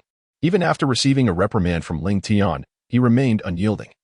Unless one could earn his respect through strength, Dai Mubai's haughty demeanor would not waver. White tiger, unleash. A brilliant, pale light erupted from his body. Dai Mubai extended his arms outward, his chest puffed up, as a cacophony of cracking bones resounded, and his muscles swelled, stretching his garments to their limits. His eyes transformed into a deep, azure hue, radiating an icy killing intent that exuded an overwhelming aura of intimidation. Beneath him, 3 brilliant rings ascended, 2 yellow and 1 purple. As the soul rings twirled, a tidal wave of soul power surged forth, creating a palpable pressure, perhaps due to the inherent weaknesses among their martial spirits. The 3 beast spirit battle masters from Tsanghui Academy involuntarily trembled and took a few steps back as Dai Mubai manifested his formidable martial spirit. Before a tiger, how could a deer, a sheep, or a horse not tremble, especially in the presence of Dai Mubai's 1,000-year purple soul ring, which instilled profound shock within the hearts of the 5 Tsanghui Academy students. Simultaneously, as Dai Mubai unleashed his martial spirit, Tang San and Ma Hongjun also revealed their powers. Phoenix, unleash. A purplish-red light surged forth from the plump figure, causing his hair to elongate and converge into a Mohican style. 2 yellow soul rings rose from beneath him, and his exposed, robust arms sprouted long, vibrant feathers, transforming his hands into claw-like appendages. Fiery currents spiraled around his body, despite being shorter than the students from Tsanghui Academy. The moment the purple flames erupted from him, his aura dramatically shifted, creating a suffocating pressure when combined with Dai Mubai's White Tiger martial spirit. Martial spirit unleashed. White Tiger's radiant wave. With a thunderous boom, several opponents were sent flying. Ma Hongjun did not remain idle either, immediately casting the Phoenix Fire line, incinerating one of the tables in the restaurant. Amidst the chaos, Dai Mubai glanced sideways, catching sight of Ling Tian and Ning Rongrong. His expression suddenly shifted, a glint of unusual intrigue flashing in his eyes. He then executed a swift side kick, propelling a Tsanghui Academy student from the fray, crashing right onto Ling Tian's table. With a resounding crash, the entire spread of food was sent tumbling to the ground. Had Ling Tian not reacted swiftly, conjuring a protective barrier of soul power before himself and Ning Rongrong, they would have been thoroughly drenched in spilled soup and food. Initially, Ling Tian had no intention of engaging, but the circumstances had now changed. Junior brother? Was that intentional? API call failed with status code 429. Error. Code 429. Message. Resource has been exhausted, e.g. check quota. Status. Resource exhausted. Ling Tian waved his hand to disperse the soul power barrier before him and Ning Rongrong, slowly standing up to gaze toward Dai Mubai's position. A cold glint flashing in his eyes. The trouble had now come to him. Smash the table? Since you seem so fond of courting disaster, I shall indulge you. Ling Tian summoned the ice crystal sword and began to stride toward Dai Mubai. Meanwhile, under the relentless onslaught of Dai Mubai and his companion's soul techniques, the 5 students from Songhui Academy had completely lost their resolve. They understood all too well the vast disparity in strength that came with the difference of a single soul ring, especially considering that this individual's third soul ring was of the Millennium level, something they could not possibly withstand. What left the Songhui Academy students feeling particularly discontented was that these young individuals appeared considerably younger than them, yet their displayed prowess was already far superior. Enough. The teacher from Songhui Academy could no longer contain himself and stepped forward, waving his hand to his students, signaling them to retreat. As a middle-aged man, witnessing Dai Mubai unleash his true power, he had already contemplated numerous possibilities. Not only did he recognize that his students stood no chance against their opponents, but even if they could defeat them, he would not allow them to proceed further. Some troubles were best left unprovoked. I am Yijiqiu, the director of the External Affairs Department of Songhui Academy. May I ask which sect you belong to? As Yijiqiu approached the trio, he held firm against the pressure of Ling Tian's unleashed soul power without resorting to his martial soul, and Dai Mubai felt a chill run down his spine. He was certain that this middle-aged man possessed soul power far beyond his own. We are from Shrek Academy. Before Dai Mubai could respond, the chubby one spoke up proudly, his unabashed gaze lingering on the only female student of Songhui Academy with a hint of malice. Disgusting. The female student quickly hid behind Yijiqiu, voicing her disdain. Yijiqiu paused momentarily, a thoughtful expression crossing his features. Clearly, he was not very familiar with the name Shrek Academy. Shrek Academy? I don't believe I've heard of it. Dai Mubai snorted coldly. That is merely due to your ignorance. Although he was indeed taken aback by the opponent's strength, he could not simply back down. In front of so many patrons, Songhui Academy's reputation would be utterly tarnished. The students might falter, but he felt the need to restore some dignity for Songhui Academy. Our Songhui Academy has not provoked you. Why do you insist on targeting us? Yijiqiu said coldly. There's no particular reason, just because I find you displeasing. Moreover, our academy's principle is that those who do not dare to cause trouble are mediocre. How about it? Are you suggesting that you do not allow us to stir up trouble? Dai Mubai retorted icily. His arrogant demeanor indeed provoked a desire to retaliate. Dai Mubai made his stance clear. He had come to provoke, and what could they do about it? Very well, since you have brought this upon yourselves, do not blame us for being impolite. With that thought, Yijiqiu no longer hesitated. A glint of light flashed in his eyes as he unleashed his martial soul. A wave of black ripples emanated from within him, forcefully suppressing the spirits of Dai Mubai and his companions. His limbs shrank by 1/3, and a massive turtle shell bulged from his back. Black light flickered across his body as 5 soul rings rose from beneath him, swirling around his form, 1 white, 2 yellow, and 2 purple. The director of Songhui Academy's External Affairs Department was, in fact, a soul king of over level 50. Despite the mediocre configuration of his soul rings, the sheer power of his soul at this level was enough to dominate the Shrek Academy side. The entire restaurant erupted in gasps. For soul kings were a rare breed on the continent, their strength formidable enough to earn titles like Viscount or even Earl in certain kingdoms. Witnessing this scene, Dai Mubai's expression shifted. He had not anticipated provoking a soul king. Dai Mubai took a few steps back, casting a glance at Tang San. They exchanged knowing looks. Tang San understood and nodded, placing his palm against the 24-bridge Minjiwai at his waist, ready to act should the situation escalate. Yijiqiu was not Zhao Wuji, and Tang San would not hold back this time. At that moment, Yijiqiu was unaware of Tang San and his companion's intentions, and he arrogantly proclaimed, "You children do not understand the gravity of your words. Call your academy's teacher out." The chubby one let out a shriek. "You old turtle. Do you think you can see our teacher? We can handle you ourselves. You fat idiot, you dare." One of the Songhui Academy students jumped out, angrily pointing at Ma Hongjun. "Everyone, please, I beg you, do not fight in my humble establishment." The timid owner of the small shop, trembling, stepped forward to plead. He did not wish to provoke these soul masters, but the survival of his shop depended on it. If he did not intervene, the place would likely be destroyed. Yijiqiu, possessing the Xin Gui martial soul, held a deep-seated aversion to being called a turtle. Initially, he merely intended to intimidate the youngsters, not wanting to bear the blame of bullying the weak, especially as he was uncertain of the strength of the academy backing these children.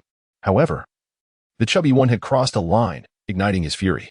In a fit of rage, he smirked. "Very well, I shall educate you on behalf of your teacher. Let us step outside." With that, he turned and headed for the exit, his colossal black turtle shell swaying amusingly, yet the soul power he emanated was formidable. Meanwhile, Tang San and the others were serious expressions. Although Yi Zhiqiu's soul ring combination was subpar, his rank as a soul king was an undeniable threat. Among them, the strongest was merely a soul master, making it exceedingly difficult to defeat Yi Zhiqiu. Nevertheless, they were determined to give it a try, with Zhao Wuji as their backing. Daimubai and the others felt reassured about facing potential danger. Daimubai quietly instructed Tang San, "Be careful.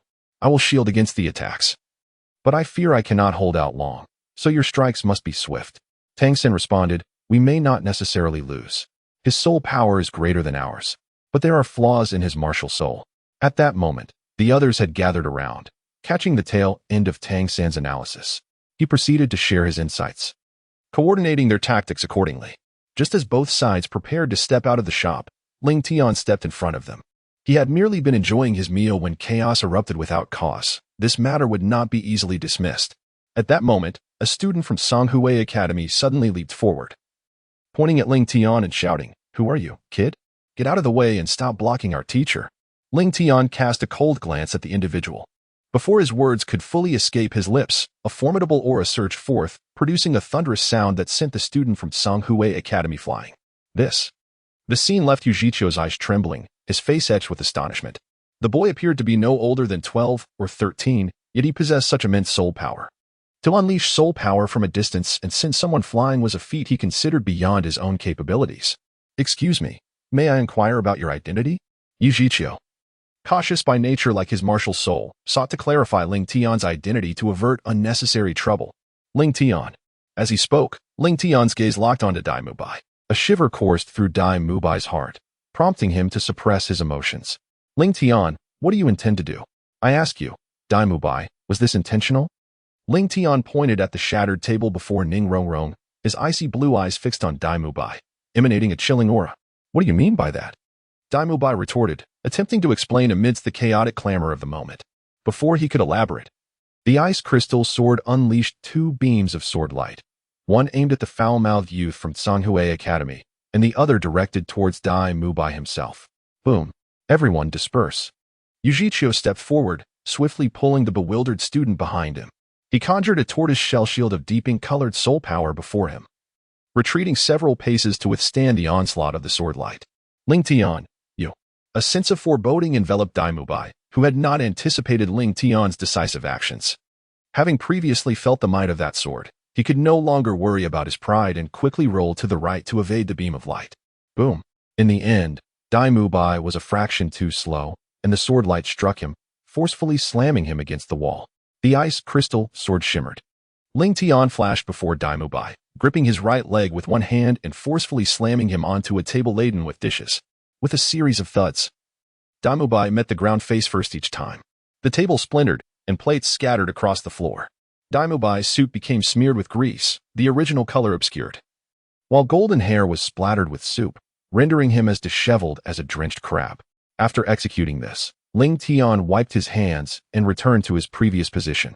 Chapter 51. The Cost of Provocation. Mubai. Dailada. Oscar and Ma Hongjun rushed toward Daimubai, hastily assisting him. Meanwhile, Tang San looked at Ling Tian with confusion. During the month at Shrek Academy, although Tang San had not interacted much with Ling Tian, he sensed that Ling Tian's actions were not without reason. There had been numerous opportunities in the academy. Why wait until now? "Kid, be silent." A voice rang out. "Teacher, without my command, do not provoke him." Yi Zhiqiu dismissed the shield before him and turned his head, speaking sternly to all the students from Songhui Academy. Although Ling Tian had not revealed his identity, Yi Zhiqiu, with his keen insight, could ascertain from the previous display of sword energy and soul power that Ling Tian was undoubtedly a disciple of a significant sect, an entity not to be trifled with. He had already endured Ling Tian's strike and wished to avoid further complications. "Hey, Ma Hongjun," who had not yet been genuinely intimidated by Ling Tian's true strength, was the first to step forward to defend Daimubai. Dailao did not mean it. "Isn't your approach a bit tyrannical?" He postured as a champion of justice, entirely forgetting his earlier arrogance. Even facing the incessant prattle of Ma Hongjun, Ling Tian's brow furrowed, and a flicker of annoyance crossed his cold gaze. Before Oscar could realize the shifting atmosphere, a sword beam, faster than a card flick, expanded in Ma Hongjuan's sight. He stood frozen, as if ensnared by a binding spell, unable to budge despite Oscar's frantic attempts to pull him away. With a sudden shift, the sword beam redirected in front of Ma Hongjun, leaving a deep scar on the wall with a muted thud. The next strike would not miss its mark. Ling Tian coldly uttered a single phrase before turning back to Ning Rongrong's side. Fatty. Douluo, still haunted by the recent encounter, felt his throat tremble as he recalled the sword strike that seemed to have cleaved through him, sending a shiver down his spine. The flames of his martial spirit had inexplicably dimmed. Had that sword struck him, he instinctively lifted his gaze towards Ling Tian, but upon meeting those icy eyes, he quickly averted his gaze, unable to withstand the confrontation. At that moment, Dai Mubai finally regained consciousness, reflecting on the humiliation Ling Tian had inflicted upon him. A fierce anger ignited within his heart. However, knowing he was no match for Ling Tian, he could only fix an intense and vengeful stare upon him.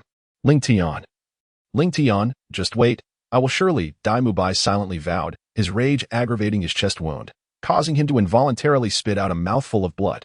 Dai Lada. The members of Shrek looked on with concern for Dai Mubai. At this juncture, the six of them regarded Ling Tian and Ning Rongrong with varying expressions of apprehension, confusion, and fury. Just then, a languid voice broke the tension. It's getting late. Everyone should return and rest. A tall figure emerged into their view. It was Zhao Wujin. Oscar pointed towards Dai Mubai. Teacher Zhao, Dai Lada, take Mubai back first. I will join you shortly, Zhao Wujin commanded, his brow furrowing at the sight of Dai Mubai's injuries. He cast a deep glance at Ling Tian before gesturing for all Shrek students to return to the hotel. Senior brother, senior sister, you should head back first. I need to discuss some private matters with Teacher Zhao. But, Ling Tian, noticing Ning Rongrong's lingering worry, softly reassured her. Senior sister, do not fret. With the teacher and the sect, Zhao Wujin would not dare to act against me. Then you must be careful, junior brother. After a moment of consideration, Ning Rongrong calmed herself and followed Xiao Wu and the others upstairs. A short while later, outside the hotel, was teacher Zhao watching from above the entire time? Yes. API call failed with status code 429, error, code, for 29, message, resource has been exhausted, e.g. check quota. Status, resource exhausted. Ling Tian's eyes were half closed as he spoke in a calm tone. If it weren't for Shrek Academy and your esteemed presence, Teacher Zhao, my sword would have been aimed directly at his head or heart. However, since he dared to provoke me, he must be prepared to face the consequences. Teacher Zhao, if there are no further matters, I shall take my leave. Without waiting for Zhao Wujia's response, Ling Tian turned and returned to the hotel. Sighing at Ling Tian's departing figure, Zhao Wujia helplessly lowered his arms. Teacher Zhao, what about Dai? Zhao Wujia shook his head and sighed. Mubai, you must withdraw from the Starry Forest expedition this time. A flash of reluctance crossed Dai Mubai's eyes. Though your injury has not damaged the bone, it still requires a period of rest. Zhao Wujia did not allow Dai Mubai to argue, swiftly stopping the bleeding before turning to Oscar. Little Ao, I will take Mubai back to the academy. We should return by tomorrow noon. Inform everyone that no one is to leave without my permission until I return. Understood? Yes. Well then, take care of Mubai for now while I resolve some issues. Soon, Zhao Wujia escorted Yi Zhiqiu out and engaged in a profound friendly exchange, reminiscent of the methods employed by the Haoyan Douluo. The sensation of not relying on martial souls to subdue someone was invigorating. In Yi Zhiqiu, Zhao Wujia found the joy reminiscent of the Haoyan Douluo. Ultimately, after receiving Yi Zhiqiu's assurance, Zhao Wujia confidently took Dai Mubai back to Shrek Academy. Meanwhile, in Ling Tian's room, he observed Zhao Wujia leading Dai Mubai away and felt a sense of satisfaction. With a flicker of thought, he retrieved a candied hawthorn from the phoenix ring, thinking that such good fortune certainly deserved a celebratory treat. Ling Tian's actions were deliberate. In truth, even if Dai Mubai had chosen not to provoke a confrontation today, he would have sought an opportune moment to incapacitate him before entering the Starry Forest, a place fraught with peril. Ling Tian would never allow Dai Mubai, who harbors animosity towards him and Ning Rongrong, to accompany him. At present, he resembles a volatile bomb, with dangers lurking throughout the Starry Forest, and it is entirely plausible that he could develop unwelcome thoughts. As dawn broke, Oscar relayed Zhao Wujia's request to the Academy's members, leading to a breakfast gathering that included everyone, Ling Tian among them. With Zhao Wujia absent, the group found themselves with ample time to converse. Hearing the discussions, Ning Rongrong suddenly recalled something and tugged at Ling Tian's sleeve, inquiring softly, Did you intentionally injure Dai Mubai yesterday? Indeed, he replied. Ning Rongrong paused momentarily, then, with concern, asked, Did Teacher Zhao trouble you last night? He would not lay a hand on me, he assured her. Ling Tian shook his head lightly and remarked, It was Dai Mubai who provoked us yesterday. The fact that I did not strike him with full force is already a concession on my part. That is a relief, Ning Rongrong sighed. Feeling assured as long as Ling Tian was unharmed.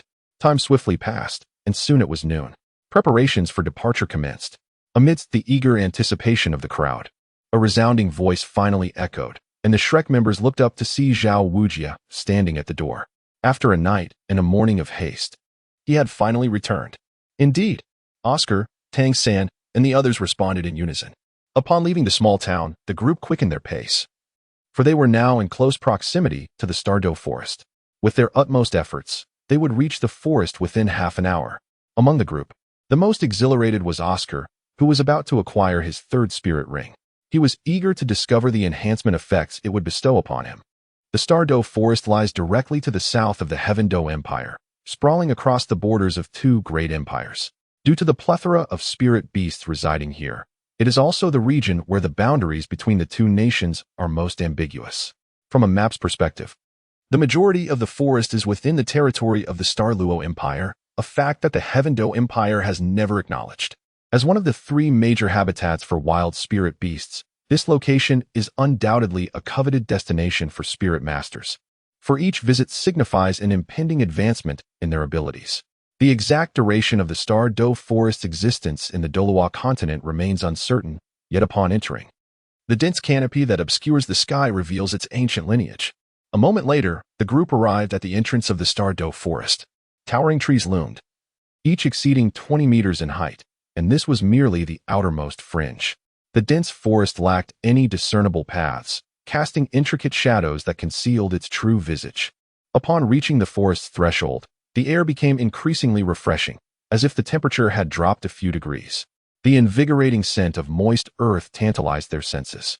Stop, Zhao Wujie commanded, pausing to scan the group with a serious demeanor. Listen carefully. The Starry Forest is not akin to the territories where magical beasts are domesticated by the state. The creatures within are exceedingly perilous, and you may encounter attacks from spirit beasts of a millennium or even 10,000 years in age at any moment. Therefore, once we enter, none of you are to stray more than 20 meters from my side.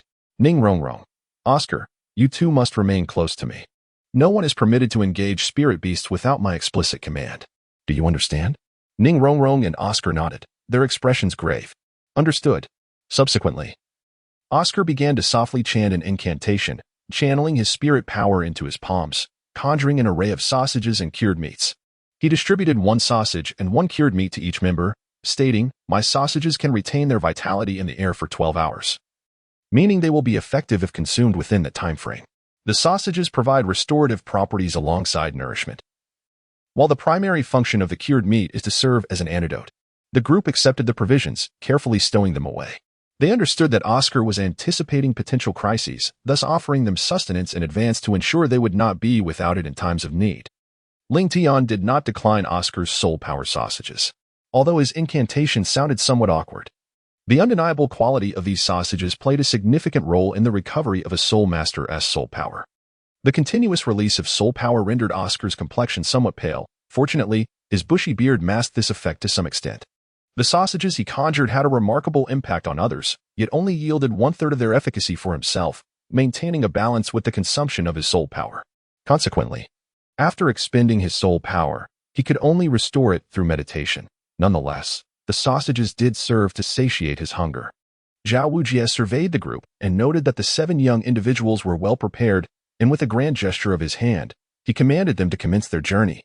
This time, Zhao Wujie chose to have Ling Tian and Tang Sen lead the charge, while he took up the rear, as they all stepped into the Starry Forest.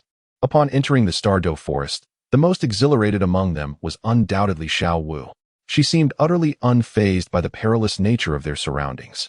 Resembling a homecoming as she frolicked joyfully, her delight palpable. The terrain within the Starry Forest was exceedingly intricate, devoid of any pathways. Thus, the task of forging a route naturally fell upon Ling Tian's shoulders. Ling Tian summoned the ice-cleaving sword, effortlessly slicing through the thorns that obstructed their path. The thicket yielded to his prowess, and the group's progress remained unimpeded.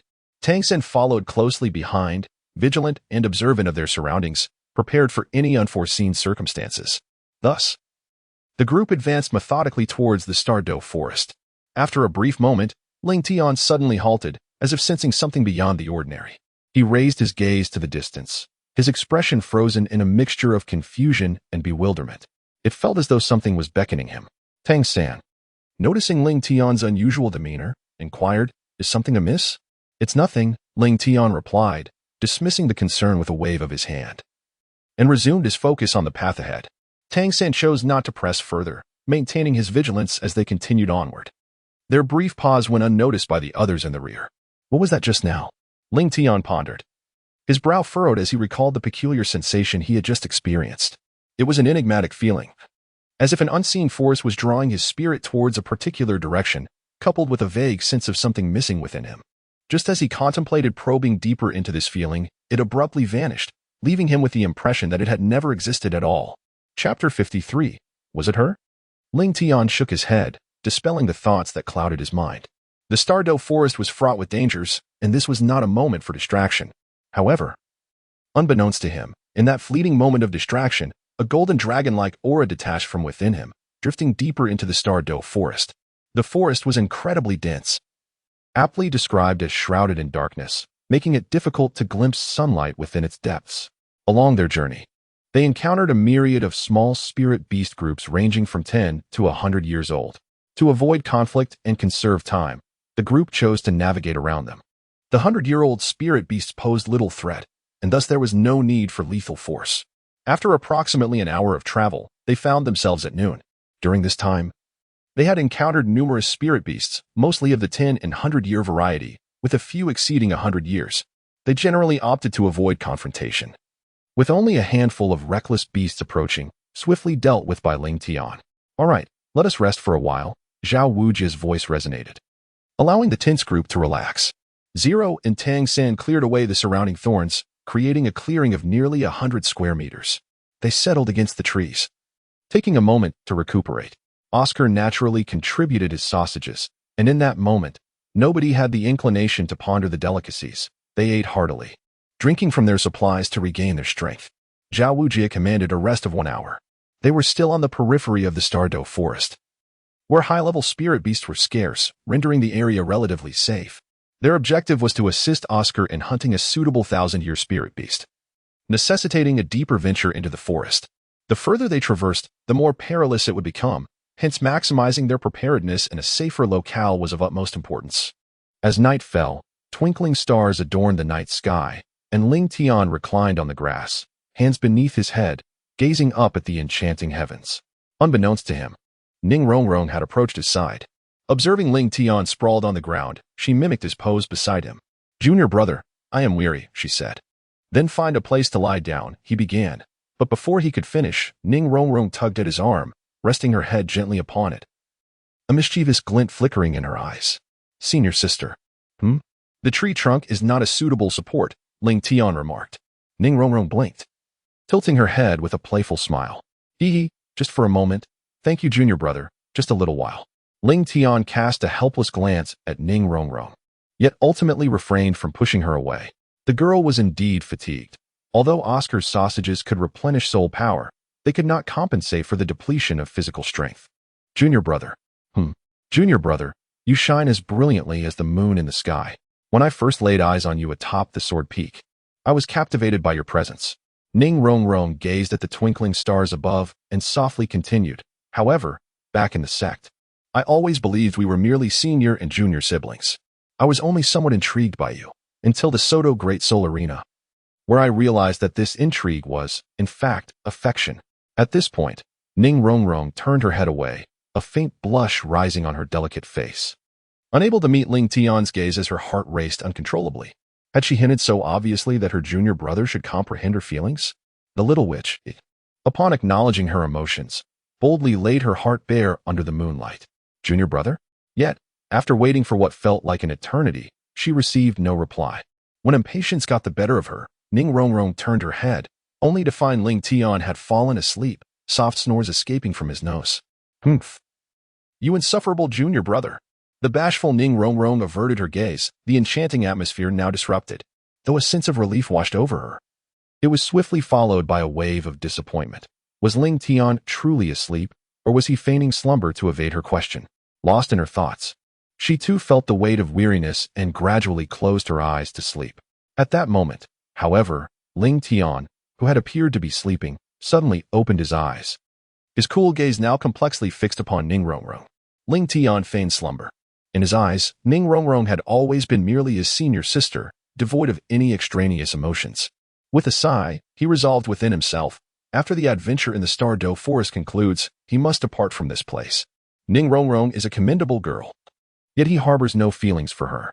For reasons unbeknownst to him, a vague silhouette had begun to occupy his heart. Although he could not identify this person, their presence captivated all his thoughts, leaving no room for any other sentiments.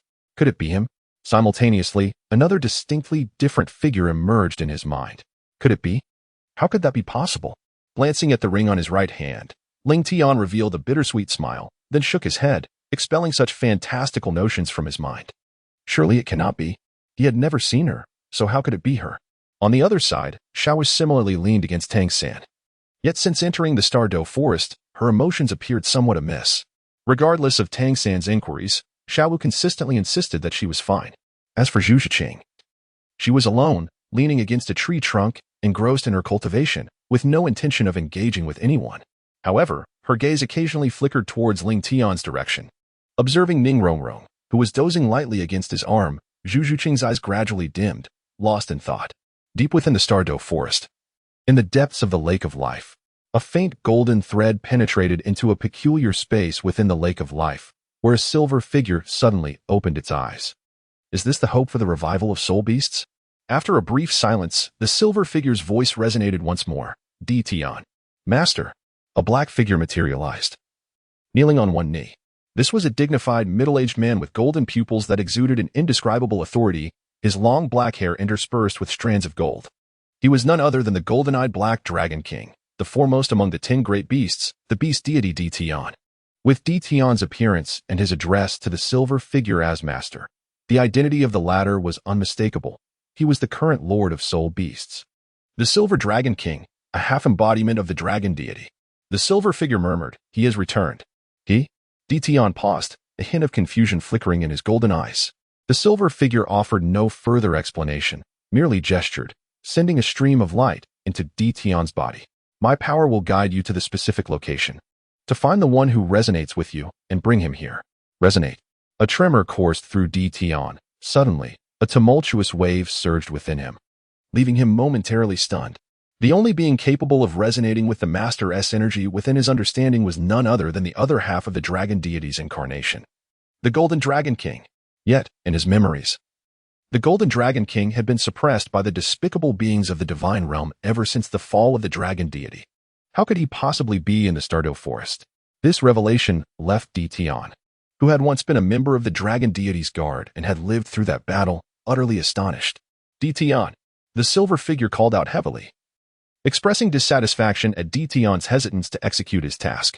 Di Tian immediately regained his composure, bowed respectfully, and transformed into a wisp of black smoke, vanishing from the space. Ice God, is he your choice?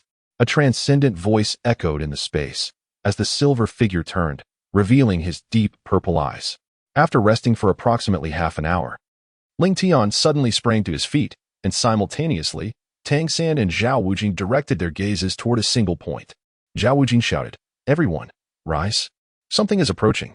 Almost instantaneously, Ling Tian leapt up, shielding Ning Rongrong behind him, and moved towards Zhao Wujing's position along with the others, summoning their respective martial souls, Zhao Wujing included.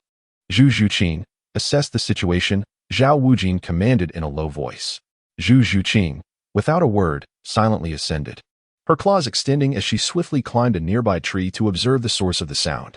The vision of a cat is exceptionally keen, even at night, and especially so during the midday sun. It seems to be a flying snake, albeit it does not soar high, only gliding about 3 meters above the ground. It possesses a fleshy crest on its head, which appears larger than its head, bright red like blood, with a uniquely fan-shaped tail. Upon hearing this, Zhao Wujing's eyes lit up, and he exclaimed, What a remarkable creature. That is the phoenix-tail coxcomb snake. Such soul beasts are exceedingly rare. The fleshy crest atop its head has many wondrous properties. Oscar, you are in for a treat. However, it is uncertain how many years old this phoenix-tail coxcomb snake is. Zhu Zhiqing, keep your eyes on its direction of movement, and report immediately if there are any changes. Although Zhao Wujin was not intimately familiar with this soul beast, he recognized its suitability for Oscar. Meanwhile, upon hearing the type of soul beast, Ling Tian's icy gaze revealed a rare glimmer of astonishment. Despite the day having progressed into the afternoon, they had unexpectedly encountered the phoenix-tail coxcomb snake. He wondered if this was the same one from the original story. Junior brother, does that soul beast possess any special traits? Ning Rongrong, seemingly forgetting the earlier awkwardness, looked at him with curiosity, noticing Zhao Wujin's evident excitement. The phoenix-tail coxcomb snake is non-venomous, being a rare and powerful snake devoid of poison. Though its methods of attack are quite singular, it moves with astonishing speed, and the nutrients stored within its coxcomb can grant it a momentary surge in speed during times of peril. Ling Tian paused for a moment before continuing. If he were to absorb this soul ring, it is quite likely that his next martial spirit would grant him speed-related soul skills. Whether assisting in speed enhancement or bestowing speed upon oneself, both options are commendable. Ning Rongrong blinked her beautiful eyes, pondering the prospect of speed-type soul skills. It certainly sounded appealing. While Ling Tian and Ning Rongrong engaged in conversation, Tang San had already devised a strategy with Zhao Wujin. Utilizing the blue-silver grass to weave a cage, they successfully ensnared the phoenix-tailed cockerel snake. A collective cheer of excitement erupted from everyone present. Upon witnessing Zhao Wujin grasping the phoenix-tailed cockerel snake, Oscar's joy was beyond expression. After all, he was merely 13 or 14 years old, his face radiating exhilaration and eagerness. Meanwhile, Xiaowu stood beside Tang San, her head bowed, her large eyes filled with reluctance. Must we hunt the soul beast? Tang San sighed softly, responding. Survival of the fittest is the law of nature. If this snake were stronger than us, do you think it would spare its prey? Xiaowu fell silent, her head still lowered, her complexion remaining somewhat pallid. Zhao Wujin retrieved a short dagger from his waist and handed it to Oscar. Time is fleeting, so make your move. Pierce it just beneath the crest. That will penetrate its brain, and the soul ring shall belong to you. Oscar eagerly accepted the dagger, sensing that this 1,000-year soul beast was now akin to a lamb ready for slaughter. His excitement caused his hands to tremble slightly as the third soul skill was within his grasp. Just as Oscar was about to plunge the dagger, a hoarse voice suddenly rang out. Stop. Immediately, two figures leaped from the direction the phoenix-tailed cockerel snake had come, presenting themselves before the group. One was an elder, and the other a young girl. With 6 soul rings and a serpent-headed staff, along with the accompanying maiden, their identities were unmistakable. The snake matriarch, Tian Xiang, and her granddaughter, Mengaran. They had arrived. A glimmer of contemplation flickered in Ling Tian's eyes, pondering whether it was indeed them. Despite being a whole morning behind the original narrative, the encounter could be attributed to the inertia of the storyline, the will of the world, or perhaps some form of correction. Meanwhile, Zhao Wuji and Chao Tianxiang commenced their negotiations. Ling Tian was not involved in the matter. Hence, the resolution of the soul ring's ownership ultimately followed the original plot, determined by the battle between Tang San and Mengaran. The phoenix-tailed chicken crown snake was also defeated by Tang San. In the end, Oscar fulfilled his wish by absorbing his third soul ring, which, like in the original story, enabled him to soar for a minute at the speed of the phoenix-tailed chicken crown snake, transforming it into a mushroom sausage. At that moment, Tang San fortuitously broke through to Soul Master. He intended to swiftly return with everyone to evade Zhao Wujie from Meng Shu, but seeing the circumstances, he could only remain in the Star Do Great Forest, searching for a suitable soul ring for Tang San. However, as the sky darkened, it was not an opportune time to seek soul beasts. Thus, Zhao Wujie decided to rest for the night in the forest, planning to resume their search for soul beasts at dawn. He did not allow the group to rest in place, fearing that Long Gong might return with Shi Pal. Though the likelihood was slim, caution was still warranted. That night, he led the 7 Shrek students approximately 10 miles in another direction, concealing all traces before finally setting up camp. Fortunately, no strangers appeared, and they passed the night without incident. After a night of recuperation, everyone's energy was restored to its optimum state. The following morning, they resumed their quest for soul beasts. But this time it was Tang San who succeeded in obtaining a soul beast rather than Oscar. Unlike Oscar, Tang San had a clear target in mind for his third soul ring. common thousand-year-soul beasts, which should theoretically be easier to capture than Oscars. However, for reasons unknown, the group spent the entire morning without encountering a suitable soul beast for Tang San to absorb. Although they encountered several thousand-year soul beasts along the way, none matched Tang San's requirements. Nonetheless, they were not wasted, as Ling Tian utilized them to hone his soul skills. Time slipped by swiftly, and 2 days passed in silence. Although food supplies were not a concern for the group, living in the perilous depths of the Great Forest heightened their vigilance, leading to a greater sense of fatigue. During this time, Ling Tian sensed a pull multiple times, but each feeling dissipated quickly, leaving him without a concrete direction. Similarly, Tang San's soul ring remained elusive. As dusk approached, the group had no choice but to rest again. Since lighting a fire in the Starry Great Forest was prohibited, despite most soul beasts fearing flames, a small fraction was particularly attracted to fire, often the most lethal of creatures. Thus, they could only hastily establish camp before complete darkness enveloped them. The boys instinctively took charge of erecting temporary tents, while the girls gathered food. The tents were small, insufficient for everyone to lie down and sleep. But sitting in meditation was entirely feasible. For them, maintaining peak combat readiness was far more crucial than sleep. As the teacher, Zhao Wujie naturally took on the responsibility of keeping watch. As night deepened outside the camp, Zhao Wujie, having reassured Tang San, pondered the direction they should take to search for soul beasts the following day. After 2 fruitless days, he considered whether it might be prudent to venture deeper into the forest to seek a suitable soul beast. At that moment, Zhao Wujie's expression suddenly changed as he sensed something. Accompanied by a low growl, he summoned his martial spirit, the formidable golden bear, instantly enveloping him. Nevertheless, he remained vigilant. Intensely focused ahead. "Gather around me, quickly," he bellowed, his deep voice resonating in the ears of all present. Upon hearing this, Ling Tian's gaze revealed a trace of gravity. "Is the Titan Great Ape coming? Teacher Zhao, what is the matter?" Meanwhile, Ma Hongjun, with a bulging belly, hastily approached Zhao Wujie and inquired with confusion. However, Zhao Wujie did not respond to his question. Instead, he turned his attention to Tang San and Ning Rongrong, instructing, "Everyone, gather behind me. If anything occurs shortly, do not concern yourselves with me. Leave this place immediately and head out of the Starry Forest." Finally, Zhao Wujie cast a solemn look at Ling Tian and said, "Ling Tian, here you are the strongest soul master aside from myself. Should I fall, for the sake of Shrek Academy, I implore you to protect them to the best of your ability." Upon hearing this, the others' expressions tightened, as if they had encountered imminent danger. Although they were unaware of the specifics of the situation, they could discern the gravity of the matter from Zhao Wujie's tone.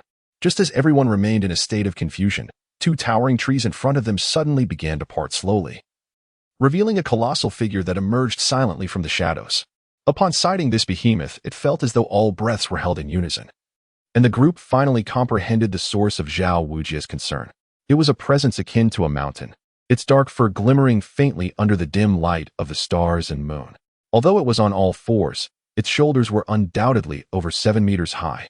If it were to stand upright, its height would likely exceed 15 meters. To the eye, it resembled a creature that was both ape-like and akin to a gorilla. Its entire form shrouded in darkness save for its lantern-sized eyes, which glimmered with a yellowish sheen. In the night, one could scarcely discern its body unless it moved.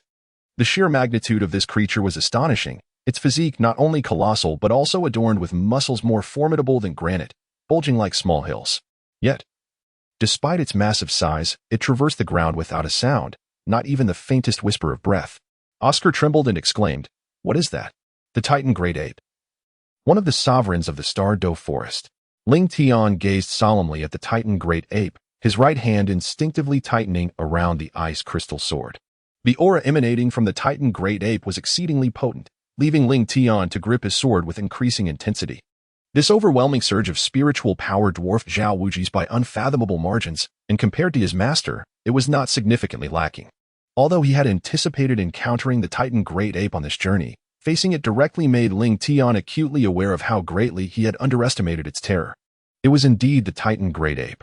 Ning Rongrong, recalling the descriptions of the Titan Great Ape, turned to Ling Tian with a look of panic.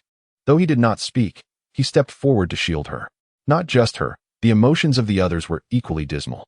The appearance of a Titan Great Ape in any spirit beast forest signified its dominance. No spirit beast dared to provoke it, for the outcome was invariably death. Even a mere 1,000-year-old Titan Great Ape could contend with spirit beasts of 10,000 years. They possessed unparalleled strength and speed, with virtually no flaws in attack or defense. And most terrifyingly, they could wield abilities akin to spirit skills. No one truly knew the full extent of the Titan Great Ape's capabilities, as those who had witnessed them were long dead. Chapter 56. Ling Tian's strategy. The disparity in strength among thousand-year spirit beasts is stark, rooted in their inherent attributes. The Titan Great Ape, among all spirit beasts, evidently ranks as one of the few at the pinnacle of the hierarchy, instilling fear that haunts every spirit master. Countless spirit masters have coveted the Titan Great Ape's might, yearning to slay it for their own spirit rings. Yet all who harbored such ambitions and sought to realize them have vanished from this world. Among known spirit masters, it seems only one has ever hunted a Titan Great Ape, and that individual stands alone. The Titan Great Ape not only boasts formidable strength but also possesses intellect rivaling that of humans. Within the forest, it reigns as the undisputed sovereign. At that moment, Zhao Wuji's body trembled uncontrollably. He could hardly fathom why such a creature, which should inhabit the very heart of the Starry Forest, the king of all spirit beasts, would appear here. Esteemed king of the forest, we mean no offense. If this is your territory, we are willing to withdraw immediately, Zhao Wuji spoke gravely. He understood that the Titan Great Ape could comprehend human speech, particularly one of such imposing stature, clearly surpassing 10,000 years in cultivation. He could scarcely conceive of any spirit beast more formidable than the one before him. The Titan Great Ape, however, paid no heed to Zhao Wuji's words. It merely took a single step, igniting a surge of trepidation among the onlookers, for that solitary stride significantly closed the distance between itself and the Shrek Academy group. Zhao Wuji's mind raced, dominated by but 3 words. What to do? Indeed, what should be done at this moment? Although Zhao Wuji was confident in his strength, he was acutely aware that the terror embodied by the Titan Great Ape eclipsed even that of the formidable dragon and serpent couple. He would rather face a titled Douluo than confront such a sovereign spirit beast. Everyone understood that the rampant slaughter of spirit beasts by spirit masters had bred a deep-seated animosity towards humans, and this king of spirit beasts would be no exception. Before it, Zhao Wuji knew that even his own safety was in jeopardy, let alone protecting others. Yet, in this critical moment, how could he possibly retreat? With a firm resolve, Zhao Wuji declared, "I will hold it off. You must consume Oscar's mushroom sausages and flee from here. I fear I cannot hold out for long. You must act swiftly." With that, he took a deep breath, the 7 rings of light upon him flaring brilliantly as he charged toward the Titan Great Ape.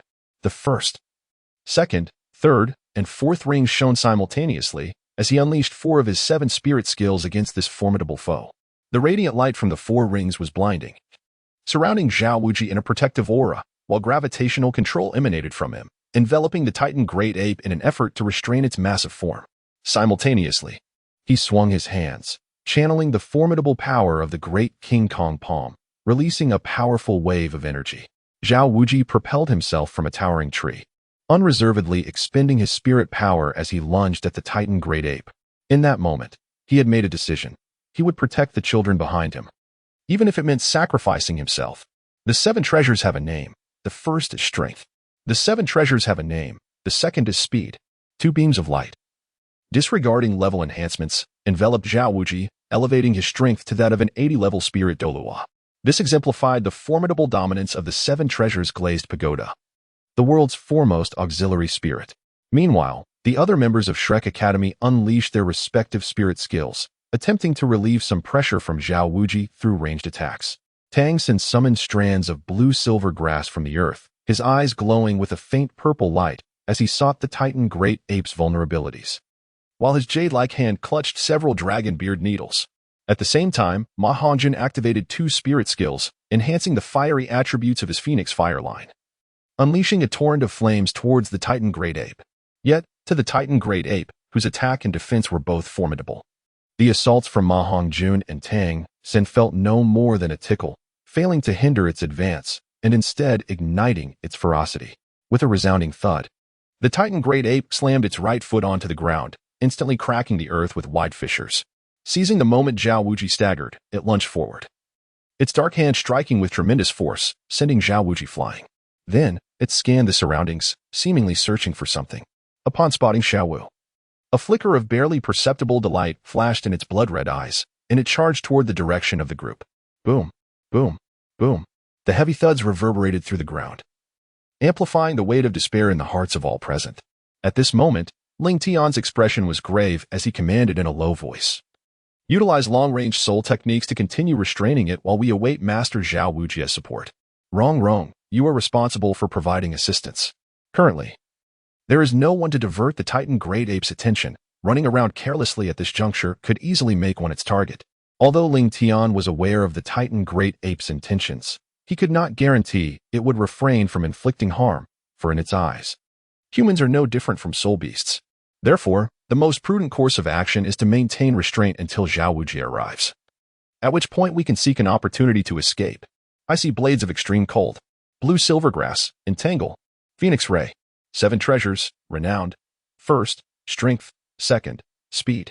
Ning Rongrong and Oscar stood by to assist, while Ling Tian, Ma Hongjun, and Tang San, possessing long-range attack capabilities, unleashed their soul techniques one after another, aiming to impede the Titan Great Ape's advance. Ling Tian first raised his hand, unleashing several beams of sword light. He then utilized the characteristics of his ice attribute soul power to freeze the moisture in the air, attempting to hinder the Titan Giant Ape's movements. Understanding the futility of trying to control the entire Titan Giant Ape, he concentrated his soul power in one area, striving to immobilize one of its massive feet to disrupt its balance. Meanwhile, Tang Sen assisted Ling Tian with blue silvergrass, while his purple extreme magic eyes relentlessly searched for an opportunity to pierce the creature's eye socket with the dragon whisker needle. Ma Hongjun continuously spewed flames, using the intense fire to obstruct the Titan Giant Ape's line of sight, thereby creating favorable conditions for the actions of the other two. Lacking ranged abilities, Zhu Zhiqing and Xiao Wu were stationed beside Ning Rongrong and Oscar, tasked with safeguarding them to ensure they could unleash their soul skills without interference from other soul beasts. Chapter 57. The Inexorable Might of Polite 3 requests Tang San. Leave it to me. With a thought, Tang San summoned countless strands of blue silvergrass that erupted from the ground, wrapping around the Titan Giant Ape's foot. Simultaneously, Ling Tian clenched his fists, and the dense moisture around the Titan Giant Ape's foot instantly froze. Boom. Unaware of the predicament, the Titan Giant Ape continued to advance, its controlled right foot dragging down its overall movement, causing its colossal form to plummet to the ground. Dragon Whisker Needle. At that moment, Tang San seized the opportunity. The Dragon Whisker Needle, which had been poised for action, aimed at the creature's eye socket and was launched without reservation.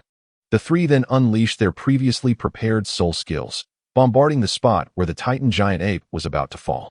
A series of explosive sounds resonated in quick succession. Despite Oscar's sausage recovery, the soul power of Ling Tian and the others was rapidly depleting, yet the Titan Giant Ape was now shrouded in smoke. It should be able to hold, Ma Hongjun gasped, his spirit manifest dimming. It shouldn't. We must retreat quickly. Tang San's heart sank as his purple extreme magic eyes pierced through the smoke, revealing the Titan Giant Ape, seemingly unscathed, its furious crimson eyes locking onto them. Roar. Roar. Although the Titan Giant Ape had only sustained superficial injuries, the collective assault had completely enraged it. An ear-piercing roar echoed in their ears, and the next moment, a terrifying wave of black energy erupted from the Titan Giant Ape. The brunt of the attack fell upon Ling Tian, Tang San, and Ma Hongjun, who were responsible for the main offense. Extreme cold ice armor. Ling Tian, commanding the action, was propelled backward, crashing against a tree with a muffled thud. Had he not timely deployed the extreme cold ice armor to mitigate some of the impact, this terrifying collision would have rendered him incapable of continuing the fight. Tang San fared little better, landing heavily on the ground. In the air, Ma Hongjun faced a worse fate. The phoenix flames were swept back by the energy wave, causing him to be engulfed by his own fiery power. Fortunately, as it was his own flame, he sustained only minor injuries, yet he was still thrown aside, losing his combat ability. Junior brother, Little San. Xiao Wu and Ning Rongrong felt a surge of anxiety and hurried to where the two had fallen. Zhu Zhiqing, though silent, kept her gaze fixed on Ling Tian, finally exhaling in relief when he slowly rose with Ning Rongrong's assistance. Ma Hongjun, however, received no such comforting attention, only Oscar coming forward to support him. Ning Rongrong's eyes widened in concern as she fixed her gaze on Ling Tian. Junior brother, are you all right? Cough, cough. I'm fine. Sister, just stand behind me. Ling Tian turned sideways and coughed up a mouthful of congealed blood, then swiftly pulled Ning Rongrong behind him, his expression grave as he fixed his gaze on the advancing Titan Great Ape. The strength of the Titan Great Ape was terrifying, even without exerting its full power. Shrek Academy was nearly decimated. The Titan Great Ape, now thoroughly enraged, leaped high into the air, resembling a towering mountain as it lunged toward Ling Tian and the others, blocking out the sun. At this moment, Zhao Wujia's recovery was still pending, rendering him unable to assist the group. In such dire circumstances, individual reaction times became crucial. Ling Tian grasped Ning Rongrong's arm, and, utilizing the last remnants of his soul power, conjured a frigid ice armor. He then swung his sword forcefully against the ground, leveraging the resulting explosive recoil to successfully evade the Titan Great Ape's attack range. Similarly, Tang Xin utilized vines to propel Xiao Wu and Zhu Zhuqing away. Unfortunately, Ma Hongjun and Oscar did not receive such favorable treatment, being unceremoniously kicked away, after which they too utilized the vines to launch themselves to safety. With a resounding thud, the Titan Great Ape landed where the group had previously stood. It pounded its chest and let out a series of roars. Although Ling Tian and the others had managed to dodge the initial assault, the distance between them had decreased, and the ensuing danger multiplied exponentially. Just as the group felt utterly helpless, a familiar and thunderous roar echoed from behind the Titan Great Ape. "Do not touch my students." Martial Soul, True Form. Teacher Zhao? The dusty and disheveled Zhao Wujia finally rejoined the fray.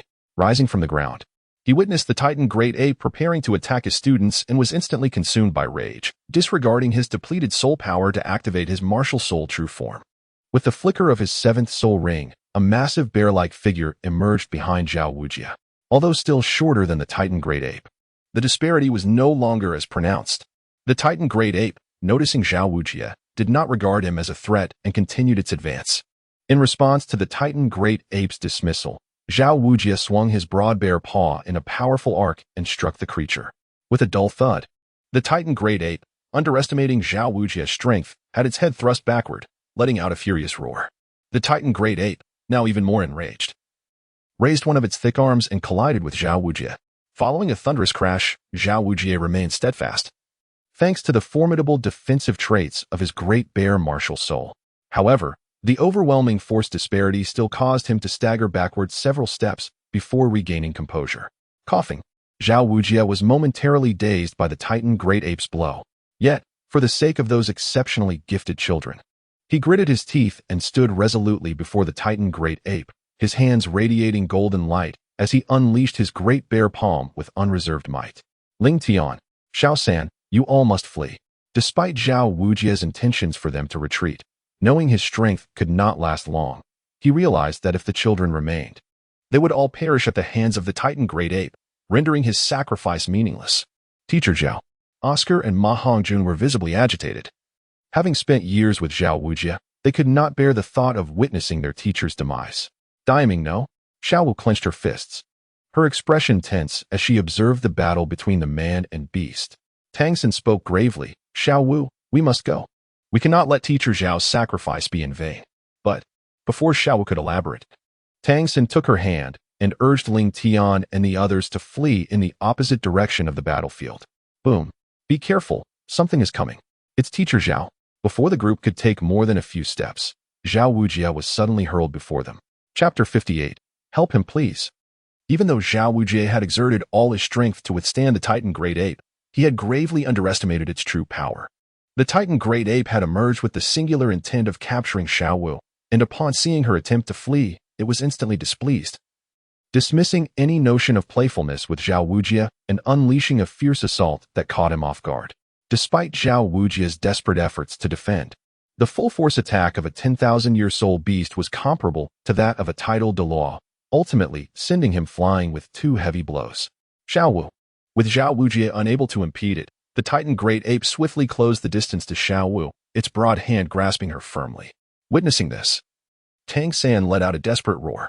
Simultaneously, he reached for his waist and drew forth every concealed weapon from the 24-bridge Moonlight Knight, launching them en masse at the Titan Great Ape. Swish, swish, swish. Crossbows, hidden darts, dragon whiskers, and various other projectiles were unleashed in a flurry. Yet, these weapons capable of instantaneously slaying Soul Masters and Soul Kings proved utterly ineffective against the Titan Great Ape, with a mere flick of its hand. It batted all the projectiles aside, and with a furious roar, it sent Tang Xin flying. Diming, no.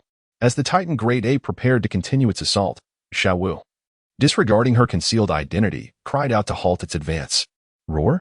The Titan great ape glanced down at Xiao Wu in its grasp and let out a low growl. Ignoring Zhao Wujie, it abruptly turned and vanished into the depths of the forest in a single bound. Xiao Wu, Zhao Wujie called out, wanting to pursue, but found his speed woefully inadequate in comparison to the Titan great ape. Oscar and Ma Hongjun rubbed their backsides where Tang San had kicked them and stood up. Tang San, meanwhile, collapsed onto the ground, his blood-red eyes fixed on the direction Xiao Wu had departed, lost in thought. Meanwhile, Zhu Zhuqing sat cross-legged, her complexion pale. Ling Tian was walking slowly alongside Ning Rongrong, supporting each other. Despite being protected by the extremely frigid ice armor, Ning Rongrong unfortunately twisted her ankle upon landing. Ling Tian was previously injured internally, compounded by the exhaustion of both his soul power and physical strength.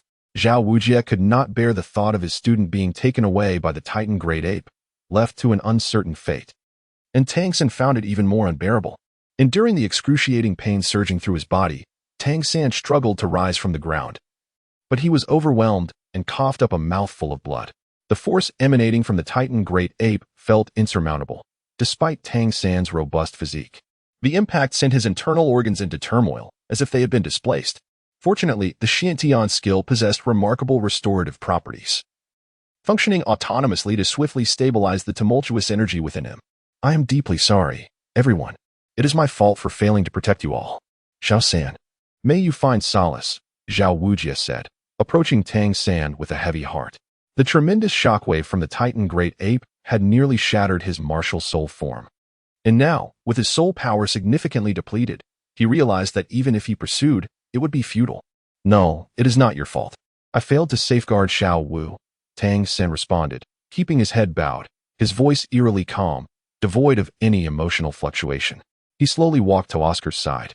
His demeanor inscrutable, yet everyone understood that his heart was undoubtedly heavy, especially given his close relationship with Xiao Wu.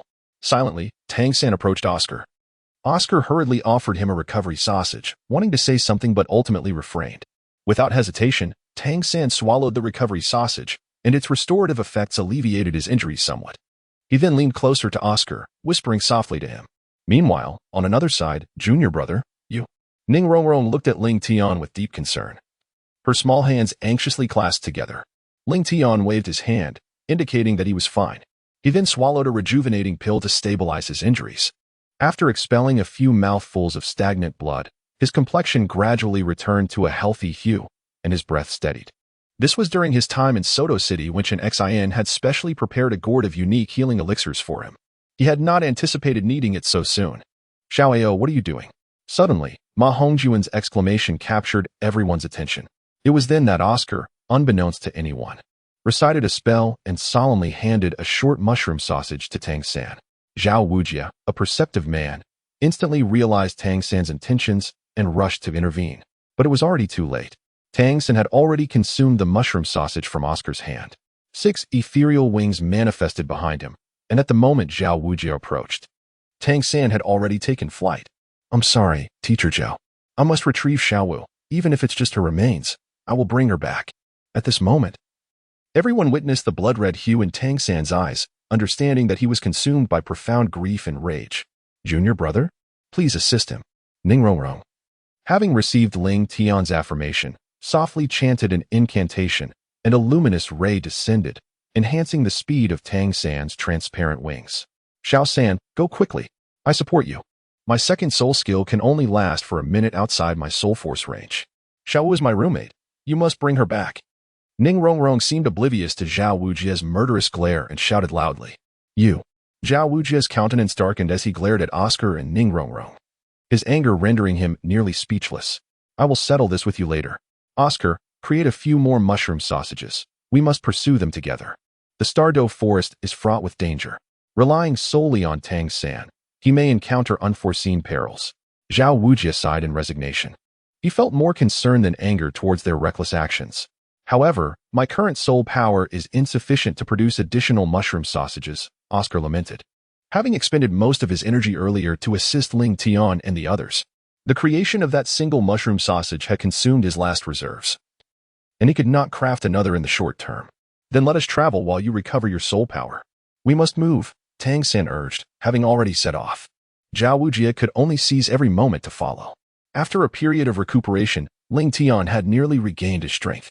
Although his soul power had not significantly replenished, it did not hinder their journey. Chapter 59. The Golden Dragon King, Ancient Charon's Courteous 3 Requests. Thus, Ling Tian supported Ning Rongrong, while Oscar and Ma Hongjun leaned on each other for support. Zhao Wujie took on the responsibility of guarding the rear, and Zhu Qing, possessing the most remaining soul power, took up the burden of leading the way. Just as the group advanced in an orderly manner, a black figure suddenly flickered into view 100 meters away, causing energy fluctuations that indicated a presence nearby. Almost immediately, the shadow flickered again, swiftly darting towards Ling Tian's direction. At the same time, another presence approached. API call failed with status code 429. Error. Code 429. Message. Resource has been exhausted, e.g. check quota. Status. Resource exhausted. Though Ling Tian spoke nonchalantly, the stark contrast to his previous reactions rendered his body in a continuous tremor. The Ice God.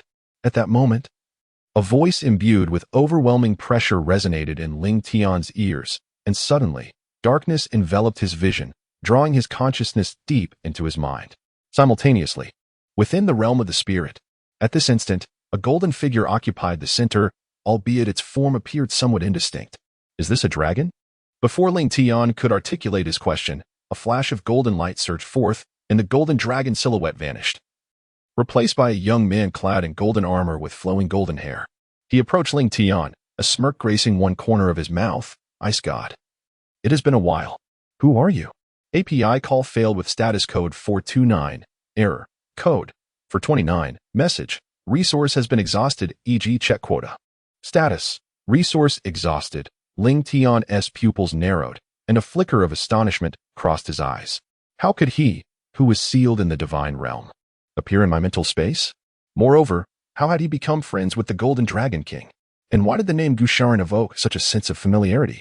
The sudden emergence of the Golden Dragon King prompted a cascade of questions to arise in Ling Tian's mind, shrouding his past in the divine realm with a veil of mystery. Do you not remember? At this moment, Gu Shaoran discerned Ling Tian's confusion. It appears your memories are incomplete. Gu Shaoran seemed to have made a discovery, his brow slightly furrowing. He then spread his hands, closed his eyes, and golden energy swirled around him, extending into the surrounding mental space. Moments later, Gu Shaoran reopened his eyes, a look of understanding flashing in his golden gaze. So that is it. You sealed your memories, and I didn't expect that you, on the verge of dissolution, had still retained such a measure. Memory seal? Ling Tian murmured softly, his eyes filled with bewilderment and confusion. Indeed. Gu Shaoran paused before continuing. There exists a seal in your mind that can only be gradually unlocked when you approach the level of Soul Emperor. Nonetheless, this is ultimately beneficial for you. API call failed with status code 429. Error. Code 429. Message. Resource has been exhausted, e.g. check quota. Status. Resource exhausted. Ling Tian fell into silence for a moment, cautiously observing Gu Shaoran. What then is our relationship, and why have you appeared here? It can be considered a partnership. As for why we are here, Gu Shaoran cast a deep glance at Ling Tian, followed by a mischievous smile gracing her lips. Had I not preserved your true spirit at the last moment, you would have indeed faced annihilation, with no hope of reincarnation. Was it you who facilitated my rebirth? Upon hearing this revelation, Ling Tian stood rooted to the spot. After receiving the memories of the Ice God, he had been perplexed as to why he could be reborn once more, not realizing that he had the assistance of the Golden Dragon King. Of course, aside from me, who else in the divine realm could offer you such aid? Gu Shaoran tossed her tousled golden hair, crossing her arms with an air of pride. Ling Tian pondered for a moment before suddenly inquiring, when did you awaken? His question was solely about the present, refraining from probing into matters of the divine realm. Since he had chosen to seal his memories at that time, there must have been a reason behind such an action. In due course, he would inevitably uncover the truth. Let me think. Gu Shaoran propped his chin with one hand, contemplating earnestly for a brief moment before responding with slight uncertainty. Perhaps it was 3 days ago? Ling Tian half closed his eyes and calmly stated, was it when I first entered the Starry Forest? So, that feeling I experienced before was indeed due to you? Gu Shaoran nodded and replied, precisely. Ling Tian spoke softly, why? Initially, I should have needed a few more years to awaken, yet here I am, sensing it. Gu Shaoran, mid-sentence, suddenly felt something. A peculiar smile appearing at the corner of his mouth. I have prepared a surprise for you. You will know shortly. Ling Tian looked at Gu Shaoran in confusion. They're coming. Boom. Before Ling Tian could utter another word, Gu Shaoran abruptly waved his sleeve, and a shimmering golden dragon claw materialized out of thin air, propelling Ling Tian out of the spiritual realm. Meanwhile, in the outside world, Zhao Wuji furrowed his brow, perplexed. What on earth is happening? I'm not sure. Junior brother Ling Tian has suddenly changed. Ning Rongrong's eyes were red, with tears glistening in her beautiful gaze. She anxiously watched Ling Tian, her small face filled with worry and unease. Ling Tian? Junior brother, junior brother. Concern calls echoed in his ears. As Ling Tian regained consciousness and opened his eyes, he was met with the sight of a tearful Ning Rongrong. Senior sister, don't worry, I am fine. Ling Tian felt a warmth in his heart as he gently patted Ning Rongrong's back, soothing her in a tender tone. Junior sister. Tears shimmered in Ning Rongrong's eyes, and she immediately embraced Ling Tian, her voice trembling as she whispered in his ear. The sudden and unexpected fainting of Ling Tian had truly startled her. Something is amiss. Danger lurks. Just as everyone had begun to relax regarding Ling Tian's situation, Zhao Wujia, at the rear of the group, suddenly changed his expression, lifting his head sharply to gaze intently at the distant horizon. Chapter 60, D. Tian. He sensed an overwhelming aura of peril, one far surpassing that of the previous Titan giant ape. The disparity was akin to that of a flickering candle against the blazing sun, utterly incomparable. Strong. If he were to describe it, Zhao Wujia could think of but one word. This was the most visceral impression that the aura imparted upon him. Quickly. We must leave this place. Zhao Wujia urgently called out, warning his companions from Shrek Academy. I have found you. Just as Ling Tian was about to lead Ning Rongrong away, a commanding voice suddenly echoed in their ears, and in an instant, 2 obsidian dragon claws appeared before them, tearing open a gaping rift in the space. The massive claws then vanished, revealing a young man clad in black, D. Tian. Approaching Ling Tian, he frowned and scrutinized him from head to toe, pondering, how could an ordinary human soul master possess the aura of the Golden Dragon King? However, recalling the instructions from the Silver Dragon King, D. Tian resolved to take him back. With a swift motion, he cast aside Ning Rongrong and seized Ling Tian, then turned and retreated into the rift as it slowly sealed, leaving the forest tranquil once more, as though nothing had transpired. By the time Zhao Wujia arrived, Ling Tian had already vanished without a trace. Ling Tian, junior brother. Ning Rongrong, thrown backward, felt a tightening in her heart. Before she could utter another word, she collided with a tree trunk and fell into unconsciousness. Ling Tian, Zhao Wujia initially felt a jolt of shock, quickly followed by a surge of furious wrath. The team he led had, within a mere day, lost 2 members to soul beasts, a devastating blow to Zhao Wujia's pride.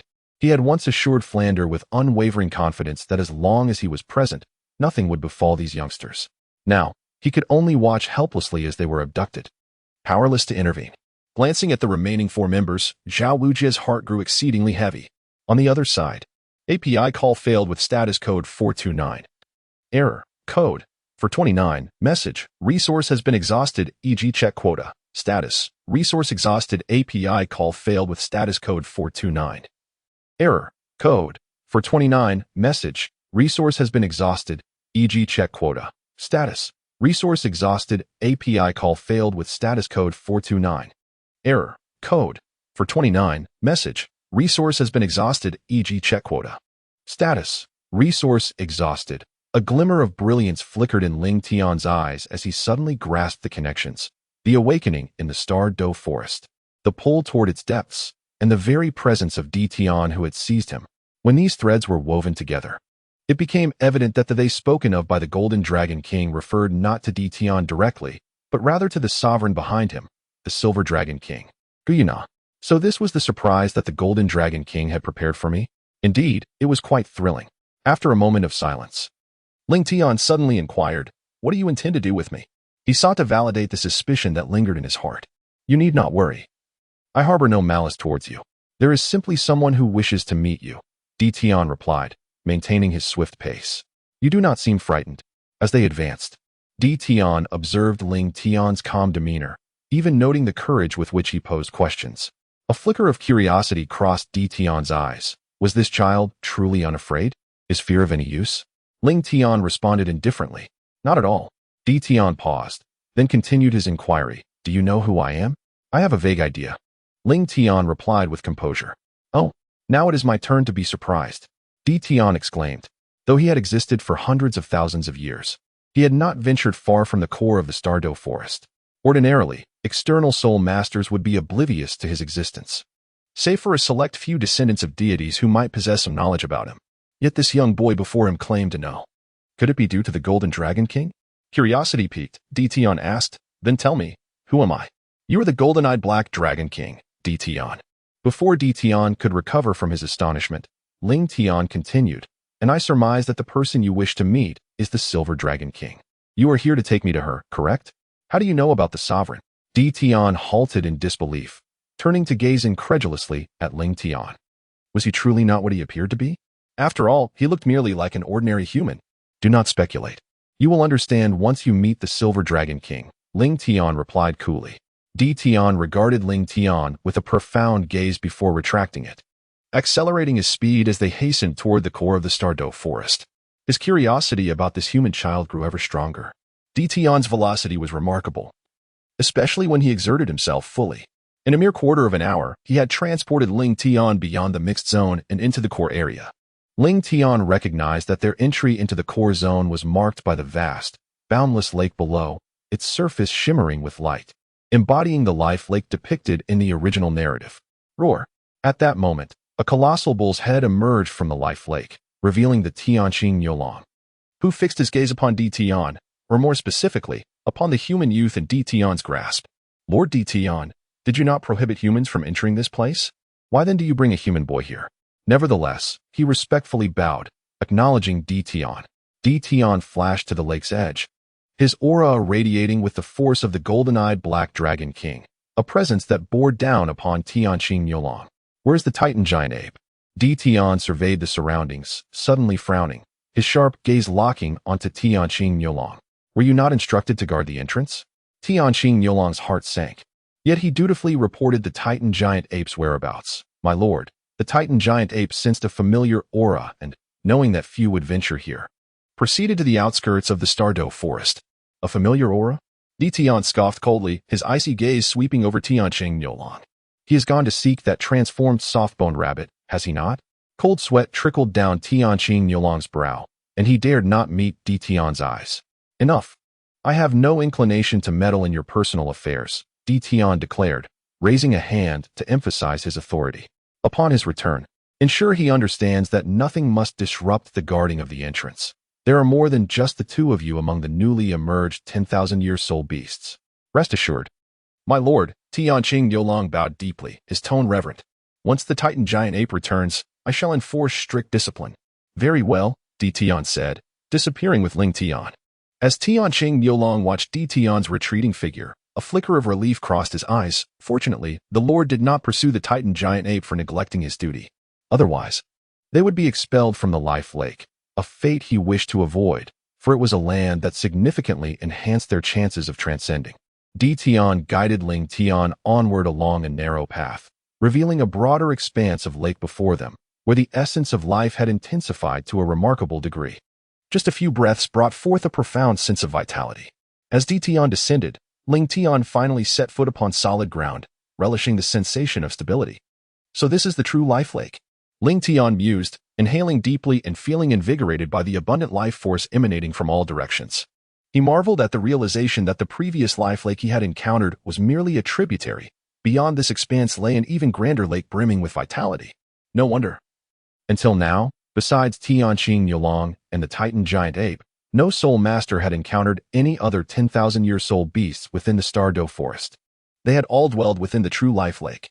Even human soul masters, even those of title Douluo rank, would likely find it insurmountable to breach the defenses established by Tianqing Yolong and the Titan giant ape. Di Tian turned his head, softly inquiring, "What do you think?" "Indeed, it is an excellent place for cultivation," Ling Tian affirmed. The vitality surrounding the life lake was exceptionally rich, greatly beneficial for training. If he were to cultivate here, Ling Tian's progress would undoubtedly double. Of course, this life lake is a treasure of our soul beast clan. With a hint of pride, Emperor Tian gazed upon the lake of life, revealing a look of rapture upon his countenance. This body of water might indeed be a divine recompense for the soul beasts. It was precisely due to the abundance of life elements here that the severely injured Silver Dragon King was able to survive. Strictly speaking, the Lake of Life was not a perfect circle, but rather a somewhat irregular semicircle, encompassing the most vibrant life force within the entire Starry Forest.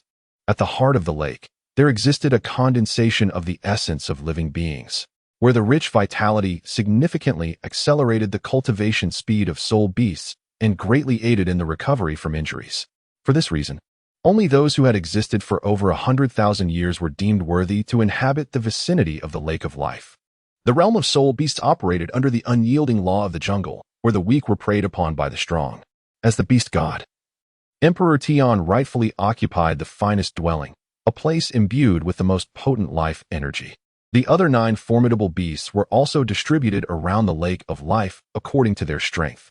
Although the Titan giant ape and the sky blue bull demon were indeed soul beasts of 100,000 years, their limited power relegated them to the thinly populated edges of the life energy. Yet, even the periphery offered a richer vitality than other locations, prompting their voluntary guardianship of this area. Suddenly, with a wave of his hands, Emperor Tian astonished onlookers as the Lake of Life gradually parted, revealing a dark circular portal. A spatial passage? It appeared that the Silver Dragon King had imparted considerable skills to Emperor Tian, who now wielded spatial power with remarkable finesse, mused Ling Tian inwardly. As the counterpart of the Dragon God, the Silver Dragon King had inherited elemental powers comprising water, fire, earth, wind, light, darkness, and space, each corresponding to the 7 elemental deities. Follow me. This way, he beckoned. Ling Tian and God Tian followed the celestial rhythm, stepping together into the obsidian portal. In an instant, a flicker of silvery light illuminated their surroundings, and a shimmering silver pathway materialized beneath their feet. They proceeded along this luminous route. As they continued their journey, a plump, snow-white figure suddenly caught Ling Tian's eye on the right crystal wall. It was a large, snow-white silkworm adorned with 9 radiant golden rings. This magnificent creature appeared to be ensnared within a golden beam, emanating visible strands of primordial energy that flowed from its being into the numerous vast nests before them. However, these nests were presently uninhabited. Why did the ice worm evoke a sense of familiarity? Ling Tian was momentarily taken aback, suddenly struck by a revelation. With a hint of uncertainty in his gaze, he took 2 steps forward, approaching the enormous creature ensnared within the golden beam of light. Tianming, it truly is him. Upon noticing the ice heart mark on its forehead, Ling Tian finally confirmed the identity of the snow-white, plump silkworm. It was indeed the little companion he had once nurtured. Affectionately named Tianming, "D. Tian," somewhat puzzled, inquired, "Kid, do you recognize it? Is this all you're doing?" Observing Tianming, who had been drained of its essence to the point of unconsciousness, Ling Tian's tone turned icy, revealing a trace of unusual emotion. Indeed, D. Tian sensed the shift in Ling Tian's demeanor but failed to comprehend the source of his anger. To him, it was merely an ordinary ice silkworm, one of slightly greater age, considered nothing more than a food source to enhance their soul power. He saw no reason for such indignation. Awaken. Ling Tian paid no heed to D. Tian, summoning a fragment of the ice god's divine power. He then concentrated this power at his fingertips, traversing the golden beam of light, and gently pressed it against the ice heart mark on Tianming's forehead. This divine energy was born from the frosty whispering sword. As Tianming had once been his pet and subordinate, he naturally possessed a strong affinity for the ice god's power, making it the most fitting means to awaken him. Chapter 62. Tianming. A gracious plea with the restoration of the ice god's divine energy, Tianming finally roused from his slumber. The first sight that met his eyes upon awakening was D. Tian, and he immediately erupted in furious exclamations. "You scoundrels, release me at once. How dare you treat me as mere prey? If Lord Ice God were to find out, none of you would escape retribution." As Tianming continued his tirade, he abruptly halted, a look of disbelief and sheer joy washing over his face.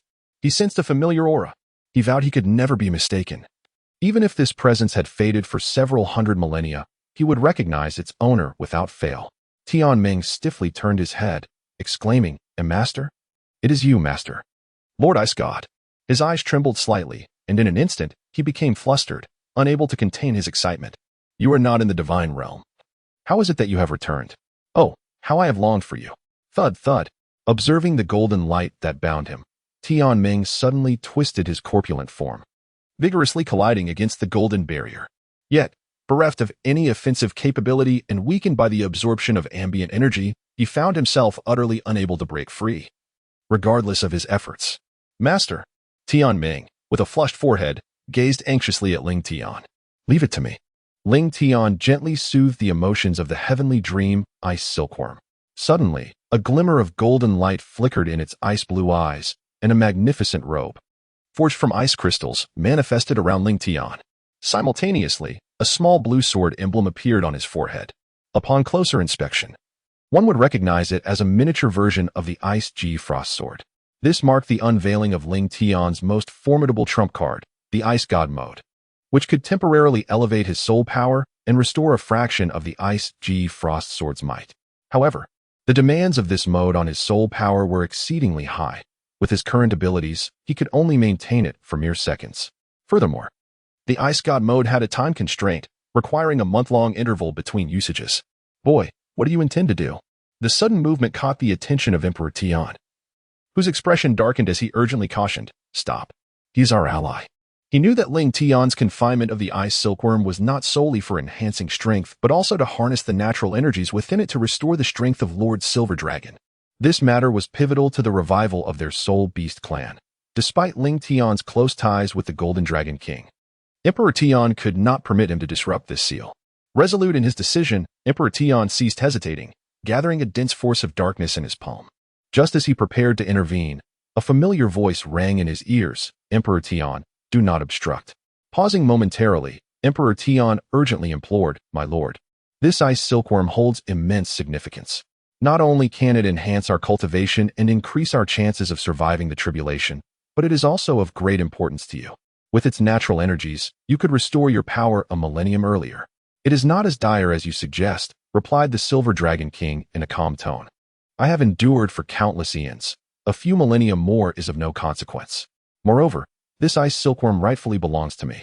Having gleaned from the Golden Dragon King's previous communications that the ice god was indeed Ling Tian, he understood that this ice silkworm, intrinsic to the extreme north, was naturally part of his domain. "But my lord, your health?" Emperor Tian expressed his concern. "The vitality provided by the Lake of Life is sufficient for my restoration," the Silver Dragon King reassured him. "Yet, Emperor Tian, this is my command." The Silver Dragon King's tone grew firmer, expressing his displeasure at any insubordination. Yes, despite his reluctance, Emperor Tian had no choice but to comply, retracting all the dark energy back into himself. At this juncture, Ling Tian had summoned his martial soul. The Ice G Frost Sword awakened a portion of its power, silver-white patterns spiraling around the blade, intertwining with the ice-blue soul power, showcasing a complex elegance and regality. The soul power surged along the patterns, gathering at the sword's tip, which began to gleam with a brilliant blue light. "Break." As his words fell, Ling Tian thrust the sword forward. Cracks emerged in the golden light beam, which multiplied as the Ice G Frost Sword advanced.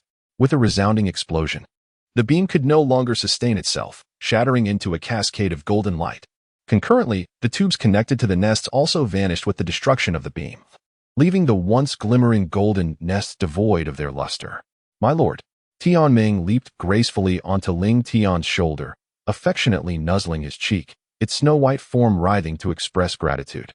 With the execution of that strike, Ling Tian exited the ice god mode. As the ice crystal robe dissipated, his complexion paled, having expended a significant portion of his soul power in less than a second. Meanwhile, Emperor Tian approached, the smile that once graced his face now absent. His tone icy as he stated, "The Lord awaits you inside. Lead the way." Due to Tianming's presence, Ling Tian refrained from bestowing any pleasantries upon Emperor Tian. The latter cast a cold glance at Tianming, but chose not to comment further, continuing to guide Ling Tian to the place where the Silver Dragon King recuperated. Ling Tian gently pressed Tianming's head and softly said, "Tianming, please enter the ring for now. Once I have resolved matters on my end, I shall release you. At that time, I have many inquiries I wish to make." The Phoenix Ring gifted by Qian Renxue is unlike most rings on the market. It possesses the remarkable ability to store living beings, which is one of the reasons for its exorbitant price. "Yes, my lord." Tianming obediently nodded. He had no desire to linger in this place, which felt like a nightmare to him, especially upon encountering that despicable scoundrel, Di Tian. In no time, without any resistance, Tianming transformed into a streak of light, and entered the storage ring. Ling Tian was profoundly curious about this individual's experiences. Were it not for the inopportune circumstances, he would have eagerly sought clarification from him. He distinctly recalled having entrusted the care of this person to the Snow Empress and, by all accounts, given her status, Tian Meng should be thriving in the far north. Yet, inexplicably, he had suddenly found himself in the Starry Forest, undergoing numerous transformations, and had been imprisoned by Di Tian and his cohorts. Chapter 63. The Creation of a Divine Position, the Ice God Unmatched. With Di Tian leading the way, Ling Tian closely followed. Eventually, the white light path reached its conclusion, and in a flash of silvery luminescence, Ling Tian and Di Tian found themselves in an extraordinary space. This realm was far from dark. Rather, it radiated an enchanting brightness, with dazzling purple crystals emitting resplendent light, adorning the entire space in vibrant hues. In another part of this realm lay a colossal silver dragon, towering at a height of 100 feet. 2 silver horns adorned its head, and its body was covered in densely packed hexagonal silver scales. A long silver tail, measuring dozens of feet, trailed behind it, and a pair of magnificent dragon wings unfurled gracefully. At that moment, it lay prostrate on the ground, its immense head gazing at Ling Tian and his companion. Its purple eyes filled with an indescribable nobility. "Salutations, master." Di Tian knelt on one knee, bowing deeply to the silver dragon with the utmost reverence. "Is this the Silver Dragon King?" Observing the magnificent creature before him, Ling Tian expressed a hint of astonishment. He had not anticipated the sheer size and imposing presence of the Silver Dragon King. Gu Yuna, the Silver Dragon, gently nodded, her melodious voice resonating. "Di Tian, you have executed your tasks commendably." "It is my duty," Di Tian replied respectfully, subsequently retreating silently to the left of the Silver Dragon King. Gu Yuna then appraised Ling Tian, softly remarking, "I presume you have encountered the Golden Dragon King, Ice God?" "Yes, I have met him once before." Ling Tian replied nonchalantly, clearly unfazed that Gu Yuna could so effortlessly identify him, for the Golden Dragon King had already communicated with her. "Golden Dragon King? Ice God?" Di Tian felt a tremor within his heart. He had assumed that Ling Tian was merely associated with the Golden Dragon King, never realizing he also bore the title of Ice God. Meanwhile, Ling Tian silently reached out to Gu Xiaoran within his mind. "Golden Dragon King, I stand before the Silver Dragon King. Do you not intend to make your appearance? Have you arrived?" A resonant voice echoed in Ling Tian's ears. Immediately, a golden light emanated from within Ling Tian, and a faint golden figure materialized between the two, revealing none other than the Golden Dragon King, Gu Xiaoran. Gu Xiaoran spoke suddenly. "Ling Tian." "Yes?" As Ling Tian raised his head, a sudden flash of golden light appeared before him, only to be engulfed by darkness in the next moment, rendering him unconscious. Meanwhile, Gu Xiaoran withdrew his hand. The matter he was discussing with the Silver Dragon King pertained to the divine realm and the dragon god, and Ling Tian's current strength would yield no advantage in knowing this in advance. "Silver Dragon King, it has been a long time," Gu Xiaoran remarked, not addressing Gu Yuna as his sister. When the dragon god was split in two by the Azure god, the Golden Dragon King was gravely injured while the Silver Dragon King was sealed away. They had no time to nurture any emotional bonds and were merely aware of each other's existence. Thus, despite being manifestations of the same dragon god, they shared no familial ties and referred to each other by their titles. "Indeed," Gu Yuna replied with a faint smile. "Ever since that battle in the Divine Realm, we have been separated, your seal in the Divine Realm and my recovery in the Starry Forest. I never anticipated we would have the chance to reunite." Sighing, Gu Xiaoran continued, "In that battle, the 9 Dragon Kings perished. Had they not seized the opportunity to wound us during the Dragon God's division, we would not have suffered such a devastating defeat. I would not have been reduced to a dragon cocoon, struggling for survival in the Divine Realm." After a brief silence, Gu Xiaoran solemnly added, "If I had not attached a portion of my true spirit to the Ice God, I would likely still be imprisoned in the Divine Realm." Ling Tian, now unconscious, remained oblivious to the secrets of the Divine Realm. "Attaching your true spirit aligns with my conjecture," Gu Yuna remarked, turning to curiously examine the slumbering Ling Tian. "Can you tell me your reasons for doing so? I am intrigued by what makes this individual so special that the Golden Dragon King would sever part of his true spirit to preserve his consciousness." Her eyes reflected a hint of confusion. Merely the position of the Ice God in the Divine Realm seemed insufficient in her view. Given the Golden Dragon King's discernment, his regard for Ling Tian must stem from deeper reasons. After a moment of contemplation, Gu Xiaoran abruptly inquired, "Silver Dragon King, Do you still remember the dragon god's prophecy? The one concerning the divine realm? Gu Yuna furrowed her brows and softly asked, recalling the brutal divine battle that had transpired. That conflict had inflicted severe losses upon their soul beast lineage. Not only had their pure-blooded dragon lineage nearly perished, but even their divine positions had been sealed, irrevocably severing their path to divinity. Moreover, every 100,000 years, their soul beasts faced the calamity of life and death. The prophecy left by the dragon god was uttered during the final battle when he had, without reservation, utilized his primordial power to divine the future of the soul beast clan. Though the omens foretold great misfortune, they also predicted that 1,000,000 years hence, the divine realm would once again erupt into turmoil, presenting the soul beasts with a chance to rise from the ashes. Pondering this, Gu Yuna gazed at Ling Tian. Do you believe he could be our opportunity? Indeed, I see the hope of the future within him. The Golden Dragon King turned to look earnestly at Gu Yuna, declaring, Silver Dragon King, you must understand, Ling Tian is unlike other first-tier deities. He is one of the rare few who has achieved divinity by creating his own divine position. Even under the constraints imposed by his identity as a soul beast, he has still attained the rank of a first-tier deity, creating his own divine position. A soul beast rebirth, a first-tier deity. The Silver Dragon King stared unblinkingly at Ling Tian, her purple eyes wide with astonishment. At this moment, she finally comprehended why the Golden Dragon King had made such a decision. Ling Tian's innate talent is extraordinary. Even if she were to take the place of the Golden Dragon King, she would undoubtedly shine just as brightly. It is not merely the creation of a divine rank that requires immense talent. Simply ascending to the divine realm as a soul beast undergoing rebirth is enough to leave Gu Yuna in awe, not to mention that she has achieved the status of a rank 1 deity. Such talent is exceedingly rare, even in the era of the dragon god. It is well known that there are only 2 paths to ascend to the divine realm. The first is inheriting a divine position. This involves receiving the powers left behind by other deities, thereby ascending to the divine realm through a series of trials. This method is the most straightforward, allowing one to ascend step by step. However, there is a significant drawback to this approach. If one ascends through inheritance, their divine power's ceiling is predetermined. Without extraordinary opportunities, the heir's future is already confined. A rank 1 deity can at most wield the power of a rank 1 deity. A rank 2 deity can grasp the power of a rank 2 deity, and so forth. Their soul power will never exceed this limit. Of course, those who inherit the divine rank of the God King do not face this restriction. The second path is the creation of a divine rank, as the name suggests. This involves utilizing one's own strength, coupled with an ultimate understanding of a certain power, to forge a divine artifact capable of supporting a divine rank, thus achieving ascension. Initially, their divine rank may be low, but they can continually enhance their strength and may even surpass the rank 1 deity to become a God King. This method is the most challenging, with the difficulty gap between creating a divine rank and inheriting one being as vast as a chasm, especially when the divine realm is already stable. Since the fall of the dragon god, only a handful have succeeded.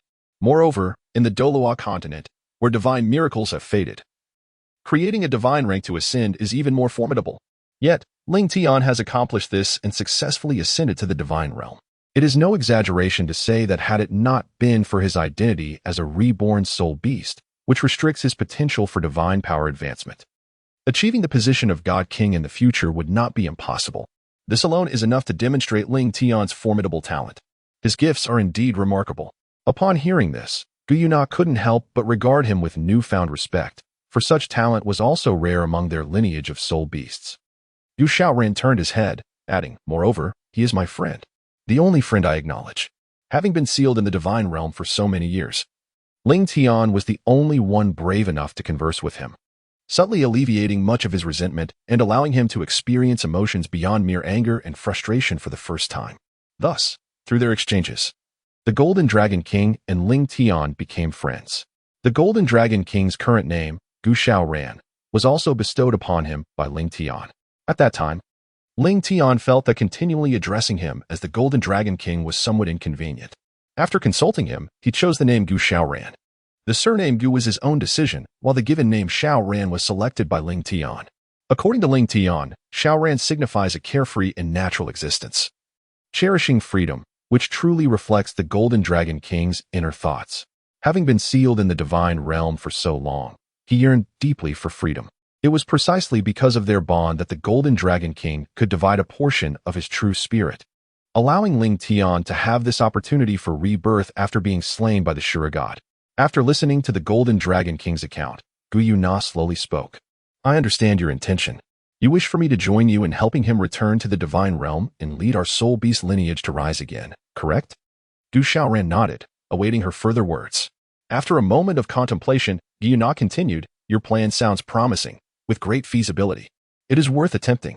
However, we cannot place all our hopes on the dragon god's prophecy. She paused and added solemnly, having been imprisoned in the divine realm for so many years. Have you seen any signs of turmoil within it? Upon this inquiry, Gu Xiaoran was momentarily at a loss for words. After being confined for so long, the divine realm remained peaceful, without any signs of upheaval. Moreover, Gu Yuna hesitated, revealing a hint of difficulty in her eyes. Suddenly, a silvery light illuminated her form, gradually enveloping her entire being. Moments later, the radiance dissipated, revealing an elegant figure before Ling Tian. Unlike Gu Xiaoran's golden hair and eyes, Gu Yuna stood slightly shorter, with flowing silver hair, her physique seemingly sculpted by the heavens, flawless and ethereal, exuding an otherworldly beauty. Her purple eyes radiated an ineffable mystery and nobility. Your injuries are indeed severe. As Gu Yuna transformed from her dragon form into her human guise, Gu Xiaoran immediately discerned her true condition. She was gravely wounded. Otherwise, her aura would not be so feeble. At the same time, Gu Yuna beckoned. Summoning several crystals formed from the essence of life at the lake's bottom, filled with vitality, to her hand, appearing to absorb the life force within. With the final remnants of life force consumed, the once luminous life crystal flickered and ultimately fell to the ground, now a dull gray. Simultaneously, Gu Yuna's complexion regained a hint of color, her purple eyes opening once more, and her red lips parted. Indeed, my old wounds have yet to heal. During the battle in the divine realm years ago, while the Silver Dragon King narrowly escaped, the full force of the god of destruction still struck her, subjecting her to years of torment from the power of annihilation. Had it not been for the life lake, she would have perished long ago. Like the other 8 dragon kings, presently, her strength was insufficient even to contend with a few rank 1 deities. Cursed destruction. Gu Xiaoran had contemplated the Silver Dragon King's injuries, but never imagined they were so grave that after countless years, she had yet to recover. I greatly admire your plan. Gu Yuna pivoted the conversation, but to stake everything on him is too perilous. If we fail, our soul beast lineage will lose its chance for resurgence. As the sovereign of the soul beasts, I must take responsibility for our future. Though my plan may require thousands of years to implement, I firmly believe our lineage will rise again on this continent. Thus, I cannot partake in your endeavor. Master, you refuse. At that moment, Di Tian's emotions were akin to a roller coaster, soaring and plummeting. He could not comprehend why the Silver Dragon King would decline. Yet, faced with Gu Yuna's refusal, Gu Xiaoran felt no displeasure.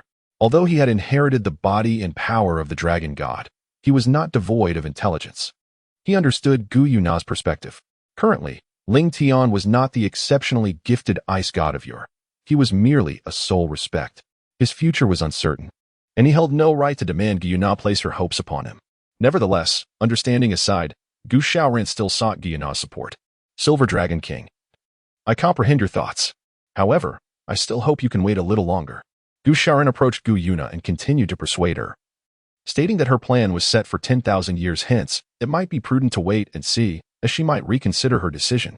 Chapter 65. The explanation of the Golden Dragon King. After a moment of silence, Gu Yuna's melodious voice resonated once more, inquiring, how long will it take?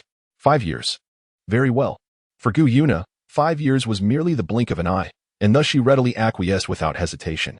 Gu Xiaoran earnestly assured her that he would not disappoint her, and that he would indeed alter her perspective in 5 years' time. At that moment, Gu Yuna intended to articulate something further, but was suddenly seized by a fit of coughing, her brow furrowing in pain, indicating that her injuries had flared up again. Continue to recuperate. We must take our leave. With all matters discussed, and considering Gu Yuna's condition, Gu Xiaoran refrained from further words, transforming into a beam of golden light and returning to the spirit realm.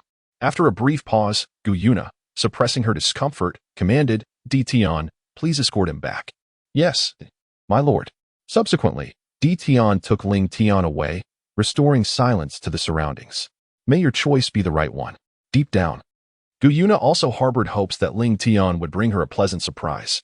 However, she leaned more towards her own recovery. She did not wish to gamble the future of the entire Soul Beast clan. Watching the receding figures of the two, Gu Yuna sighed softly before reverting to her true form, lying on the high platform with her eyes closed, continuing to absorb the essence of life. Her true form expedited the transformation of life energy, which was why she typically maintained it. A moment later, at the outskirts of the Starry Forest. Shortly after Di Tian placed him in a safe area, Gu Shaoran roused Ling Tian from his slumber. Though Ling Tian had awakened, he regarded the golden figure before him with a displeased expression. "Why did you knock me unconscious earlier?" "I did not intend to deceive you," Gu Shaoran replied without evasion. Seriously explaining, those matters are related to the memories that have been sealed away. While he remained unaware of why Ling Tian chose to seal his memories, Gu Shaoran resolved to shield him from any affairs of the divine realm until his memories were fully restored. API call failed with status code 429. Error. Code. For 29. Message. Resource has been exhausted, e.g. check quota. Status. Resource exhausted. Ling Tian cast a glance at Gu Shaoran and asked softly, "Are you truly that happy?" "Indeed," Gu Shaoran replied affirmatively.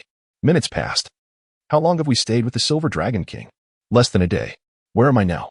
"On the outskirts of the Starry Forest."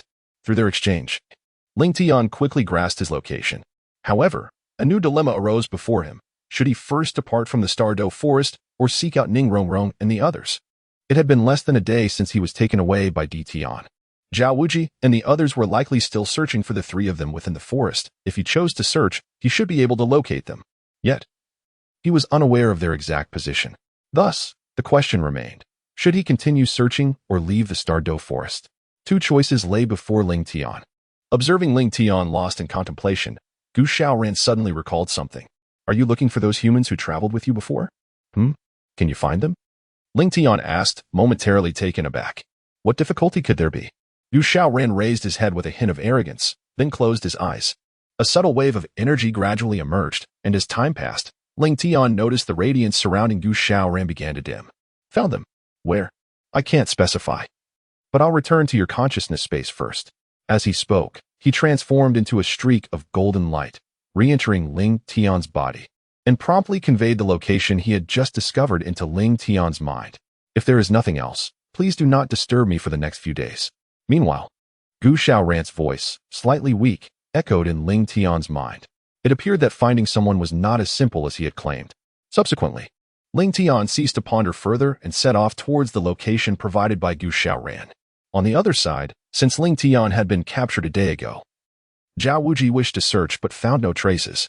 Moreover, even if he did find something, he was no match for Di Tian. After much consideration, he could only continue searching for Tang San's whereabouts, bringing along the unconscious Ning Rongrong and the others. Finally, after half a day's time, they located Tang San.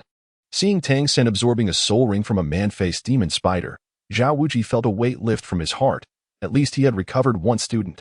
Adding to the good fortune, during the absorption of the soul ring, Xiao Wu also returned to the group. Now, they were only missing that young man. The thought of Ling Tian's identity made Zhao Wuji's brow furrow deeply. He had been warned by Flanders multiple times, and now it seemed he had indeed been correct. The Sword Douluo and the Seven Treasure Glazed Tile School. Now he had not only offended the Spirit Hall, but also the Seven Treasure Glazed Tile School. Throughout this ordeal, Ning Rongrong repeatedly expressed her desire to search for Ling Tian, but Zhao Wuji managed to dissuade her, deciding to notify their sect to send someone to search after leaving the Starry Forest.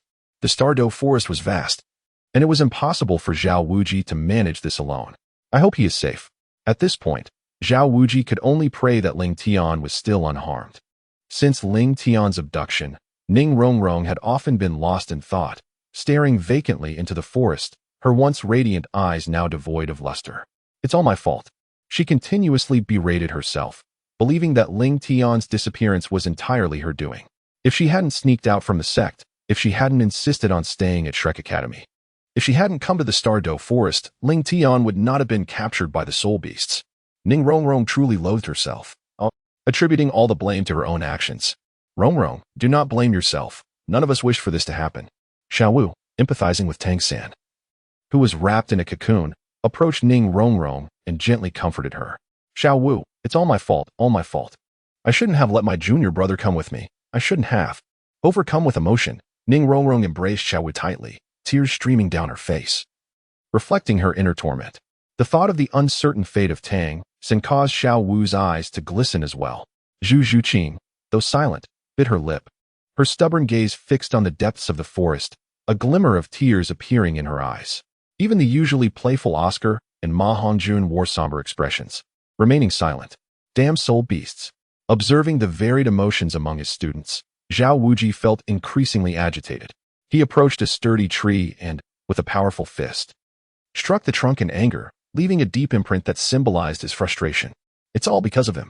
If he had been more cautious, all of this could have been avoided. With these thoughts, Zhao Wuji's agitation grew. Without utilizing his soul power, he relied solely on his physical strength as a soul sage, pummeling the trunk repeatedly, venting his pent-up emotions.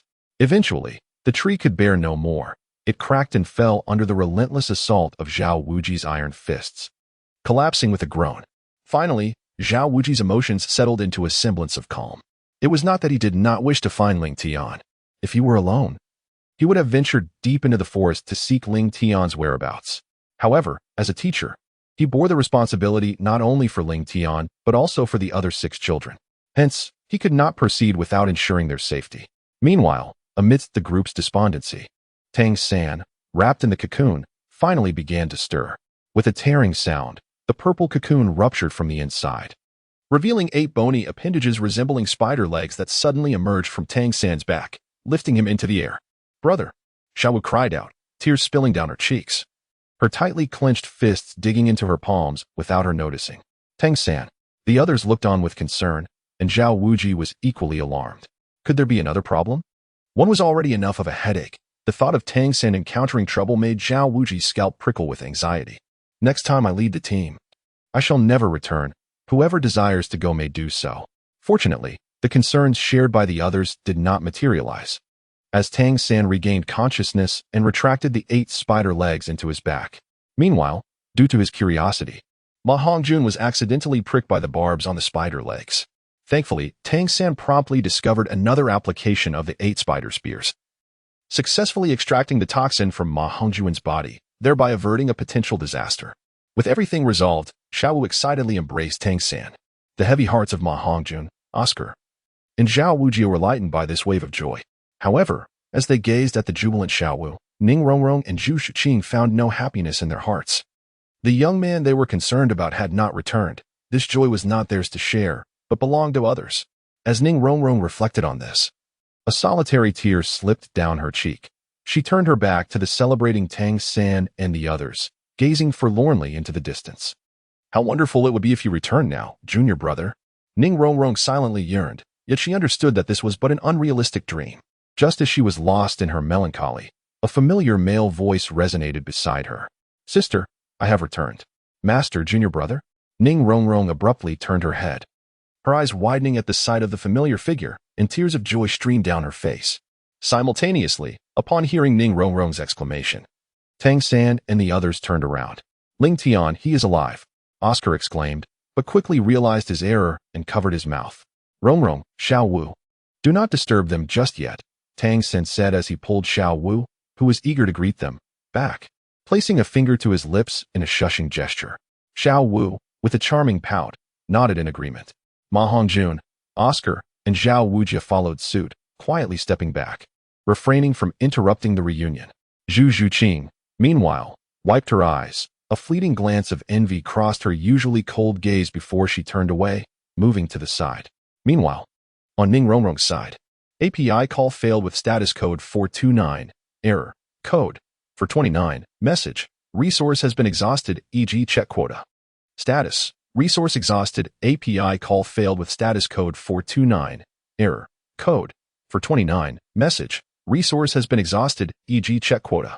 Status, resource exhausted, API call failed with status code 429, error, code, for 29, message, resource has been exhausted, e.g. check quota. Status, resource exhausted. Ling Tian cast a glance at Xiao Wu and calmly explained, "I am as bewildered as you are. That ferocious beast seized me and sprinted into the forest. Not far into our flight, a roar akin to that of a bull reverberated from a certain direction.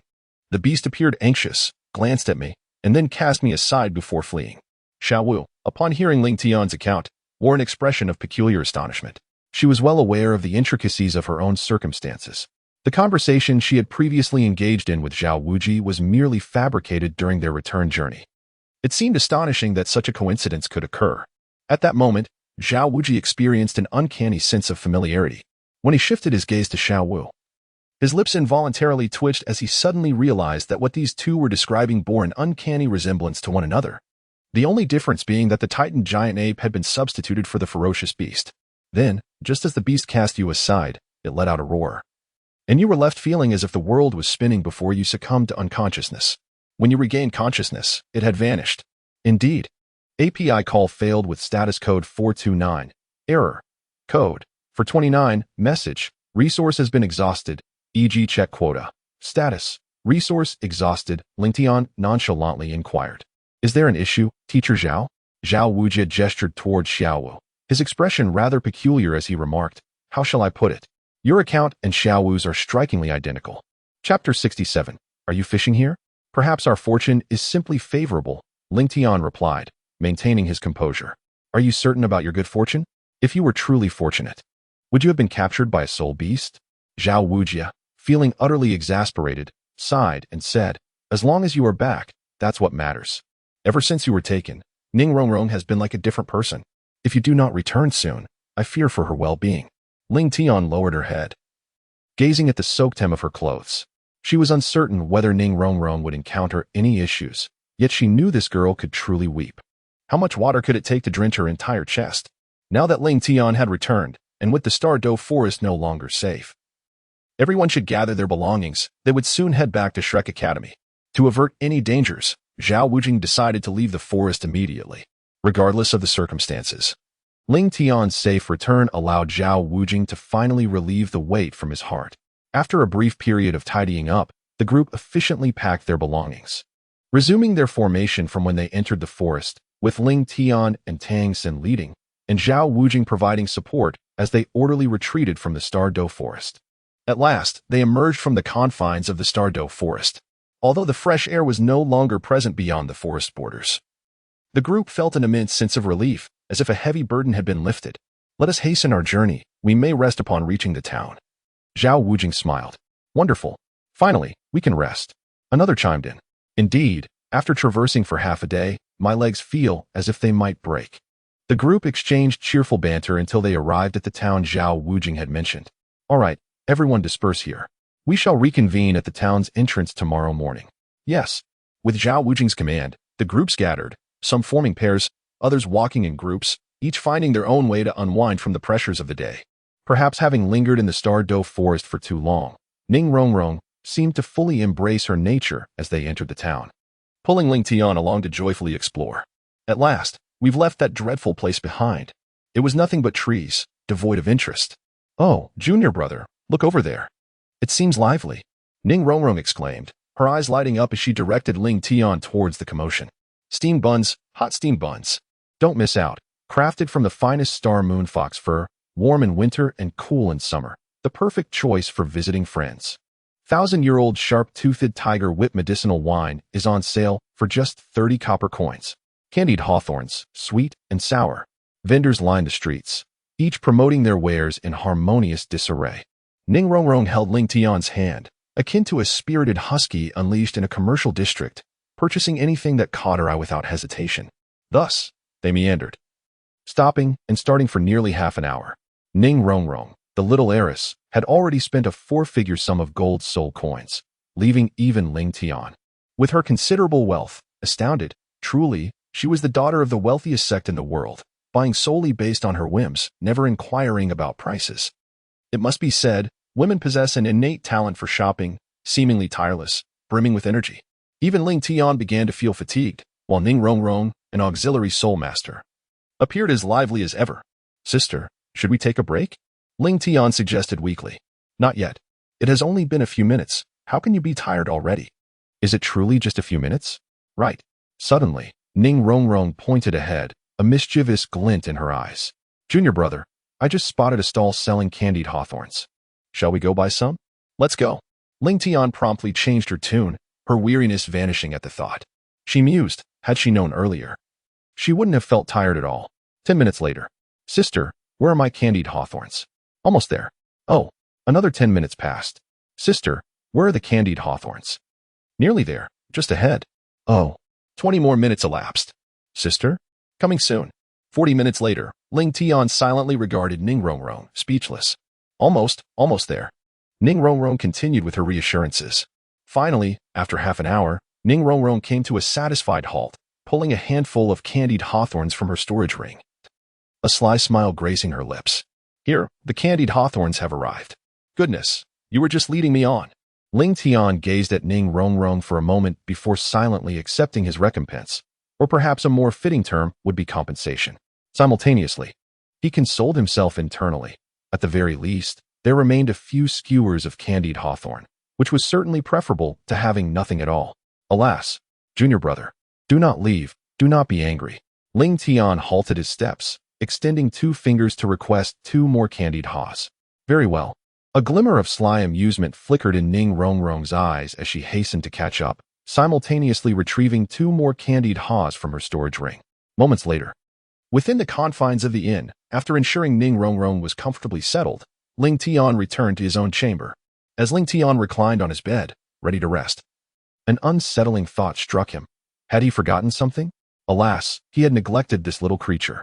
Slapping his forehead in frustration, he recalled the earlier moment when he had received Tian Ming from the storage ring.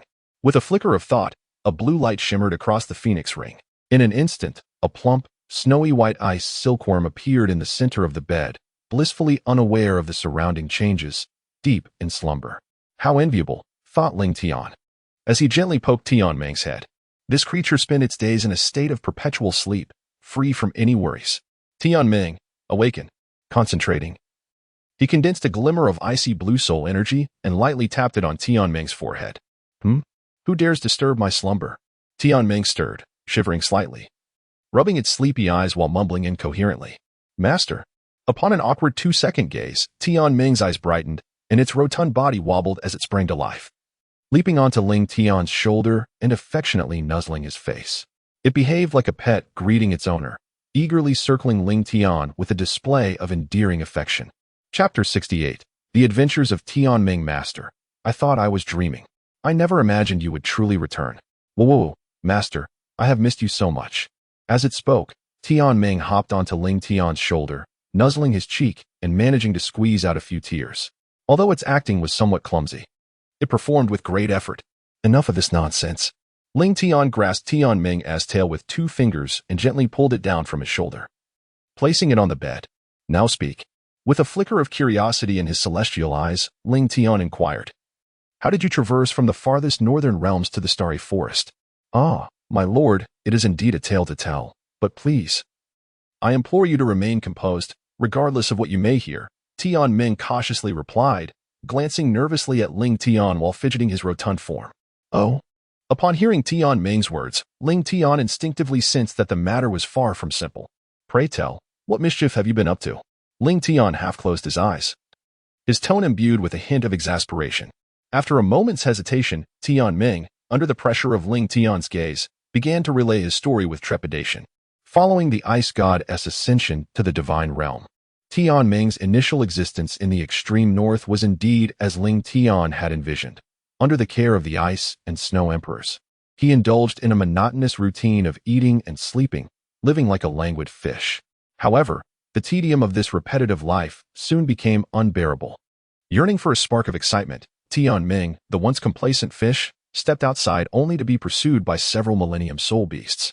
If they had been 10,000 or 100,000-year soul beasts, they would have recognized Tian Ming's identity and refrained from such reckless pursuits. Alas, the millennium soul beasts were undeterred by such considerations.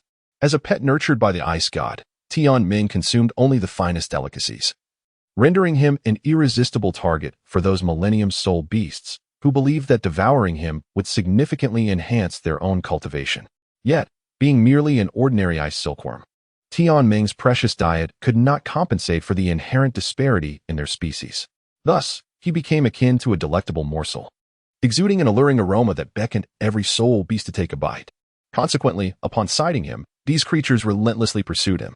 As Tian Ming fled in a frantic panic, The enticing scent he emitted attracted even more soul beasts, swelling the ranks of his pursuers from a handful to dozens, then hundreds, culminating in a minor beast tide. Meanwhile, the Ice Emperor and the other 100,000-year soul beasts of the extreme north were preoccupied with the provocations from the sea soul beasts, unable to assist Tianming. Thus, he found himself besieged by a horde of soul beasts, ultimately tumbling into a crevasse of ice. Due to the narrowness of the entrance, the Millennium Soul beasts were unable to follow, encircling the opening instead, awaiting Tianming's emergence. However, his crisis was far from over. While the crevasse offered refuge from the Millennium Soul beasts, it also posed a dire shortage of food. It was during this predicament that Tianming discovered a trove of 10,000-year ice marrow beneath the ice fissure. Starving and desperate, he thought little of the origin of the ice marrow and began to consume it voraciously. Trapped within the crevasse, he resumed his previous lifestyle, eating and sleeping, albeit in the icy confines, with the sustenance now replaced by the 10,000-year ice marrow. Time slipped by in this manner, and although his strength did not increase, the nourishment from the ice marrow significantly enhanced his longevity. Eventually, as he developed his 9th golden stripe, both his perception and mental acuity surpassed previous limits, and he sensed the presence of the ice god within the ice marrow. Realizing the implications of this discovery, Tianming understood that he might have inadvertently committed another misdeed. To evade retribution from the Ice Empress and others, he made a hasty decision, excavating a tunnel to escape from the extreme north into the sea, hoping to find a secluded spot to lay low for a while. Yet again, he underestimated his own allure. After absorbing a substantial quantity of the 10,000-year ice marrow, he had transformed into a true delicacy, not only appealing to ice attribute soul beasts, but captivating to all soul beasts. Thus, upon entering the ocean, he was pursued yet again by a throng of sea soul beasts.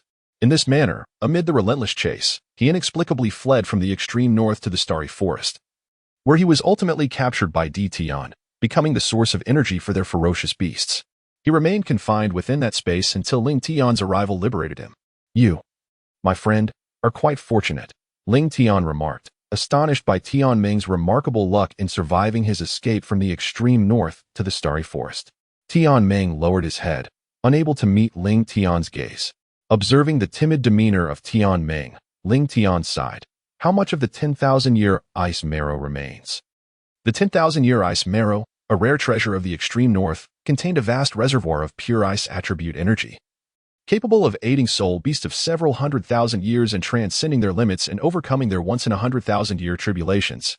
Ling Tian had initially set aside the ice marrow to assist the Ice Empress and her companions in their ascension. Perhaps about 70% remains. Tianming replied hesitantly after a moment of reflection. 70%?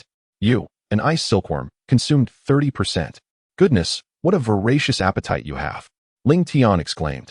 He had stored nearly 10,000 pieces of ice marrow, all of exceptionally high quality. For Tianming to have consumed 30% amounts to over 3,000 pieces. The energy contained in a single piece of 10,000-year ice marrow is sufficient to overwhelm a soul saint. How could one not fear the consequences of such gluttony?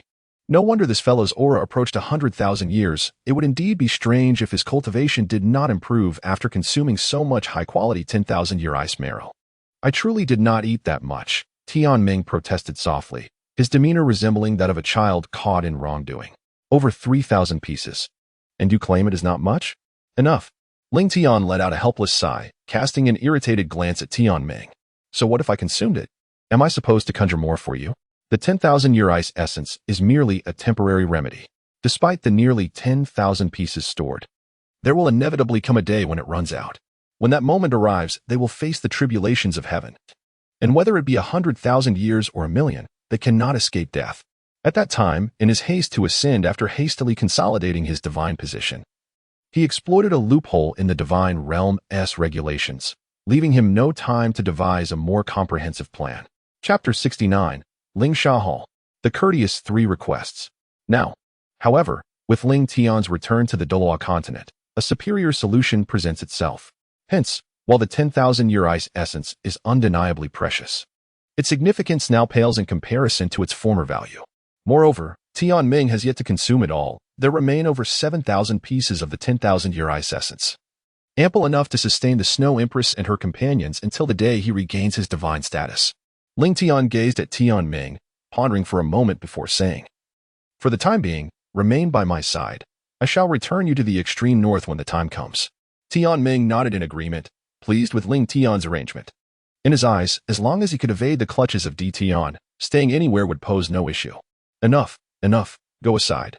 I wish to rest," Ling Tian said, pushing away the eagerly approaching Tian Ming with a look of disdain, then turned to lie on the bed. Tian Ming, momentarily taken aback, joined Ling Tian and soon drifted into slumber. 2 days later, in accordance with the prior agreement with Zhao Wuji, everyone arrived at the town's entrance early in the morning. "Junior brother, is that a soul beast on your shoulder? It looks so adorable," Ning Rongrong exclaimed, her eyes lighting up as they were irresistibly drawn to the charming Tian Ming. Ling Tian turned his head to cast a glance at Tian Ming, who seemed somewhat flustered upon waking that morning, having entirely forgotten to store this creature within his storage ring. However, he quickly conjured a plausible explanation, stating nonchalantly that he had encountered the ice silkworm by the roadside yesterday and found it rather intriguing, thus deciding to purchase it. "Ice silkworm? What makes it different from the others?" Ning Rongrong inquired with curiosity, reaching out to poke Tian Ming. The sensation was cool and soft, evoking an indescribable sense of comfort. Before Tian Ming could respond, Ling Tian lightly tapped his fingers. The frigid aura of soul power immediately jolted him back to reality, reminding him of the earlier promise he had made. He quickly fell silent, pretending to be an ordinary 10-year soul beast. "Junior brother, may I have a hug?" Ning Rongrong gazed at Ling Tian with hopeful anticipation. Meanwhile, Tian Ming vehemently shook his head in protest. Ling Tian glanced at Tian Ming and then at Ning Rongrong. He was troubled about how to maintain a distance from Ning Rongrong, yet he could not let this hard-won opportunity slip away. Ultimately, under Tian Ming's gaze filled with utter resistance, Ling Tian effortlessly lifted him from his shoulder and presented him to the eagerly awaiting Ning Rongrong, without a hint of hesitation. "Thank you, junior brother," Ning Rongrong exclaimed joyfully as she embraced Tian Ming, engaging in affectionate interaction. She playfully poked at Tian Ming's soft, delicate form and gently tousled his hair. Meanwhile, Tian Ming was engulfed in despair, deprived of any chance to rest. "Hey, Rongrong, what is that in your hands?" Xiao Wu, noticing the plump Tian Ming nearby, was drawn in by his appearance and approached with curiosity. Although Xiao Wu was a soul beast of 100,000 years, she could not compare to the nearly million-year-old Tian Ming. Additionally, as Tian Ming was intent on concealing his true power, Xiao Wu remained blissfully unaware, perceiving him merely as an ordinary soul beast. "Wow, Xiao Wu, look! How adorable!" Ning Rongrong exclaimed. "Let me touch it, just once. Wow, it's so soft." The two young women were completely captivated, exchanging excited words about Tian Ming. Even the aloof Zhu Zhiqing turned her head curiously to observe them. Moments later, back in Ling Tian's hands, Tian Ming wore an expression of someone who had narrowly escaped disaster, as if he had endured unspeakable torment. "My lord." Tian Ming gazed longingly at Ling Tian's ring, yearning to return to the storage space. The outside world was far too daunting. Although the ring was empty, it was devoid of frenzied women, and he could comfortably enjoy a languid slumber. "Let me return." Ling Tian cast a sympathetic glance at Tian Ming, and with a thought, he summoned him back into the ring. "You have worked hard." Just as the young men stood at the entrance of the small town, engaging in lively conversation about their recent experiences, a booming voice resonated from behind them. "Excellent. It seems you have all adjusted your spirits quite well." The group turned in unison, exclaiming, "Teacher Zhao." After surveying the vibrant youths before him, Zhao Wujian nodded in approval, satisfied with their current state. Although soul masters must remain vigilant, they also need to learn to relax. Like a tightly strung musical instrument, it requires both tension and relaxation to produce a melodious tune. This wisdom, gleaned from years of experience, led Zhao Wujie to allow the young men a leisurely 2-day respite in the town. "Let us depart. Our destination is Shrek Academy." "Yes." With Zhao Wujie's command, the group retraced their steps back to Shrek Academy. Meanwhile, in Soto City, Dai Mubai traversed a dimly lit alley, delving deeper within. Suddenly, a chill ran down his spine, and in the next moment, a silver glint flashed, followed by a silver dagger pressed against his neck. "A mere child dares to enter the Lingsha Hall. Are you tired of living?" A derisive voice echoed from behind him, and the dagger drew closer. Dai Mubai appeared unfazed, as if he had anticipated this encounter. "I understand your rules. This is a token of commission." Lingsha Hall. the most formidable assassin organization in the Douluo continent, has earned its notorious reputation over millennia. With the possession of the appropriate token, one can procure their services, regardless of whether they are a titled Douluo or an ordinary citizen. The tokens are categorized into 5 ranks: the 5th-ranked Mo Sha Order, the 4th-ranked Zi Sha Order, the 3rd-ranked Qi Sha Order, the 2nd-ranked Cheng Sha Order, and the 1st-ranked Yin Sha Order. Before each assignment, Ling Sha Hall assesses the rank required. Clients must present a corresponding token based on this assessment, and if an assassination attempt fails, they face 2 options: either to continue the attempt or to abandon it. Should they choose to persist, the rank is reassessed, and the client must produce an additional token of the appropriate level. However, acquiring these tokens is no simple feat. Even the most commonplace Mo Sha Order token incites frenzied bidding at auctions, with the last one fetching an astounding 1 million gold soul coins. The Zi Sha and Qi Sha orders are even rarer, seldom appearing unless due to unforeseen circumstances. As for the Cheng Sha and Yin Sha orders, the Cheng Sha order has only been seen 15 times to date. These 3 successful missions have solidified Ling Sha Hall's reputation across the Douluo continent. They have executed 9 successful hits, eliminating 5 ordinary titled Douluos, 2 at level 95, 1 at level 96, and 1 at level 97, thereby establishing their dominance. Yet, the highest rank, the Yin Sha Order, has never been witnessed. Rumors suggest that its target is a divine being, the god of silver, marking the fall of a deity. However, most dismiss this as mere fanciful talk, as divine occurrences are exceedingly rare in the Douluo continent. At this moment, Dai Mubai presented a token, its surface a luminous white, emanating a chilling aura. The reverse bore the character Ling, while the front was inscribed with the stark black character for kill. Despite its simplicity, the presence of this single character conveyed a palpable sense of lethal intent. Here's the token. Since you understand the rules, you may wear it yourself. After verifying the authenticity of the token, the cloaked figure sheathed his dagger and tossed a light-blocking mask toward Dai Mubai. Once Dai Mubai donned the mask, the cloaked figure emerged from the shadows and led him further into the alley. Minutes later, after an indeterminate journey through the narrow passage, Dai Mubai was ushered into a dimly lit room. Across from him sat another figure cloaked in black. "State your commission. I want you to kill a man, Ling Tian." With that, Dai Mubai placed the token on the table. The cloaked figure glanced at the token and replied in a calm tone, "Ling Tian, a direct disciple of the Sword Daw from the 7 Treasures, Glazed Tile School. To harm him would be akin to offending a titled Douluo. A mere Mo Sha Order token is insufficient." And upon mentioning Tang San, Yu Xiaojiang's rigid countenance revealed a hint of concern. His visit to Shrek Academy was primarily to see Tang San. Ever since he received a letter from Flander, he had hurriedly made his way to the academy. Previously, Zhao Wujia had informed him that he was resting in Star Soul Town and would return in 2 to 3 days. As Flander spoke, he handed a cup of tea to the master. 3 days, Flander said, gazing expectantly at Yu Xiaojiang. "What do you think of the proposal I mentioned in my letter?" After a moment of hesitation, Yu Xiaojiang set down the teacup and replied, "We shall wait for Tang San's return to discuss the specifics. If things align with my expectations, I may stay here to assist you." Flander chuckled heartily. "Excellent. I look forward to your staying. It would mean our brotherhood can reunite." Regrettably, she is not here. Yu Xiaojiang's expression shifted slightly at the mention of her, and he frowned. "Flander, please refrain from bringing her up. I do not wish to quarrel." "Oh." Xiaojiang. Flander's eyes reflected a hint of fatigue, which softened Yu Xiaojiang's rigid demeanor. He nodded. "Everything will be addressed after I see Tang San." "Very well. I shall take you to rest," Flander replied. The two exited Flander's office. A day later, in Soto City, Shrek Academy, Oscar stretched comfortably. It's good to be back." "The academy is the most comfortable place." Ma Hongjun nodded in agreement. "Indeed, the feeling of returning home is delightful." Zhao Wujia shot them a glare. "Keep your voices down. Can't you see it's already dark? Now, return to your dormitories to rest. I must report to the dean about our trip." "Yes, Teacher Zhao." After a long day of travel, everyone was weary and headed to their respective dorms. In the dean's office, Flander listened with astonishment to Zhao Wujia's account of their journey in the Starry Forest.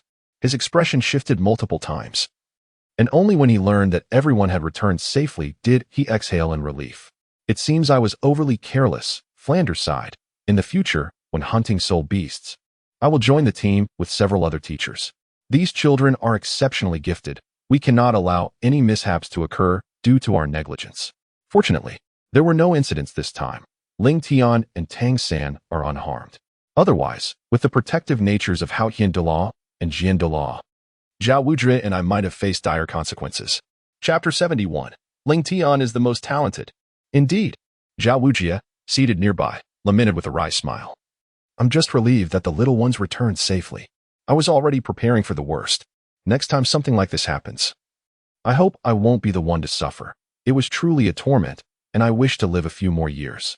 All right, next time I will accompany you as well, Flander replied with resignation. That sounds more like it, Zhao Wujie retorted. Ha ha ha, you and your ways. Flander laughed. I cannot fathom what is happening in the Starry Forest. Despite merely hunting soul beasts on the outskirts, we encountered the formidable couple, the dragon and serpent. Not once but twice. It is perplexing that we faced 200,000-year-old ferocious beasts. Such creatures should not be found at the forest periphery. After a moment of contemplation, Zhao Wujie grimaced. Fortunately, Ling Tian and Xiao were lucky. Otherwise, we would have suffered substantial losses. To be honest, even with all four of us together, we would have faced a similar fate had we encountered them. You are unaware. Zhao Wujie abruptly paused, his expression shifting oddly. Ling Tian and Xiao Wu both mentioned that they escaped from the soul beast after hearing a bovine roar. Their identical accounts remain vivid in my memory. Sigh, thankfully, there were no unforeseen incidents. Flander nodded and, shifting the subject, inquired curiously, but what was that bovine roar? Could there be other, more terrifying beasts lurking in the Starry Forest? That roar was likely from the heavenly blue bull python. A somewhat stiff and peculiar voice emanated from outside the door. Zhao Wujie was startled. He had previously heard footsteps approaching but thought nothing of it, assuming it was a faculty member. Now, realizing the peculiarity of the sound, he became alert. Ah, Xiaojiang, do come in. Flander called as a middle-aged man entered. With a rigid face and a straight posture, he appeared somewhat dazed at first glance. Yet his deep black eyes betrayed a hint of urgency. The newcomer was none other than Tang San's teacher, the master from Nodding Academy, Yu Xiaojiang. He had heard numerous tales about the master. Although he appeared somewhat frail and lacked overwhelming strength, his reputation for a fierce temperament was well known. He had distanced himself from his family for various reasons, which led him to meet Flander and another individual, forming the legendary Golden Iron Triangle. Upon seeing Flander and the master, Zhao Wujie was curious about the identity of the third member of this famed trio. Come, Wujie, you haven't met him before, have you? Allow me to introduce you to my old partner, who is also Tang San's teacher. Zhao Wujie was taken aback, gazing at Yu Xiaojiang with astonishment. So you are the master? Hello, I am Zhao Wujie. He learned that the master's true name was Yu Xiaojiang, a name that seemed somewhat peculiar, yet exuded a sense of masculinity. Yu Xiaojiang's tone remained consistently calm, and his rigid face managed a faint smile. No need for formalities. You have returned. Tang San should have come back with you as well. Is he safe?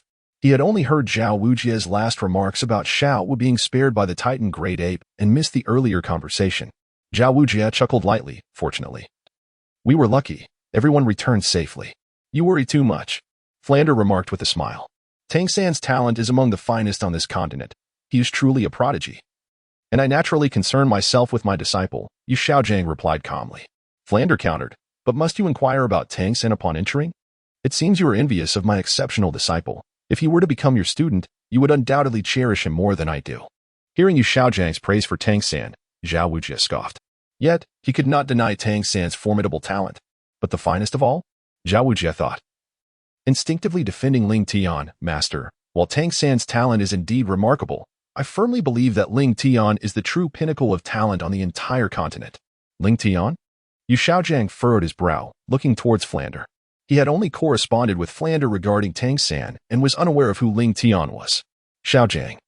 Wujie is not mistaken this time, Flander stated seriously. In terms of talent alone, Ling Tian is undoubtedly the most extraordinary genius I have ever encountered. Is it so? More talented than Tang San? Still somewhat incredulous, Yu Xiaojiang queried. Have you ever encountered a 36th level Soul Grandmaster before the age of 11? 11 years old? A Soul Grandmaster? A tremor ran through Yu Xiaojiang, his rigid countenance now etched with astonishment. Are you certain? An 11-year-old Soul Grandmaster? Is there any doubt? Flander retorted with a smug grin, enjoying Yu Xiaojiang's discomfiture. However, setting aside the jest, he patiently elucidated Ling Tian's background. The child is a personal disciple of Sword Douluo from the Seven Treasure Glazed Tile School. He's currently residing at our Shrek Academy. If you're interested, I can introduce you tomorrow. So, he's that esteemed Douluo's disciple, Yu Xiaojiang murmured softly. All right, Xiaojiang, let's discuss serious matters, Flanders stated with a solemn expression. You've been here for several days. Have you considered my previous proposition? After a moment of contemplation, Yu Xiaojiang nodded in assent to Flanders' request. I agree. Ha ha ha. Excellent. Flander exclaimed, elated. He clapped Yu Xiaojiang on the shoulder and declared, Wuji, Xiaojiang will be joining our Shrek Academy as a teacher. If it weren't for little San, I wouldn't have returned to this dilapidated school of yours. Yu Xiaojiang retorted, shaking off Flanders' grasp. At this juncture, Flander chuckled. Weren't you the one who encouraged them to apply to Shrek Academy in the first place? So what? Yu Xiaojiang countered. Now that I'm here, the teaching arrangements will be under my purview. I have no desire to see these promising talents squandered in your care. Flander chuckled softly. Very well, very well. It's all up to you. After all, you are the preeminent expert on martial souls. He paused, then added, Oh, by the way, Wuji. The Seven Treasure Glazed Tile School sent Ling Tian a letter yesterday. He's returning today, so could you please deliver it to the child? Flander retrieved a white envelope from his drawer. Zhao Wuji nodded. Understood, Dean. All right, Flanders said, blowing on his tea and draining it in one gulp. Wuji, you've traveled all day and must be weary. Go and rest. Thank you for your hard work. Zhao Wuji shook his head earnestly. The academy isn't just yours alone. If we weren't filled with hope for this place and fond of this tranquil life, who would remain here for so many years? This is the culmination of all our efforts. Spare me the pleasantries, Master Flander. I'll take my leave. With that, Zhao Wuji turned and departed from the office. Flander watched Zhao Wuji's departure, a hint of gratification in his eyes. If it weren't for the assistance of these old comrades over the years, I might have been unable to sustain the academy. Once this cohort of students graduates, I'll need to unwind and travel throughout the continent to refresh my mind. Xiaojiang. Would you care to join me then? Yu Xiaojiang hesitated for a moment before shaking his head. I don't know. Flanders sighed. Although I know you're reluctant to dwell on the past, I can't help but say that our life together back then is something I'll never forget. Those memories are the happiest of my life. If only we could continue to live such carefree lives. Hearing Flanders' words, something seemed to stir within Yu Xiaojiang's eyes. He lowered his head and said softly, People grow old and mature. Since the past is behind us, what's the point of bringing it up? If life could only be as it was at first sight is easier said than done. Can it truly be realized? Flanders shook his head with a sigh. Xiaojiang, your disposition is too unyielding. If you could soften up a bit, perhaps things wouldn't be as they are now. Can you truly not accept her? After all, it wasn't her fault. Moreover, do you really care so much about the opinions of the world? Flander, say no more. Yu Xiaojiang's emotions suddenly surged, and he shouted, his eyes fixed on Flander. We both know what happened back then. I've never blamed her. I only resent my own status. Besides, I've already withdrawn and entrusted her to you. Xiaojiang, you're still as obstinate as ever, unchanged after all these years. True. I admit that I admire her. However, the person she truly loves is you. Flanders' gaze gradually turned cold, and he said sternly, I know the reasons for your departure back then, but a gentleman does not seize what belongs to another. The person she truly loves is you. And you are my best brother. How could I possibly? Don't speak to me in that tone. Yu Xiaojiang abruptly stood up from his chair. Love? What good is love? What I want is for you to bring her happiness. I never expected that after all these years, upon seeing you again, you would tell me that all you want is to reminisce. If I had the power, I would kill you right now. Alas, Flanders sighed. Xiaojiang. I understand what you mean, but so many years have passed. Can't you? Yu Xiaojiang laughed, but the smile that stretched across his rigid face felt chilling. Her and I? Is that even possible? If it were, would I have waited until now? If it weren't for the special relationship between us, do you think I would have given her to you? I wouldn't. I can disregard the world's judgment, but I cannot let her suffer with me. Flander, if you still consider me a brother, don't tell her that I'm here. Otherwise, I'll leave this place immediately and never see you again. You. Flander glared at Yu Xiaojiang, unable to utter a word for a long while. Forget it. These are matters between you two. I won't tell her you're here. But if she finds you one day, Xiaojiang, listen to me, don't run away anymore. If you still consider me a brother. Yu Xiaojiang did not respond, but Flanders saw that his eyes were already red. He understood the pain in Yu Xiaojiang's heart and said nothing more. All right, let's change to a lighter topic, Flanders said with a sigh. Have you been home? Yu Xiaojiang shook his head. I no longer have a home. Flanders sighed. That is still your home. After all, even if they don't welcome you. Didn't we agree to change to a lighter topic? Yu Xiaojiang waved his hand, signaling Flander to stop. And even if I were to return, I wouldn't go back like this. Before I prove myself, I won't let those people laugh at me. Alas, you're just too stubborn. Flander shrugged helplessly. All right. I don't want to argue either. However, I truly hope you'll stay. I've put my heart and soul into Shrek Academy for so many years. And now that I've finally decided to close the academy, I hope this final cohort of students can give me a perfect ending. With you here, everything will become easier. A smile suddenly appeared on Flander's face. It seems you've really put all your attention on Little San. Did you know that Wuji got beaten up for Little San's sake? Yu Xiaojiang also smiled, but this time his smile was no longer chilling. Although I didn't know, I can guess. That person is not someone you can afford to offend. You know? API call failed with status code 429. Error. Code. 429. Message. Resource has been exhausted, e.g. check quota. Status. Resource exhausted. Ling Tian opened the door and softly inquired. Teacher Zhao, is there something you need? Zhao Wujie replied. The dean received a letter from the Seven Treasures Glazed Tile School a few days ago, and he asked me to pass it on to you. As he spoke, Zhao Wujie retrieved the envelope entrusted to him by Flander from behind. Thank you, Teacher Zhao, Ling Tian acknowledged, taking the envelope. There's no need for thanks. The letter has been delivered. I shall take my leave now. You should rest early, Zhao Wujie remarked as he turned to depart. Ling Tian, holding the envelope, returned to his room, seated himself at the desk, and carefully opened the letter to read its contents. The letter was penned by Ning Fengji. The message was succinct, and with a mere glance, Ling Tian grasped the essence of its contents. The two most crucial pieces of information were as follows. First, upon receiving the letter, he was to hasten back to Heavendo City, as His Highness the Prince had urgent matters requiring his assistance. Second, arrangements would be made for the safety of Ning Rongrong following his departure, with other disciples from various sects assigned to protect her. Aside from these, the letter contained only trivial matters. Ling Tian set down the letter, furrowing his brow in contemplation. Does my elder brother, the Crown Prince, require my assistance? He found himself perplexed by the reason behind Qian Rinxue's request.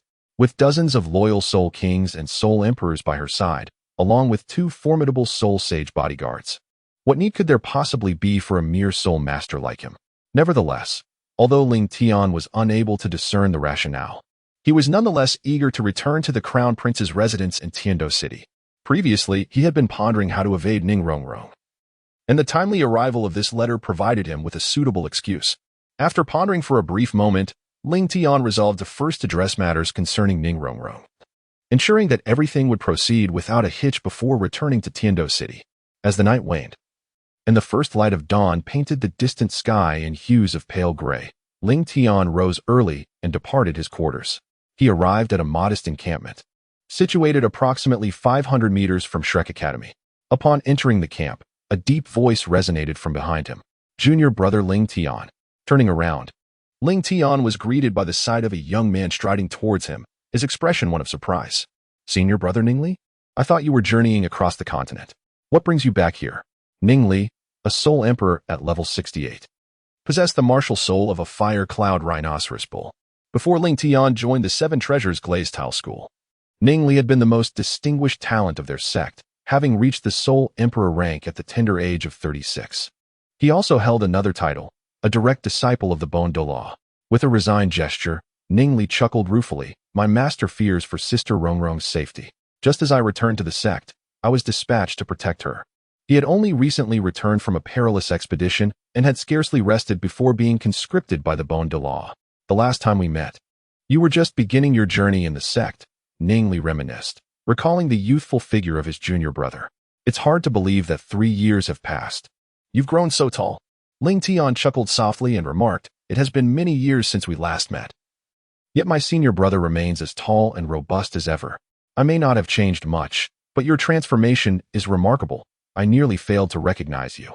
Ning Tian expressed, surveying Ling Tian from head to toe with a sense of wonder. 3 years prior, Ling Tian had not yet fully matured, leaving the impression of a charming youth. However, now, with his exquisite features fully developed, complemented by a commanding and upright stature, and an aura that exuded an aloof elegance, he embodied the essence of a serene and distant male deity. This stark contrast made it quite challenging for Ning Li to associate the current Ling Tian with the adorable junior brother he once knew. After years apart, The two brothers swiftly rekindled their camaraderie with a few exchanges. After a moment, Ningli inquired curiously, "When do you plan to return?" "I initially intended to go back to Tiando tomorrow, but I came here today to arrange for the disciples of the sect to take over. Now that you are here." "Senior brother, I can set off earlier," Ling Tian replied. Ningli patted his chest, grinning confidently. "Rest assured, junior brother, with me around, no one will dare to harm Sister Rong Rong." With Ning Li's presence, Ling Tian felt considerably reassured. He had unwavering faith in Ning Li's combat prowess. With the formidable Spirit Master Emperor by his side, there was no need to worry about Ning Rong Rong's safety. "By the way, senior brother, in Shrek Academy, there is an individual named Daimubai, who is the second prince of the Starluo Empire. He has previously shown hostility towards Sister Rong Rong, so you must be cautious and vigilant." "Daimubai?"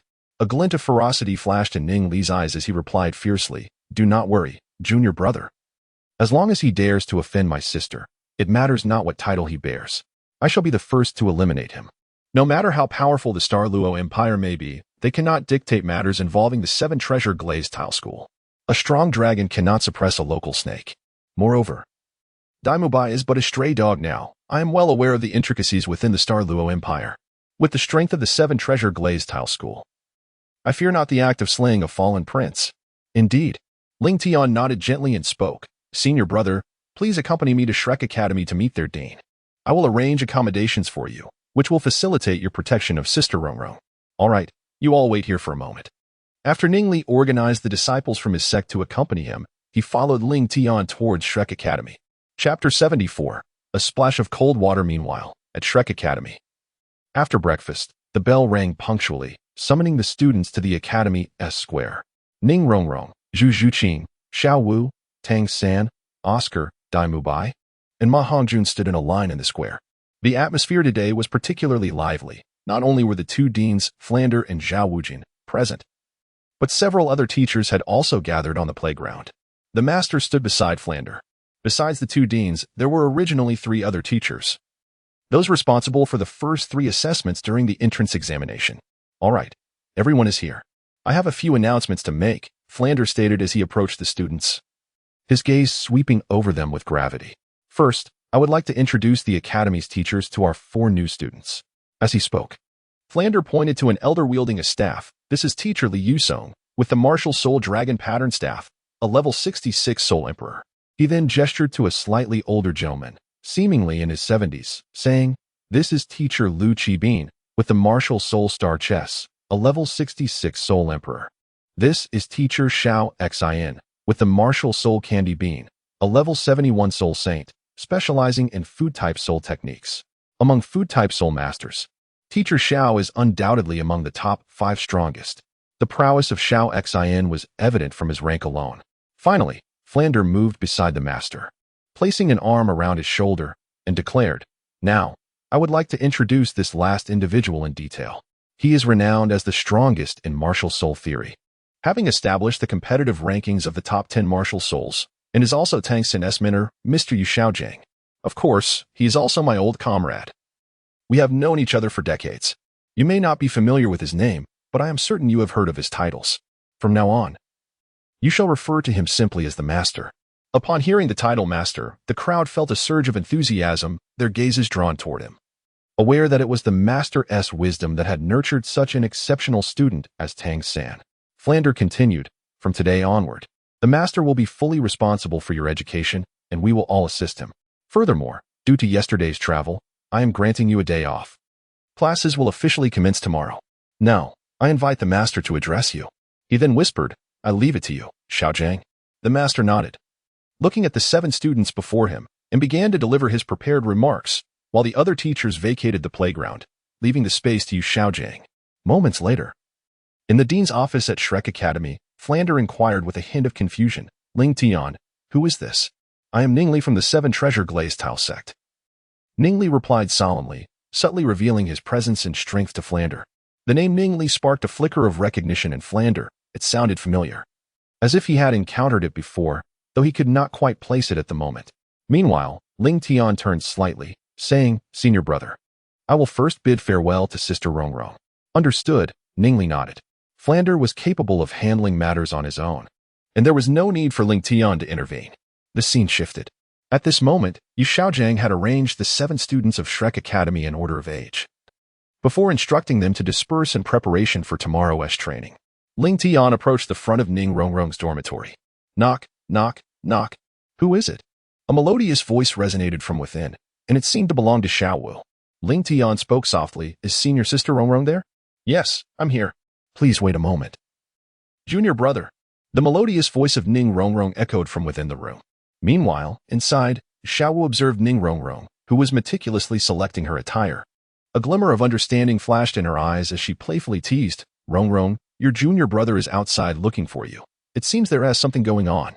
Stop joking around. Ning Rongrong's cheeks flushed a delicate shade of crimson as she tossed aside the garment she had just changed out of. Hiki. Xiaowu caught the discarded clothing, a teasing smile dancing on her lips as she looked at Ning Rongrong. Rongrong, go for it. I'm rooting for you. With that, she made a silly face at her friend. Xiaowu. Ning Rongrong chided playfully. All right. No more teasing. Oh, Rongrong. It seems like you're wearing that dress inside out. Xiaowu pointed at Ning Rongrong's attire, her dark eyes sparkling with mischief. Ah, Ning Rongrong exclaimed, disregarding Xiaowu's playful jibe as she hurriedly adjusted her outfit. After about a quarter of an hour, Ning Rongrong finally emerged from the dormitory, her face flushed. She glanced back at the room, and, before Ling Tian could speak, she took his hand and rushed away. At that moment, Oscar stood not far away, covertly watching Ning Rongrong, his gaze filled with reluctant yearning. Despite Ling Tian's previous admonitions and Ning Rongrong's dismissive attitude towards him, he was unwilling to relinquish his hopes so easily. After a while, the two finally came to a halt. This was Ling Tian's chance to inquire, sister. What is the matter? Nothing. What do you think of this dress I'm wearing? Ning Rongrong fidgeted with the hem of her dress, her cheeks aglow as she eagerly looked at Ling Tian. It looks wonderful, Ling Tian replied, somewhat perplexed by her demeanor. Really? Ning Rongrong's excitement surged as she lifted her head, a smile creeping onto her lips. Her mood instantly brightened. Yet, this moment of joy was fleeting.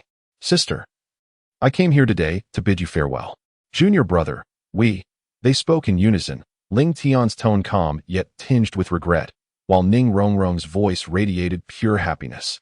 Ling Tian's words fell upon Ning Rongrong like a cold splash of water, abruptly dousing her spirits.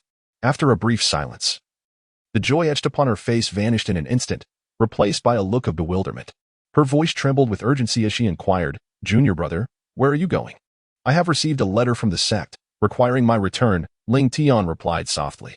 Ning Rongrong's eyes reddened, and tears began to cascade down her cheeks as she stammered. But you promised to stay with me. Rongrong, you deceived me. With that, Ning Rongrong turned and fled, leaving a trail of tears and a solitary silhouette behind. Sighing at the sight of her retreating figure, Ling Tian lowered his outstretched arm and shook his head in resignation. He was not oblivious to the feelings she harbored. After spending so much time together, he had long understood her affections. Yet, matters of the heart cannot be forced. In his heart, there already existed a figure that left no space for anyone else. The possibility between him and Ning Rongrong was non-existent. Rather than allowing the situation to escalate and ensnare her further, it was better to make a decisive choice early on, for the benefit of both.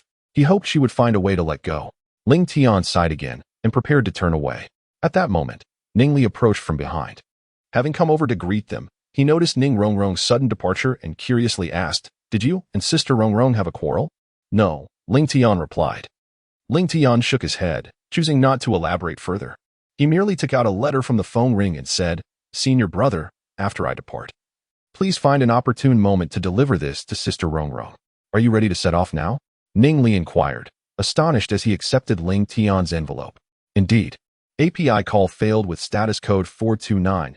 Error. Code. For 29. Message. Resource has been exhausted, e.g. check quota. Status. Resource exhausted. Ling Tian nodded slightly, refraining from further words as he turned to return to his room to pack his belongings. Meanwhile, Ning Rongrong had taken refuge beneath a tree in the academy, the memory of Ling Tian's words flooding her with sorrow once more, tears streaming uncontrollably from her eyes. Ling Tian, you scoundrel, you untrustworthy scoundrel, you utter fool. Unable to contain her emotions, Ning Rongrong unleashed a torrent of invective, yet for reasons unbeknownst to her. The harshest words that surged within her were reduced to mere exclamations of scoundrel and fool. Regardless of her inner turmoil, she found herself unable to voice her true feelings. Realizing this, she inwardly chastised herself for her weakness. You great fool, I shall never, ever forgive you. Never. With her eyes brimming with tears, she bit her lip, her voice catching in her throat. On another front, in Tiando City, Qian Rinxue accompanied Ning Fengji and Qin Xian into the reception hall of the Crown Prince's residence. What brings you here today, teacher? It is rare for you to visit the Crown Prince's mansion, Qian Rinxue inquired, her curiosity piqued. For Ning Fengji seldom visited unless she had personally sought his counsel at the Seven Treasures glazed tile school. Is Qinghe not welcoming of my presence? Ning Fengji jested lightly. If my teacher comes to the Crown Prince's residence, Qinghe would naturally be delighted, Qian Rinxue replied with a respectful nod. After a brief pause, Ning Fengji continued. I have already sent word to Xiao Tian. He should return in a few days. Thank you, teacher, Qian Rinxue exclaimed, her heart lifting at the thought of Xiao Tian's return. Qinghe, Xiao Tian must be nearing 11 years old this year, correct? A glimmer of something unusual flickered in Ning Fengji's eyes as he casually posed the question. Yes, he will be 11 in a month, Qian Rinxue confirmed, recalling Xiao Tian's birthday with clarity. 11. Rongrong is 12 this year. The age difference is not too significant. What do you think of Rongrong, Qinghe? Ning Fengji inquired, taking a delicate sip of his tea as if the question were merely a passing thought. Rongrong is quite remarkable, inheriting your talent, master. Given time, the Seven Treasures glazed tile school will surely flourish under her guidance. Haha, that girl is not as exceptional as you suggest, Ning Fengji replied with a serene smile. Though a hint of satisfaction creased his features, what parent does not wish to hear praises for their child?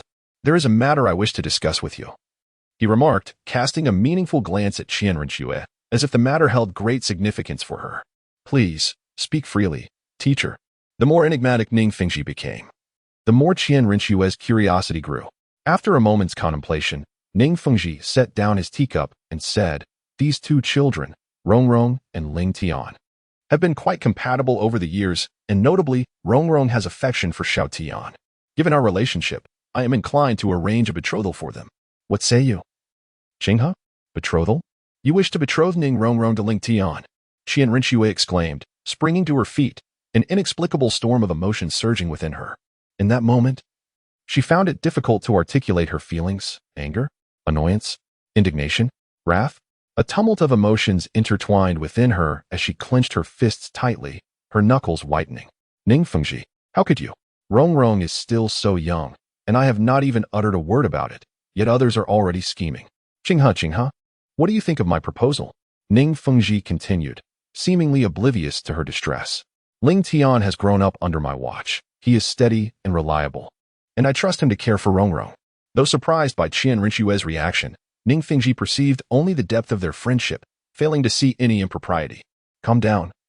Calm down, Qian Rinxue urged herself, adjusting her breathing as she fought to regain composure. The plan was on the verge of success. She could not let it fall apart now. Teacher, a betrothal is a significant matter.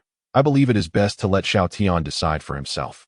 With that, she slowly resumed her seat, forcing a semblance of a smile, though her pale fingertips betrayed the turmoil within her heart, far from the tranquility she attempted to project. After a moment of reflection, Ning Fengji nodded, acknowledging, You are right, Qinghe. I must reconsider. Matters of marriage should indeed seek Xiao Tian's opinion. That is true, teacher. Qian Rinxue agreed, her voice betraying her restrained emotions. Ning Fengji then inquired, What are your thoughts on this union? Naturally, Qian Rinxue was in favor of the match, albeit with a strained smile, her voice tinged with restraint. Haha, with your endorsement, Qinghe, I am reassured, Ning Fengji replied, his demeanor brightening considerably. His primary purpose for this visit was to ascertain Qian Rinxue's feelings. As long as she approved, the matter concerning Rongrong and Ling Tian would pose no issues. After some time discussing matters of the throne, Ning Fengji glanced at the sky and stated earnestly, It is getting late. I must depart for Tianyu City. Tianyu City? Qian Rinxue's eyes glimmered with intrigue, suppressing her earlier displeasure, and she adopted a serious tone. Teacher, do you seek the Lingsha Palace's token? Indeed. The Orange Kill Order holds great significance. The Seven Treasures glazed tile school cannot afford to miss this opportunity, Ning Fengji replied with solemnity. Ultimately, the Seven Treasures glazed tile school remains a supportive sect. Although we currently boast the Sword Douluo and Bone Douluo, shining brightly as the top 3 sects. If a century passes without a new title Douluo to safeguard us, our current glory will fade into obscurity. Securing an orange kill order may provide a glimmer of hope for revitalization. In that case, I wish you great success on your journey to Tianyu City, teacher. Qian Rinxue said with a deep bow, her voice resolute. Ning Fengji smiled lightly. I shall take your good wishes to heart. With the financial resources of the Seven Treasures Glazed Tile School, should he desire the token, no other sect would stand a chance of competition. As they walked towards the main entrance of the Crown Prince's residence, a sharp voice suddenly pierced the air. Your Highness, the Emperor requests your presence immediately. Father? Qian Rinxue glanced at Ning Fengji. Her expression clouded. Ning Fengji's eyes sparkled with understanding. After a moment of silence, he said gravely, Qinghe, the Emperor's urgent summons surely pertains to important matters. We must not delay. We should proceed to the palace at once. Teacher, I shall take my leave now. Qian Rinxue said, taking a deep breath and nodding resolutely. Xueling, please see teacher off. Yes, Xueling responded, stepping forward with a respectful gesture. Watching Ning Fengji's retreating figure, a warm glimmer flickered in Qian Rinxue's eyes, quickly masked by her composed demeanor. A betrothal? I shall not agree. Ning Fengji, Ning Rongrong, no one shall take Xiao Tian from me. Upon her return this time, she must keep a vigilant watch over Xiao Tian, ensuring that the members of the Qibao Liuli sect do not come into contact with him under any circumstances. Ling Tian is hers, and hers alone. Although Qian Rinxue cannot yet discern whether her feelings for Ling Tian lean more towards familial affection or something deeper, she resolutely forbids anyone from intervening until she reaches a decision. Noticing her prolonged silence, a eunuch in the palace gently reminded, Your Highness, His Majesty is awaiting you. I understand. Please lead the way. Qian Rinxue sighed, pulling back her scattered thoughts. The eunuch finally breathed a sigh of relief and hurriedly escorted Qian Rinxue to the prepared carriage, which raced towards the imperial palace. Moments later, at the Tiandou imperial palace, Qian Rinxue stood waiting outside the chamber of the Snow Knight Emperor, accompanied by a palace attendant. A flicker of unease stirred within her, for the events of the day had spiraled beyond her control. She was unaware of the urgency with which Snow Knight had summoned her from the prince's residence. Despite her subtle inquiries along the way, the attendant remained tight-lipped, revealing not a shred of useful information, were it not for her unwavering confidence. She might have doubted whether her identity had been compromised. A series of harsh coughs emanated from the golden-draped bed, where the Snow Knight Emperor reclined, looking haggard and pale after a recent illness. Surrounding him, palace maids and attendants bowed their heads, serving him with utmost caution. Since the imperial physician had attended to him, his temperament had soured, leading even the visiting chancellor to depart in disgrace after being scolded. Thus, the attendants were particularly wary, fearing they might incur his wrath.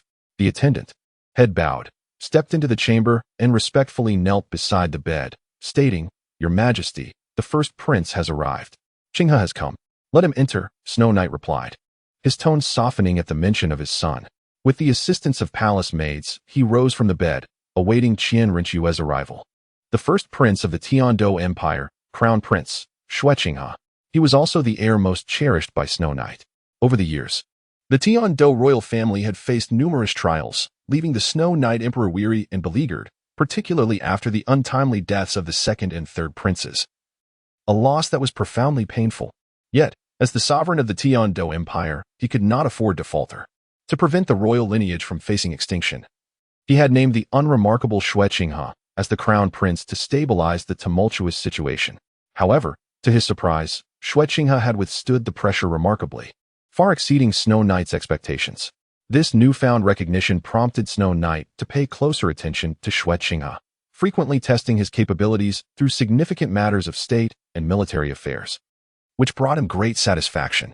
Unbeknownst to Snow Knight, the Xue Qinghe before him was not his son, but rather Qian Rinxue, the saintess of the Spirit Hall in disguise.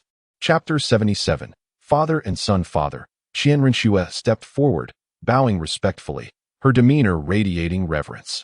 Having infiltrated the Tiandou Empire for over a decade, her control over her expressions was impeccable. Yes, Snow Knight beckoned, speaking gently. Qinghe, come closer to your father. Qian Rinxue released a small sigh of relief. Although the reasons remained unclear, Snow Knight's amiable demeanor indicated that matters were not deteriorating. She approached the bed and prepared to listen to what Snow Knight would say next. Qinghe, if I recall correctly, you should be 29 today, am I right? Snow Knight invited Qian Rinxue to sit beside him, and the two engaged in casual conversation. Indeed. Father, Qian Rinxue replied softly. Time flies, doesn't it?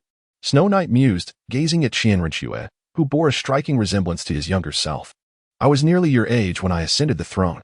I never imagined you would grow up so quickly. I am but a fool, unworthy of comparison to you, father. Qian Rinxue humbly shook her head. Ha ha ha, my son is indeed modest. Snow Knight's laughter was abruptly interrupted by a fit of coughing, causing his complexion to flush. Father, Qian Rinxue urged anxiously. It's nothing, just an old ailment, he replied, though a flicker of complexity crossed his gaze. Recently, he had sensed a decline in his health, possibly due to lingering injuries from his youth or the impact of the recent tragedies befalling his sons. For the future of the empire, he resolved to establish a clear successor. Although the position of crown prince was virtually secured for Xue Qinghe, the true power he wielded was scant. Even when compared to Prince Xuexing, such a phenomenon was common within royal families. No emperor would willingly relinquish power while still alive. In truth, had Snow Knight's health not deteriorated, he would never have considered delegating authority. Nevertheless, he did not intend to transfer power directly to the crown prince. Instead, he planned to assess Qinghe's true capabilities through the complex dynamics of the court. In his view, Qian Rinxue still exhibited a degree of naivety. Although she had engaged in various military and political affairs, these experiences had only been theoretical, confined to policy documents. The absence of practical experience rendered her knowledge as mere rhetoric. Entrusting the empire to someone so untested filled Snow Knight with trepidation. Thus, managing state affairs, discerning the empire's status, and navigating the political landscape would serve as Qian Rinxue's ultimate trial. Qinghe, I am unwell and unable to focus on managing court affairs for the time being, so I intend to appoint you to govern in my stead. As he spoke, Snow Knight produced a pre-prepared edict and signaled to the long-serving eunuch beside him. Understanding the cue, the eunuch stepped forward to take the edict and began to read. I, Snow Knight, Emperor of the Tiando Empire, hereby decree that my son Xue Qinghe shall govern as crown prince from this day forth. All matters of state, whether military or civil, are to be handled by the crown prince. His will is my will, and anyone who delays or disobeys shall face execution. The moment this decree was uttered, a spark of excitement ignited in Qian Rinxue's eyes. After years of lurking within the Tiando Empire, her long-awaited opportunity had finally arrived. Upon seeing the edict, she recognized that the moment she had been waiting for had come. This was Snow Knight's final evaluation of her, should she succeed. The imperial throne would be within her grasp. Your Highness, the eunuch concluded reading the edict and stepped aside. Meanwhile, Snow Knight fixed a deep gaze upon Qian Rinxue. Qinghe, do not let your father down. Rest assured, father, I will not disappoint you. Qian Rinxue declared with clarity and conviction, her gaze steady upon Snow Knight. She understood that he had made up his mind. Now was the time to demonstrate her confidence. Excellent. Upon hearing her words, Snow Knight erupted into hearty laughter. Such confidence. You truly are my son. With a flurry of praises, Xue turned his head and instructed, bring forth my scepter, and presented alongside the imperial edict to Qinghe. Acknowledging the command, the attendant proceeded to the rear hall, soon returning with a scepter in hand. This was a short staff, entirely crafted from a lustrous silver-white material. Its top adorned with a swan symbolizing the imperial lineage, its eyes made from two small sapphires. The swan's pristine wings were elegantly spread, intricately engraved with lifelike feathers, while the scepter itself was embellished with exquisite patterns. Qinghe, this scepter was bestowed upon me by the late emperor during my ascension to power. Xie paused, gazing affectionately at the familiar staff, reminiscing about the past. Filled with hope, he continued, today, I entrust it to you. You should comprehend its significance, and I trust you will not disappoint me. Rest assured, I shall not fail your expectations, father, Qinghe replied resolutely. Very well, I have faith in you. Xue gestured towards the attendant beside him, speaking firmly, Qilin, as Qinghe embarks on his first governance, you shall accompany him, providing your support. Understood. With those words, Qilin stepped behind Qian Rinxue. Having been a loyal companion to Xue for many years, from the time he ascended to the throne until now, Qilin was undoubtedly Xue's trusted confidant. His placement beside Qian Rinxue was intended to assess her capabilities. Qilin would serve as Xue's eyes and ears, responsible for conveying all matters during Qian Rinxue's governance and ensuring she remained on the right path, for the affairs of the state were no trifling matter, and he could not afford to be indifferent. All right, Qinghe, You may take your leave for now, Shuya said gently. Yes. As he watched Qianrenshui depart, Shuya silently hoped that his son would not disappoint the aspirations of this aging father. With that thought, Shuya wearily reclined upon his bed. His health was in such decline that even a brief conversation caused beads of sweat to form on his brow. Outside the palace, Qianrenshui halted. A light smile gracing her lips as she addressed Qilin. I look forward to your guidance in the future. Your Highness is too kind. I am merely here to follow orders, Qilin replied with a respectful bow. Although he lowered his gaze, his demeanor remained neither submissive nor arrogant. Orders? Surely. They are my father's commands. I will not let him down. As she spoke, Qianrenshui cast a profound glance at Qilin before turning away, choosing not to say more, while Qilin silently followed behind, dutifully fulfilling the task entrusted to him by Shuya. API call failed with status code 429. Error. Code 429. Message. Resource has been exhausted, e.g. check quota. Status. Resource exhausted, Ling Tian nodded. Reminding Dao the letter I entrusted to you for senior sister Rong Rong. Rest assured, junior brother. Turning back, he found no trace of that familiar figure. And with a helpless sigh, he thought, it seems I have truly offended senior sister Rong Rong this time. Subsequently, he no longer lingered. The azure light flickered as the ice crystal frost sword materialized before him. With a swift leap, Ling Tian stepped onto the ice crystal sword, transforming into a streak of light, vanishing from Ning Li's sight in an instant. Alas, as Ling Tian departed, Ning Li sighed, turning to a flourishing tree, murmuring softly, now that he has gone far away, even regret is of no use. He opened his mouth, wishing to say something to his junior sister, but ultimately swallowed his words. This is the letter junior brother Ling Tian asked me to deliver to you. I shall leave it here for you to read. Ning Li bent down to place the envelope before the tree, and then turned to walk away slowly. Moments later, Ning Rongrong emerged from behind the tree. After pausing for a moment, she picked up the envelope. Hesitating briefly, she finally opened it, trembling as she extracted the letter inside, reading it with utmost seriousness. Not missing a single word. Plop, plop. Crystal tears cascaded down her cheeks, each drop falling onto the letter. Yet, Ning Rongrong appeared oblivious to this, still clutching the paper as the tears continued to fall. Humph. I shall never forgive that insufferable junior brother, she declared after a while, wiping away the tears from the corners of her eyes, speaking each word deliberately, though a barely perceptible smile flickered at the corner of her mouth. Meanwhile, in the hall of Lingsha, ever since receiving Dai Mu Bai's commission, the task of assassinating Ling Tian had been posted on the assassination boards of various branches. A glance was all it took to see the details of this mission. However, no one had yet taken it up. Although the purple kill order was rare, it hardly warranted offending a titled Douluo. Nonetheless, under the lure of substantial rewards, valiant souls would inevitably emerge. Once a bounty was placed on the Lingsha Hall's wanted list, it was only a matter of time before some reckless renegade would claim it. As the sun and moon shifted, time flowed ceaselessly. Ling Tian paused in Tianyu City, the nearest city to Tiando City, intending to rest for the night and restore his soul power before hurrying back the following morning. Upon entering the city gates, he swiftly spotted the candied hawthorn he had longed for. Owner, I would like to purchase all of your candied hawthorns, he declared as he approached the vendor's stall, deftly producing a gold soul coin and placing it on the counter. Ah, certainly. The vendor, initially taken aback, quickly brightened at the sight of the gold coin and enthusiastically began to prepare the order. Meanwhile, nearby, groups of pedestrians on the streets of Tianyu City were engaged in fervent discussions about the upcoming auction. The Tianyu auction house was set to host a grand auction, drawing representatives from numerous factions. Is that truly the case? Someone inquired. Absolutely. The Seven Treasure Glazed Tile Sect, the Blue Lightning Tyrant Dragon Sect, the White Tiger Sect, the Wind Sword Sect, the Elephant Armor Sect, the Fire Leopard Sect, and the Sacred Dragon Sect have all sent delegates to this auction. Goodness, with so many sects involved, won't this auction reach astronomical prices? Another exclaimed. This auction is undoubtedly the largest in the history of Tianyu City, isn't it? It seems we won't be able to find any bargains tonight. Not only that, but I heard there are identity requirements for entry. We might not even be allowed inside. Someone added, what could possibly draw so many factions together? I've heard it rumored that it involves a certain token. A token?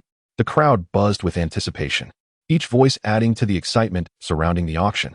Ling Tian felt a surge of curiosity. Boss, what is this auction they speak of? As the crowd dispersed, Ling Tian picked up a candied hawthorn, inquiring about the event from the vendor. The vendor, noticing Ling Tian's unfamiliarity, replied, "They are referring to a grand auction taking place tonight at Tianyu Auction House. All the prominent figures of our Tiando Empire are expected to attend." While tidying up his stall, the vendor eagerly provided Ling Tian with information. "Is the Seven Treasures glazed tile sect also attending?" Ling Tian asked. The vendor leaned closer, casting a cautious glance around before whispering, "Indeed, and it is rumored that the attendees hold considerable status." Considerable status? Ling Tian's thoughts began to stir with curiosity about which elder had come this time. "Esteemed guest, here is your candied hawthorn. If you have no further inquiries, I shall be closing up and returning home," said the vendor, who was already tidying his stall in preparation to depart. At that moment, a graceful figure approached from behind Ling Tian, emanating an indescribable fragrance and a subtle allure, halting in front of the candied hawthorn stall. "Boss, I would like a stick of candied hawthorn," the girl said with a beaming smile, casually tucking a strand of hair behind her ear. "I sincerely apologize, but all the candied hawthorns today have been purchased by the esteemed guest beside you," the vendor replied, lifting his head with an awkward yet earnest smile. "All sold out?" The girl's rosy lips pouted slightly, and her enchanting eyes sparkled with disappointment, as she had suddenly developed a craving for candied hawthorn and felt let down by her inability to procure any. With her dark, glistening eyes darting about, she finally fixed her gaze upon Ling Tian. "Little brother, could you spare one for your sister?" she asked, bending slightly at the waist. Resting her hands on her gently curved knees and gazing at Ling Tian with an enchanting smile that hinted at a subtle charm. Chapter 79. No request for recommendations, collections, or monthly votes. While deep in thought, Ling Tian raised his head and found himself locking eyes with the girl. Success. A flicker of delight danced in her gaze as she reached out, preparing to accept the candied hawthorn, yet the boy's reaction took her entirely by surprise. API call failed with status code 429.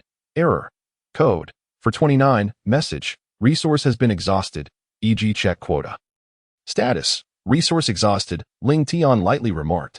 "This is a token of appreciation for you." The vendor, filled with joy, picked up the silver coin. And as he was about to express his gratitude, he realized that Ling Tian's figure had vanished from sight. No matter, today had been a significant gain, surely. His wife would allow him to sleep in bed tonight. However, the vendor quickly cast aside thoughts of Ling Tian, indulging in delightful fantasies of the blissful evening ahead. Meanwhile, a young girl stared, unblinking, at the retreating silhouette of the boy, a flicker of surprise flashing through her eyes. She murmured softly, "My charm had no effect on him." A power that had always served her well now seemed futile against this mere child. This realization filled the typically proud girl with a sense of defeat. Yet her beautiful eyes sparkled with newfound curiosity about Ling Tian. Who was this boy, and how could he disregard her allure? As the girl pondered, a gentle voice floated from behind her. "Nana, did you not say you were going to buy something delicious? Why are you standing here in a daze?" A pair of warm, delicate hands rested on her shoulders. Teacher Hulaina turned her head, a genuine smile gracing her lips. The person was her mentor, Bibi Dong. Though not tall, she possessed a curvaceous figure and an elegant demeanor, her luxurious black robe adorned with golden patterns accentuating her perfect curves. With skin as fair as porcelain and nearly flawless features, she stood out remarkably. "Teacher, I just encountered someone quite intriguing. He appeared to be younger than me, and I discovered that my charm had no effect on him at all." Hulaina expressed her frustration to Bibi Dong, hoping that her usually omnipotent mentor could offer some enlightenment. "Oh," Bibi Dong paused, a hint of surprise flashing in her eyes. "There is someone who can ignore your allure?" Hulaina, hands on her hips and pouting in displeasure, nodded, albeit reluctantly. It was undeniable that Ling Tian had resisted her charm. Bibi Dong chuckled. "Where is he now?" "He has already gone far," Hulaina replied eagerly. "Can you help me find him, teacher?" Her eyes sparkled with anticipation as she contemplated how to regain her pride. "How can I assist you in finding someone I have never seen?" Bibi Dong laughed softly, gently stroking Hulaina's forehead. Hulaina's expression soured. "Ah, Nana. Let us first head to the auction house." Bibi Dong took Hulaina's small hand, soothingly suggesting, "You might encounter that boy again, if what you said is true. His innate talent likely marks him as a disciple of some sect, and he must have come to Tianyu City with an elder. So there is a possibility you could meet him." Hulaina nodded absently, though her thoughts were still preoccupied with the earlier encounter as she trailed behind Bibi Dong. On the other side, following the directions of several pedestrians, Ling Tian soon came upon a building with a domed design. The structure appeared peculiar, entirely rounded, resembling half a sphere resting on the ground, devoid of any sign but adorned with an image of a hammer. This must be the auction house, he mused, recalling a similar building he had seen in Tiando City. Recognizing it instantly, he quickened his pace, arriving at the entrance of the auction house. As he approached, the true scale of the circular building became apparent. Compared to the nearly 500 meters of the Tiando Great Auction House, Tianyu Auction House was slightly smaller. Yet it still spanned around 400 meters in diameter, with its highest point exceeding 80 meters. The entrance was also semicircular, mirroring the building's overall design, all presented in a creamy white hue. Two tall young women stood at the entrance, clearly selected with great care. Their heights hovered around 175 meters. Their figures remarkably proportionate. While not breathtakingly beautiful, their pleasing appearances were undeniably captivating, appearing to be no older than 20. As Ling Tian approached directly, one of the young women stepped forward, bowing slightly, and inquired, "Hello, how may we assist you?" Ling Tian Dao, "I wish to enter and explore." The young girl smiled and inquired, "Esteemed guest, may I ask if you possess the qualifications for the auction?" Ling Tian was taken aback and inquired, "What is the certification for bidding eligibility?" The young woman displayed a professional smile and explained that only guests possessing the bidding eligibility certification could enter the auction hall to participate in the bidding. The certification is categorized into several distinct levels, with the entry threshold set at 10,000 gold soul coins. In other words, one must provide proof of assets amounting to 10,000 gold soul coins to engage in bidding. This measure is instituted to prevent malicious bidding attempts. Furthermore, due to the grand auction taking place tonight, in addition to the bidding eligibility certificate, one must either possess an invitation we issued or hold the rank of Soul Emperor or above to gain entry. Ling Tian furrowed his brow and remarked, "Is it really this troublesome?" Previously, when he entered the heavenly capital city with Qian Renshua, no one obstructed their path, nor did they require any bidding qualification certificates.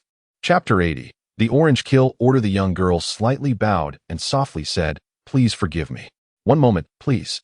Ling Tian pondered for a moment before calling out to the young girl, inquiring, "May I ask if the members of the Seven Treasures Glazed sect have entered the auction hall?" The young girl smiled gently, replying, "The guests from various sects have already made their way into the venue." Ling Tian exhaled softly, producing a token from his palm and handing it to the welcoming maiden. "This is the identity token of a disciple of the Seven Treasures Glazed Tile sect. Kindly relay it to the members of the sect." "The Seven Treasures Glazed Tile sect? Please hold on for a moment. I shall convey your message at once," the maiden replied, momentarily taken aback, before respectfully accepting the token and hastily entering the auction house. After a short while, the maiden returned in haste, reverently returning the token to Ling Tian and gesturing for him to follow. "Esteemed guest, please accompany me." As she spoke, she took delicate steps toward the auction hall. Upon entering the auction hall, there was no opulent grandeur. The floor was adorned with milky white marble, and the surrounding walls were embellished with various relief sculptures. The colors of the sculptures were few, presenting a simplistic yet elegant appearance. In addition to the reliefs, there were wall-mounted display cases showcasing porcelain and armor, among other exhibits. If one were unaware of the purpose of this place, they might easily mistake it for a museum. The guiding maiden exhibited remarkable professionalism, pausing every 10 steps to make a gesture of invitation, accurately indicating the direction. The auction center was situated on the second floor, accessible via 8 staircases from the main hall. The maiden accompanied Ling Tian to the entrance of the auction center before turning to depart, as there were other attendants within. The auction center exuded an ambience reminiscent of a grand auditorium, arranged similarly to the main arena of the Great Soul Arena. At its center lay a circular podium, surrounded by concentric rows of seating. It was divided into 5 distinct sections. The innermost 3 rows of seats were red, radiating outward in succession of black, purple, yellow, and white, evidently arranged according to the different tiers of bidders. The earlier attendant had informed them that the innermost red seats could only be accessed through a special passage, guarded by dedicated security personnel.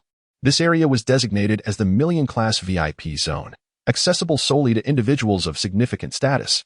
The outer circle of black seats constituted the ordinary Million Class VIP Zone, where entry was granted to those with wealth. The subsequent tier, the purple seats, represented the 500,000 class VIPs, followed by the yellow seats for the 100,000 class ordinary VIPs, and the outermost white seats, which were the largest in area. Under the guidance of the attendant, Ling Tian entered the red special passage. The attendant's demeanor was warm and genuine, her smile radiating sincerity.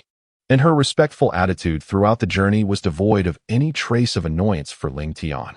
As they traversed the Red Passage, a series of exquisitely decorated private boxes emerged before them, and the attendant led Ling Tian to a box adorned with the emblem of the Seven Treasures, glazed tile pagoda. With a slight smile and a bow, the attendant remarked, "Sir, this is the designated area for the Seven Treasures glazed tile sect." Ling Tian nodded in gratitude, pushed open the door to the private room, and beheld the elegant man clad in white seated in the center, alongside the strikingly handsome Chen Exan. A flicker of surprise flashed in Ling Tian's eyes. "Uncle Ning, teacher?" He had initially presumed that the Seven Treasures glazed tile school would send an elder. Yet it turned out to be Ning Fingxi and Jian Douluo who had personally come. This revelation only heightened Ling Tian's curiosity about what treasures would be auctioned today.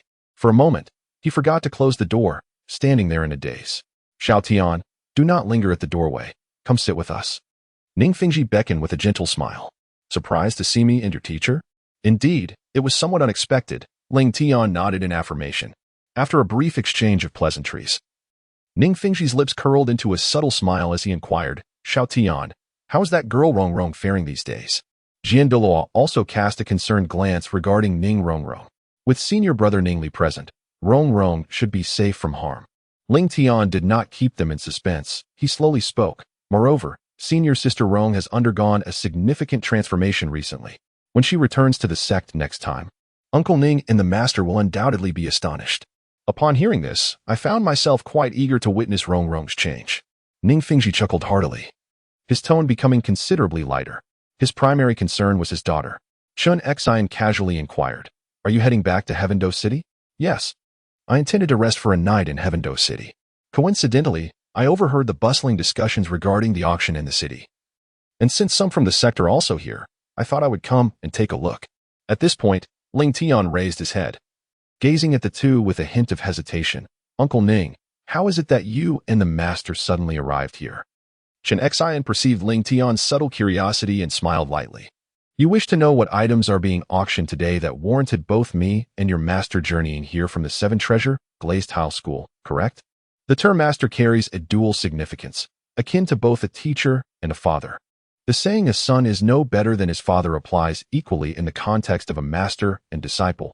Thus Chen Xian could easily surmise Ling Tian's thoughts. Nothing could escape the master's keen insight. Ling Tian touched his nose, unable to suppress a wry smile.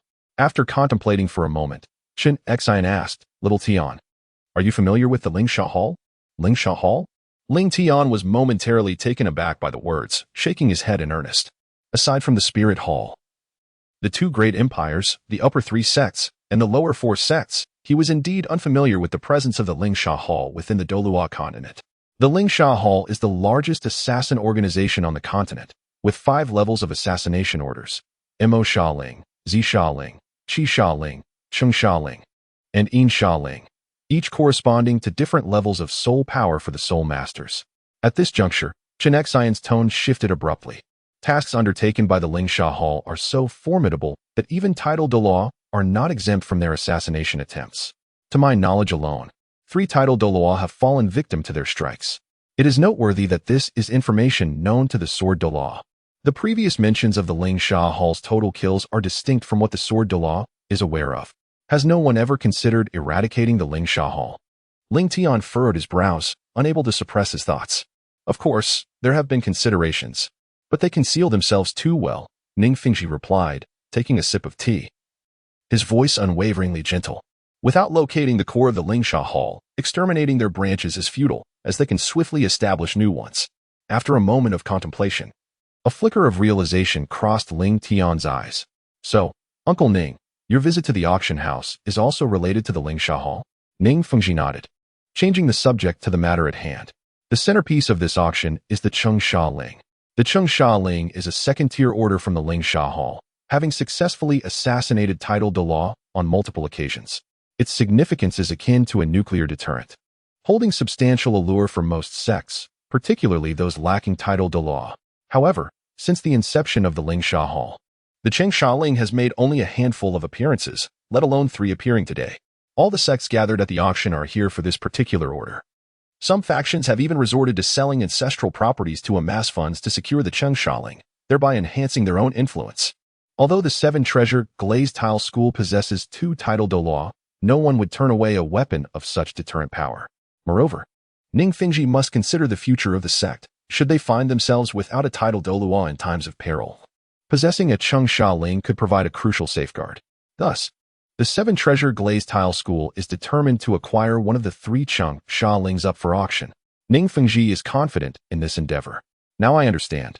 Ling Tian nodded in comprehension after hearing Ningfengji's explanation. Given the immense significance of the Chung Sha Ling, it undoubtedly requires substantial financial resources beyond the purview of ordinary elders. Consequently, Ningfengji must personally oversee the acquisition, with the sword Douluo ensuring his protection. Ningfengji turned his head, speaking calmly, "Little Tian, should you find something you desire, feel free to bid without reservation. Our seven-treasure glazed tile school is not lacking in funds." Indeed, the sword Douluo concurred nonchalantly. Ling Tian smiled serenely, nodding in agreement. If he encounters something he fancies, he would certainly not hold back. For the financial strength of the seven-treasure glazed tile school ranks among the highest in the Douluo continent. To Ningfengji, money is merely a collection of numbers. Had it not been for the fear of inciting unnecessary trouble, even 3 orders could easily be secured today. Meanwhile, as their conversation unfolded, the auction commenced at last. The hundreds of seats below were filled to capacity, and their tiered box was similarly illuminated. It is finally beginning. The last time so many gathered was during the auction of the 10,000-year soul bone. Look, the upper boxes are all occupied. Of course, the major sects of the entire Tiando Empire have congregated for this auction. As the audience buzzed with conversation, the auctioneer, dressed impeccably, stepped onto the stage. With a microphone in hand and a smile on his face, he addressed the bidders. "Good evening, everyone. I am the auctioneer Xin Yuan, and I will be presiding over tonight's events at the Tianyu Auction House. During the auction, I kindly request that everyone adhere to the rules. Now, I declare that the Tianyu Grand Auction is officially underway." With that, Xin Yuan gestured towards a young woman behind him. "Please welcome our first item for bidding." At that moment, a tall young woman approached, cradling a tray covered with red cloth, which she placed in the center of the display. She swiftly unveiled the cloth, revealing a bracelet-shaped soul guiding device. This is a storage-type soul guiding device, offering 30 cubic meters of space, a rare find indeed. The starting bid is set at 100,000 gold soul coins, with a minimum increment of 1,000 gold soul coins. There is no cap on the bidding. Let the bidding commence. Xin Yuan's voice rang out passionately, successfully igniting the enthusiasm of the audience. As soon as he finished, bids began to flood in. 120,000 gold soul coins, 150,000 gold soul coins, 190,000 gold soul coins, 200,000 gold soul coins, 250,000 gold soul coins, 300,000 gold soul coins, 400,000 gold soul coins. The price surged dramatically, soaring to 400,000 within a few breaths. However, the bidders were predominantly from smaller sects or unaffiliated soul masters, notable forces such as the upper 3 sects. Lower 4 sects, in the spirit hall, refrained from participating. For ordinary soul masters, a bracelet as a storage-type soul guiding device is immensely tempting. Even a soul emperor might not possess such a device, let alone one with 30 cubic meters of storage. While many attendees were primarily drawn to the soul bones and subsequent treasures, they were acutely aware that this auction attracted nearly every sect from the continent. And the true treasures were beyond their reach. Even if they managed to secure something, without formidable strength, they could not safeguard it. Thus, many attendees' genuine aim was merely to broaden their horizons or acquire some ordinary items, such as the enticing storage-type soul guiding device. 410,000 gold soul coins. With this announcement, silence enveloped the room. 410,000 gold soul coins, first call. 410,000 gold soul coins, second call. 410,000 gold soul coins, third call, sold. Xin Yuan surveyed the surroundings, counting down. The high price of 410,000 gold soul coins was unlikely to be surpassed, and he was quite satisfied with this transaction. Marking a promising start to the auction. Chapter 82. 3,000-year external soul bones. Seeking recommendations, seeking collections, seeking monthly votes. Ultimately, this storage bracelet was purchased at a staggering price of 410,000 by a renowned soul saint. However, given his imposing stature, the delicate bracelet seems ill-suited for him. It is likely intended as a gift for a junior or perhaps a companion. Nevertheless, these matters are of no concern to Xin Yuan, who is solely responsible for auctioning the items at the highest possible price. Thus, the first auction concluded. The maid, who had been waiting nearby, stepped forward once more to retrieve the wooden box containing the storage bracelet, while another equally tall maid presented a new wooden box. Upon opening it, a peculiar light purple soul bone was revealed, one that does not belong to any part of the body. The second item in this auction is the external soul bone of the 30,000-year-old star moon fox. What did he just say? Soul bone, 30,000 years. And it's an external soul bone. What a grand spectacle indeed. It seems that the Tianyu auction house has pulled out all the stops. The audience erupted into animated discussion, their enthusiasm thoroughly ignited by this 30,000-year soul bone. Observing their reaction, Shun Yuan's lips curled into a satisfied smile. The value of an external soul bone is well understood by all, and this one is particularly impressive. Without further ado, the starting price for this soul bone is set at 500,000 gold soul coins, with each subsequent bid requiring a minimum increase of 10,000 gold soul coins. As soon as the announcement was made, bids began to roll in. 530,000, 550,000, 600,000. The atmosphere became electric. Present were either high-ranking soul masters or leaders of various sects, all acutely aware of the soul bone's significance, especially one as rare as an external soul bone. To be candid, acquiring this external soul bone could enhance their strength by at least 10 to 20%, a monumental improvement for soul masters of their caliber. Thus, the value of this 30,000-year external soul bone is indeed evident. 700,000, 701,000, 702,000. The bidding continued to soar, reaching 700,000 gold soul coins, with the price climbing steadily. Within the VIP room of the Spirit Hall, Bibi Dong heard the auctioneer's call and turned to her companion, Hulaina, with a smile. Does Nara like this soul bone? I do.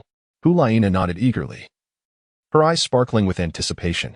Then I shall gift it to you as a birthday present, Bibi Dong chuckled, affectionately ruffling Hulaina's hair. Meanwhile, the bid surged, quickly reaching 800,000 gold soul coins. However, by this time, most of the independent soul masters had withdrawn from the bidding, leaving only various sects to continue the fierce competition. Observing Bibi Dong's silence, Hulaina became restless. Master, shall we not participate in the bidding? Bibi Dong smiled calmly, playfully tapping Hulaina's nose. Do not rush, Nar. Let's wait a moment and let the smaller players have their fun first before we make our move to avoid wasting time. As the current pope of the Spirit Hall, she regarded many of the present forces as beneath her notice, only truly concerned with the top three sections. 790,000 gold soul coins. 900,000 gold soul coins. As the time approached, Bibi Dong announced her bid, silencing all chatter. While the 30,000-year external soul bone is indeed a precious item, reaching 900,000 requires careful consideration about whether to continue the contest. 901,000. Before long, someone broke the silence. Bibi Dong, unfazed, calmly stated. 905,000. She raised the bid by 42,000, leaving the previous bidder silent, as it was clear from her tone that 905,000 was not her limit. Moreover, the critical factor was that the bidder hailed from one of the top three VIP rooms. 906,000. At that moment, within the Blue Lightning Tyrant Dragon Sect S-Box, the previously silent Yu Engine suddenly raised the price by another 10,000. Sect Master? Yu Engine S disciple, Yu Engine looked over in confusion. Didn't he, the Sect Master, express disinterest in this soul bone? Why the sudden increase? The Spirit Hall desires the soul bone, but it will not come easily, Yu Engine remarked coldly, glancing at the Spirit Hall S-Box with a smirk. He was merely trying to artificially inflate the price. The normal price for such a soul bone would max out around 905,000, and he intended to make the Spirit Hall spend more soul coins. Yu Zhongzhu's character remains unchanged. Within the Seven Treasures glazed tile sect's box, Ning Fengji smiled at the scene. Though the sword Douluo said nothing, he shook his head, disapproving of Yu Engine's actions. He believed that one should either avoid offending the Spirit Hall or strike with overwhelming force. Such petty tactics are futile. In the Spirit Hall's box, Bibi Dong showed no reaction to Yu Engine's provocation, simply stating the new price, 1,100,000. Does Sect Master you wish to raise the price further? A gentleman does not seize what others cherish. Since your holiness desires this, I shall graciously allow the Spirit Hall to have it. After a brief silence, a hearty voice emerged from the opposing box. Then I thank Sect Master you. With that, a glimmer of purple light shone in Bibi Dong's eyes. 1,100,000 for the first time. 1,100,000 for the second time. 1,100,000 for the third time, sold. Xin Yuan began the countdown once more. The high price of 1,100,000 gold soul coins combined with the spirit hall's direct involvement, ensured that no one else would dare to bid again. As the auction for the soul bone concluded, Shen Yuan commenced a new round of bidding. One precious item after another was presented on the auction stage. Chapter 83. The Mysterious Sword Sheath. At this moment, the disparity between independent soul masters and those from sects became increasingly apparent. Aside from the initial storage soul guide, none of the subsequent items were won by independent soul masters. They were all claimed by the various sects present. Next, I present the 21st item of today's auction, the Mysterious Sword Sheath. As he spoke, Shen Yuan unveiled the red cloth covering the tray, revealing the lineup of the 21st item, a sword sheath that emanated a dreamlike icy blue hue, its material unknown, perpetually exuding a chilling aura. Though Shen Yuan was unaware of the sheath's exact origin, he, as an auctioneer, diligently highlighted its advantages. Do not underestimate this sword sheath. Its body is exceptionally sturdy, capable of withstanding the full force of a tidal Douluo's attack without sustaining any damage. If it could be reforged, it could undoubtedly become an unparalleled weapon. The mysterious sword sheath starts at a price of 10,000 gold soul coins, with each subsequent bid requiring a minimum increase of 100 gold soul coins. What use does this item have? I feel it is rather useless. Though the introduction of the Shin Garden sounded quite appealing, the esteemed soul masters present discern the underlying implication. This sword sheath possessed no merits beyond its formidable hardness. While the soul masters entering the auction were undoubtedly affluent, it was improbable they would part with 10,000 gold soul coins merely for a piece of unyielding scrap metal. 1 breath. 2 breaths. 10 breaths elapsed without a single bid being raised. The auction hall succumbed to an unusual silence, with no intention among the attendees to place a bid. Could it possibly go unsold? At this thought, Shen Yuan's expression shifted to one of discomfort, regretting the decision to include the sword sheath in the auction list, let alone at the exorbitant price of 10,000 gold soul coins. A product going unsold in an auction is a cardinal sin for an auctioneer. It represents a significant blow to the auctioneer's reputation. No distinguished auctioneer wishes for their event to witness items left unbid. Please, do not let it go unsold. As Shen Yuan silently prayed in despair, within the private chamber of the Seven Treasures glazed tile school, a peculiar sensation stirred upon observing the spiritual weapon of Ling Tian. In the realm of martial souls, the ice-clear and frosty chant vibrated intensely, as if it and the sword sheath were intrinsically linked. The ice-clear and frosty chant sword fervently conveyed its desire to unite with the sheath. Obtaining that sheath will greatly enhance your martial soul. A voice whispered in Ling Tian's heart, unusually earnest. What does it have to do with me? Ling Tian furrowed his brow, responding with ripples of thought. We shall discuss it later. For now, secure it quickly, or you shall undoubtedly regret it, came the solemn reply from Gu Xiaoran. Ling Tian hesitated for a moment, but ultimately acquiesced to Gu Xiaoran's counsel. At that very moment, Ning Fengji, observing Ling Tian's indecision, subtly adjusted the bid to 10,000 gold soul coins. 10,000. 10,000 once, 10,000 twice, 10,000 thrice. Upon hearing an actual bid, a glimmer of surprise flickered in Shen Yuan's eyes. Without a moment's thought, as if fearing the bidder might retract, he concluded the auction with unprecedented speed. The item was sold, and the subsequent proceedings were no longer his concern. The financial transactions were managed by the Tianyu auction house, no matter the final selling price. As long as there were no unsold items, he would be satisfied. With a sigh of relief, Shen Yuan wiped the sweat from his brow, glad that the sword sheath had finally been sold. He silently vowed that should such an item appear again, it must not be allowed to take the stage. Meanwhile, within the Seven Treasures glazed tile school's private box, Ling Tian expressed his gratitude. Thank you, Uncle Ning. According to the Golden Dragon King, this sword sheath was indeed of great significance to him. Ning Fengji merely smiled lightly. It's just 10,000 gold soul coins. If you desire it, then purchase it. To Ning Fengji, 10,000 gold soul coins was a trifling sum, and he had previously agreed to help Ling Tian acquire items he fancied. As time progressed, the auction approached its conclusion. Following the sale of the penultimate item, Shen Yuan descended the stage alongside a maid, replaced by a more venerable elder. I am Li Yuan. I shall preside over the final auction item today. His calm voice resonated like thunder on a clear day, instantly silencing the crowd. The auctioneer was none other than Li Yuan. Li Yuan, a level 92 title Douluo, wielding the supreme weapon spirit, Thunderblade, known as the Thunderblade Douluo. Both the auction house and the spirit arena were lucrative enterprises. To safeguard such a substantial asset, formidable figures were naturally required to oversee matters. And this elder was one of the current powerhouses at the auction house. The Thunderblade himself was personally overseeing the auction? This final item must be extraordinary. After a brief moment of astonishment, speculation arose among the attendees regarding what the last item could be that warranted the attention of a titled Douluo. Simultaneously, within the Seven Treasures Glazed Tile School's box, Ling Tian also grew curious about Li Yuan's strength. Master, how formidable is this Thunderblade Douluo? His strength is relatively adequate. Typically, other titled Douluo are not his match. He might provide a challenge to the old bones, Chen Xian remarked with a tranquil demeanor. Introducing a unit of measurement for Ling Tian's better understanding, though it was unclear if he intended to include Gu Rong in his comparison. And how does he compare to you, Master? Ling Tian inquired with heightened curiosity. Naturally, he is no match for me. Chen Xian's tone carried a hint of pride. Seemingly influenced by the inclusion of Gu Rong in the discussion, Ning Fengji turned his head, smiling lightly. Xiao Tian, your master is renowned as the strongest titled Douluo in terms of offense. There are but a few on the continent who can rival him in combat strength. Meanwhile, as the crowd engaged in discussion, Li Yuan unveiled the final wooden box, revealing 3 luminous tokens inscribed with the character for kill in an orange hue.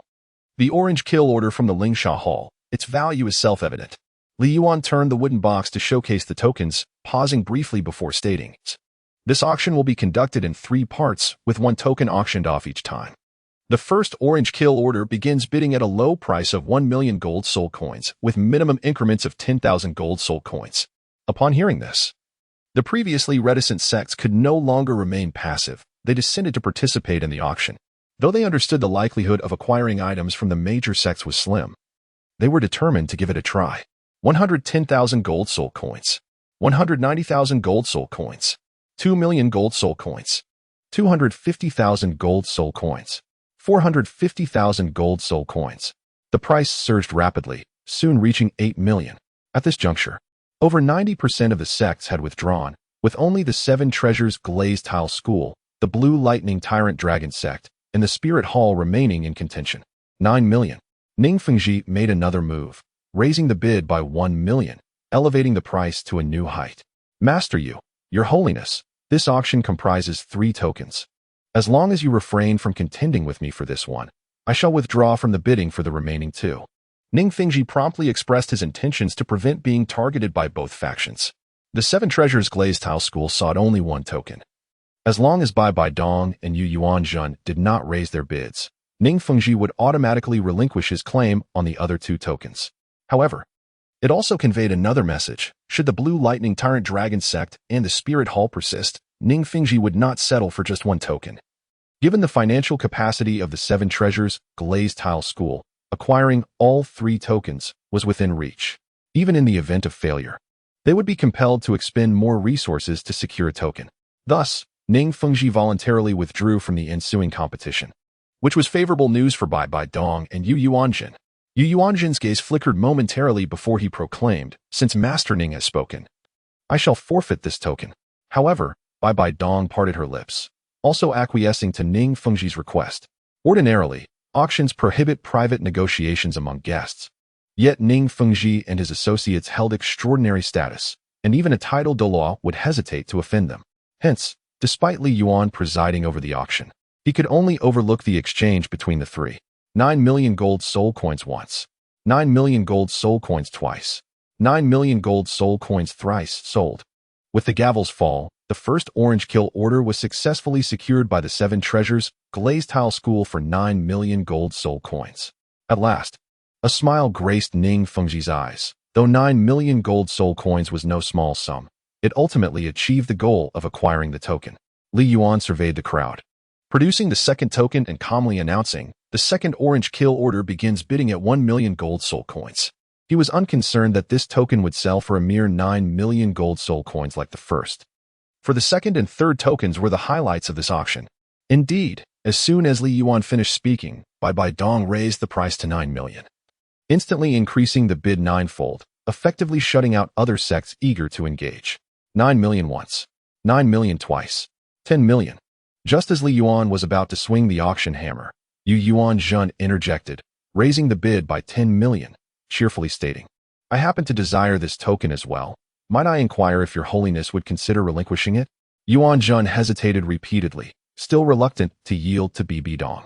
Although the 9 million was an unspoken agreement between them, he feared that if Bibi Dong obtained the token and then reneged on their agreement to continue competing, he would be left with no recourse.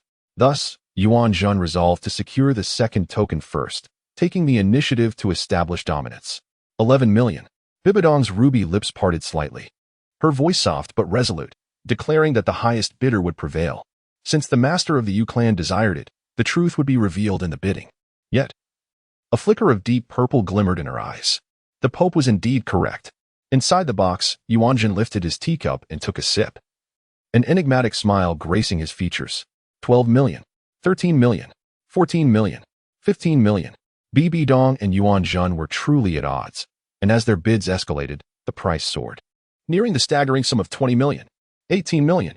As the figures continued to climb, Ling Tian could not help but click his tongue in disbelief, exclaiming how.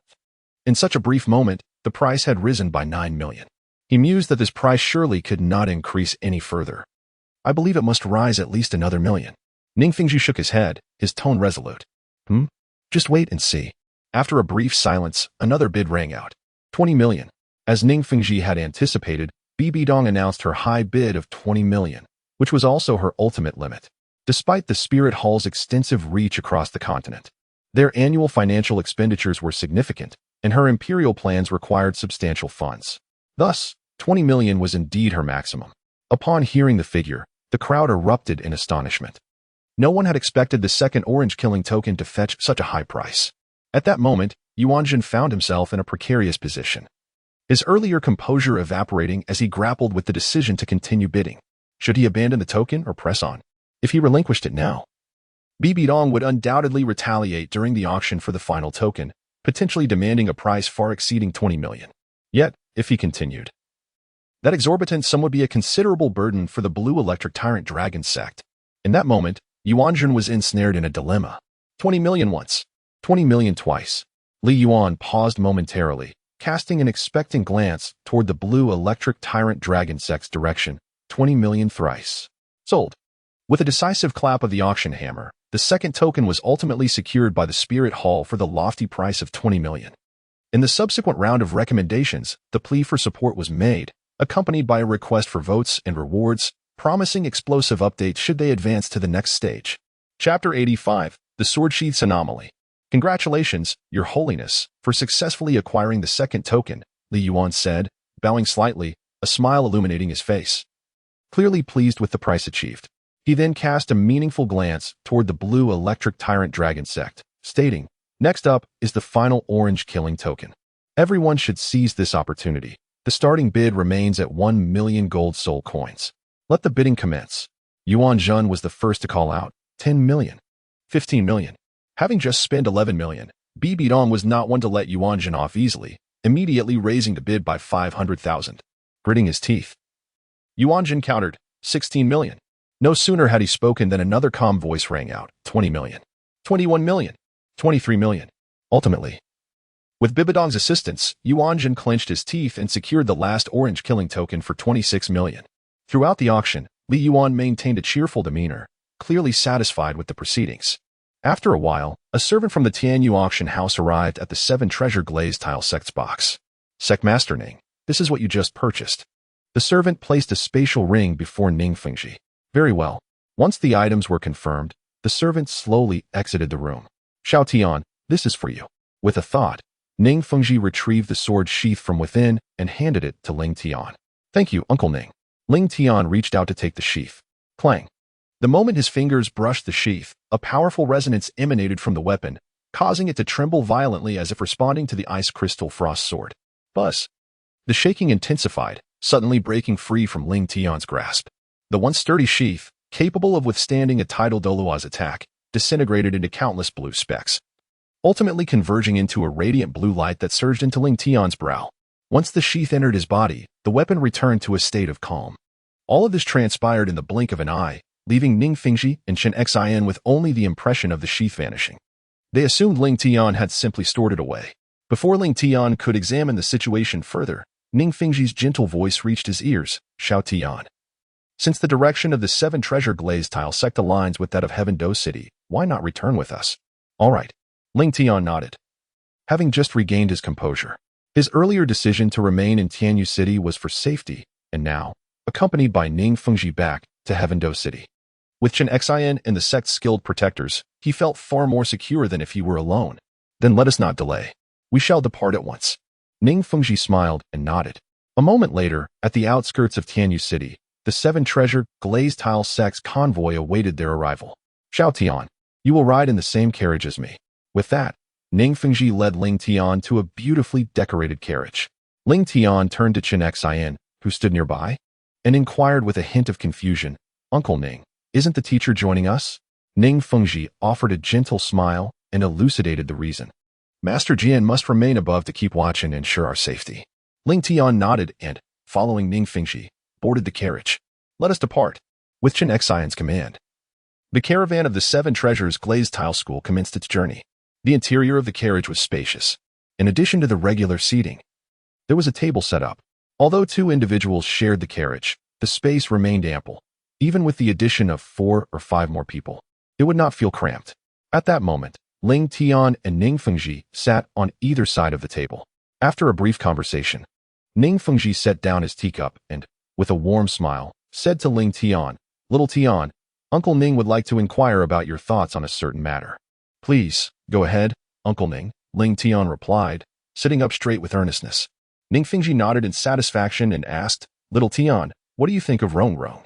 Sister Rong Rong is quite wonderful, Ling Tian responded. Ling Tian pondered for a moment before softly remarking that although her disposition was somewhat haughty, she had undergone considerable transformation during this period.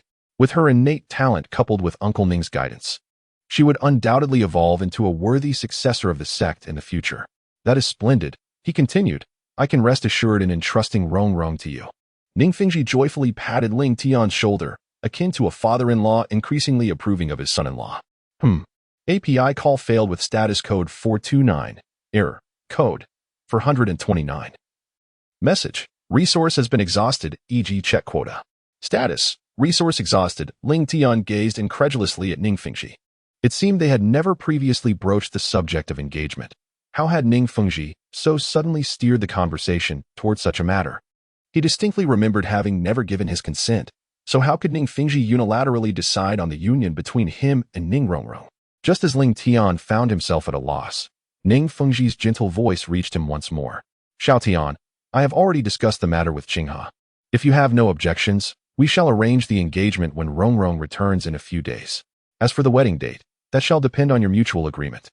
With that, Ning Fengji awaited Ling Tian's response with anticipation. The exceptional sword martial soul and the 7 treasure glazed tile were essentially reflections of sword Douluo and himself. Should these two young souls truly come together, Ning Fengji would be relieved of concerns for the 7 treasure glazed sect's future after a century. Furthermore, as a father, he knew his daughter well. Rongrong had always been proud and often indulged within the sect. Yet, this spirited little princess, who feared neither heaven nor earth, could patiently heed Ling Tian's counsel and was even willing to make sacrifices for him. Ning Fengji had long seen through her subtle intentions. Otherwise, he would not have broached the topic of engagement with Shui Qinghe without first consulting Ning Rongrong. While Ning Fengji aspired for the longevity of the sect, he was fundamentally a father who wished for Ning Rongrong's genuine happiness, even if it meant granting Oscar an opportunity in the original narrative.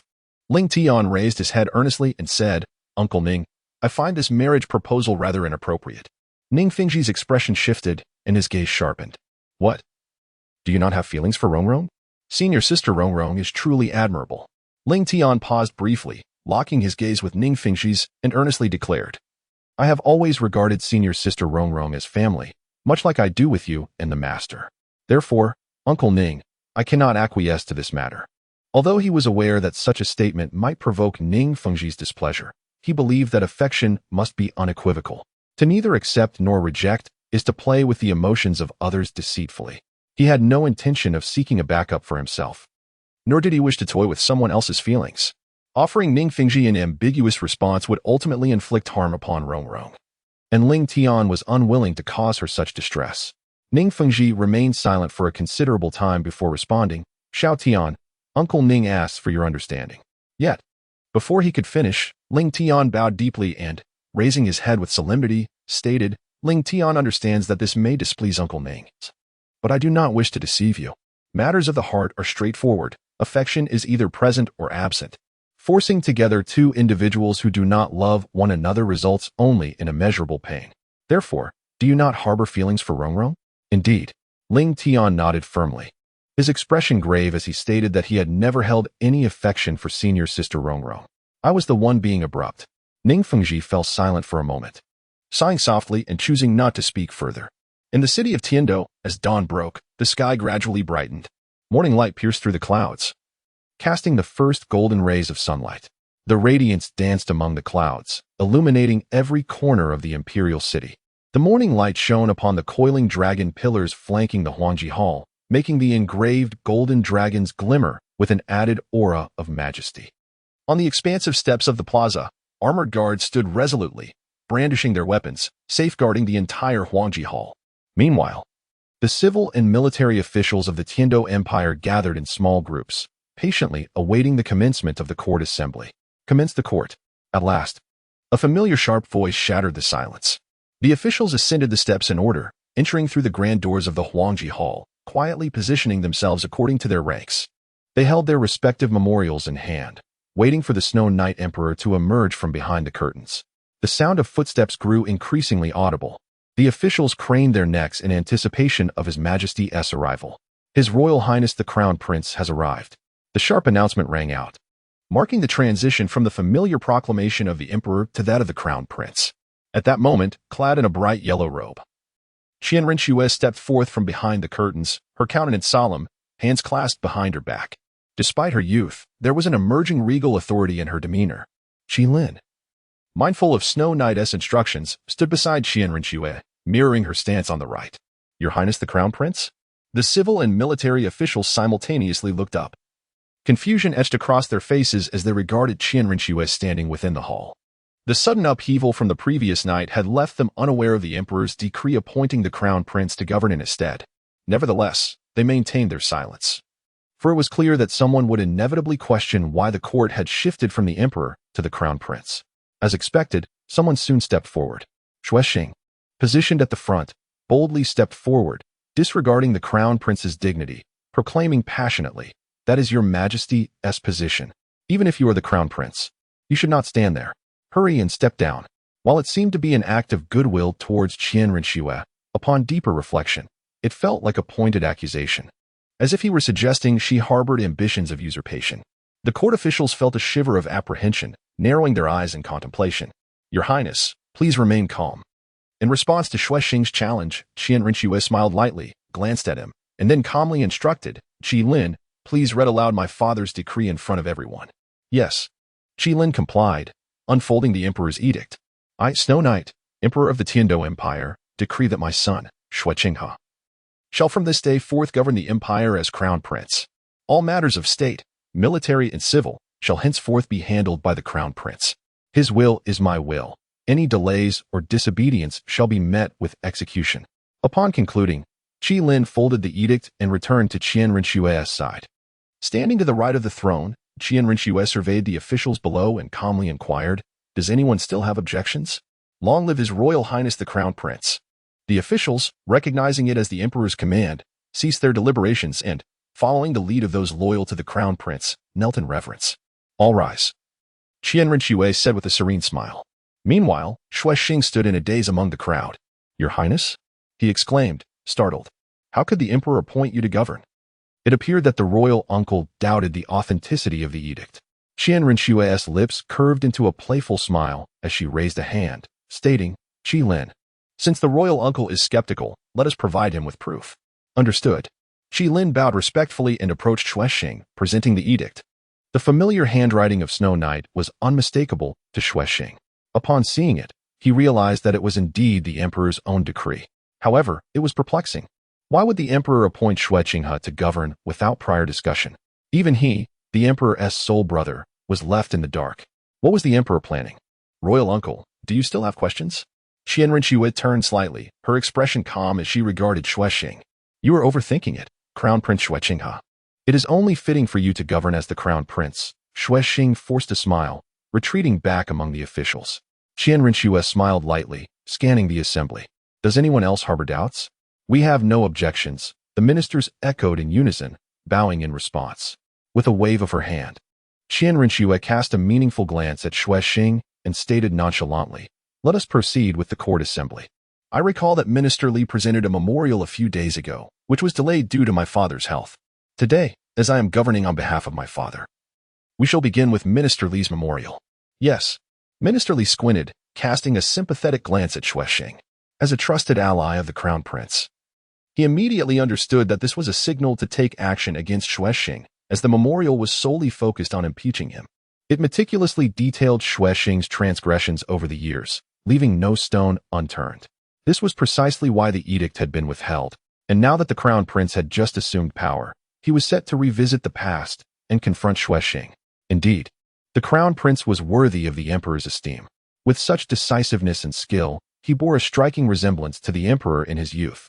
Minister Li was filled with profound thoughts, realizing that if the empire were entrusted to the Crown Prince, the Tiando Empire could very well usher in a century of prosperity. This was the reason he unwaveringly stood by Qian Rinxue's side. After a brief pause, Minister Li stepped forward from the ranks, holding the memorial aloft, and declared loudly, "Your Highness the Crown Prince, I wish to impeach Prince Xue Xing. Minister Li, you must consider this carefully. Prince Xue Xing is my royal uncle. And if your impeachment lacks merit, the accusation against a royal family member is not a light matter." Though the words sounded like a warning, the amusement in Qian Rinxue's eyes was unmistakable. "If my words are excessive, I am willing to accept your Highness's punishment," Minister Li replied earnestly, bowing respectfully. Upon hearing that it concerned his own fate, Xue Xing quickly stepped forward from the ranks, glaring at Li Lin, retorting fiercely, "Li Lin, do not speak recklessly before the court. I have always been above reproach." Though Xue Xing was uncertain how Li Lin intended to impeach him, he instinctively felt that he must not allow Li Lin to speak. Otherwise, the court would surely end in chaos. Li Lin, undaunted, shot him a defiant glare and countered, "Your Highness seems quite anxious. Are you fearful of my words?" "Fearful? Me?" Xue Xing scoffed, indignant. "Since there is no fear, why not allow me to finish speaking? Does His Highness the Prince harbor some unspeakable secret? I have committed no wrongdoing. Why should I listen to your baseless accusations? Whether these accusations are true or false shall await your Highness's discerning judgment." "Li Lin, enough." Upon hearing these words, Qian Rinxue's demeanor shifted abruptly, her imposing presence casting a shadow over the two. "Your Highness, is it not fear that drives my royal uncle to resist Chancellor Li's presentation of the memorial?" Noticing Xue Xing hesitating to speak, Qian Rinxue's lips curled into a cold smile. "I am naturally not afraid," Xue Xing replied defiantly, lifting his chin. "Then let Chancellor Li read it aloud." With that, Qian Rinxue turned her head, her deep-set eyes fixated on Xue Xing, asserting that this would serve to validate her royal uncle's innocence, preventing anyone from tarnishing his reputation in the future. "Uncle, what are your thoughts?" "It is entirely at your Highness's discretion." Having been cornered by Qian Rinxue, Xue Xing could only retreat with a grim expression back into the ranks. Qian Rinxue spoke calmly, "The Chancellor, please begin." "Yes." Li Lin straightened his attire and stepped to the center of the officials, bowing to Qian Rinxue before declaring in a clear voice, "Today, I shall impeach Prince Xue Xing on 5 grave charges. As a member of the royal family, he has neglected his duties. Since taking charge of the Tiando Royal Academy, Prince Xue Xing has displayed poor judgment in selecting capable individuals, resulting in a toxic atmosphere within the academy, where privileged students run rampant, sidelining truly talented scholars. Following this, Li Lin vehemently criticized Xue Xing on 5 fronts: greed, lust, desire for power, and abuse of authority, using sharp words that struck deeply, resonating with the gathered officials. Each word from Li Lin pierced the most painful wounds of Xue Xing's life. "It is over, utterly over." The litany of accusations turned Xue Xing's face pale, his lips trembling incessantly. He should have seen this coming. Xue Xinghe, now in power, would undoubtedly not spare him. Ironically, he had just stepped forward, fearing he would be overlooked. At this moment, he finally comprehended Xue Qinghe's intent. The prince, with a still weak foundation in governance, sought to establish authority by targeting the royal uncle, the one with whom he had the most strained relationship. Now it all made sense. All of this was orchestrated by Xue Qinghe. If not, how could a mere chancellor dare to impeach a sitting prince?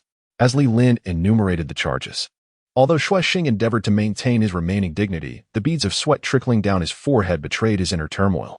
Xue Qinghe was not Xue Yu. The two were like fire and water, Xue Qinghe would not regard brotherly ties as Xue Yi did, and seizing this opportunity, he would not go easy on him. I can vouch for the veracity of the charges presented. At last, Li Lin handed over the thick memorial to the attending palace servant, bowed deeply to Qian Rinxue, and returned to the ranks of officials. With a clap, Qian Rinxue perused the document for a moment before closing it with a thud. She slowly raised her head, her half-closed eyes devoid of warmth, and asked, "Does the royal uncle not wish to explain himself regarding the charges brought forth by the chancellor?" Xue Xing opened his mouth, but found himself unable to defend, lowering his head in silence. Huh. Qian Rinxue looked down at him, her tone icy. Has the royal uncle nothing to say? Xue Xing remained silent. You truly are a wonderful uncle to me. Initially calm, Qian Rinxue seemed provoked by Xue Xing's silence. She suddenly stood, angrily casting the memorial down, her phoenix eyes glaring at Xue Xing. Your father entrusted you with the Tiando Royal Academy and the Empire's military authority. And this is how you repay his trust? Why have you not managed the rampant misconduct within the academy? Why has the disaster relief funding for the Balak Duchy been delayed? Why did you not report the deficiencies in the army's equipment to His Majesty? Must the disaster victims or the Luo army reach the imperial city before you act? Qian Rinxue unleashed a barrage of pointed questions, though somewhat exaggerated. They were not without reason, causing the officials present to shudder. After a brief pause, Qian Rinxue coldly fixed her gaze on Xue Xing. Xue Xing, I demand your explanation. I am guilty. Xue Xing admitted his guilt from the start. He understood that this was all orchestrated by Qian Rinxue, and any attempt at defense would be futile. Thus, he directly accepted all the charges against him. After all, as a member of the royal family, Qian Rinxue could not possibly execute him. Uncle, when a prince commits a crime, what punishment should be meted out? Qian Rinxue shifted her focus to an elder seated in the corner of the court. The only one of his kind present, able to maintain a place in the court due to his unique status. The elder, known as Xue Chun, was the Duke of Qin in the Tiando Empire. He was the paternal uncle of Xue Yi, having steadfastly supported Xue Yi during his rise to power, contributing significantly to his ascent. Thus, he remained the last royal offspring to be granted a title.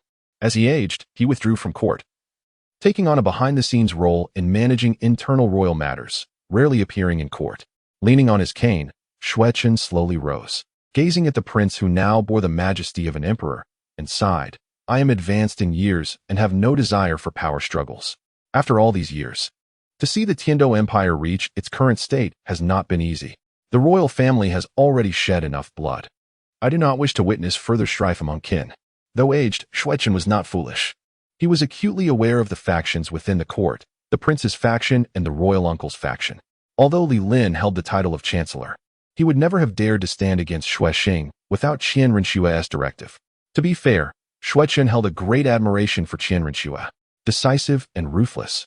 These are qualities that a competent ruler should possess. He felt assured in trusting the Tiando Empire to her. However, admiration aside, he did not wish to see further conflict within the royal family. When Xue Yi ascended to the throne, the royal offspring suffered immensely. Apart from Xue Xing, who supported him, the other princes were either executed or exiled to desolate regions to fend for themselves. Having aged, he wished to see no more tragedies unfold. Uncle, I do not wish for that either. Qian Rinxue understood Xue Chun's sentiments and sighed, shaking her head. It is just that my uncle has gone too far. If we do not impose strict punishment, our royal family's dignity may be compromised. Xue Chun sighed, planting his cane firmly on the ground, and slowly stated, no matter how you handle Xue Xing, Qinghe, I have but one request. Do not let the royal family shed blood again. Qinghe is merely governing on behalf of my father. How to deal with my uncle still requires my father's decree. Receiving Xue Chun's tacit approval, Qian Rinxue smiled lightly, but then her expression shifted to one of difficulty. However, my uncle has committed such a grave error. If he is not punished, it will be hard to appease the public. I propose, remove Xue Xing from all his positions and temporarily place them under the princess management. With a sigh, Xue Chun summarily dismissed Xue Xing from all his positions, retaining only his status as a royal uncle. Uncles, do you have any objections to this judgment? Qian Rinxue, with her hands clasped behind her back, surveyed the assembly before the throne, exuding an imperial aura. She possessed the commanding presence of an empress, ready to conquer realms. We have no objections, the ministers chorused. Even Prince Chen sided with the heir apparent, leaving no room for dissent. The crown prince's faction was elated. their spirits soaring after enduring the suppression of the princely party. The ministers of the princely party, on the other hand, felt threatened, fearing they would be the next targets of Qian Rinxue's wrath. Royal uncle is advanced in years and deserves a respite, Qian Rinxue said with a smile, before her tone shifted abruptly. Henceforth, unless there are extraordinary circumstances, you need not trouble yourselves with attending the morning court. Qian Rinxue's ultimate goal was to banish Xuexing from the court. This was Shui Ye's test of her capabilities, and while acting against Xuexing might seem brash, the dignity of the emperor could not be challenged. Only in this way could she embody the essence of an emperor. Otherwise, if she were to be questioned by her subjects without asserting her imperial authority, how could Shui Yi entrust the nation to her? Qian Rinxue continued, Mengshenji, by Bashan. Jilin, Your Highness, the three replied, their hearts stirred, as they stepped forward and bowed. Qian Rinxue declared sternly, from this day forward, all affairs of the Heaven-Do Royal Academy shall be entrusted to you three. Regardless of the means, you have 3 months to rectify the atmosphere within the academy. Understood. The three exchanged glances and nodded solemnly. Previously, they had been deeply troubled by the state of the academy but were powerless to act due to Prince Xuexing's interference. Now, with Xuexing deposed and Qian Rinxue granting them full authority, they were confident in their ability to eradicate the academy's vices within the given time frame. Does anyone else have any matters to report? Qian Rinxue inquired, her gaze sweeping across the assembly. After her display of authority, no one dared to underestimate the crown prince, who was usually affable. Over the next 2 days, Qian Rinxue continued to manage state affairs. To the surprise of the court officials, she did not take action against any of the other princely ministers, save for Prince Xuexing. The court remained largely unchanged, except for Xuexing's absence. The ministers of the princely party, who had been in a state of anxiety since Xuexing's dismissal, began to waver, expressing their desire to abandon their former allegiance and join the crown prince's faction. With the absorption of some of the princely ministers, the crown prince's party grew stronger, and the once evenly matched factions gradually evolved into a dominant force. Meanwhile, within the imperial palace, Qi Lin knelt before Shui Yi, respectfully reporting Qian Rinxue's actions in court. Excellent, excellent, Shui Yi exclaimed from his sickbed. Truly, my son, though his methods are somewhat immature, he has done well to reach this point. Shui Yi was generally pleased with Qian Rinxue's handling of affairs, particularly his assertion of authority in court. He first used Shui Yi's influence to suppress Xuexing's arrogance, then used Prince Qin's words to strip Xuexing of his power. Finally, Qian Rinxue personally expelled Xuexing from the court, thereby co-opting the princely ministers. The entire plan was meticulously executed, removing obstacles and seizing control of the court without bloodshed. While his immediate action against Xuexing might seem impatient, it demonstrated the majesty of an emperor. So many years have passed, Shui Yi murmured as he slowly sat up from the bed, gazing at his aged reflection in the mirror. A bitter smile touched his lips. Once a vibrant youth, he was now confined to his bed, plagued by illness. He had not been defeated by anyone, but by the passage of time. Shui Yi sighed and said, Qi Lin, how long have we known each other? Your Majesty. It has been 24 years, Qi Lin replied softly, kneeling beside the bed. 24 years. You remember it clearly. I've become an old man, barely able to recall my youthful days. Shui Yi chuckled ruefully. Qi Lin rose and bowed reverently. Your Majesty's kindness is etched in my memory. Shui Yi patted Qi Lin's shoulder and said, Qi Lin, I wish to entrust you with a task. My life belongs to your Majesty. Please, command me. Qi Lin said earnestly, looking up. Protect Qinghe, Shui Yi said solemnly. Qinghe is the heir I have chosen. He must not come to harm. You are the final safeguard I leave for the crown prince. You must ensure his safety. A glint of determination shone in Shui Yi's clouded eyes as he stood up and said, the future of the Heaven-Do Empire belongs to Qinghe. I may die, and the other princes may die, but he must not suffer any misfortune. As long as I am here, I will protect the crown prince, Qi Lin replied, his voice calm but firm, inspiring a sense of trust. With you here, I am at ease. Shui Yi walked to Qi Lin and patted his shoulder gently.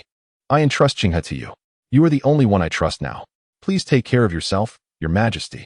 Qi Lin bowed deeply, his figure disappearing from Shui Yi's side in a flash, leaving behind a surge of soul power that was not inferior to that of a titled Douluo.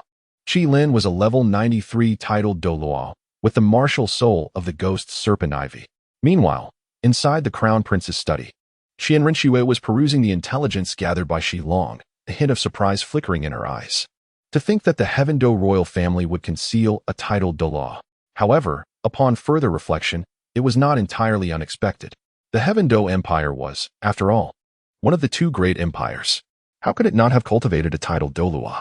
Your Highness, shall we eliminate him? Xilong asked, gesturing a cutting motion across his neck, his eyes filled with ruthlessness and gloom.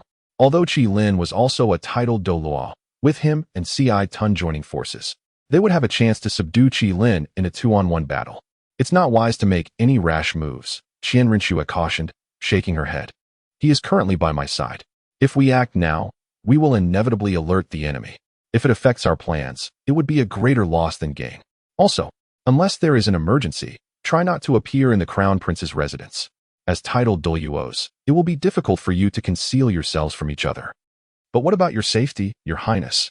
Xilong asked, a hint of concern in his eyes. Qian Rinxue clasped her hands behind her back and smiled calmly. Don't worry. Qi Lin would not dare to neglect my safety. With him protecting me, it will be easier for you to act against Shui Yi. She had already discerned Shui Yi's intentions. Since Shui Yi had sent Qi Lin to protect her, he had likely made up his mind to pass the throne to her. Now that he had proactively dispatched Qi Lin, the task of monitoring Shui Yi would be easier. Let's leave it at that. Qi Lin should be returning soon. As she spoke, Qian Rinxue extinguished the candlelight and gracefully departed from the secret chamber, sealing the hidden door behind her. Her subordinate understood. Xilong performed a final bow, his figure gradually vanishing from the chamber, leaving no trace of disturbance in the room's doors and windows. For a master, it is customary to exit without utilizing the door. Time passes swiftly. Upon exiting the secret chamber, Qian Rinxue strolled to the window, with delicate hands resting on the sill. She lifted her chin and gazed into the distance with her profound and beautiful eyes, softly murmuring, Little Tian must be arriving in Heaven-Do City by now. The mere mention of Ling Tian filled Qian Rinxue with anticipation, joy resonating within her heart. Her brother was indeed the most extraordinary. Even the discerning sword Douluo praised her little Tian profusely. As this thought crossed her mind, a delightful smile crept upon Qian Rinxue's lips. Yet it was soon shadowed by a flicker of resentment in her gaze. For having such an exceptional brother brought its own troubles. Barely having emerged into the light, he was already targeted by the cunning Ning Fengxi. Were it not for her quick wit, the wedding would have been hastily arranged upon his return. How could she consider an engagement for little Tian at such a young age? Chapter 90. Brother? Sister? I desire them both. How rude. Qian Rinxue silently criticized Ning Fengxi while resolutely deciding that henceforth she would not allow the old fox to approach little Tian. If there were to be an engagement, it should be between her and, ugh, what engagement? It was all Ning Fengxi's fault. She must ensure that contact is minimized, lest the old fox steal little Tian away. Even the 7-treasure glazed tile school should be avoided at all costs. Chun Xin, Ning Fengxi, Ning Rongrong. None shall take her little one from her grasp. Her little one belonged to her and would forever remain so. Perhaps it was from the moment she brought him out of the spirit hall.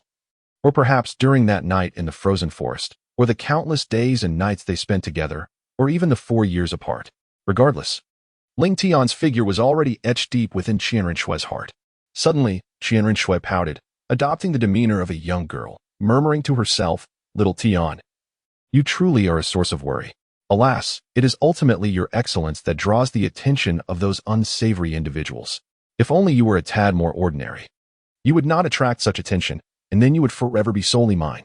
Though a trace of melancholy lingered, it was fleeting, for little Tian was returning soon. Finally, she would be able to see her little one again. Just the thought of his handsome face made Qian Rinxue's ears flush with a gentle hue. Waves of joy danced in her heart, and a sweet smile graced her features. If Xilong were to witness the current state of Qian Rinxue, he might very well be left speechless. This genuine smile and affection belonged solely to Ling Tian. However, Qian Rinxue swiftly composed herself. For she was now the crown prince of the Heaven-Do royal family, ensnared in the vortex of power, needing to maintain caution at all times to uphold the persona of Shui Qinghe. But it would not be long now. Once the task assigned by Shui Yu was successfully completed, she would no longer need to don the mask of Shui Qinghe, walking on eggshells day after day. She could finally return to being Qian Rinxue. Once, she believed that both Qian Rinxue and Shui Qinghe were inconsequential. Everything was for the mission of the spirit hall. Yet, after taking little Tian under her wing, she yearned more than ever to reclaim her true self. By that time, little Tian would surely be taken aback, realizing that the brother he had called crown prince for so many years was, in fact, an angelic elder sister. Qianren Shui had always possessed confidence in her appearance. She eagerly anticipated little Tian's reaction, but suddenly, her thoughts were interrupted, her smile fading as worry crept into her expression. For little Tian remained oblivious to her true identity. If he were to discover that she was the saintess of the spirit hall, would he still cling to her as he once did, calling her crown prince brother? Would he be able to accept the reality of his sister's identity as the saintess? Conflicted feelings of longing and uncertainty surged within Qianren Shui. She wished to reveal her true identity to Ling Tian, but feared that such disclosure would drive him away or even set him against her. After all, little Tian was also a member of the Heaven Do royal family. In this moment, Qianren Shui bore no resemblance to the unwavering confidence she once held. Believing that she had everything under control, what choice would little Tian make? And what choice would she make? Little Tian, I will not allow you to leave me. After a prolonged silence, Qianren Shui suddenly shook her head vigorously, a resolute glimmer flashing in her eyes. Brother, sister, I desire them both. If the time comes, even if it means binding him to her side, she would not let little Tian depart from her. Yet, that was merely the worst-case scenario. One she would consider only when left with no alternatives. Little Tian, do not disappoint your sister. Meanwhile, on the outskirts of Heaven Do City, Ling Tian softly said, Uncle Ning, please just drop me off here. Xiao Tian, do visit the sect whenever you have the time. The doors of the Seven Treasures Glazed sect will always be open for you, Ning Fingxi replied, gently patting Ling Tian's shoulder with a warm smile. Although Ling Tian had declined the marriage proposal yesterday, Ning Fingxi found himself admiring her even more. Her clarity of thought and courageous defiance against authority made her all the more irresistible in his eyes. Ling Tian felt a warmth in his heart. Expressing gratitude to Uncle Ning. Xiao Tian, the Heaven Do City is unlike the sects, Chen Xian gently advised as he stood beside Ling Tian. There are times when Qing he cannot intervene, yet I still hold a certain standing within the royal family. Master, there are likely not many who could bully me. Ling Tian replied, his tone calm yet infused with an unmistakable pride. What a fine young lad, truly deserving of being my disciple. Chen Xian suddenly burst into hearty laughter. This confidence and pride are precisely what is needed. This is the spirit of a promising young talent. A genius must possess such vigor. Initially, he had thought Ling Tian too reserved, which might hinder the development of a swordsman's sharpness. But today he was pleasantly surprised. This boy, who usually kept his brilliance under wraps, possessed such a fierce spirit within. Heaven Do City. The towering city gates measured a remarkable 10 meters in width and height, allowing 6 riders to pass side by side. Adjacent to it were 2 smaller gates, each 5 meters tall and wide, through which pedestrians could enter. While the central gate was reserved for carriages, the streets remained as bustling as ever, filled with the lively shouts of vendors. Candied hawthorn, sweet and sour candied hawthorn. Fried cakes, Wudalong's fried cakes, fragrant and crispy. Don't miss out, the century-old recipe Soul Master pills.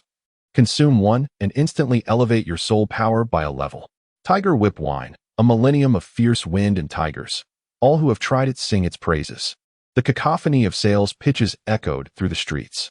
Clad in a light blue outer robe, with ice blue hair framing his handsome features, and accompanied by the adorable, plump ice silkworm perched on his shoulder, Ling Tian immediately attracted numerous curious glances upon entering the city due to his striking contrast with the surroundings. However, the ice silkworm that rested on his shoulder was not the same as before, for the consciousness within it was no longer Tian Meng. It was now the ancient Gu Shaoran who controlled this form. It was unclear how Gu Shaoran had persuaded Tian Meng to acquiesce to his demands. Nevertheless, Gu Shaoran's essence still resided within Ling Tian, merely borrowing Tian Meng's body to breathe freely, needing to return to his original form roughly once every hour. This was also the reason Ling Tian did not intervene between the two. Candied hawthorn, sweet candied hawthorn. Ling Tian paused at a stall, reminiscing about the familiar taste. Strolling along the path, he had indulged in many candied hawthorns, yet none resonated with him quite like those from Heaven Do City. Upon entering the stall, it remained unchanged from before. The same proprietor and the same delightful flavors awaited him. Boss, I would like 2 skewers of candied hawthorn. Please wait a moment. The vendor replied, his face beaming with a warm smile as he quickly prepared the candied hawthorns while engaging in conversation. You seem unfamiliar. Are you a newcomer to Heaven Do City? I must tell you, my candied hawthorns are truly exceptional. Ling Tian softly remarked, I grew up in Heaven Do City. Esteemed guest, your candied hawthorn is ready, the shopkeeper said, maintaining a cheerful demeanor as he handed over the treat, seemingly unaffected by the passage of time. "Thank you," Ling Tian replied, leaving behind 2 copper soul coins as he departed the stall. With a crisp snap, he savored the sweet and sour taste, reminiscent of his childhood. Curious, Gu Xiaoran inquired, "Ling Tian, is this red fruit truly that delectable?" Since awakening, he had often watched Ling Tian indulge in the candied hawthorn, which sparked his curiosity about its flavor. "Of course, but regrettably, you cannot partake," Ling Tian nodded, not forgetting to tease Gu Xiaoran. "You hold a grudge, don't you?" Gu Xiaoran retorted disdainfully, then his consciousness vacated the body of Tian Ming, returning in frustration to the origin space. Ever since that day when the sword sheath entered the martial soul space, the entire realm had been completely sealed off, even severing the connection with the Ice Frost sword. No matter his attempts, he could not summon it. Had it not been for Gu Xiaoran's explanation, Ling Tian might have believed his martial soul had vanished. The inability to summon it left him unsettled, hence the earlier jest at Gu Xiaoran's expense. One more night, Ling Tian mused, a glimmer of anticipation in his eyes upon hearing Gu Xiaoran's time frame. In 2 days, he hoped the Ice Frost sword would bestow upon him an extraordinary surprise. The Ice Frost sword was originally an exceptional weapon martial soul. He wondered how its transformation might enhance its capabilities. With a sense of eager expectation, Ling Tian hastened his pace, soon arriving at the gates of the prince's residence. "Young Master Ling Tian." The guard, an elder who recognized Ling Tian's identity, respectfully bowed and opened the gate to grant him entry. "Hurry and inform His Highness the Prince that young Master Ling Tian has returned." A moment later, in the study, although Qian Rinxue was astute, handling court affairs for the first time left her somewhat flustered, overwhelmed by the numerous memorials before her. A guard entered the room, kneeling respectfully, and announced, "Your Highness, young Master Ling Tian has returned." "Xiao Tian has returned," Qian Rinxue exclaimed, setting aside the memorials and swiftly making her way outside. A smile blossoming on her lips, her eyes sparkling with indescribable joy. "Prince brother." Just a few steps out of the study, she heard a familiar voice.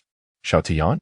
Turning her head in response, she beheld Ling Tian bathed in golden sunlight, radiating a warm glow, momentarily lost in his presence. His fair complexion, delicate features, and a blend of charm and gentleness created an intricate aura, a harmonious mixture of various qualities, yet infused with his own ethereal elegance. In just over a month since their last meeting, Ling Tian had grown even more handsome. "Prince brother, do you not recognize me?"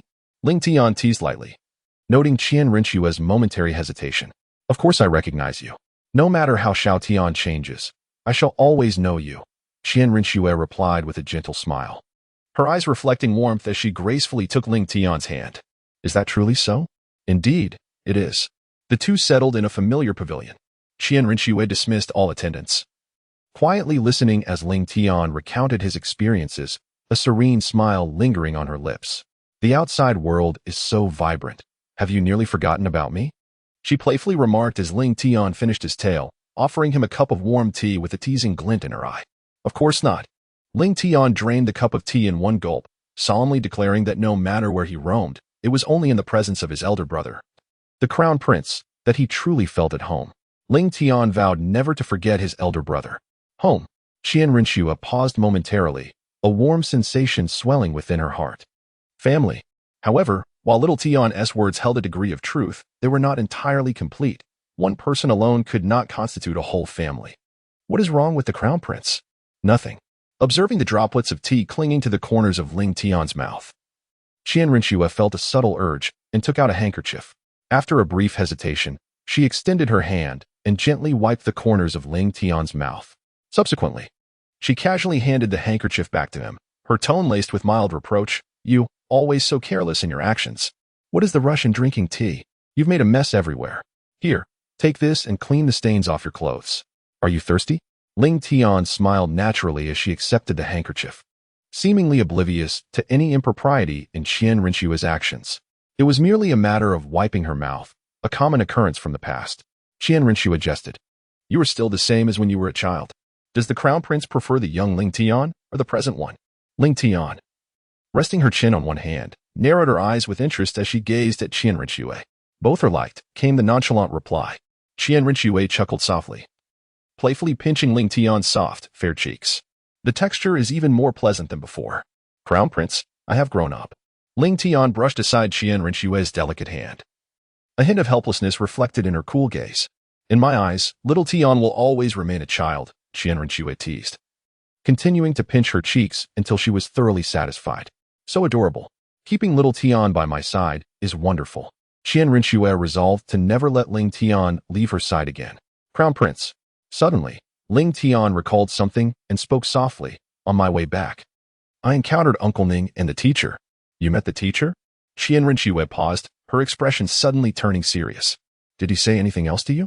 Uncle Ning wants me to be engaged to senior sister Rongrong, Ling Tian replied, lightly tapping her forehead and speaking slowly. Did you agree?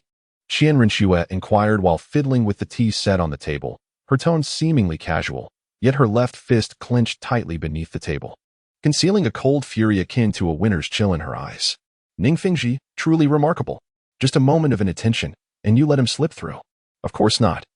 Ling Tian said, noticing Qian Rinxue's indifferent reaction. She smirked, casually asking, what?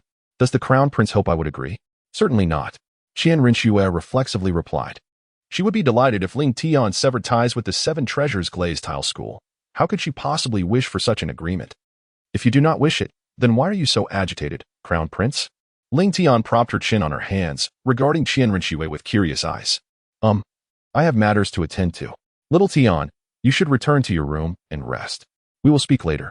Qian Rinxue realized her previous emotional outburst was inappropriate and hurriedly excused herself, leaving the courtyard in haste. Bang! The heavy door shut with a resounding thud. How embarrassing. I nearly exposed myself before little Tian. Standing before the copper mirror inside, Qian Rinxue gently touched her slightly flushed ear tips, a trace of mortification flashing in her eyes as her cheeks gradually turned crimson. Meanwhile, in the pavilion, Crown Prince, you are blushing. Ling Tian cradled her chin in her hands, gazing at the distant figure of Qian Rinxue as she receded from view, murmuring softly while a barely perceptible smile flickered across her face.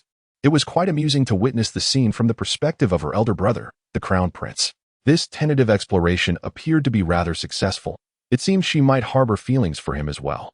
However, for now, she could only probe to this extent, lest her elder brother discern her intentions. At that moment, Gu Xiaoran's voice resonated in her ear, as he struggled to maneuver the plump form of Tian Ming, laboriously climbing from her chest to perch upon Ling Tian's shoulder. Ling Tian retracted his smile and inquired, what is the matter? Gu Xiaoran pondered for a moment and replied with conviction, your royal brother, the prince, may have some issues. What kind of issues? Ling Tian asked nonchalantly, his expression calm and untroubled. Just now, I was curious about that person's identity, so I instinctively gazed a bit longer, only to discover that he is enveloped in a veil of illusory soul energy. His current appearance may not reflect his true self. Ling Tian nodded calmly and inquired, what else have you discovered? The spiritual essence she possesses is quite peculiar, Gu Xiaoran recalled thoughtfully. It seems to carry the aura of divinity, however. I am currently too feeble to penetrate its depths. And then, Ling Tian replied nonchalantly. After a brief silence, Gu Xiaoran finally recognized Ling Tian's indifference. He narrowed his eyes, scrutinizing her response. You don't seem surprised. Did you already know? More or less, she replied. Ling Tian smiled faintly, lifting the teacup beside him to take a delicate sip. At this juncture, if he still could not discern the true identity of Qian Rinxue, it would be more prudent for him to seek an end by colliding with a tofu block. Ling Tian, I have a method that might penetrate that layer, Ancient Xiaoran suggested. No need, Ling Tian replied, shaking his head dismissively, showing no concern for Ancient Xiaoran's proposal. Aren't you even a little curious? Curious, he admitted. API call failed with status code 429. Error. Code. 429. Message. Resource has been exhausted, e.g. check quota. Status. Resource exhausted. Ling Tian sincerely remarked, thank you, old Gu. Gu Xiaoran was momentarily taken aback. What did you just call me? Do you not like old Gu? After a moment of contemplation, Ling Tian cautiously inquired, then how about old Jean, old Long, or old Wang? Choose one for yourself. This king. Gu Xiaoran sighed, conceding to Ling Tian, and retreated back to the original space in defeat. I should have returned sooner. Ling Tian half closed his eyes and murmured to himself in a lowered voice. He should have returned to the prince's residence sooner, for it would have allowed him to comprehend this matter earlier. The vague figure in his heart was none other than Qian Rinxue. The ambiguity stemmed from the fact that he had never beheld the true visage of Qian Rinxue. That figure was merely a manifestation of his imagination, not the guise of Xue Qinghe that she had always worn. It was precisely for this reason that Ling Tian had been unable to ascertain his feelings. It was only upon returning to the prince's residence today and encountering Qian Rinxiu once more that the nascent emotions in his heart led him to the realization that the person he cherished was indeed her. This explained the prior attempts at probing, whether she was the saintess of the Spirit Hall or the princess of the Tiando Empire. Ling Tian was indifferent to Qian Rinxiu's identity. His sole concern was her feelings towards him. Fortunately, they both harbored sentiments for one another. Mutual pursuit was of utmost importance. The prince was no longer an appropriate title. He should now refer to her as Sister Schwer. As he whispered to himself, Ling Tian tucked away the handkerchief he had left behind, glanced at the tightly shut door, and a hint of a smile flickered in his eyes before he drained the cup before him. "I will assist you, Sister Schwer," Ling Tian murmured softly, his expression gradually becoming resolute. He comprehended the predicament that Qian Rinxiu currently faced. Thus, he yearned to assist her. However, he realized that his strength was still woefully inadequate. Neither the Tiando royal family nor the Spirit Hall could be swayed by a mere soul master of his caliber. Nevertheless, Ling Tian remained unperturbed. The inheritance of the Ice God, the Golden Dragon King, and the desolate northern lands, these resources were ample enough to facilitate his swift growth. He was confident that by the time he harnessed these powers, he would possess sufficient strength. As the sun dipped below the horizon, twilight enveloped the land. A luminous moon ascended, ushering in a star-studded night sky, where twinkling stars danced around the radiant moon and gossamer clouds floated ethereally, reminiscent of a mystical realm concealed within palatial halls. The distant night sky melded seamlessly with the earth, appearing as one harmonious entity, unbroken and whole. Since Qian Rinxiu had hastily returned to her study that morning, Ling Tian had not seen her emerge from the room, only catching a glimpse of her silhouette immersed in candlelight, poring over documents. It remained uncertain whether her seclusion stemmed from an abundance of official paperwork or other reasons. Observing her diligent figure, Ling Tian ultimately chose not to intrude, retreating quietly to his own chamber. Ling Tian sat cross-legged, diligently cultivating. The air around him was infused with ice attribute soul power, causing the temperature in his vicinity to plummet abruptly, even enveloping his garments in a layer of frost. However, this frigid atmosphere was most conducive to Ling Tian's cultivation. Chapter 93, Ice Clear Sword, Frosty Sheath. The activated ice attribute soul power coalesced into delicate blue threads, flowing into Ling Tian's body under his guidance, gradually enhancing his soul power's intensity. Suddenly, a violent upheaval of soul power disrupted the previously maintained equilibrium, forcing Ling Tian to withdraw from his meditative state. Ling Tian furrowed his brow, probing within his own being. The martial spirit space could sense it. The tumultuous source of soul power emanated from the previously sealed martial spirit space, now continuously giving rise to new soul energy that replaced the existing essence within him. Though the entire process appeared rather forceful, the replacement was, in fact, remarkably gentle. The original soul power offered no resistance, willingly yielding to the transformation of the newly born energy. It resembled a stream, eager to return to the ocean, surging relentlessly towards its vast embrace. Ultimately, the diminutive brook was reborn as a magnificent sea. As this transformative process unfolded, soul rings materialized before him, becoming increasingly pure as the level of soul power ascended. A crystalline call surrounded Ling Tian, akin to the sovereign of ice and snow. In order to prevent the undulating soul power from causing unnecessary disturbances, Ling Tian enveloped his body with a layer of pale blue membrane, crafted from his soul energy, isolating the ever-evolving essence within. API call failed with status code 429. Error. Code. For 29. Message. Resource has been exhausted, e.g. check quota. Status. Resource exhausted. The ice layer on Ling Tian shattered, scattering across the bed as a subtle thought stirred within him. Clenching his fists, he sensed the surge of a brand new soul power coursing through his body. Majestic and pure. This was the inaugural sensation bestowed upon Ling Tian by his new soul power. Although his previous soul power was also blue, it lacked the unadulterated essence of the present. Beyond its purity, Ling Tian found it difficult to articulate what else it embodied. Furthermore, the intensity of his current soul power had augmented several-fold. If a mere thread of his former soul power could encase a bucket of water in ice, now the same amount could freeze an entire barrel. The efficiency of soul power utilization had significantly improved, while the total consumption of soul power remained unchanged during the release of soul techniques. The potency of each strike had escalated several times over. Simultaneously, the most fundamental change in soul power was evident. Ling Tian ascended 3 levels, reaching the 39th rank of Soul Master, just one step away from becoming a soul sect. Ice Jiu. The mere transformation in his soul power had already led to such an elevation, intensifying Ling Tian's anticipation for the source of these changes, the transformation of his martial soul. With a flicker of thought, the Ice Jiu Frost sword materialized before him. However, this time, the Ice Jiu Frost sword was unlike before. It bore an ice blue sheath, the very one previously seen at the auction house. Is this truly the sheath of Ice Jiu? API call failed with status code 429. Error. Code. For 29, message. Resource has been exhausted, e.g. check quota. Status. Resource exhausted, API call failed with status code 429. Error. Code. For 29, message. Resource has been exhausted, e.g. check quota. Status. Resource exhausted, Ling Tian pondered deeply. After all, a sword without a sheath is incomplete. Gently tracing the intricate patterns on the sheath, strands of azure soul power twirled around his fingers, seemingly conveying its joy to Ling Tian. The hilt too echoed this sentiment. In a fleeting moment, 2 icy blue threads entwined around Ling Tian's arm, ascending steadily until they surged into the center of his brow. The previously dormant ice god mark now activated, shimmering with blue radiance. A matching sheath materialized on the originally petite Ice Jing Inshuang sword.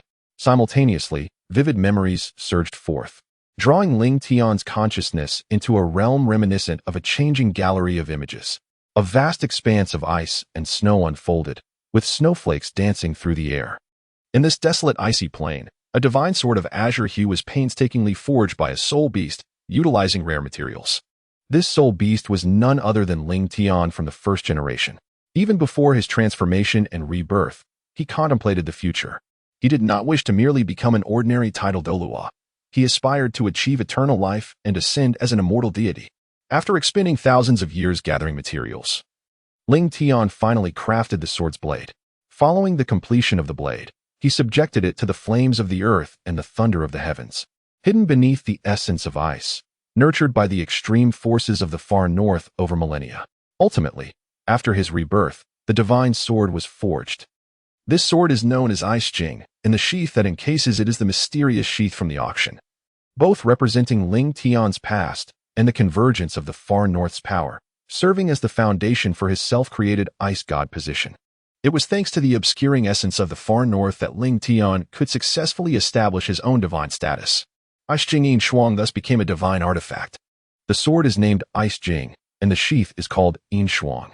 The blade alone should be recognized as Ice Jing, while the sheath alone should be referred to as Yin Shuang, representing the true essence of Ice Jing Yin Shuang. Both are semi-divine artifacts, yet it is only through their union that the true ice god sword is realized. In truth, when forging the sword, Ling Tian initially intended only to create the blade. Ice Jing. To his surprise, after being buried in the ice essence for millennia, the frost accumulating on the Ice Jing blade naturally formed a sheath. Ling Tian subsequently infused the sheath with divine power, ultimately transforming both into his divine artifacts, naming them Ice Jing and Yin Shuang. On the day of awakening his martial soul, although Yin Shuang was not present on the blade and sheath were inherently one. This led Ling Tian to mistakenly believe that his martial soul was named Ice Jing Yin Shuang. It is precisely because the two are one that when the Ice Jing blade transformed into a martial soul, the Yin Shuang sheath could likewise manifest as a martial soul, entering the martial soul space, thus reuniting Ice Jing and Yin Shuang once more. Now it is clear, this is the true essence of Ice Jing Yin Shuang. Ling Tian held the frost blade sheath before him, his fingertips gliding over the intricate patterns etched upon its surface. The middle section of the sheath pulsed with an exuberance that seemed to express the joy of a long-awaited reunion with the ice goddess. A hum resonated, proclaiming, "You shall never be parted again." Ling Tian, comprehending the sentiment of the frostblade, offered a serene smile and softly assured it, "May I inquire about your opinions? If the male protagonist were to venture into the city of slaughter for training, what would you think?" The author felt uncertain about the audience's sentiments, fearing it might come across as a degradation of intellect, hence the inquiry. Chapter 94, The Unification of Sheath and Blade, the Resurgence of Divine Might Now. Let us observe the transformation of the ice blade. With a swift motion, he drew the ice blade from its sheath, holding the frost blade in his left hand and the hilt in his right. A clear, melodious chime resonated as the blade emerged, its pristine and sharp edge glimmering with a frosty radiance. Suddenly, the frost blade sheath transformed into a luminous orb, merging seamlessly with the ice blade, the two becoming one. The icy blue soul energy emanated an almost unbearable chill, flowing from the hilt through the blade, gradually radiating a soft glow. Ultimately, a long sword of pure ice blue was clasped firmly in Ling Tian's hand, the true ice blade, or rather, the genuine frost blade. Ling Tian slowly released the ice crystal sword, which continued to shimmer with a frosty blue glow, instead of transforming into the dark, cracked firewood of the past. Ice crystal? Suppressing his excitement, Ling Tian observed intently. Indeed, it had changed. Apart from some faint red threads adorning the blade, the ice crystal sword had regained some of its former elegance. While it was not as resplendent as he remembered, it was no longer an object he could not part with. The divine power residing within the frost sheath had partially restored the ice crystal sword, while also diminishing the Shura divine energy within it. Though the latter was not entirely eradicated, the sword had regained much of its former might. If the ice crystal sword had previously been a supreme weapon soul, then now, fused with the frost sheath, it had transcended into a divine weapon soul. It had regained a portion of its divine capabilities. Once Ling Tian ascended to the ice god position, the ice crystal frost would emerge once more as a divine artifact, and his nearly complete soul power and soul ring would undergo a transformation into divine power and divine rings. Ice crystal, frost. This was the true essence of ice crystalline frost. Gazing at the divine sword in his palm, a smile graced Ling Tian's lips, and excitement sparkled in his eyes. Now you understand why I urged you to acquire frost, don't you? Gu Xiaoran, unaware of when he had shifted his consciousness to Tianming, now lay languidly atop a piece of shattered ice, proudly crossing his legs as he observed Ling Tian. Why did ice crystal and frost separate back then? Ling Tian shot Gu Xiaoran a glance but still inquired with curiosity. Because of you. Me? Gu Xiaoran pondered for a moment before responding in a solemn tone. When you fell, that individual sought to eliminate all traces by shattering the ice crystal sword, which bore the divine position. However, he was unaware that you possessed two divine artifacts, and that frost sheath retained half of its divine power. It was precisely due to the remaining ice god power in frost that your true spirit was barely sustained, allowing me time to lead you away from the divine realm for reincarnation and reconstruction. However, during our descent, the frost sheath expended most of its divine power to mend the shattered ice crystal sword, ultimately succumbing and falling apart upon reaching the Douluo continent. At that moment, I was preoccupied with maintaining your true spirit and could do nothing but watch it fall. I had intended to inform you about the frost sheath when you attained the Soul Emperor rank, by which time the resonance between the ice crystal sword and frost sheath would easily reveal its location. Unexpectedly, fortune smiled upon you, allowing you to encounter the frost sheath at a mere auction, sparing you the trouble of searching for it later.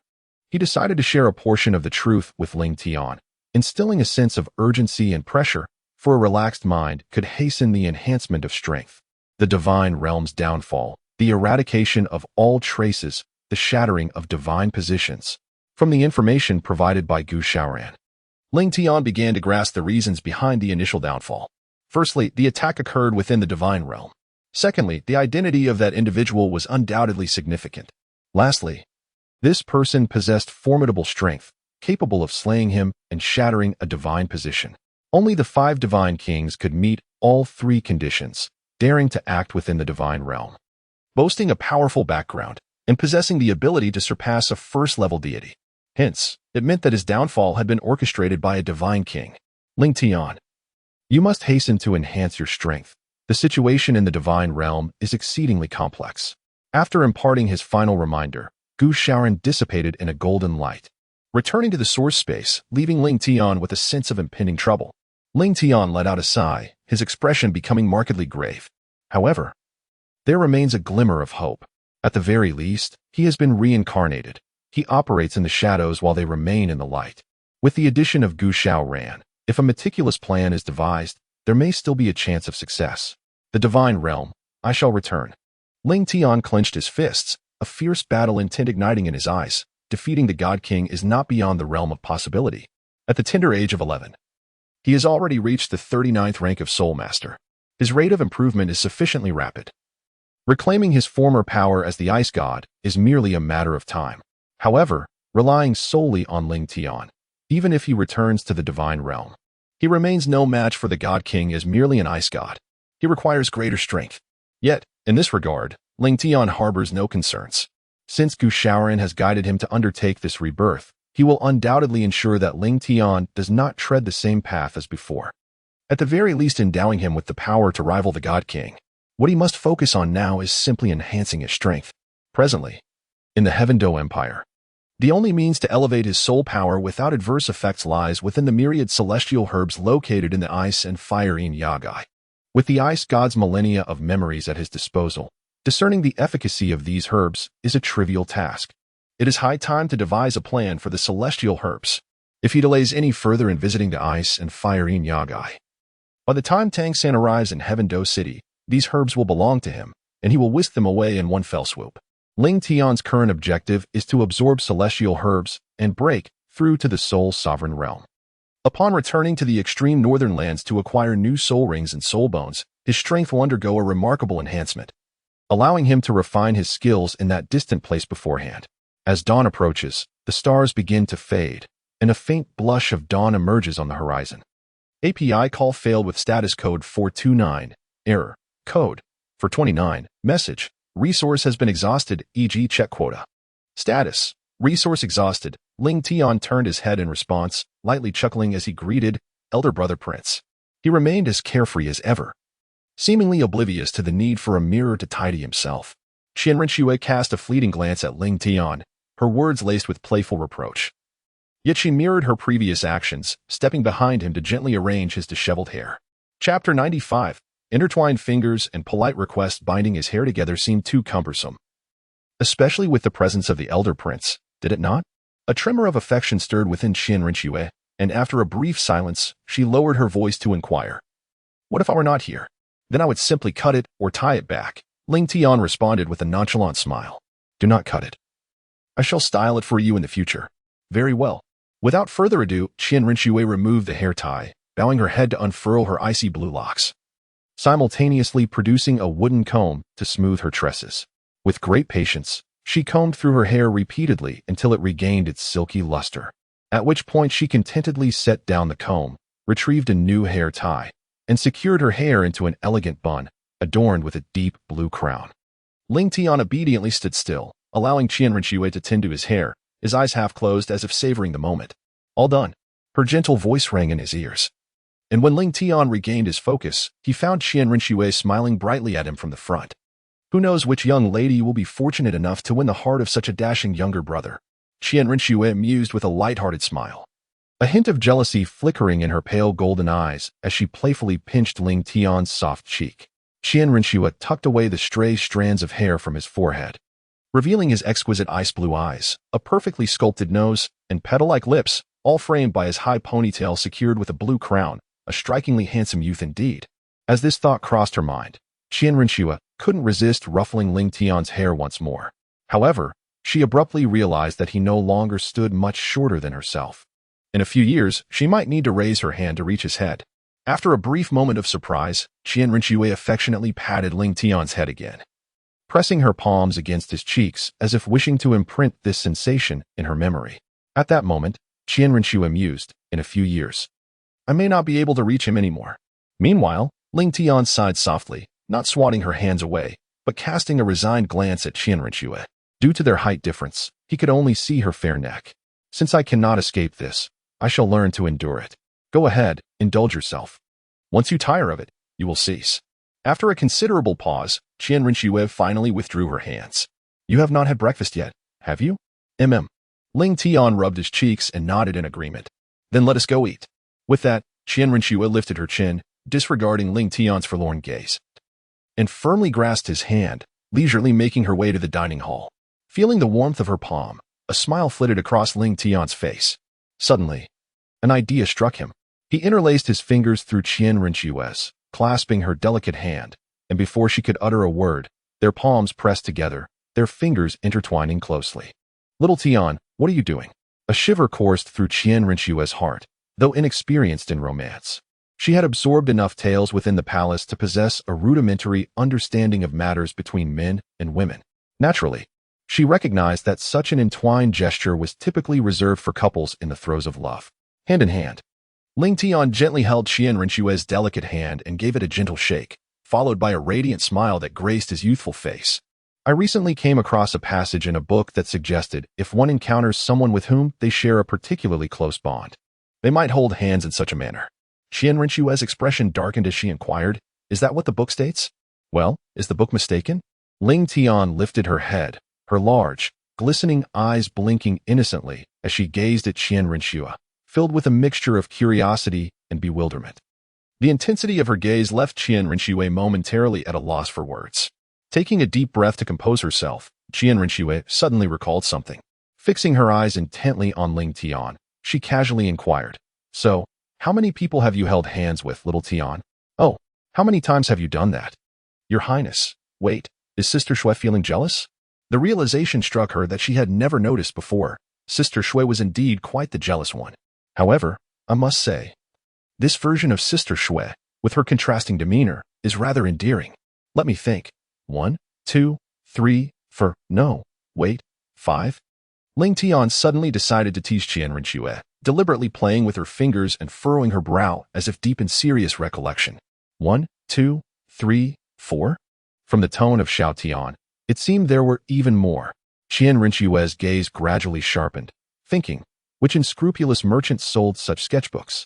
If I find out, I shall surely overturn your stall, or better yet, set it ablaze. The mere thought of Xiao Tian being deceived by a rogue vendor soured Qian Rinxue's mood instantly. Just then, Ling Tian's melodious laughter drew Qian Rinxue back to reality, and she turned her head, her expression laced with curiosity.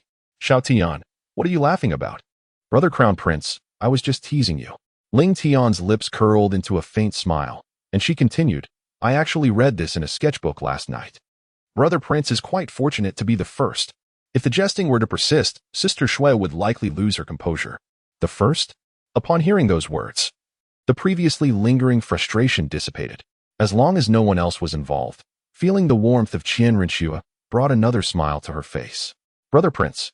At this moment, Ling Tian tugged at Qian Rinxue's sleeve, blinking her eyes playfully. "Brother Prince hasn't yet answered my earlier question." Oh, little Tian, please refrain from reading that book in the future. It contains inaccuracies. Hand-holding like this is meant only for those you hold most dear." As she spoke, Qian Rinxue's face flushed slightly, yet she continued to clasp Ling Tian's small hand tightly, even applying a hint of pressure. Their fingers intertwined closely, with no intention of parting. "Is that so?" API call failed with status code 429. Error. Code. For 29. Message. Resource has been exhausted, e.g. check quota. Status. Resource exhausted. Ling Tian suddenly exhaled deeply, then patted his chest in relief, exclaiming, "Fortunately, I did not make the wrong choice. The Crown Prince is indeed the one I cherish.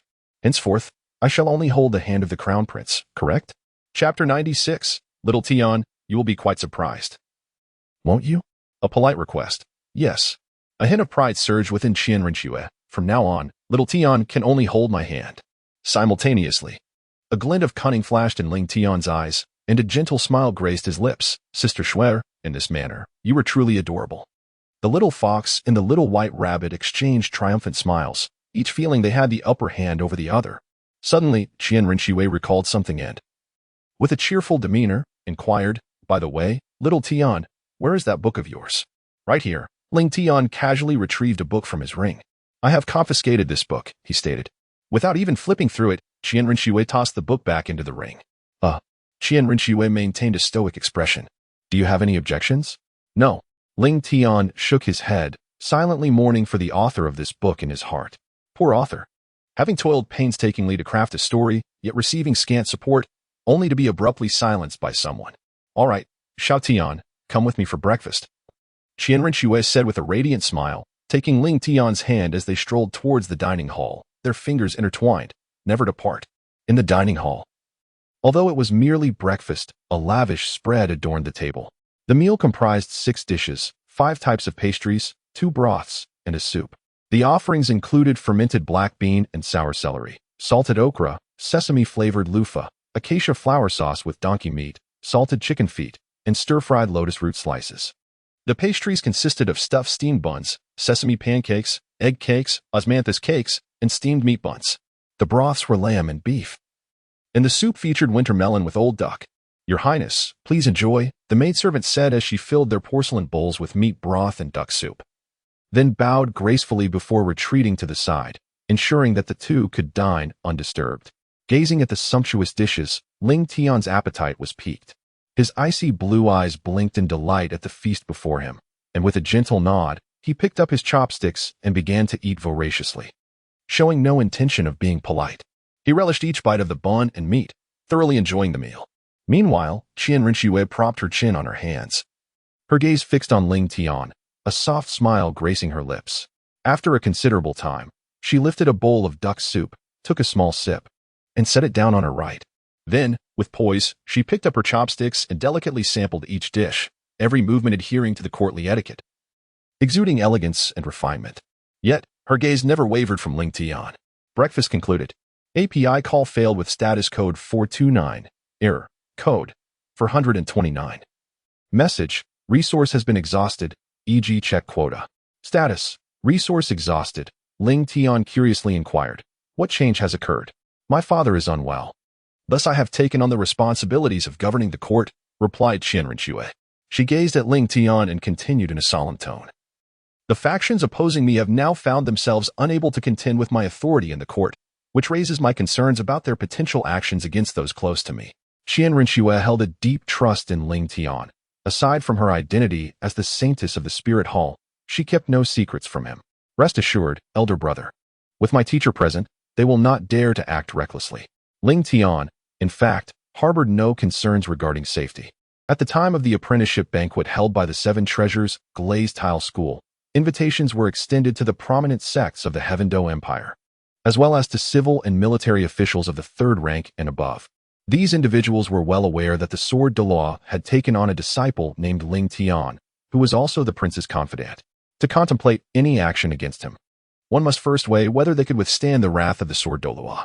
Ling Tian pondered for a moment, his expression grave as he cautioned, "You must be vigilant, my royal brother. I fear that if they find themselves cornered, they may resort to desperate measures." His concern for Qian Rinxue outweighed his own apprehensions. Although she was surrounded by two titled Douluos for protection, their identities were sensitive, should their affiliation with the spirit hall be revealed. The peril facing Qian Rinxue would far exceed that of an assassination attempt. With a composed smile, Qian Rinxue replied, "They would not dare to lay a hand on me. I am the chosen heir of the Snow Knight." Snow Knight had already contemplated passing the throne to Qian Rinxue. The obstacles in the court were merely tests for Snow Knight, yet should anyone harbor sinister intentions beyond the palace walls, the Emperor of Tiando, Snow Knight, was not to be trifled with. "Very well, Xiao Tian." Qian Rinxue changed the subject, her tone light and cheerful. "In celebration of your return home, I have set aside all official duties for today. After we finish our meal, let us go out and explore. I will heed your wishes, dear brother." Ling Tian nodded in anticipation. Since her arrival at the Seven Treasure Glazed Tile School, it had been quite some time since she had enjoyed a moment alone with Qian Rinxue. A fleeting glimmer of nostalgia crossed Qian Rinxue's eyes as she reminisced about the days gone by. Just then, lost in thought, Qian Rinxue accidentally dropped her spoon into the bowl. The broth splashed, staining her attire. Observing the stubborn oil stains that refused to be cleaned, a sense of helplessness washed over her. She certainly could not venture out with Ling Tian in such a state. With an apologetic glance at Ling Tian, she gently said, "Xiao Tian, please wait a moment. I shall return to my room to change." "All right, brother prince, do hurry." Ling Tian nodded slightly, watching Qian Rinxue return to her chamber. Due to her disguise as Shui Qinghe, Qian Rinxue's room appeared rather austere, devoid of any superfluous items apart from the essentials. She approached the wardrobe that housed her casual attire. After a brief selection, she found a set of garments that pleased her. The process of changing clothes was swift. Soon, she donned a light blue undergarment paired with a deep blue outer robe, perfectly matching the long robe that Ling Tian wore today. However, as she gazed into the mirror, a profound silence enveloped her. Gently caressing her own face, a bittersweet smile gradually emerged. After so many years of masquerade, Qian Rinxue had nearly forgotten her true visage. If she were to reclaim her breathtaking, angelic beauty, combined with the ethereal presence of Xiao Tian, they would be the epitome of a perfect match. Surely, when that moment arrived, Xiao Tian would be taken aback, wouldn't he? With this thought, a glimmer of anticipation flickered in her eyes. Soon, just a little longer, A little longer, and she would seize control of the entire Tiando Empire, allowing her to be her authentic self once more. Xiao Tian. At this thought, a radiant smile broke across Qian Rinxue's face, and in her watery gaze, the image of Ling Tian shimmered as if starry lights danced within her eyes. Suddenly, she paused just outside her door, her thoughts shifting as she retrieved a sketchbook. Xueling. It was the very book she had confiscated from Ling Tian earlier. Casting a fleeting glance at it, she carelessly tossed it away. Your Highness, the sketchbook traced a graceful arc in the air before descending, only to be caught by Xueling, who appeared and bowed as he secured the book. Dispose of this book, Qian Rinxue commanded after a brief pause, contemplating her next words. Then instruct all the bookstores in the city to cease its sale. This is for the benefit of the next generation of Tiando. We cannot allow children to be misled by false knowledge. It is certainly not a personal vendetta against Xiao Tian. Understood, Xueling nodded, promptly taking action. Although he was uncertain of the rationale behind such orders, serving Qian Rinxue was his duty. Has Xiao Tian been waiting long?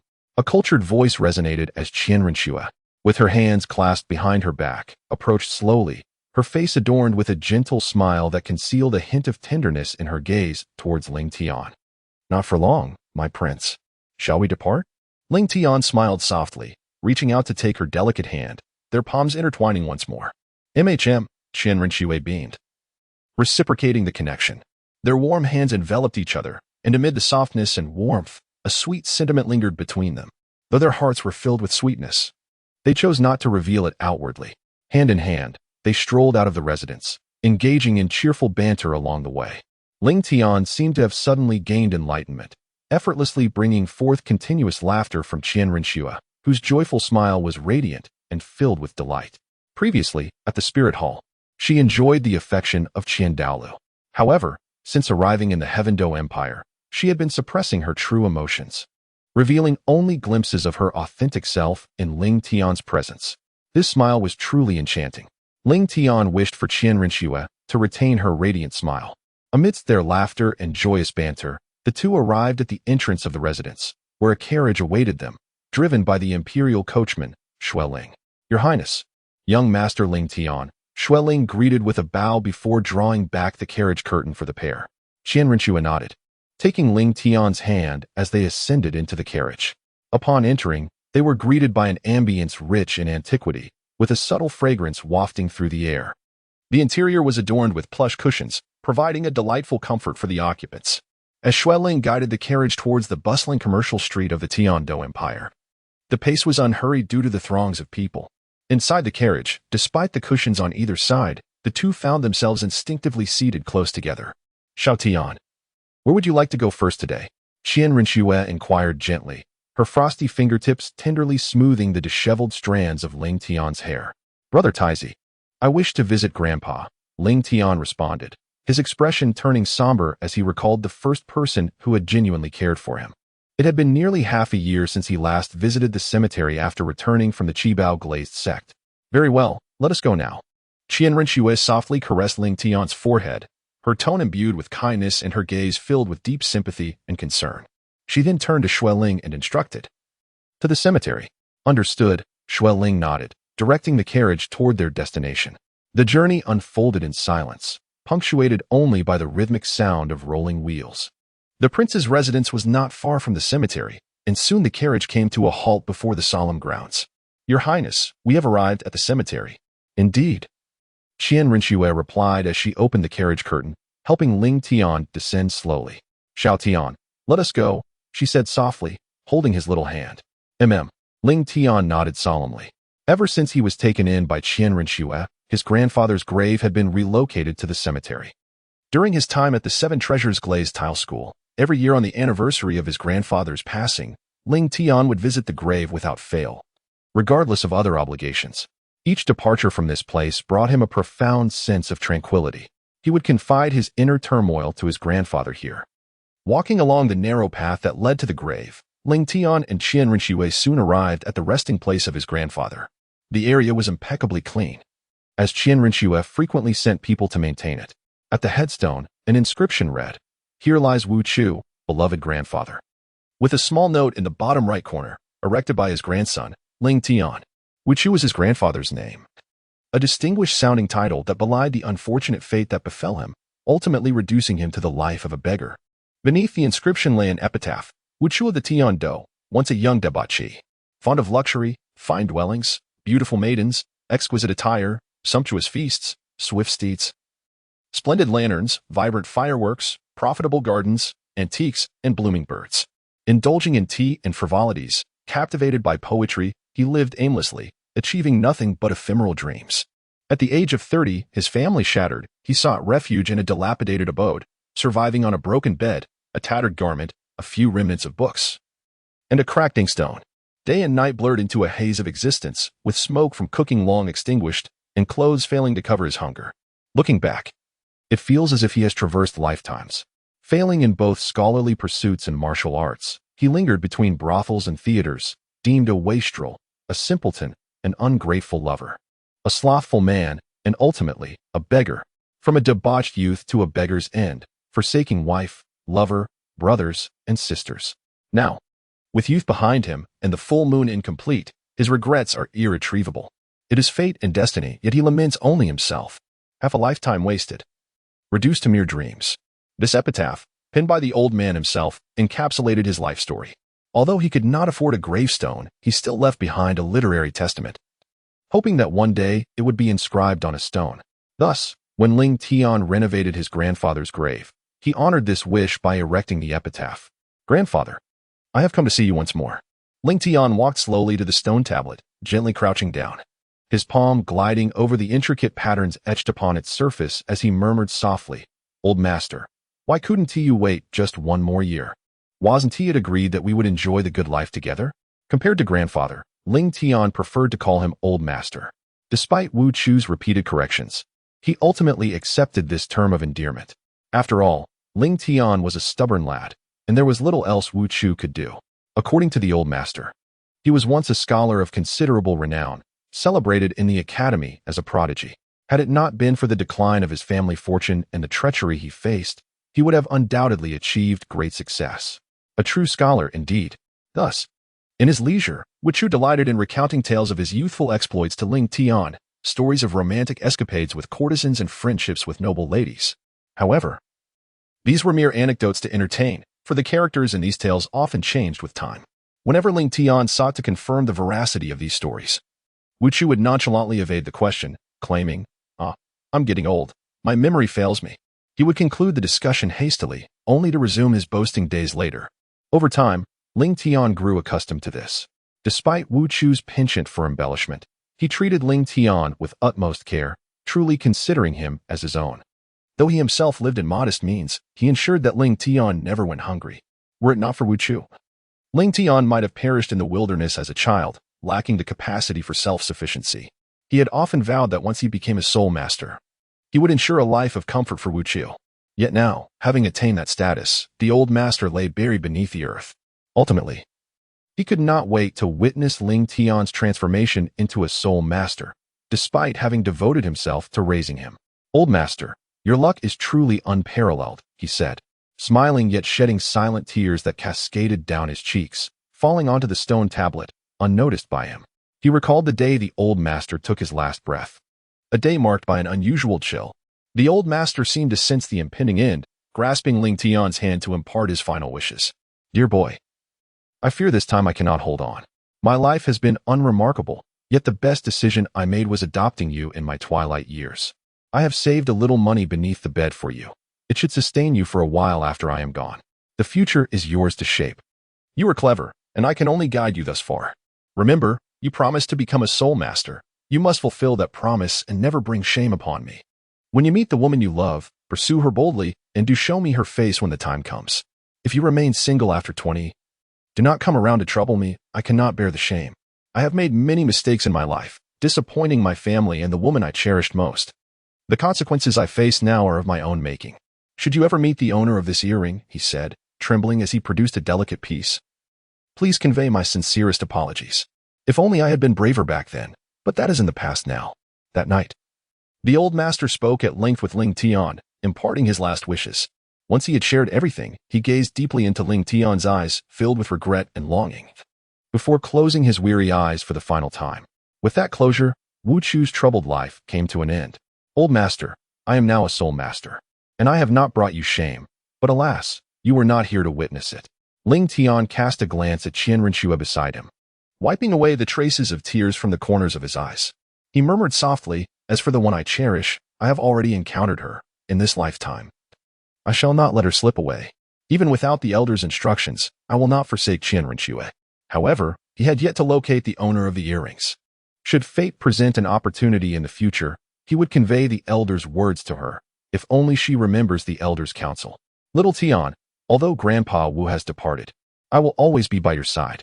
At that moment, Qian Rinxue gently approached Ling Tian, opening her arms to embrace him, softly patting him while soothing his spirit with tender words. Ling Tian leaned against Qian Rinxue's shoulder, a glimmer of warmth flickering in his gaze as he softly uttered, I shall forever stand by my elder brother, the Crown Prince. Then it is settled, Qian Rinxue replied, testing the waters. Little Tian must not go back on his word. API call failed with status code 429. Error. Code. For 29. Message. Resource has been exhausted, e.g. check quota. Status. Resource exhausted. Ling Tian shook his head and explained that the old man did not appreciate others weeping and wailing at his grave. Where does that little one wish to go next? Qian Rinxue continued to inquire. Ling Tian pondered for a moment and replied, I will listen to my elder brother, the Crown Prince. For him, it mattered not where they went, as long as he was with Qian Rinxue. You. A delicate finger lightly tapped Ling Tian's forehead, a hint of helpless amusement glimmering in her eyes. She then took Ling Tian's small hand and led him toward the slowly moving carriage. Just before departing, Ling Tian cast a final glance at the old gentleman's tombstone, silently vowing, Grandfather, I am leaving. I will strive to ensure that when I return to pay my respects, Sister Shui can truly become your granddaughter-in-law. As the carriage left the cemetery, it headed toward the bustling streets of Tiando. Along the way, Ling Tian and Qian Rinxue gazed through the carriage window at the thriving scenery of Tiando City. With Qian Rinxue's encouragement, Ling Tian gradually regained his usual vivacity. Laughter and conversation filled the carriage, creating a joyful atmosphere. Crown Prince brother, stop for a moment. Halfway through their journey, Ling Tian suddenly called for the carriage to halt. Upon spotting a familiar stall, a flicker of nostalgia crossed his eyes. What is it, Xiao Tian? Qian Rinxue inquired curiously, tilting her head to follow Ling Tian's gaze, her expression revealing confusion and curiosity. Why is Xiao Tian looking there? There is nothing special aside from a bun stall. P.S. In yesterday's epitaph, there was a particular line that ties into today's plot as a foreshadowing element. I wonder if any insightful readers can discern it. Lastly, as per tradition, I kindly request recommendations, monthly votes, and any support you wish to offer. The key is to keep reading daily, as it is the greatest assistance to this humble author. Chapter 99. What about mine? A polite 3 requests to Crown Prince brother. Ling Tian pointed towards a nearby stall, a complex expression flickering across his face as he gently remarked, Ever since the old master passed away, I have lived alone until I met my elder brother, the Crown Prince. During that year, I was immensely grateful for Uncle Wu's care. He always provided me with the cheapest steamed buns, consistently finding various excuses to offer me food. Uncle Wu would claim that the buns were leftovers or had fallen to the ground, using all sorts of flimsy justifications to sell them to me at an incredibly low price. I remember all those moments vividly. As he spoke, a smile involuntarily graced his lips, while others had to part with a copper soul coin for a single bun. He was fortunate enough to acquire 2 or even 3 for the same amount, although it was said that the buns were flawed and sold to him at a discount. One must ponder how often a vendor would drop buns or have just a few leftovers each day. These thoughts lingered in his heart. Uncle Wu remains the same as ever, Ling Tian reflected. The familiar scene before him was filled with rising steam, and the uncle's face was perpetually adorned with a cheerful smile, his hearty laughter echoing even from within the carriage. This merchant possesses a kind heart, Qian Rinxue commented softly, her eyes narrowing. Indeed. Ling Tian nodded gently, offering a faint smile as he spoke. Brother Crown Prince, do not be deceived by Uncle Wu's formidable appearance. Aside from his booming voice, he is indeed a kind-hearted man. Please, assist me in delivering this to Uncle Wu. With a sudden inspiration, Ling Tian reached into his storage ring and produced a bag that jingled with the sound of countless soul coins, clearly indicating a substantial quantity. For Uncle Wu, soul coins represent the most immediate form of assistance. The contents of the bag would suffice for him to establish a prosperous tavern in the city of Tiando. ensuring a comfortable life for the rest of his days. This gesture embodies Ling Tian's utmost gratitude towards him. Are you not delivering it personally? Qian Rinxue inquired curiously as she accepted the bag of coins. Ling Tian shook his head and explained, no need. Knowing my identity is not beneficial for Uncle Wu. This money is sufficient for him to live a prosperous life. Qian Rinxue smiled faintly, quickly grasping Ling Tian's intent. Shuling, give him this bag of coins. But be careful not to let anyone see. Understood. Shuling took the bag, concentrating her soul force in her palm, and with a gentle push, the bag vanished, only to reappear suddenly at the steamed bun stall. Once Ling Tian saw the bag safely resting on the stall, he lowered the curtain on the carriage window. Let us go, Qian Rinxue said at the opportune moment. Shuling acknowledged and gently guided the carriage away. After a while, they finally arrived at their destination. Alighting from the carriage, Qian Rinxue and Ling Tian approached a candied hawthorn stall. Qian Rinxue extended her delicate hand, gently adjusting Ling Tian's collar, while softly inquiring. Do you remember this place, Xiao Tian? Her tone appeared casual, yet it carried a hint of anticipation. Of course I remember. Ling Tian did not disappoint Qian Rinxue, as a glimmer of reminiscence flickered in her eyes. She softly remarked, the first candied hawthorn I ever received from my elder brother, the prince, was purchased right here. With that, Ling Tian approached the candied hawthorn stall and said, Boss, I would like 2 skewers of candied hawthorn, please.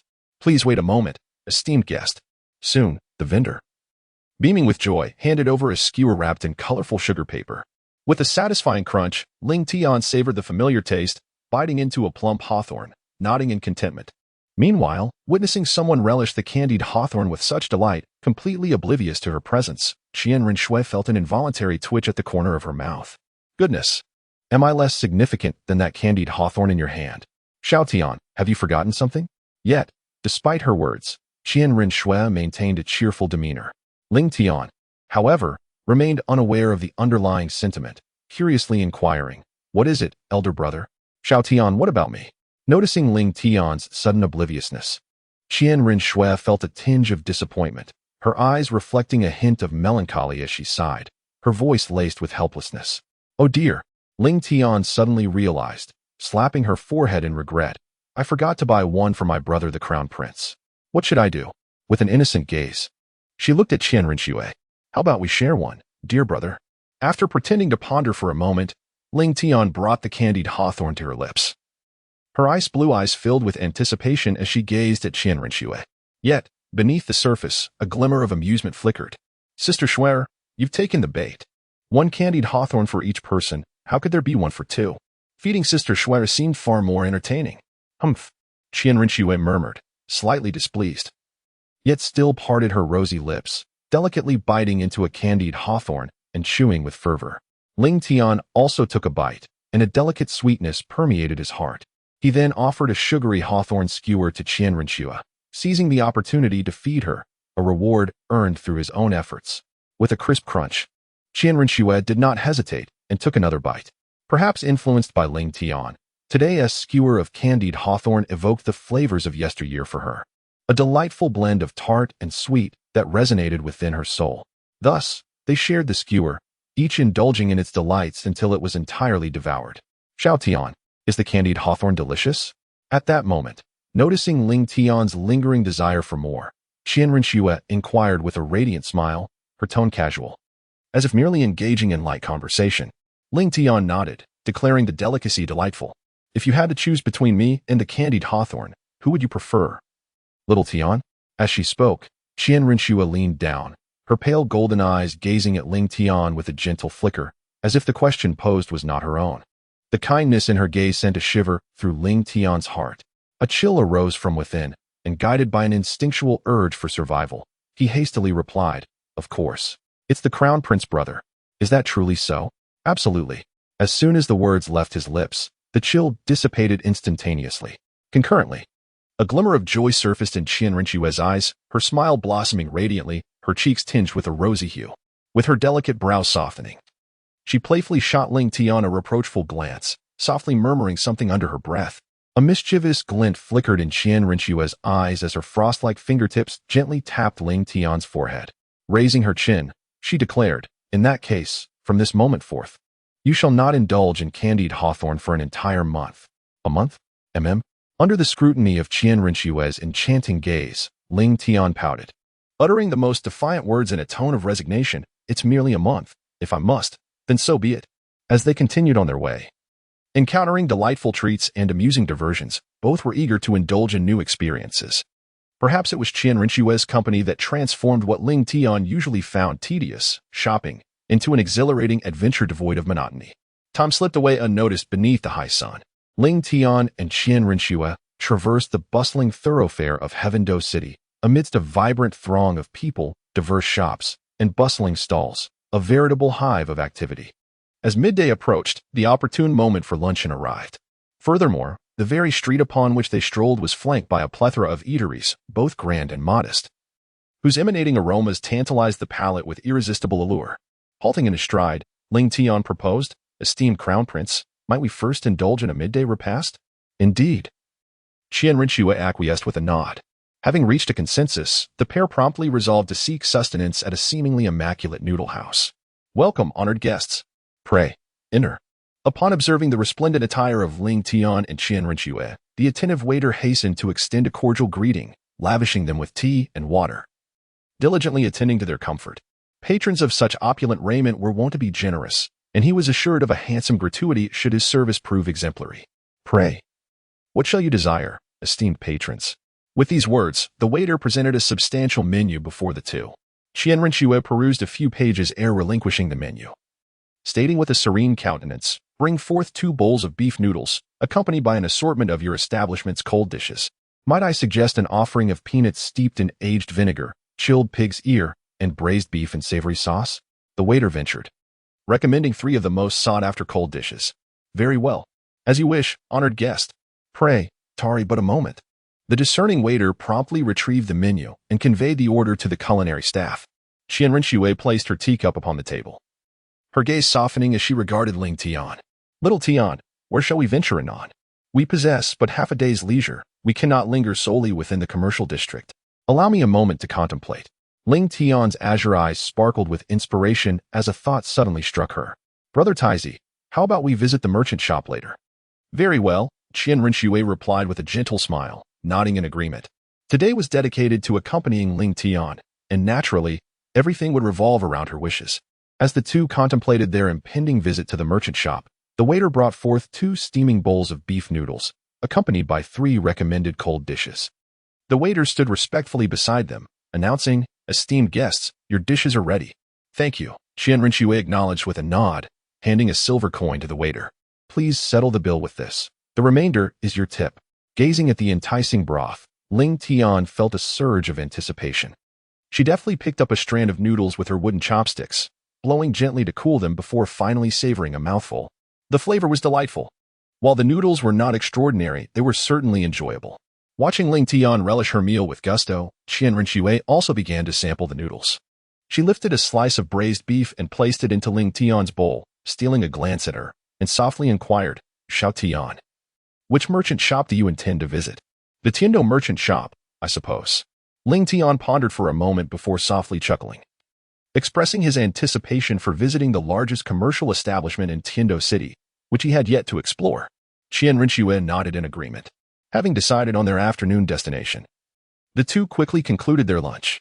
Shuling skillfully maneuvered the carriage toward the Tiando commercial house, one of the 3 grand edifices alongside the Seoul Arena and the auction house within Tiando City.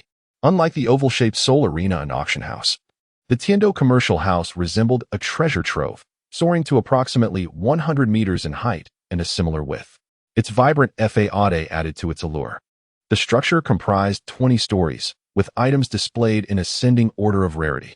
A diverse array of goods could be found within its walls: rare fruits, precious soul bones, the pelts of soul beasts, young soul beasts, exquisite garments, and much more. Anything one could conceive was available for discovery. The provenance of these items was impeccable. Either acquired from soul masters, obtained through exploration, hunted directly from soul beasts, or through pawning by soul masters.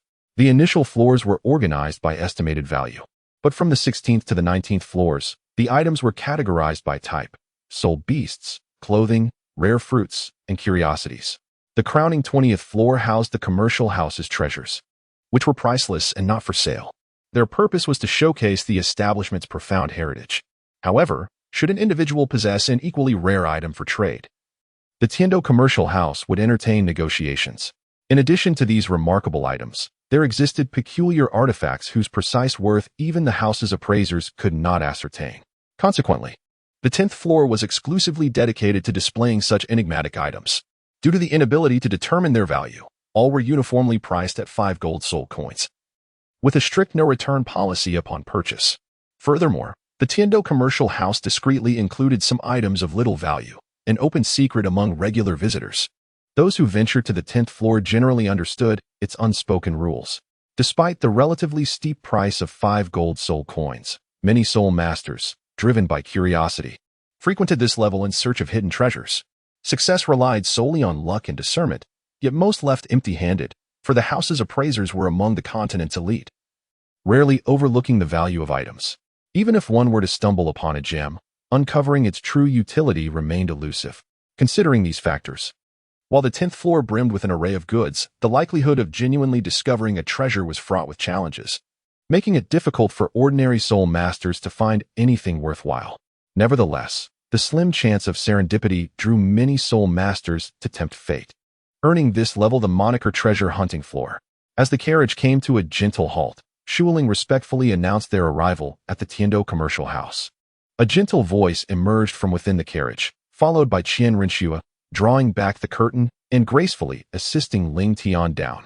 Qian Rinxue instructed Shuling to park at the rear entrance and await their return. With a nod, Shuling complied and guided the carriage away. Ling Tian raised his gaze, beholding a towering edifice before him. Having witnessed the peculiar designs of the spirit arena and auction house, Ling Tian no longer felt any sense of incongruity when observing this cornucopia-like structure. For statuesque maidens in flowing gowns stood arrayed on either side of the entrance. These lasses had clearly undergone meticulous selection.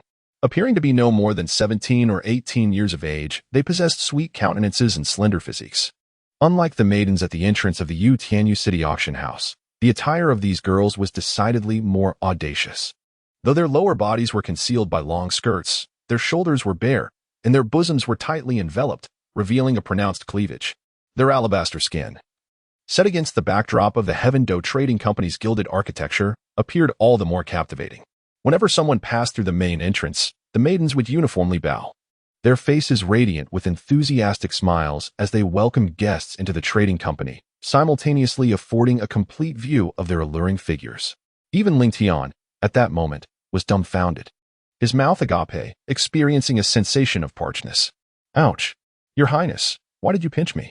The sharp pain in his waist instantly jolted Ling Tian back to reality.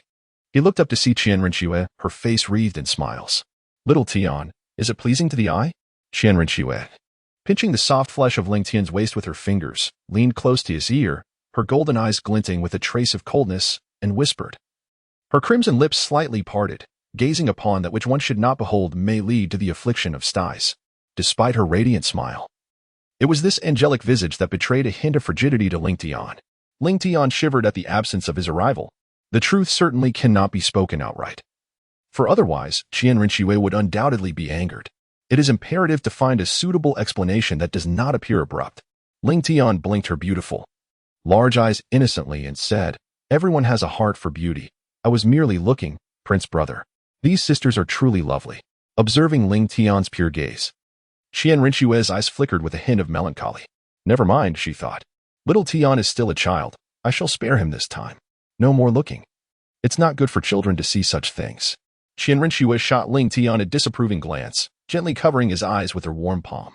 You are right. Prince Brother. Experiencing a tender ache in his waist where he had been pinched, Ling Tian nodded with docile compliance, inwardly musing, not even a glimpse of beauty allowed.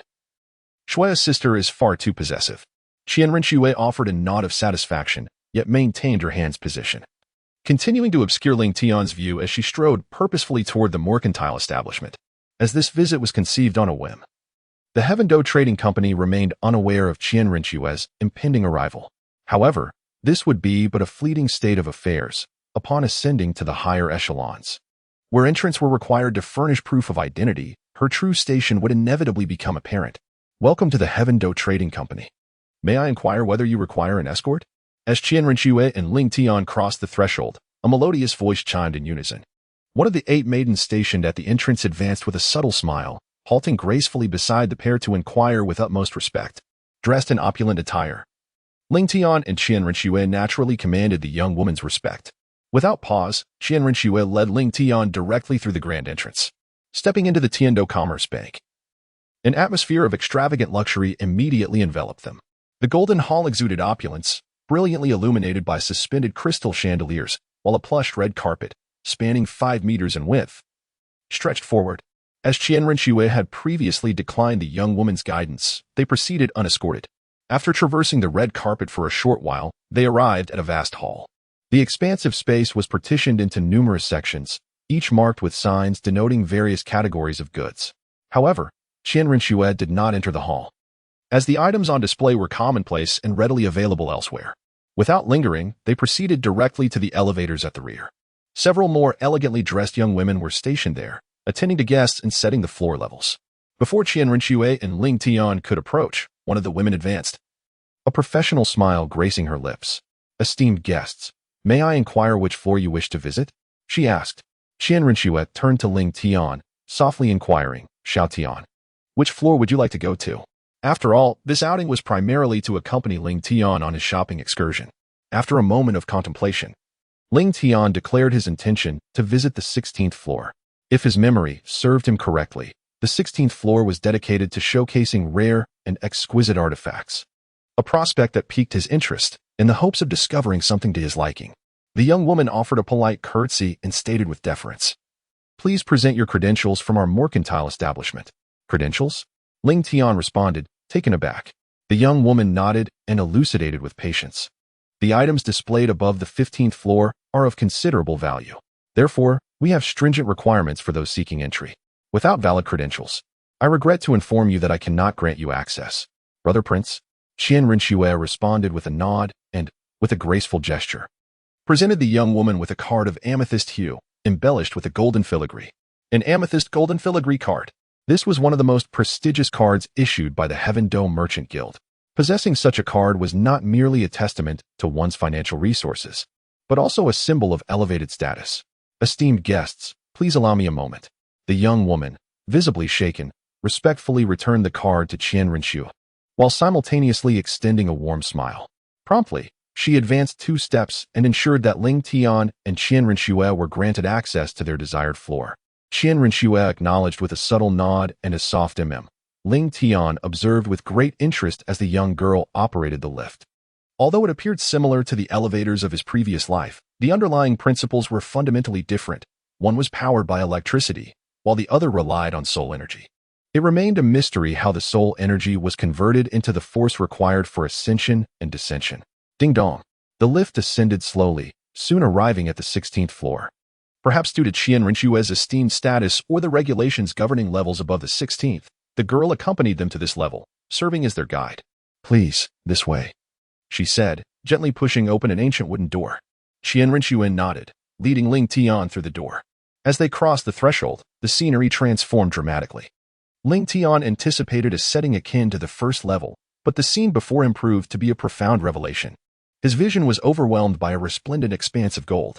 A broad corridor radiated opulence, its embellishments surpassing even those of the Sky Palace auction house he had previously visited.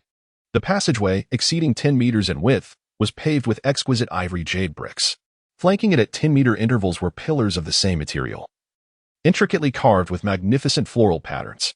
The walls seemed to be swathed in gold leaf, their complex and ornate designs captivating Ling Tian, who, with his exceptional vision, was astonished by their meticulous craftsmanship. Remarkably, this was merely the wall decor. It was difficult to imagine the exquisite artistry that awaited further within. From the corridor's apex hung a series of lavish crystal chandeliers, yet they imparted no sense of oppression, as the passageway soared to a height of 5 meters. The lighting, a gentle amber hue, complemented the golden walls, creating a 3-dimensional golden realm that could bewilder any observer. Sensing Ling Tian's astonishment, Qian Renxue remarked softly, "There is no need for such surprise. This is the most prominent merchant house in Heavendo City, and considering the value of the goods within, such embellishments are not unwarranted. It is precisely for this reason that they required our identification earlier. Later, we will have them issue you a violet gold card, so that even in my absence, you may access any part of the Heavendo Trading Company." The violet gold card confers the highest level of access, granting unrestricted passage throughout the entire Heaven Do Trading Company, including its uppermost echelons. As she spoke, Qian Rinxue, guided by the maiden, entered a grand doorway. Upon crossing the threshold, a golden corridor unfolded before them. A lengthy crimson carpet stretched along the central passage, beckoning them toward the hall ahead.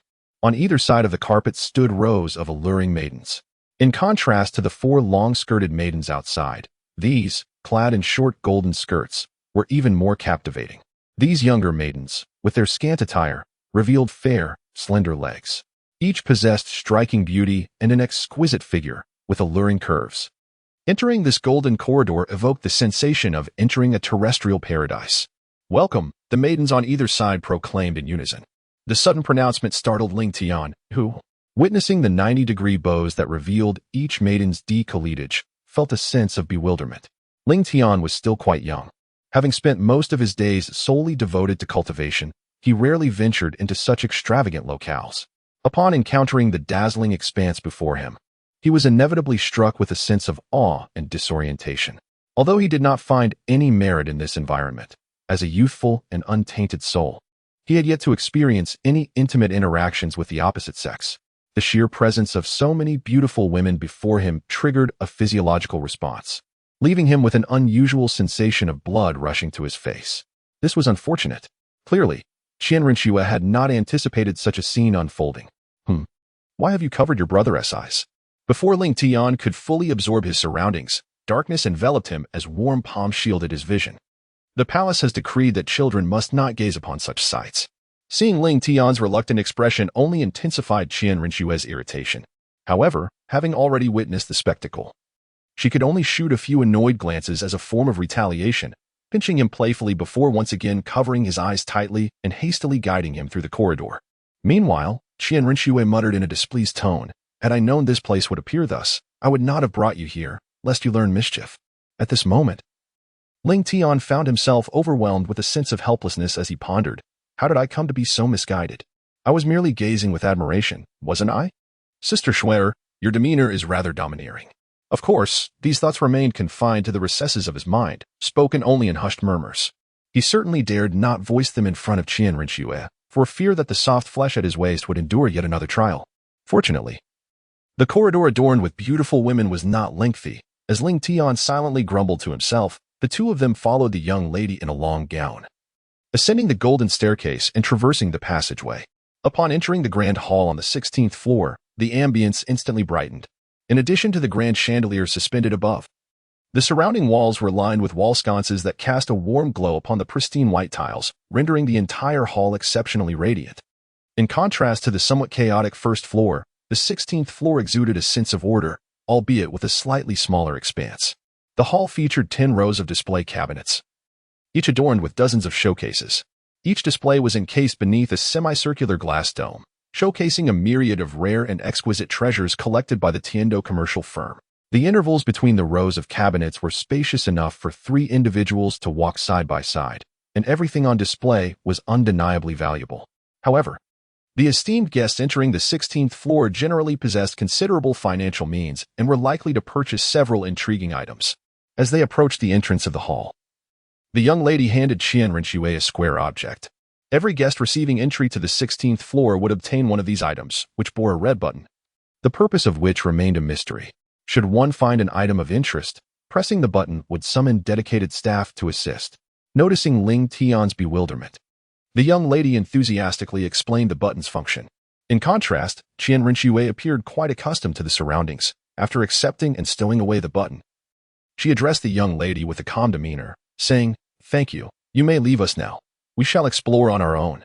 The young lady nodded in acknowledgement, offering a respectful bow before gracefully retreating. However, instead of returning to the first floor, she proceeded to the office set up on the 16th floor. Once the young lady departed, a smile reappeared on Qian Rinxue's face, and she gently suggested, "Shall we venture inside, Xiao Tian?" "Indeed," he replied. Ling Tian nodded, taking Qian Rinxue's delicate hand in his. Deeper inside, the decor shifted, exuding a sense of rustic elegance, noble yet inviting warmth. A feeling of comfort washed over them as they entered. The floor was covered in deep blue velvet, soft and plush underfoot. 2 or 3 dozen patrons were already present in the hall. A server approached, inquiring about their drink preferences. Ling Tian requested an ice blue beverage, while Qian Rinxue opted for a glass of ice water. The counters were crafted from glass, each showcasing a variety of ornaments, jade pendants, charms, chisels, rings, and more. Small lights within the counters illuminated the items, making them gleam. Ling Tian, initially taken aback by the grandeur, proceeded alongside Qian Rinxue, examining the displays. After a while, Ling Tian paused before a particular counter. Following his gaze, Qian Rinxue noticed a phoenix jade pendant encased within. The pendant, roughly the size of a palm, featured a phoenix and intertwined. An inscription read, Icefire Phoenix Jade Pendant. The phoenix on the left was a fiery crimson, carved from flawless Millennium Redfire warmed jade, subtly enhancing the cultivation of fire attribute Soul Masters. The on the right was an icy blue, crafted from flawless Millennium Frost Ice Cold Jade, subtly enhancing the cultivation of ice attribute Soul Masters. Remarkably, the phoenix and they, though intertwined, remained distinct, separated by a clear boundary, bathed in the soft yellow light. The pendant shimmered. Upon closer inspection, the patterns appeared incredibly lifelike. A delicate seam allowed for the separation of the phoenix and exquisite, captivating, flawless jade, carved with icy precision. Even Qian Rinxue, accustomed to precious objects, found herself drawn to the pendant's beauty. After a long while, Qian Rinxue turned her gentle gaze to Ling Tian, asking softly, Xiao Tian, do you like this jade pendant? I do. Ling Tian retracted his gaze and nodded earnestly. From the very first glance at the jade pendant, he found himself profoundly captivated, with an intense desire to possess it. Qian Rinxue glanced at the price marked above, 300,000 gold soul coins, a sum that was not excessively steep. Then I shall purchase it, she declared, a calm smile gracing her features as she pressed the red button. Shortly thereafter, a man clad in distinctive attire, presumably a supervisor, hurried to their side, halting before Qian Rinxue and Ling Tian. He bowed respectfully and stated, Your Highness, it is an oversight on my part not to have welcomed you appropriately upon your arrival at our establishment. Based on the description he had received while attending to a previous young lady, he had deduced Qian Rinxue's identity. Upon closer inspection, he confirmed his assumption. However, as the crown princess had not informed him in advance, he refrained from intruding and waited patiently for her to summon him, which prompted his hurried approach to apologize. There is no need for such formalities, Manager Wang, Qian Rinxue replied with her characteristic gentle demeanor. Having visited the Tiando commercial house several times prior, she was well acquainted with Manager Wang Chu. Wang Chu glanced at the counter before her and tentatively inquired, Might it be that your highness has taken a liking to this jade pendant? This jade pendant is indeed to my liking, Qian Rinxue affirmed, nodding as she spoke. She then presented a card of purple and gold. This card not only symbolized her status within the Tiando commercial house but also contained a considerable amount of soul coins. It is my honor to serve you, your highness, Wang Chu responded, calculating briefly in his mind, and then beamed, Allow me to extend a courtesy. I shall offer you a discount of 30% on this pendant. Given Qian Rinxue's extraordinary status as the crown princess and future emperor, maintaining a favorable relationship with the future leader of Tiando was paramount. Thus, the pendant would cost only 90,000 gold soul coins. Thank you, Manager Wang. Qian Rinxue replied with a serene smile, accepting his flattery without rejection or distance. Once she ascended the throne, there would be allies. Moreover, the expenditure of 90,000 gold soul coins was not insignificant for the princely household. Not at all, your highness, you are too kind, Wang Chu chuckled, swiftly processing the transaction by gently swiping the purple gold card through the machine, deducting 210,000 gold soul coins for the pendant. He then retrieved a key from his storage space. With a crisp click, he inserted the key into the lock beneath the counter, and the glass case opened with a melodious sound. Your highness, this jade pendant is now yours. Wang Chu donned a pair of pristine white gloves and delicately extracted the phoenix-colored jade pendant, presenting it to Qian Rinxue with both hands. As she accepted the pendant, she turned her head, recalling something, and added, By the way, could you assist Ling Tian in obtaining a purple gold card? Of course, your highness. Wang Chu glanced at Ling Tian with a profound gaze before producing a purple gold card, his face alight with smiles. I happen to have one available. I shall present it to this young gentleman. He approached Ling Tian respectfully, offering the card with deference, having recognized the significant bond between him and Qian Rinxue. Thank you. Manager Wang, Ling Tian expressed, accepting the card with gratitude. Simultaneously, Qian Rinxue spoke softly. Manager Wang, you may return to your duties.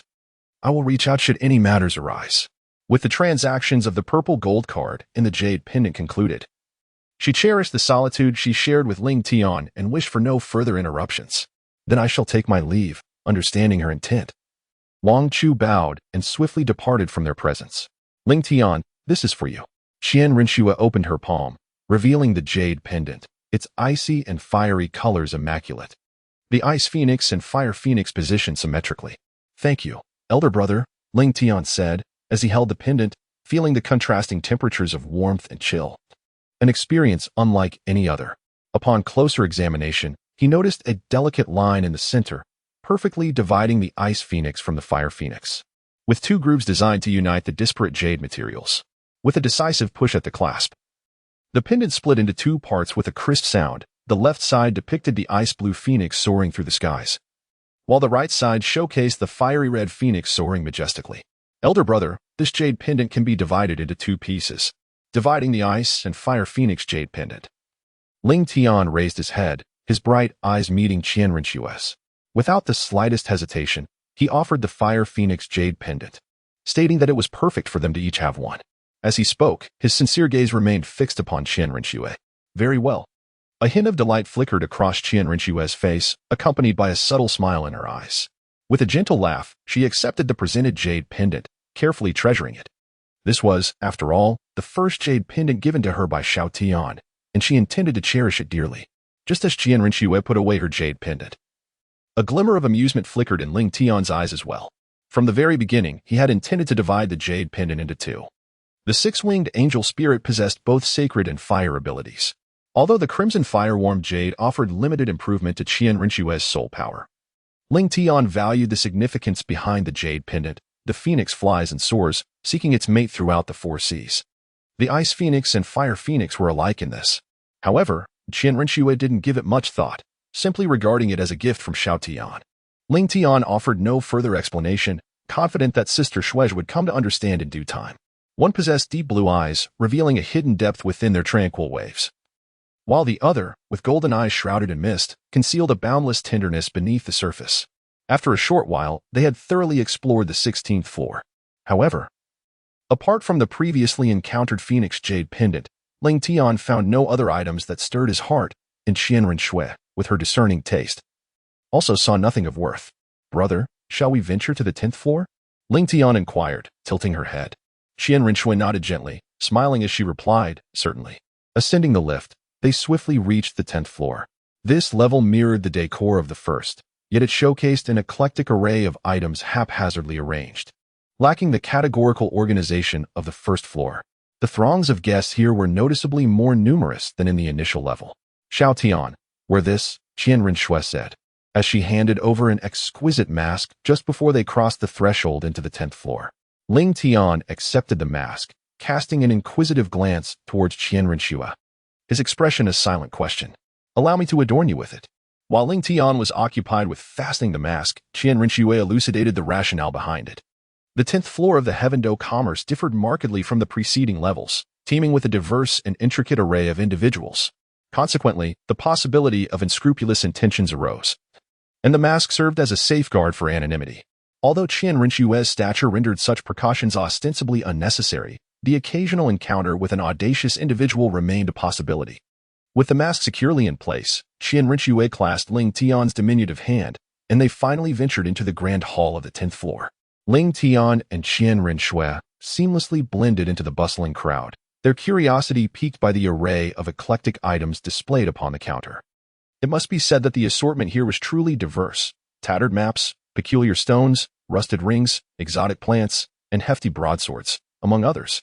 Even tattered scraps of fabric found their place amidst the collection. Ling Tian's lips twitched uncontrollably as he pointed at the piece of cloth displayed at the stall. Unable to suppress his curiosity, does anyone actually buy this? There are certainly many who wish to take a chance. Qian Rinxue raised her head to look at Ling Tian and remarked, even if someone picked up a stone from outside and placed it here, it would still sell. This is the Tiando Trading Company. The authenticity of the bargains is never questioned. Everyone knows that treasures can be discovered here. So even if it appears to be merely a scrap of cloth, there are those willing to spend 10 gold soul coins to try their luck. I'll take this piece of cloth. Just as the two were conversing, Someone indeed purchased a piece of cloth. Truly astonishing. Witnessing this scene, Ling Tian shook his head, chuckling helplessly, dismissing the matter, as he took Qian Rinxue's hand and continued to stroll along. If a mere rag could attract buyers. The Tiando Trading Company truly excels in commerce. Speaking of which, the 10th level resembles a bustling market, filled with an array of miscellaneous items. The first to pay would claim ownership of the goods. After wandering for quite some time, Ling Tian observed nothing but a collection of discarded items. One could hardly fathom the fortune of those who found treasures amidst such heaps of debris. Having explored nearly half of the 10th level, Ling Tian found no reward for his efforts. However, this did not dampen his spirits, as his primary purpose for visiting was merely to broaden his horizons. And any treasures discovered would be a delightful surprise. After a lengthy observation, Ling Tian couldn't help but exclaim, "Brother Prince. The Tiando Trading Company truly knows how to conduct business." As they walked, Ling Tian noted that dozens of items had been sold. "It's only natural." Qian Rinxue replied with a serene smile. "Although this level may not match the opulence of the upper tiers, it is here that the Tiando Trading Company truly profits. The annual earnings of the 10th level account for 50% of the company's total profit. It is essential to recognize that the Tiando Trading Company spans a full 20 levels, and aside from the top tier, which is reserved for treasures, the total profits of the other 18 levels barely match those of the 10th. After a moment of contemplation, Ling Tian turned to Qian Rinxue and inquired, "With such exorbitant profits, does no one feel envious?" "Of course, they do, but they dare not act on it." After a brief pause, Qian Rinxue smiled knowingly. "Do you know why the Tiando Trading Company bears the name Tiando? Is it because it is located within the Tiando territory?" Ling Tian pondered for a moment before tentatively asking. "Yes, but that's not the whole truth," Qian Rinxue replied with a gentle smile, no longer keeping him in suspense. "Besides that, Tiando also refers to the Tiando royal family. With the Tiando royal family backing us, no one in the Tiando Empire dares to openly challenge the royalty. Furthermore, we have intricate ties with the Seven Treasure Glazed Tile School and the Blue Lightning Tyrant Dragon sect. With such a formidable background, who would dare to lay a hand on the Tiando Trading Company?" A flicker of surprise danced in Ling Tian's eyes, swiftly followed by comprehension. And a relieved smile graced his lips. Indeed, it was something he should have anticipated. The celestial struggle was not a technique wielded by just anyone. Furthermore, within the borders of the celestial struggle empire, the imperial family would hardly remain passive. He continued his perambulation for a while longer. Ling Tian stretched languidly, a trace of indolence gracing her exquisite countenance, while her cerulean eyes turned towards Qian Rinxue. "Esteemed Crown Prince," she murmured, "shall we retire for now? Weary from our perambulations." "Are we?" Qian Rinxue responded with a gentle chuckle.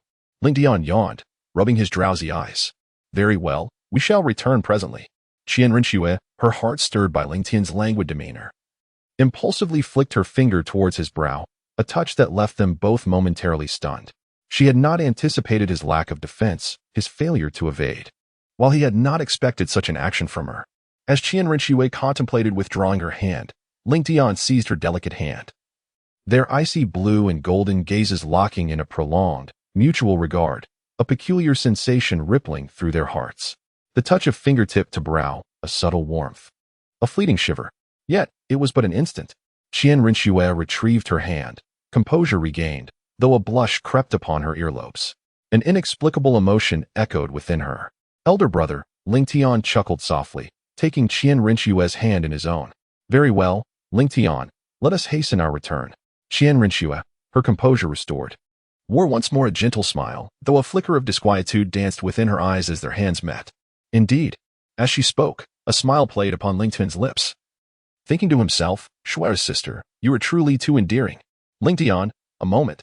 Just as Qian Rinxue and Ling Tian were about to depart, Gu Xiaoran, who had been dormant within the origin space for many days, suddenly spoke. "Ling Tian, tarry a moment. There is something of value at the stall to the right." "Something of value?" Ling Tian came to a halt, a flicker of intrigue igniting within him. To receive the approval of the Golden Dragon King, it must undoubtedly possess extraordinary qualities.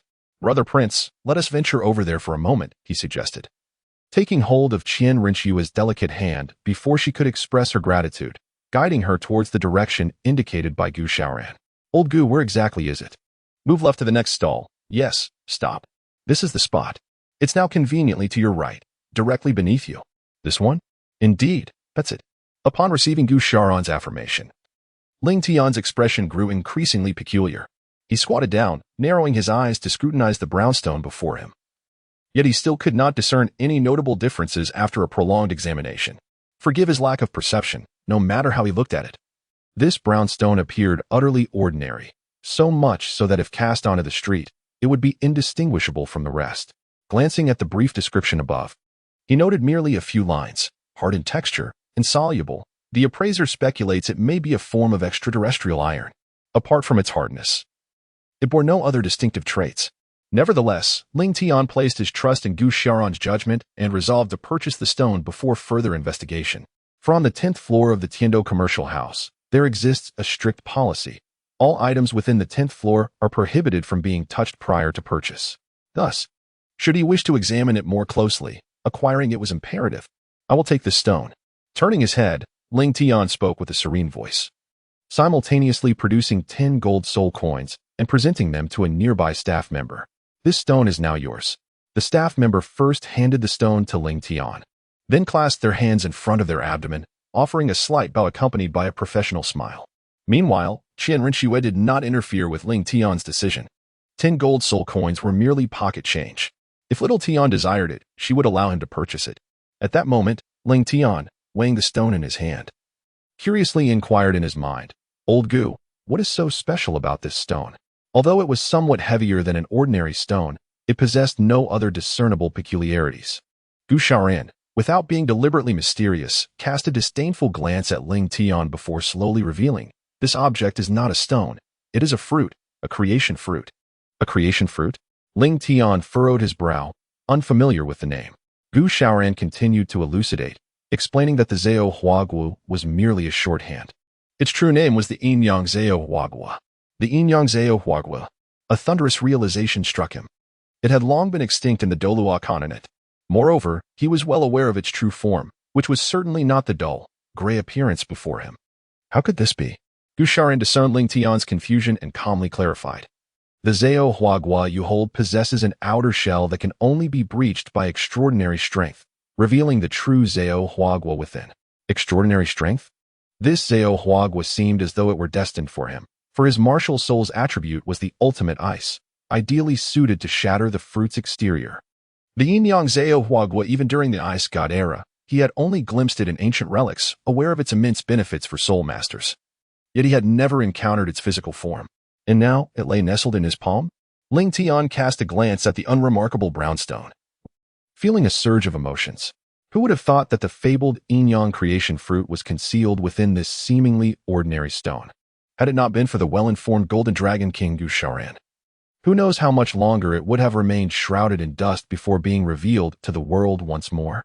Xiao Tian, does this stone possess any special significance?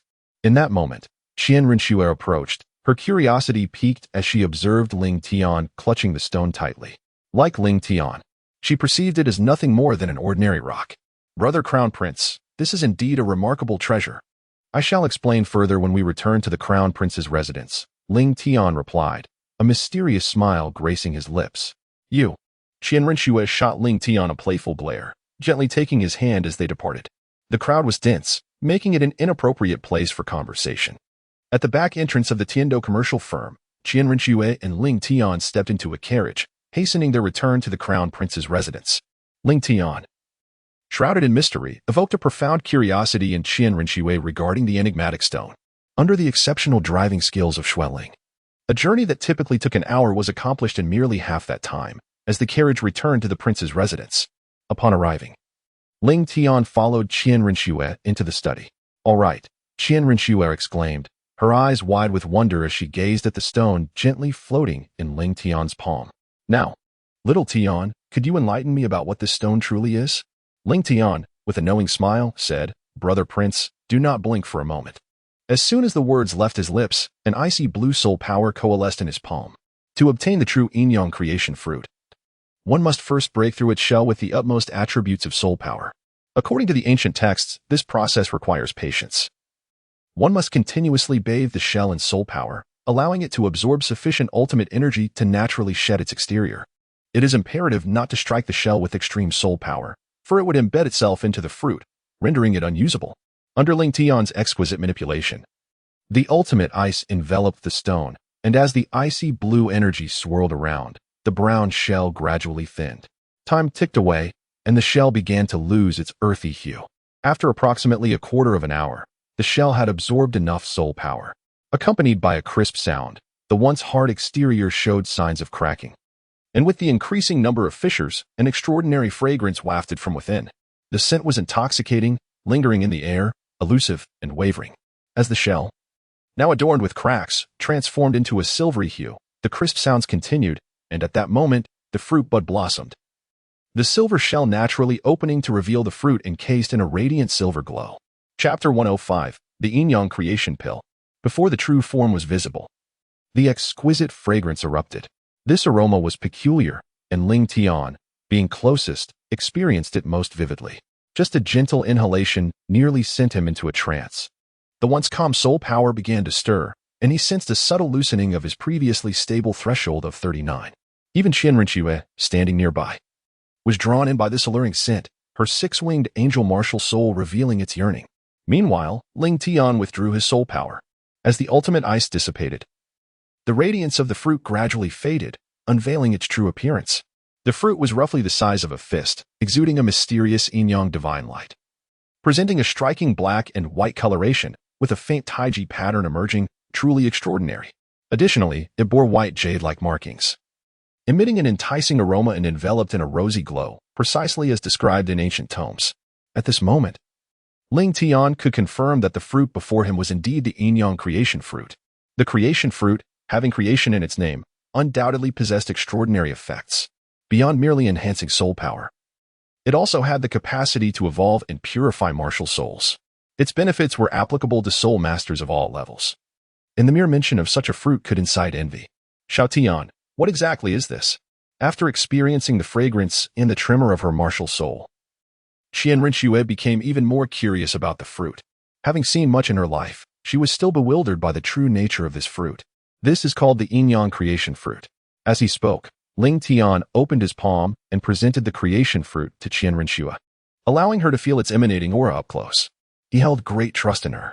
Despite the nature of the extraordinary yin-yang creation fruit, his first instinct was to share it with Qian Rinque. Xiao Tian, are you not worried? Qian Rinque lowered her gaze to the fruit in his palm, her delicate hand trembling, biting her lip, her voice quavering. I trust you, brother prince, she replied. Ling Tian smiled serenely, her long eyelashes fluttering gently, revealing the warm smile nestled within her ice-blue eyes. After all, everything I possess was bestowed upon me by my elder brother, the crown prince. Yet behind that smile lay a hint of profound meaning. After a prolonged moment, she lifted her gaze, her eyes shimmering as they locked onto Ling Tian's, filled with a complex array of emotions. Though she could not discern its nature, her martial soul was an innate level 20 holy angel, and anything capable of stirring her martial soul was undoubtedly extraordinary. Such a precious fruit, Ling Tian so effortlessly entrusted it to her. Gazing at the black and white fruit resting in her palm, the unreserved trust Ling Tian placed in her filled Qian Rinque's heart with a warm surge. Lowering her head, her delicate hand rested upon her soft bosom. Was this the sensation of being trusted? This feeling was not unwelcome to her. Meanwhile, Ling Tian began to elucidate the origins of the fruit. The yin-yang creation fruit, also known as the yin-yang fruit or the creation fruit, is documented in an ancient tome I once perused. It is said to grow at the confluence of yin and yang, absorbing the first breath of yin-yang energy that arises with the cycle of day and night, a process taking thousands of years to yield a single fruit. The brown exterior she had observed earlier serves as a protective shell for the yin-yang creation fruit, which can only be breached by soul masters of extraordinary power. Even titled Douluos of other attributes cannot shatter its shell. The opportunity for the Tiando Commercial Alliance to acquire the creation fruit is indeed a momentous fortune. Qian Rinque gazed at the peculiar black and white creation fruit in her palm and, filled with curiosity, inquired, what special properties does this fruit possess? Given its arduous genesis, it must be extraordinary. The primary efficacy of the yin-yang creation fruit lies in the very essence of creation itself. Ling Tian paused momentarily before stating in a deep voice. Besides the common ability to enhance soul power, the most significant attribute of the yin-yang creation fruit is its capacity to augment the intensity of a soul master's martial soul. With luck, it can even facilitate a secondary evolution of the martial soul.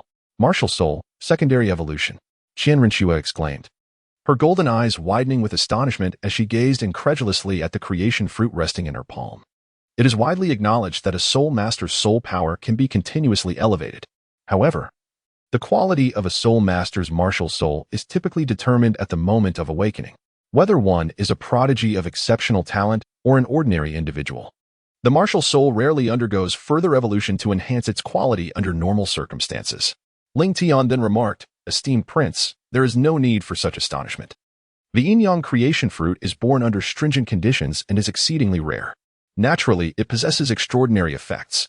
It is due to the unique properties of the yin-yang creation fruit that each appearance incites conflict.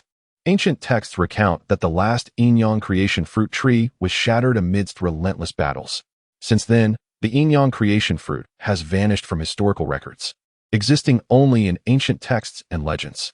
Who would have foreseen that we would encounter a preserved yin-yang creation fruit at the Heaven Do auction house today? Raising his clear eyes, Ling Tian glanced at Qian Rinxue, recalling the descriptions from ancient texts, and couldn't help but feel a sense of admiration. He added, I must extend my gratitude to Gu Xiaoran. Were it not for his timely reminder, I would have overlooked the creation fruit. The yin-yang creation fruit would be of great assistance to him, and with it, the previously established plans could be expedited. Upon hearing this, Qian Rinxue's brow furrowed slightly, realizing the rarity of the fruit. After examining the yin-yang creation fruit once more, she paused in contemplation before asking unhurriedly, then, how should this yin-yang creation fruit be utilized? It can be ingested directly, but using this method results in a low degree of refinement, and a significant portion of the medicinal efficacy would be squandered, Ling Tian explained. He then transitioned, saying the optimal approach is to refine it into an elixir, which would maximize its potency. Qian Rinxue murmured softly, and after a moment, she parted her lips slightly and inquired, if it were to be refined into an elixir, would other ingredients be necessary? Indeed, Ling Tian affirmed. To concoct the yin-yang creation elixir, in addition to the primary ingredient, the yin-yang creation fruit, 8 main medicinal herbs are required: the octagonal mysterious ice herb, the fiery apricot passionate luxuriant, the yin-cold ember now herb, the yang-curved 7-star flower, the scarlet yang profound fire ji, the gentle water 3,000 leaves, the nether snow violet orchid, and the hidden gall fire spring flower. These, along with some auxiliary ingredients and specialized techniques, are essential for successfully refining the yin-yang creation elixir. Ling Tian nodded, reminiscing as he enumerated on his fingers. The yin-yang creation pill. Aside from its intricate and peculiar crafting technique, the greatest challenge lies in procuring the necessary ingredients. Besides the elusive yin-yang creation fruit, it necessitates 8 supplementary celestial-grade herbs to perfectly concoct the essence-laden yin-yang creation pill. Of the 8 primary herbs you mentioned, I recall the imperial family possessing 2 sets of the Crimson Sun mystical fire ji and the gentle water 3,000 leaves. The Yoshue violet is available at the Heaven Do commerce, although the hidden courage fire spring flower is rare. My mentor and I should be able to procure one for you. However, as for the remaining 4, the 8-cornered mystical ice grass, the fiery apricot allure, the ink-cold ling snowgrass, and the Yangtun 7-star flower, their rarity aside, I haven't even heard of them, rendering it impossible to assist you in your search. Moreover, regarding the crafting technique you mentioned, after a moment of contemplation, Qian Rinxue, her brow furrowed, ultimately shook her head and said, Little Tian, it would be best if you ingested it directly. Although this may waste some of its efficacy, I am powerless regarding the remaining 4 herbs. She was well aware of the Heaven Do Imperial Family and Spirit Hall's collections, knowing they did not contain these 4 herbs. Even the 7 Treasure Glazed Tile School, despite being the wealthiest sect, might not possess these unheard-of herbs. The prospect of gathering all the necessary herbs is bleak. It would be better to consume the creation fruit directly and augment your strength. Find a suitable time to consume it, Qian Rinxue said with a smile, approaching Ling Tian and placing a hand on his shoulder. Without hesitation, she returned the yin-yang creation fruit to him. Although the yin-yang creation fruit held immense allure for her, she valued Ling Tian's sentiments more than enhancing her spirit's quality. She would not exploit Ling Tian's trust to elevate her spirit. Ling Tian carefully put away the yin-yang creation fruit, murmuring softly, Brother Crown Prince, I am aware of the whereabouts of the remaining 4 primary medicinal ingredients. Indeed, Qian Rinxue's brow arched ever so slightly, betraying a hint of intrigued surprise. Ling Tian nodded, producing a fan from an unknown source. With a few gentle flicks, a faint smile graced his face. At the heart of the Sunset Forest lies a remarkable geographical feature known as the Eye of Ice and Fire. The Eye of Ice and Fire? Qianrenxue raised her finely arched brows, her eyes glimmering with a hint of astonishment. As the name suggests, the Eye of Ice and Fire is formed by the convergence of a volcano and an iceberg, manifesting the duality of creation, two forces in perpetual conflict. A treasure trove that has taken millennia to forge. Moreover, it stands as one of the three grand treasure troves for medicinal herbs. A realm where ordinary plants cannot thrive due to their inability to adapt to the unique climate. Yet, these three grand treasure troves serve as the birthplace for all rare flora, allowing such extraordinary plants to mature at a rate accelerated tenfold. In simpler terms, if a Lingji mushroom were to grow for a decade in any of the three grand treasure troves, it would possess the potency of a century-old mushroom. The three grand treasure troves are endowed with unparalleled conditions, a sanctuary where the essence of heaven and earth converges. Ling Tian paused for a moment, closing his jade fan with a flourish, a profound smile gracing his lips. The four exquisite dual-born spiritual herbs, octagonal ice grass, fiery apricot blossom, cold mire snowgrass, and sunlit seven-star flower, must undoubtedly flourish within the nexus of ice and fire. How shall we concoct the elixir? Qianrenxue pondered briefly before inquiring. Aside from the challenge of gathering the rare ingredients, the art of alchemy itself presents a formidable obstacle. Ling Tian gazed intently at Qianrenxue, arching an eyebrow as he elegantly brandished his fan, a confident smirk playing at the corners of his mouth. As for the techniques of alchemy, I possess a modicum of understanding. The ice goddess millennia of existence encompassed far more than mere cultivation. He had dabbled in various disciplines. From alchemy to artifact forging and culinary arts, there was naught he could not master, save for the act of procreation. Although he had yet to attempt it in this lifetime, his past experiences rendered him capable in the art of alchemy. Oh, shall I then admit to having underestimated you, Ling Tian? Observing his triumphant demeanor, Qianrenxue raised her delicate brows, her eyes glimmering with intrigue, a peculiar smile gracing her lips. Naturally, Ling Tian smiled triumphantly, the jade fan slightly unfurling. However, before he could relish his joy for even 2 seconds, Qianrenxue snatched the jade fan and struck him on the forehead. Ouch, brother prince, why did you hit me? Ling Tian massaged his temples, gazing at Qianrenxue with a bewildered expression. Qianrenxue cast a sidelong glance at Ling Tian, huffing softly. She retrieved her jade fan, inwardly remarking that his demeanor just then had been incredibly provoking. The reason for this sentiment, of course, remained unspoken, but Qianrenxue possessed alternative means. Clearing her throat delicately, Qianrenxue promptly shifted the subject, adopting a serious mien. Very well, she stated, in that case. We shall depart for the ice and fire yin yang, well you mentioned tomorrow. Tomorrow we journey to the ice and fire yin yang well. Upon hearing this, Ling Tian's spirits were roused. He ceased dwelling on the earlier incident and responded earnestly, Nay, we require the assistance of the 7 treasure glazed tile school. Otherwise, a venture to the ice and fire yin yang well is destined to be fruitless. Why? Qianrenxue inquired, her eyes narrowing as she scrutinized Ling Tian. Upon hearing mention of the 7 treasure glazed tile school, a glint of shrewdness flashed across Qianrenxue's eyes. Although Ning Fengji's betrothal had not succeeded, it had nonetheless instilled in her a sense of unease. Thus, at the mere mention of the 7 treasure glazed tile school, a subtle displeasure stirred within her. Douluo occupies the ice and fire yin yang well. Ling Tian did not keep them in suspense. With a sigh, he spoke languidly. This individual possesses a capricious and unpredictable nature. Should it be just the two of us venturing forth, it would be exceedingly challenging to extract any advantage from him. Douluo? Qianrenxue's complexion shifted slightly, but soon returned to its usual composure. She had not anticipated that it would be this individual. Among the titled Douluo of the Tiando Empire, only Douluo was known to be so unyielding. Moreover, it was of utmost importance that he hailed from the Snow Star faction. Ever since the day Snow Star rescued him from the clutches of the Spirit Hall, he had been a staunch protector of Snow Star, significantly thwarting the plans of the Spirit Hall. To think that now, at the Eye of Ice and Fire, this character was present as well. The snake spear and the stabbing porcupine, both titled Douluo by her side, held unique identities that rendered them unable to act freely within the confines of the Tiando Empire.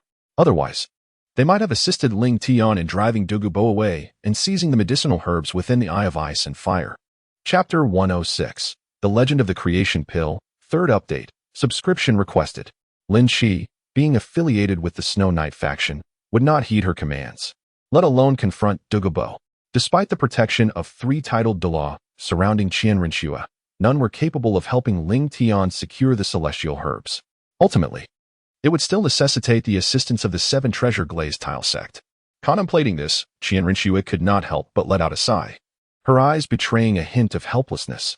Simultaneously, Ling Tian's expression grew grave as he remarked, "Thus, we must first reach out to Uncle Ning, seeking the aid of our teacher or Grandpa Gu, before embarking towards the Eye of Ice and Fire. But what if Douluo harvests those 4 primary herbs before we arrive? Would that not render the yin-yang creation pill impossible to refine?" Qian Rinxue pondered for a moment, still tinged with concern. "Do not worry, dear brother," she reassured him. Ling Tian, with an air of nonchalance, produced a folding fan from seemingly nowhere and waved it gently, a serene smile gracing his lips. Even if the herbs were laid before Douluo, he would not dare to approach them casually. The myriad types and quantities of medicinal materials within the ice-fire duality were indeed astonishing. However, apart from the more commonly known herbs such as lingji, ice silkworm, and purple ginseng, which Douluo had brought from outside to cultivate here, most of the rare medicinal plants flourished naturally in this realm. Even Douluo himself could not discern the varieties of these herbs. Although these celestial plants were exceedingly tempting, their unclear medicinal properties had deterred him from acting recklessly. Moreover, the 4 principal herbs, 8-pointed mysterious ice grass, fiery apricot blossom, cold mire snow grass, and young curved 7-star flower, were particularly extreme in nature, embodying either intense cold or searing heat. Approaching them would reveal a palpable toxicity, making it inconceivable that they could be consumed. Most critically, all 4 principal herbs were highly poisonous. Only through careful combination and special methods could their consumption yield beneficial effects. Although Douluo was known for his toxic prowess, it did not imply he was immune to all poisons. Furthermore, now that he had attained the title of Douluo, standing at the pinnacle of strength, he would certainly not gamble his life and fortune to test the properties of peculiar herbs. Otherwise, these precious medicinal plants would not have been entirely claimed by Tang San in the original narrative. "Brother Prince, time is of the essence. Let us compose a letter without delay."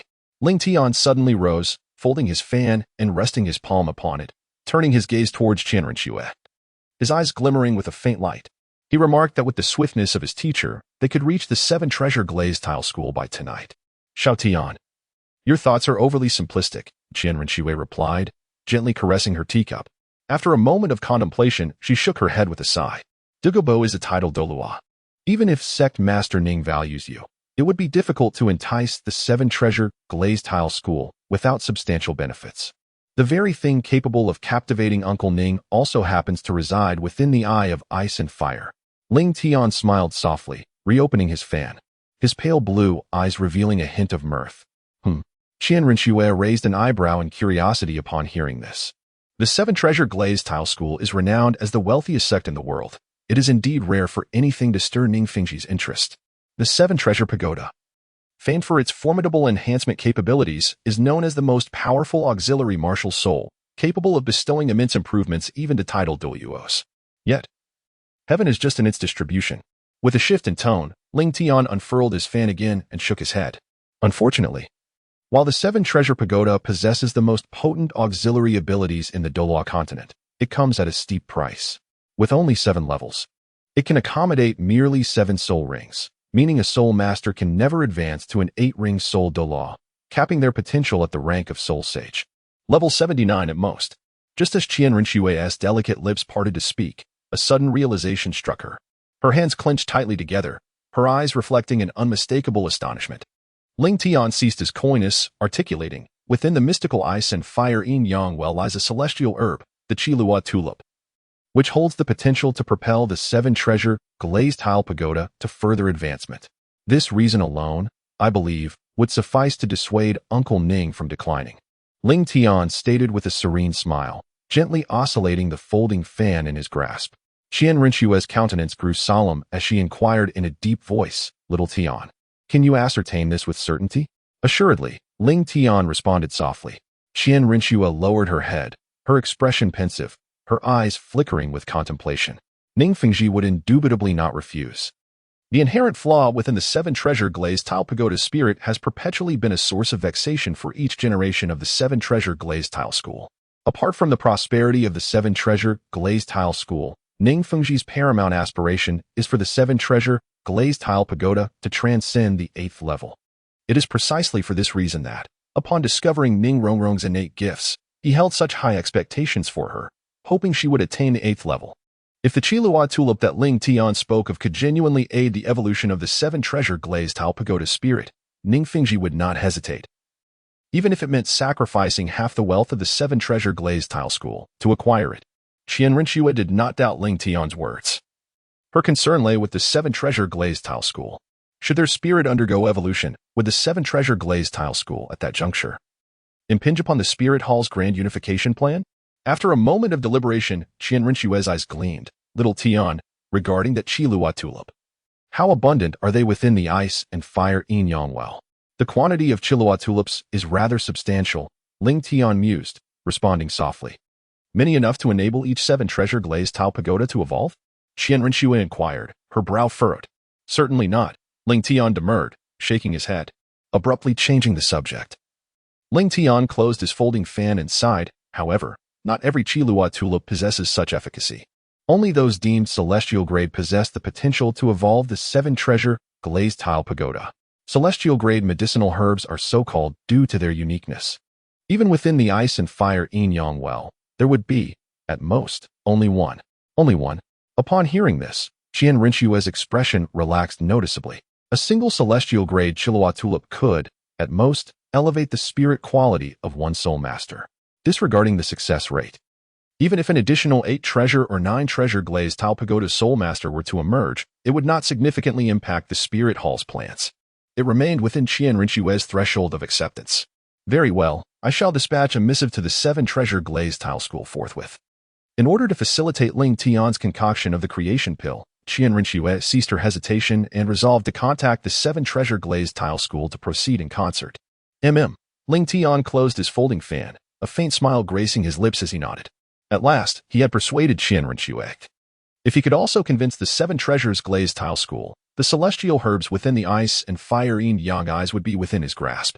Contemplating this, Ling Tian twirled his fan, a flicker of smug satisfaction crossing his visage. Suddenly, a pin struck his forehead with a loud smack, jolting him from his reverie. Before he could regain his composure, Qian Rinxue had snatched the fan from his grasp. Elder brother? Ling Tian, now empty-handed, looked at Qian Rinxue in bewilderment. It's getting late. You should return to rest early. She casually fabricated a reason to send him away. However, before Ling Tian could utter another word, he found himself unceremoniously pushed out of the room. Perplexed, he muttered, "Wait, my fan." Suddenly recalling that both of his fans had been confiscated by Qian Rinxue, he grumbled to himself. Recently, he had developed a fondness for carrying a fan, which added an air of elegance to his demeanor. Never mind. I shall purchase a few more next time. Shaking his head at the closed door, he returned to his own chamber with a sense of resignation. At that moment, Gu Sharon interjected, "Ling Tian, the yin-yang transformation fruit must be stored in a jade box. Otherwise, the spiritual essence within will gradually dissipate, ultimately rendering it a mere ordinary fruit." Ling Tian had been engrossed in discussions about alchemy with Qian Rinxue, and now, Gu Shaoran seizing the opportunity to speak was timely. A jade box? Understood. Summoning a servant from the estate, Ling Tian soon received a jade box without needing to lift a finger. "Old Gu," he called softly, fiddling with the yin-yang transformation fruit. Gu Shaoran inquired, "What is it? Is the legend regarding the yin-yang transformation pill truly authentic?" Ling Tian gazed intently at the transformation fruit, pausing in contemplation before responding slowly, "I am uncertain." Gu Shaoran shook his head, stating, "In our dragon lineage's era, the yin-yang transformation fruit was consumed directly. The yin-yang transformation pill was a later development by the human race, beyond enhancing the purity of martial souls. I'm not aware of its other effects. Are you contemplating testing it with her?" Gu Shaoran's eyes gleamed with sudden realization as he rested his chin on his claw, asking with keen interest. "Indeed. One yin-yang transformation fruit can yield 2 yin-yang transformation pills. I wish to verify the claims of the ancient texts." Ling Tian nodded in agreement with Gu Shaoran's assertion. "Do think it through. After all, it is the yin-yang transformation pill. Are you willing to part with it?" Gu Shaoran paused momentarily, narrowing his eyes and speaking with solemnity. With a gentle smile, Ling Tian remarked casually that each person could only consume one creation pill, and the remaining one was always intended for her. He was willing to part with it for Qian Rinxue. "How generous of you." Gu Shaoran quipped acerbically before retreating to the origin space, ceasing to respond to Ling Tian's calls. This fellow is acting peculiar today. Ling Tian felt perplexed. I hope the legends are true. After a long silence, Ling Tian gazed at the yin-yang creation fruit in his palm, a glimmer of anticipation flickering in his eyes. If the legends held true, then he and Qian Rinxue. At this thought, a smile graced Ling Tian's lips. After carefully storing the yin-yang creation fruit in a jade box, Ling Tian returned it to his storage space. He then composed himself, dismissing further thoughts, and sat cross-legged on the bed to resume his cultivation. Soon, frost coalesced on his skin, and Ling Tian's soul power gradually intensified. Meanwhile, in the study, Qian Rinxue waited for the ink to dry before folding the letter and placing it in a prepared envelope. She then opened the door and instructed a servant to summon Xueling. Yes, the servant bowed and hurried out. Shortly after, Xueling arrived in the courtyard, kneeling on one knee and bowing deeply to Qian Rinxue, saying respectfully, "Your subordinate greets your highness, the crown prince." Qian Rinxue picked up the letter, glanced at Xueling, and said calmly, "Deliver this letter to the 7 Treasure Glazed Tile School. Ensure it is personally delivered to Ningfengji." With a wave of her hand, the thin letter floated gently to Xueling. Xueling, a 6-ring soul emperor with an agility-based martial soul, possessed a speed advantage, enabling him to reach the 7 Treasure Glazed Tile School in approximately 3 hours, saving more time than ordinary soul masters. Furthermore, as one of Qian Rinxue's confidants, the important task of delivering the letter naturally fell to him. Understood, Xueling replied, head bowed. He then rose, collected the letter, clasped his hands, and slowly departed. Qian Rinxue also returned to her room, closed the door, and resumed her work at the desk, continuing to handle the mountain of official duties. However, a half-piece of jade pendant now adorned the desk. Whenever her gaze fell upon the half-piece of jade pendant, Qian Rinxue would recall the events of the day, and a smile would invariably tug at the corners of her mouth. Little Tian. As she pondered, Qian Rinxue retrieved a red string, carefully threading it through the hole at the top of the jade pendant, and then tied a knot to secure it. Simultaneously, she gently lifted the hair at the nape of her neck and delicately placed the jade pendant around her neck, loosening the collar of her dress. Close against her snow-white skin, feeling the warmth emanating from the jade pendant, a hint of sweet affection surfaced in Qian Rinxue's eyes, and the tips of her ears flushed crimson. The dawn's light unveiled the night's veil, revealing a radiant morning. The sun gradually ascended, and the pale blue sky seemed illuminated by stage lights, with the eastern half painted with a shimmering vermilion hue. At that moment, within the main hall of the 7 Treasure Glazed Tile School, Ningfengji was receiving Xueling, who had arrived in haste. Sect Master Ning, this is a letter from His Highness, the Crown Prince, to you. He instructed me to personally deliver it to you, Xueling said, head bowed. Presenting the letter with both hands, his attitude exceedingly respectful, Ningfengji smiled amiably, his gentle voice tinged with surprise for Qinghe to be so earnest. It must concern an important matter, wouldn't you agree? At the same time, he gestured for a disciple to present the letter. Respectfully, teacher, from your disciple, Xue Qinghe. Upon seeing the writing on the envelope, Ningfengji nodded slightly, confirming that it was indeed Qinghe's handwriting. He then opened the envelope and read it word by word. Initially, the letter contained only greetings, and Ningfengji's face still bore a faint smile. However, as he read the middle portion of the letter, Ningfengji's expression gradually turned solemn. The description of the splendid tulip, a celestial herb capable of permanently enhancing martial soul quality, potentially evolving the 7 Treasure Glazed Tile Pagoda into an 8 Treasure or 9 Treasure Glazed Tile Pagoda. These 2 pieces of information alone were enough to excite Ningfengji. Surprise, joy, disbelief, various emotions filled his eyes, and Ningfengji's mind struggled to find equilibrium, until he saw the last sentence at the bottom of the letter. Ningfengji's hands trembled uncontrollably, his agitated emotions defying expression. After a long while, Ningfengji exhaled deeply, barely suppressing the shock in his heart, and slowly said, I have a basic understanding of Qinghe's intentions, but I still need to discuss it with the elders. Before that, Ningyu, please escort Qinghe's man to rest. Yes.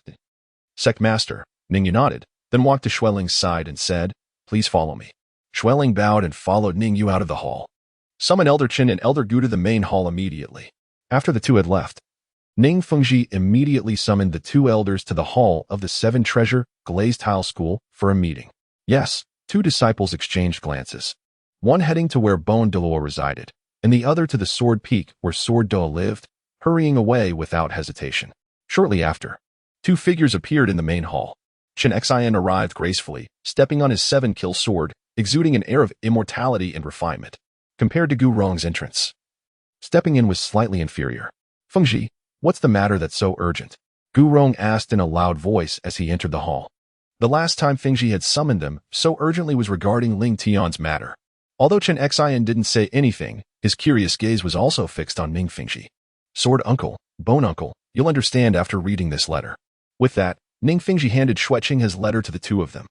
Gu Rong and Chen Xian curiously leaned in, carefully reading the contents of the letter. Both titled Douluos, they read quickly, finishing the first part of the letter in no time. However, the last part of the letter caused them to slow down, reading each word carefully, afraid of missing any character. A moment later, the two exchanged glances, both seeing deep shock in each other's eyes. Gu Rong crossed his arms and said in a deep voice, Fengji, if what Qing has said is true, then we must obtain this splendid tulip. Old Bone is right. This thing is too important to our 7-treasure, glazed tile school. Sword Douluo nodded solemnly, echoing his words. The splendid tulip. According to the description in the letter, this thing has a certain probability of evolving the 7-treasure glazed tile pagoda. Although Qian Rinxue repeatedly emphasized in the letter that there was only a certain possibility of the 7-treasure glazed tile pagoda evolving. Even if there was only a 1% chance, Sword Douluo and Bone Douluo both felt that they had to try it once. The martial soul flaw of the 7-treasure glazed tile pagoda has plagued generations of sect members. Now that a solution has appeared, although it may offend a title Douluo, they had to try it no matter what. Ning Fengji was silent for a moment, his eyes constantly flickering, and finally he slowly said, Sword uncle, Bone uncle, do you both think that we must go to this ice and fire Yin Yang well? It's just a Douluo. Our 7-treasure glazed tile school is not afraid of him. With an air of indifference, Bone Douluo remarked, indeed, it is merely poison Douluo. A single individual like myself is more than sufficient to subdue him. Chen Xian nodded with confidence, his gaze sharp, emanating a formidable aura. He was undoubtedly among the elite of titled Douluos, finding little merit in the majority of his peers. Moreover, considering that Douluo was regarded as the weakest among titled Douluos, even an old skeleton could effortlessly vanquish him. Given that both Sword Uncle and Bone Uncle were in agreement, Ning Fengji felt there was no time to lose. They must proceed to the prince's residence without delay. Observing the consensus from the two, a resolute glint flickered in his eyes. He too was unwilling to let slip the opportunity to facilitate the evolution of the 7-treasure glazed tile pagoda. Though he had not heard of the Qilua tulip immortal grade, Ning Fengji had faith in the credibility of Qian Rinxue and Ling Tian, trusting they would not deceive him regarding the matter of martial soul evolution. Now that both Sword Douluo and Bone Douluo, the foundational pillars of their sect, were aligned with his perspective, Ning Fengji felt reassured and resolutely decided to set forth immediately. However, it was necessary for either Sword Douluo or Bone Douluo to remain behind to guard the sect. With this thought in mind, Ning Fengji glanced at both Sword Douluo and Bone Douluo, hesitating for a moment before ultimately settling his gaze on Bone Douluo. Sword Douluo excelled in combat, while Bone Douluo specialized in defense. Matters involving confrontations with other titled Douluos should undoubtedly be entrusted to the more offensively adept Sword Douluo. Ning Fengji clasped his hands in respect and stated solemnly, the safety of our sect holds paramount importance. Hence, I must trouble Uncle Bone to safeguard it. Old skeleton, it is entrusted to you, Chen Xian added, turning his head to speak. Fengji, rest assured, you and the old swordsman may proceed, for the sect is in my capable hands. Bone Douluo waved his hand dismissively, accustomed to remaining behind to protect the sect, familiar with the procedures involved. Aware of his own capabilities, he did not contest with Sword Douluo. After a brief discussion, Sword Douluo and Ning Fengji promptly set off. Sword uncle, let us depart. Chen Xian urged. Due to the urgency of the matter, he directly took Ning Fengji along, soaring on his sword towards the direction of Tiando City. The speed of a titled Douluo was naturally remarkable, and in a mere moment, the figures of the two had vanished from Bone Douluo's sight. Let us hope the Qilua tulip immortal grade truly possesses the efficacy they claim, mused Sword Douluo. Their journey took less than 2 hours. As they swiftly traversed from the 7-treasure glazed tile sect to the prince's residence in Tiando City. Although Ning Fengji was a support-type soul master, he possessed the cultivation of a soul sage, and with the journey being brief, he was able to adapt to the pace of a titled Douluo. Inside the inner hall of the prince's residence, Qian Rinxue greeted the two with a gentle smile, performing a respectful bow. Greetings, master, Greetings, His Excellency Sword Douluo. Ling Tian clasped his hands and spoke. I have met with my teacher and Uncle Ning. There is no need for excessive formality. Ning Fengji offered a gentle smile, nodding toward both Qian Rinxue and Ling Tian. After a brief moment, the four took their seats. Upon receiving your letter, I and Uncle Jian hurried over immediately. Ning Fengji remarked as he lifted his teacup and took a delicate sip. Rest assured, everything mentioned in Qing He's letter is absolutely true. Qian Rinxue replied with a serene smile, understanding Ning Fengji's underlying message, and assured him of its authenticity. As for the matter regarding Uncle Ning and the exquisite tulip, you need not worry at all. Ling Tian smiled faintly, pouring another cup of tea before casting a meaningful glance at Ning Fengji. Had it not been for the ability to evolve our martial souls, my brother the Crown Prince and I would not have invited you and our teacher here. Ning Fengji returned the smile warmly, chuckling, I naturally trust Qinghe and Xiao Tian. Qian Rinxue, observing Ning Fengji's thoughts, inquired with a gentle smile. Since both our teacher and the Sword Douluo have arrived, shall we proceed to the Sunset Forest now? What does Uncle Jian think? Ning Fengji turned his head, asking softly. Certainly, Chen Xian replied with understanding, nodding. Their purpose for coming today was to seek the Eye of Ice and Fire, and the sooner they could reach it, the more aligned it was with their intentions. Ning Fengji slowly rose, hands clasped behind his back, and turned to Ling Tian and Qian Rinxue with a warm smile, saying, Then, Qinghe, let us set off at once. With their opinions in harmony, the four did not waste any time and, under Chen Xian's guidance, made their way toward the Sunset Forest. Due to the protection of the Sword Douluo, Qian Rinxue did not bring any additional guards. Thus, the four of them traveled in a carriage. The driving was entrusted to Xueling. The Sunset Forest is located in the heart of the Tiando Empire, quite close to Tiando City, typically requiring half a day's journey to reach. However, with Xueling as the experienced driver and the steeds being 1,000-year-old lightning horses, they arrived at the entrance of the Sunset Forest in less than an hour. Although the Sunset Forest is considerably smaller than the vast Starry Forest, it is still notably larger than the previously visited Frozen Forest. Unlike the Frozen Forest's singular plant life, this tropical forest boasts a lushness that even surpasses that of the Starry Forest. Nevertheless, the soul beasts here, in terms of both age and quantity, are far fewer than in the Starry Forest, and due to the constant hunting by soul masters, there are not many soul beasts that have reached the age of 10,000 years. Most remain in the range of 1 to 10,000 years. However, due to its proximity to Tiando City, most soul masters prefer hunting for soul rings here. After disembarking from the carriage, Qian Rinxue turned to Ling Tian and softly asked, Xiao Tian, where precisely is the Eye of Ice and Fire located within the Sunset Forest? Ling Tian nodded slightly. Although he was unaware of the precise location of the Ice and Fire in Yang, according to the narrative of the original storyline, it was situated in the heart of the Sunset Forest, atop a hill approximately 500 meters high, with its slopes curving inward toward the center. Given these characteristics provided by Ling Tian, locating the target would not prove difficult. Indeed, after gathering this information, the Sword Douluo summoned the 7 killing sword and soared through the air in search of the exact location. The Sunset Forest was sparsely populated with soul beasts, and with the prowess of a tidal Douluo, most soul beasts posed no threat to him, which was why Chen Xian could so boldly venture into the skies to seek out the Ice and Fire in Yang. Chen Xian transformed into a streak of light, vanishing from sight.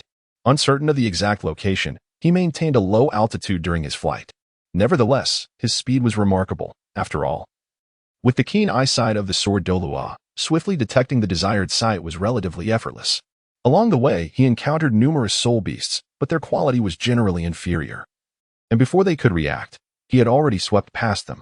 Soon, Chen Xian reached the central area of the Sunset Forest. It should be right there, hovering in midair. He surveyed the surroundings and soon spotted a hill that bore a striking resemblance to what he sought. This hill resembled an active volcano, yet its surface was cloaked in ice, presenting an extraordinarily mystical sight. Overall, it aligned closely with the information provided by Ling Tian. This must be the place. After confirming the general location, Chen Xian returned to his companions and calmly stated, approximately 20 miles south from here, we should be able to see it. Ning Fengji and Qian Rinxue, having confirmed the general direction, followed the Sword Douluo onward. A quarter of an hour later, the group arrived at the foot of the hill. These poisonous mists may pose a challenge to traverse, Ning Fengji observed, a flicker of apprehension in his eyes as he gazed at the hill before them. For everyone present, except for Chen Xian, it would be difficult to navigate through this layer of toxic mist. Even flying above while avoiding the poisonous plants would result in inhaling the dispersing toxins. Uncle Ning, there is no need for concern. I have a method to counter the poison. He had long been prepared and retrieved 4 detoxification pills from his ring, explaining softly. These detoxification pills are specifically formulated to combat the effects of the Bailin 7 Absolute Flower. Once ingested, they will provide resistance to the toxins here for a duration of 1 hour. As he spoke, he distributed the 4 pills to Qian Rinxue, Chen Xin, and Ning Fengxi. Although Chen Xin could withstand the toxic fumes due to his own strength, he prudently consumed one of the detoxification pills as well. After taking the detoxification pill, it was time to navigate through the hill. Earlier, Chen Xin had circled around the hill without finding a passageway.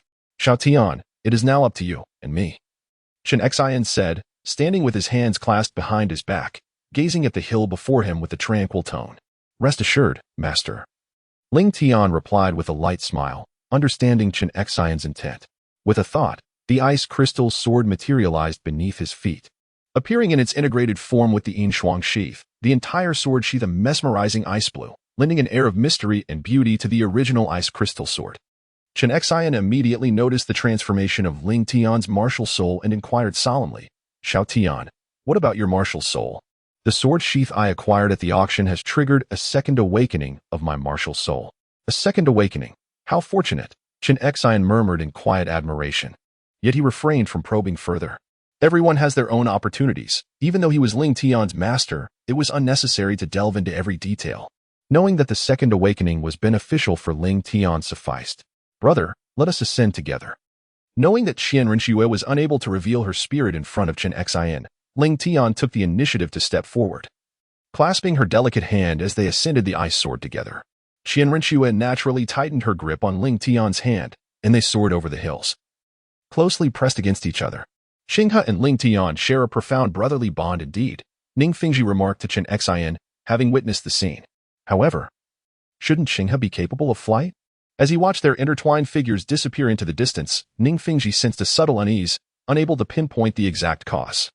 He couldn't shake the feeling that something was amiss between the two. Their relationship seemed to transcend mere brotherhood, resembling that of lovers. The thought startled Ning Fengxi, and he quickly dismissed it. Impossible. Qian Rinxue was his disciple, known for her virtuous character. She would never engage in such scandalous behavior.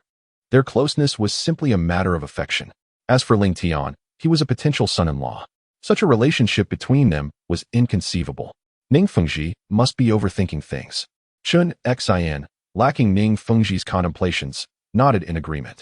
Well, sword uncle, let's hurry and catch up, lest these two encounter any danger, Ning Fengxi said, regaining his composure. According to Qinghe, Douluo should be inside. Indeed, Chen Xian responded, summoning his 7-kill sword. With Ning Fengxi's shoulder firmly in his grasp, they transformed into a streak of light, soaring over the hills. As they ascended, Ning Fengxi's attention shifted to the valley beyond the hills. The thought of the Qilua, as mentioned by Ling Tian, filled him with anticipation. He eagerly anticipated witnessing the immortal herb capable of evolving the 7 treasures glazed tile pagoda. Chapter 108. You can let go now. 5th update. 20,000 words. Seeking support. Chen Xian's swordsmanship was swift, and they soon caught up with the pair. Flying alongside them into the depths of the valley, their eyes absorbed the scenery before them, in the place where Ling Tian and his companions found themselves. The surroundings rose steeply, with a low center. The hill they had just traversed marked the highest point of the valley, although from an external perspective, it appeared more like a hillock. The cliffs encircling this valley were exceedingly sheer, having just ascended from them. However, for Ling Tian and Chen Xian, both skilled swordsmen, flight was a trivial endeavor. By summoning their martial spirits and employing specialized soul techniques, they could traverse the cliffs as effortlessly as walking on flat ground. Unlike Chen Xian, who carried Ning Fengxi with her, Qian Rinxue stood at the forefront of the Bingji sword, while Ling Tian encircled her waist with both arms, creating the illusion from behind that he cradled her in his embrace.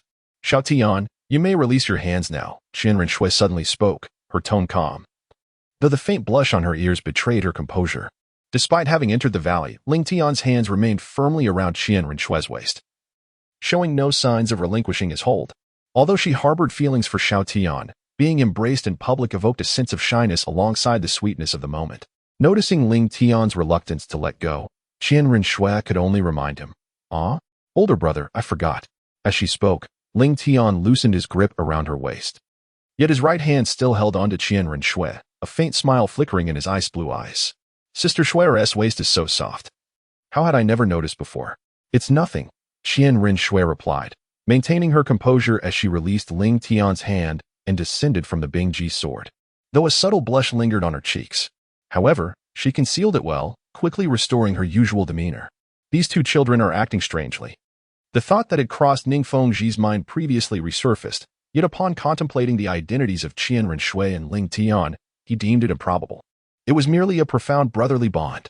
Ning Fengji turned his gaze away from the two, searching for a rational explanation within himself. Soon, he cast these emotions aside and, with his characteristic gentle smile, said, Xiao Tian, Qinghe, let us proceed. Yes, teacher. All right, Uncle Ning. The two nodded in unison and followed closely behind Ning Fengji. While Chen Xian walked ahead, the 7-kill sword swirling around her, her sharp gaze surveying the surroundings. As the group advanced, they soon arrived at the heart of the valley, where a wondrous hot spring materialized before them. Half of it was milky white and the other half a vivid crimson, arranged in a taiji pattern, their distinctions clear, though not entirely resembling the yin-yang symbol. In the center, a water eye existed where the two distinct springs converged. Between the milky white and crimson waters, two peculiar plants thrived. One was entirely ice blue, its leaves uniquely shaped with 8 prominent corners, exuding an aura of frost, while the other was entirely fiery red, radiating immense heat. Octagonal Xianbing grass, fierce fire apricot blossom. Ling Tian murmured softly, a flicker of excitement gleaming in his eyes. He then shifted his gaze to the surroundings of the Eye of Ice and Fire. And what met his eyes was a profusion of extraordinarily lush medicinal herbs. The sheer variety and vigorous growth of these herbs confirmed its status as one of the 3 great treasure troves of the land.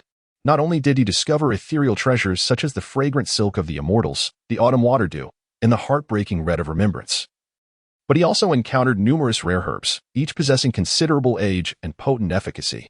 Furthermore, the other 2 medicinal ingredients Ling Tian sought were fortuitously located near the Eye of Ice and Fire.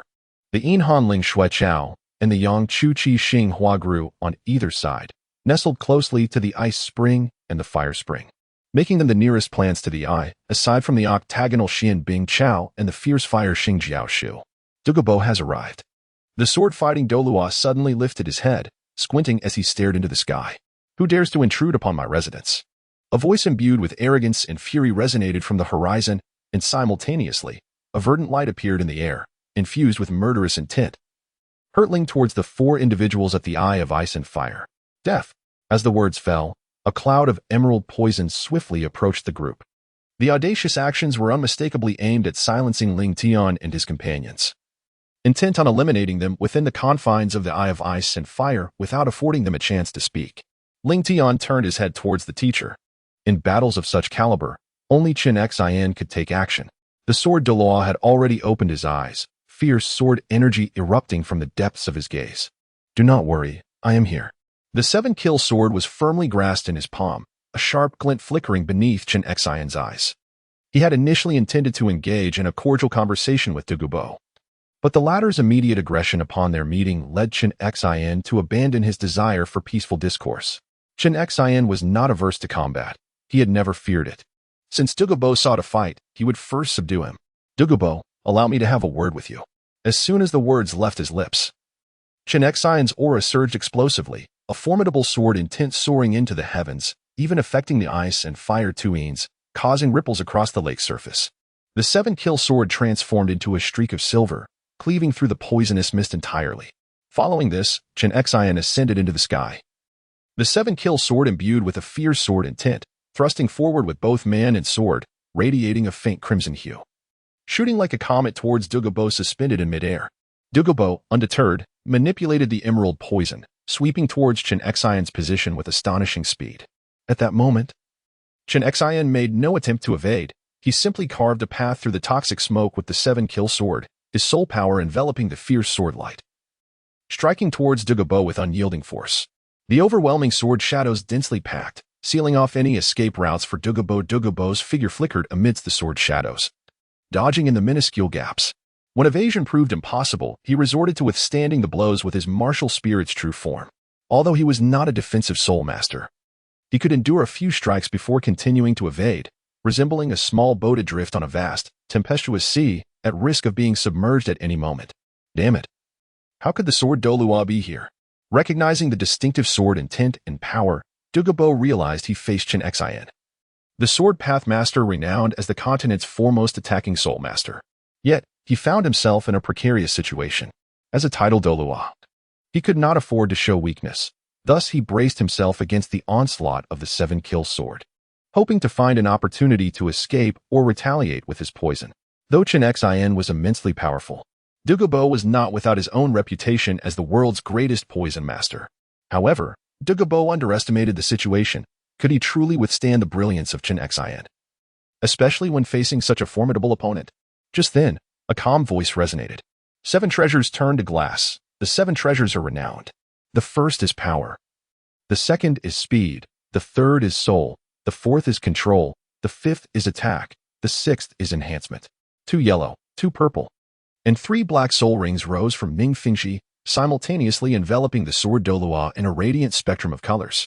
In that instant, the 7-kill sword moved again, shimmering with a faint crimson hue, now enhanced by Ning Fengxi, flowing with a graceful agility, yet carrying a lethal intent.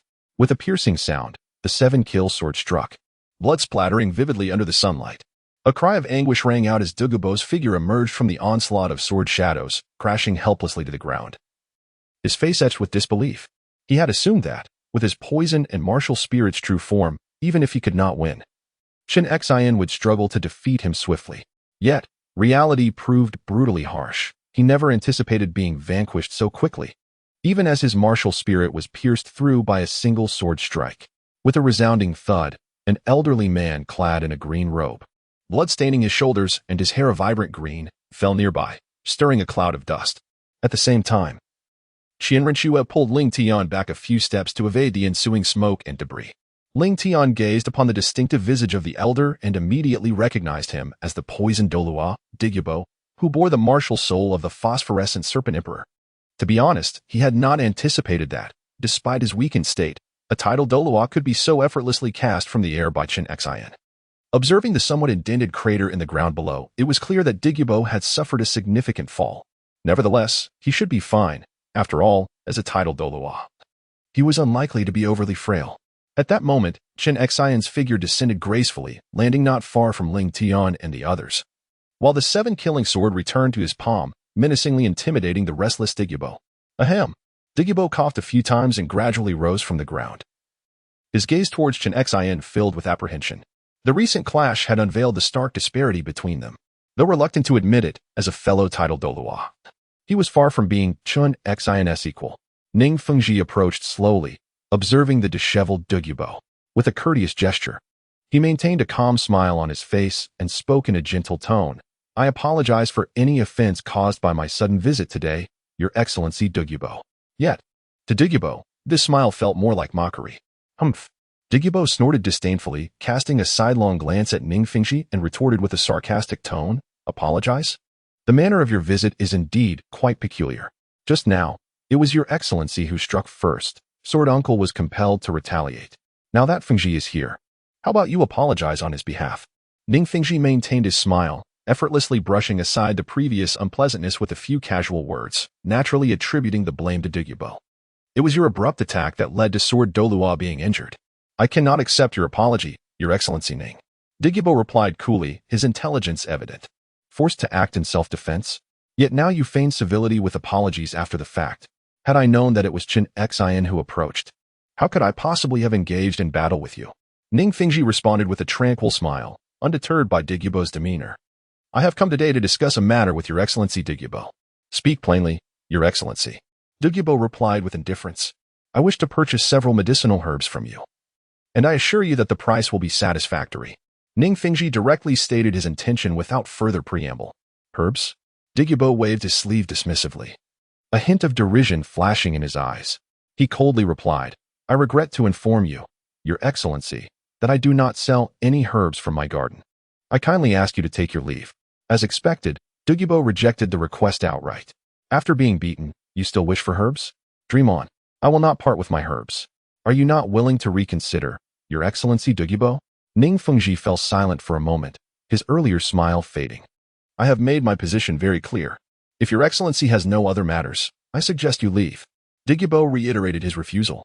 Meanwhile, a cold smirk emerged within him. He would not concede.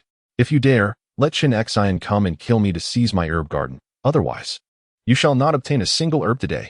Despite his resolute stance, Douluo discreetly summoned his soul power. A wise man does not suffer immediate losses. If Ning Fengji were to become enraged and truly summon Sword Douluo to seize the herbs, he would have to retreat to avoid the fray. Although he could not match Qin Xian in combat, his speed was comparable. If he truly focused on escaping, it would be difficult for Qin Xian, as a fellow titled Douluo, to catch him. At that point, he hoped that Qin Xian would not find an opportunity. Otherwise, he would certainly retaliate against the Seven Treasures Glazed Tile School. Though his poison could not harm a titled Douluo, it was a lethal weapon against those beneath that rank. Senior Douluo, please do not be hasty in your rejection. We have come today with sincerity. Ling Tian interjected, seeking to ease the tense atmosphere. And you are? Douluo squinted, scrutinizing Ling Tian with furrowed brows. Clad in deep purple robes with flowing sleeves, possessing a strikingly handsome visage, he could not help but acknowledge the youth's attractiveness. Yet, what caught Douluo's attention most was the familiar aura surrounding him. I am Ling Tian, a disciple of Sword Douluo from the Seven Treasures Glazed Tile School. It is an honor to meet you, Senior Douluo. Ling Tian clasped his hands together, speaking in a calm tone. Ling Tian, Douluo murmured, a glimmer of interest suddenly sparkling in his eyes. He then shifted his demeanor, asking with newfound curiosity, then do tell. What sincerity do you possess that you believe might sway me? Little Tian? Qian Rinxue approached Ling Tian with concern. Douluo's actions were unpredictable. Even Ning Fengji had found himself at a disadvantage, let alone her dear little Tian. Ling Tian gently patted Qian Rinxue's hand, offering her a reassuring glance. Turning his head, he smiled softly and said, I shall assist you in eliminating the lethal poison residing within you, as well as aid your granddaughter in expelling the toxins. I wonder, does this proposition hold any sincerity in the eyes of Elder Douluo? What? Douluo's expression shifted dramatically, his eyes filled with astonishment. Although the Bailin Snake Emperor's martial spirit bestowed him with innate talent, it also subjected him to relentless torment from toxins, a plight he had never disclosed to anyone. How could this young man possibly know? Is what you say true? Douluo could not restrain his curiosity. Indeed, it is true. Elder Douluo, the poison has permeated your very bones. You have been relying on the ice and fire yin-yang to suppress it, along with various rare treasures to alleviate the affliction, as well as the immense power of a titled Douluo to endure thus far. However, such treasures cannot sustain you indefinitely. If the toxins are not expelled soon, your current state will likely not endure much longer. Even if you are not poisoned to death, the agony from the toxins' backlash would surely lead to your demise. Young man, do not speak in alarmist tones. Douluo retorted sharply, his gaze flickering uncertainly. Elder, whenever it rains or the skies turn gloomy, do you not feel an itch in your ribs that intensifies, manifesting twice a day at noon and midnight? Given your current condition, it should last for over an hour each time. Moreover, around the witching hour, do you not experience stabbing pains at the crown of your head and in your heart, accompanied by spasms throughout your body lasting at least half an hour?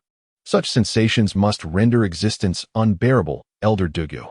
Surely, enduring such torment daily is excruciating? How do you know this? Douluo stammered, astonished. Yes, all of it is true. Ling Tian's descriptions were so vivid they seemed as though he had witnessed them firsthand. This was undoubtedly Douluo's greatest secret, one even his beloved granddaughter was unaware of. To hear it spoken by Ling Tian was nothing short of shocking. Could this young man truly possess the ability to detoxify him? Can you truly cure the poison? Douluo could no longer suppress his astonishment, instinctively inquiring. He had spent his life mastering poisons, but was utterly helpless against the potent toxin afflicting him. Countless attempts had yielded only greater suffering. Resolving Elder Douluo's poison is quite simple. All that is required is the concoction of an antidote pill, which will not harm your mastery over toxins, Ling Tian replied with a calm smile. It is not as complicated as the methods employed by Tang San in the original narrative. Initially, he had taken an interest in alchemy, accumulating numerous recipes, including those specifically targeting the symptoms experienced by Douluo. In truth, several 100,000 years ago on the Douluo continent, alchemists were a sought-after profession.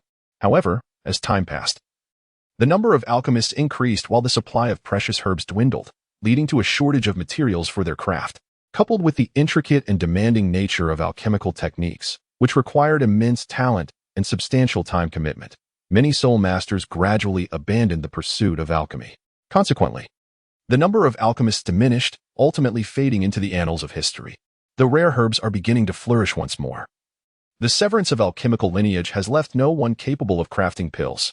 Presently, Ling Tian may well be the only alchemist remaining on the continent. An alchemist? You can indeed concoct pills? Is it possible that you are an alchemist? Douluo was momentarily taken aback, his eyes brimming with astonishment and a hint of skepticism. An alchemist? Isn't that a profession one can only find in ancient texts? Does anyone truly practice alchemy today? With this thought, Douluo's skepticism deepened. He found himself wavering, uncertain whether or not to place his trust in Ling Tian. After all, no one had ever witnessed an alchemist in action, and he could not ascertain the truth of Ling Tian's claims. Yet, the symptoms Ling Tian had accurately described were indeed afflicting him, secrets known only to himself. This young man must possess some degree of skill. Should he take a chance on this youth? If successful, it would bring immense joy. If not, he stood to lose nothing. As Douluo hesitated, the image of Dugu Yan's smile appeared before him. Having lived for so long, he had long since set aside concerns about life and death. His own mortality mattered little, but he could not bear the thought of his granddaughter encountering peril. Dugu Yan was only 20, with a bright future ahead.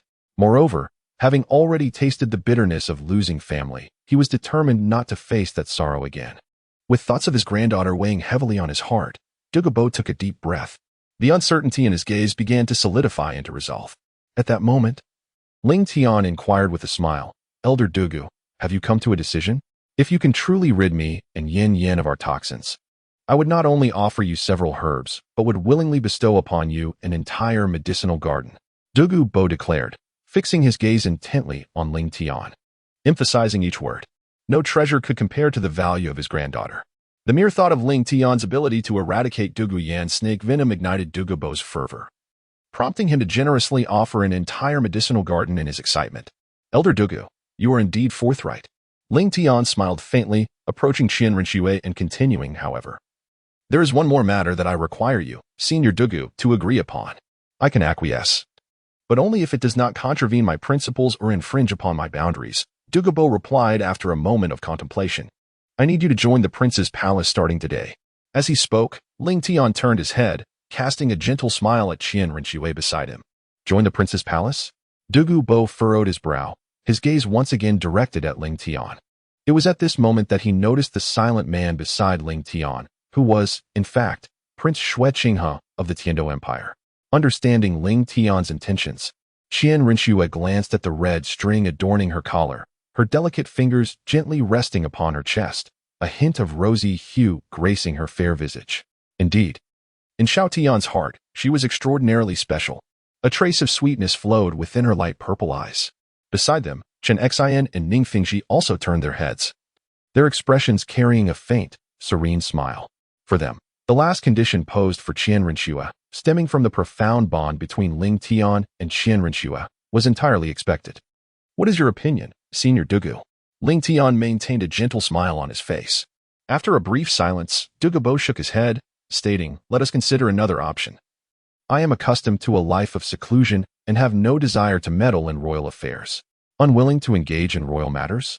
Ling Tian gazed deeply at Douluo and continued to inquire, then, "Esteemed Elder Douluo, what prompted your assistance to Prince Xuexing in the past?" "It was a promise I owed him," Douluo replied earnestly. "In days of yore, Xuexing risked incurring the wrath of the Spirit Hall to save me, and so I vowed to protect him." Although Douluo acted with ruthless abandon and followed his whims, he held his commitments in the highest regard. Once he made a promise, he would undoubtedly fulfill it. Thus, he would never aid Qian Rinxue in her endeavors against Xuexing. Ling Tian fell silent for a moment, then leaned closer to Qian Rinxue's ear, whispering softly, "Brother Taizi, if I agree to Douluo's request and refrain from taking action against Xuexing, would that cause you any distress?" "No," Qian Rinxue replied, her voice trembling slightly. "Xuexing has already been dismissed from his position and poses no threat now." A shiver ran through her, and her ears flushed crimson. Though her voice was intermittent, she gritted her teeth and maintained her composure. She had never contemplated harming Xuexing. After all, he was the biological father of Xiao Tian. She did not wish for any future estrangement between them because of Xuexing's influence.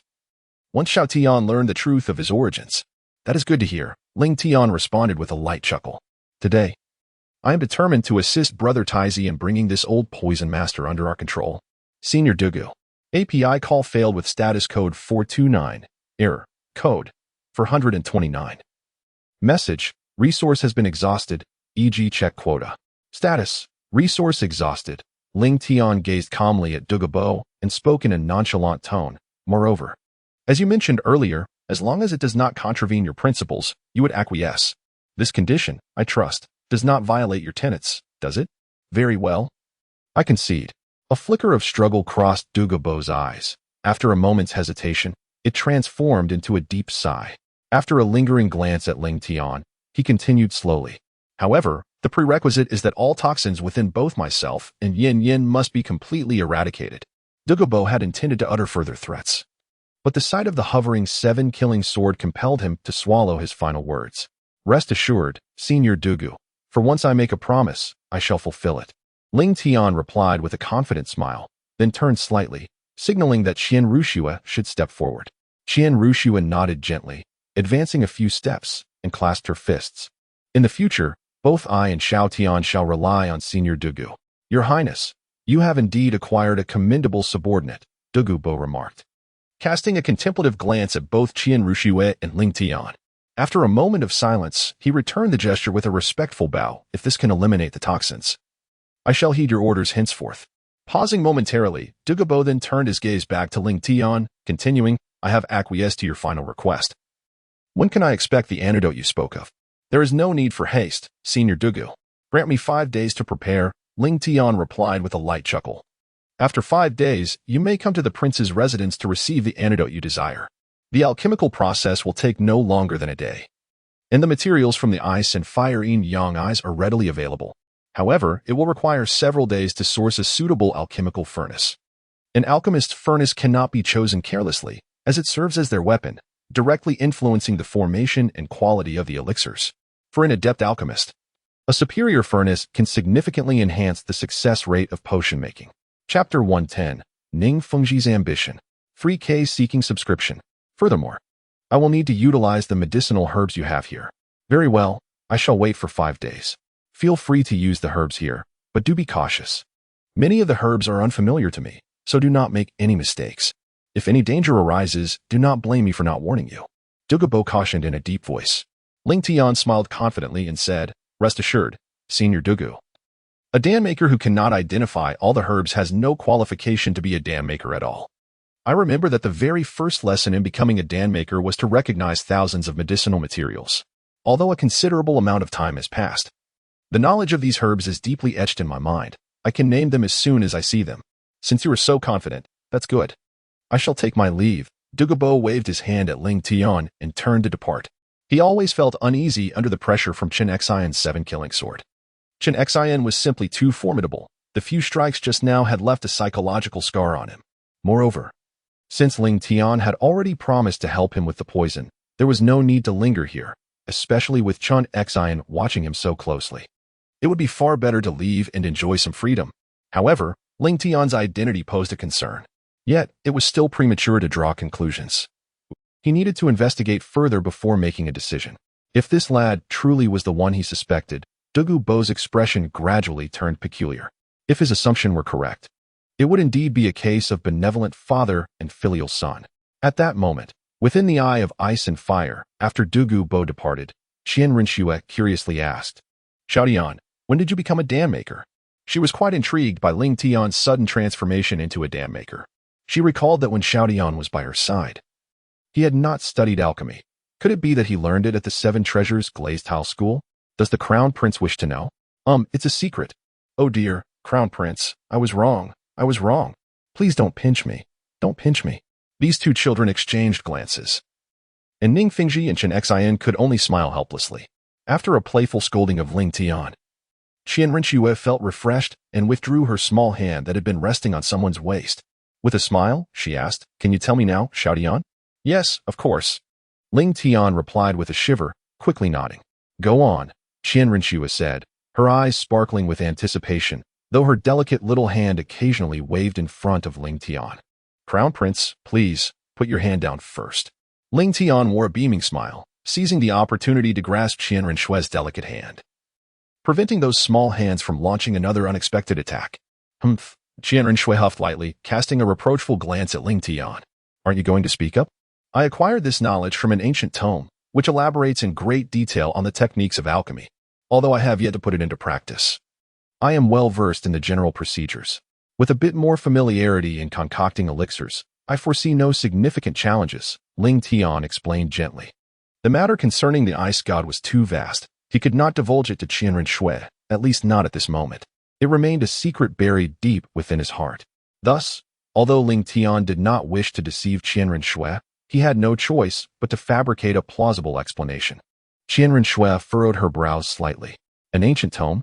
Well, during my recent expedition to the Starry Forest, I got separated from the Shrek Academy team and fortuitously stumbled upon a long-abandoned relic, presumably the dwelling of an alchemist, where I discovered that very tome. And you mentioned assisting Douluo in detoxifying him? Qianren Shui inquired with evident concern. Everything I stated is true.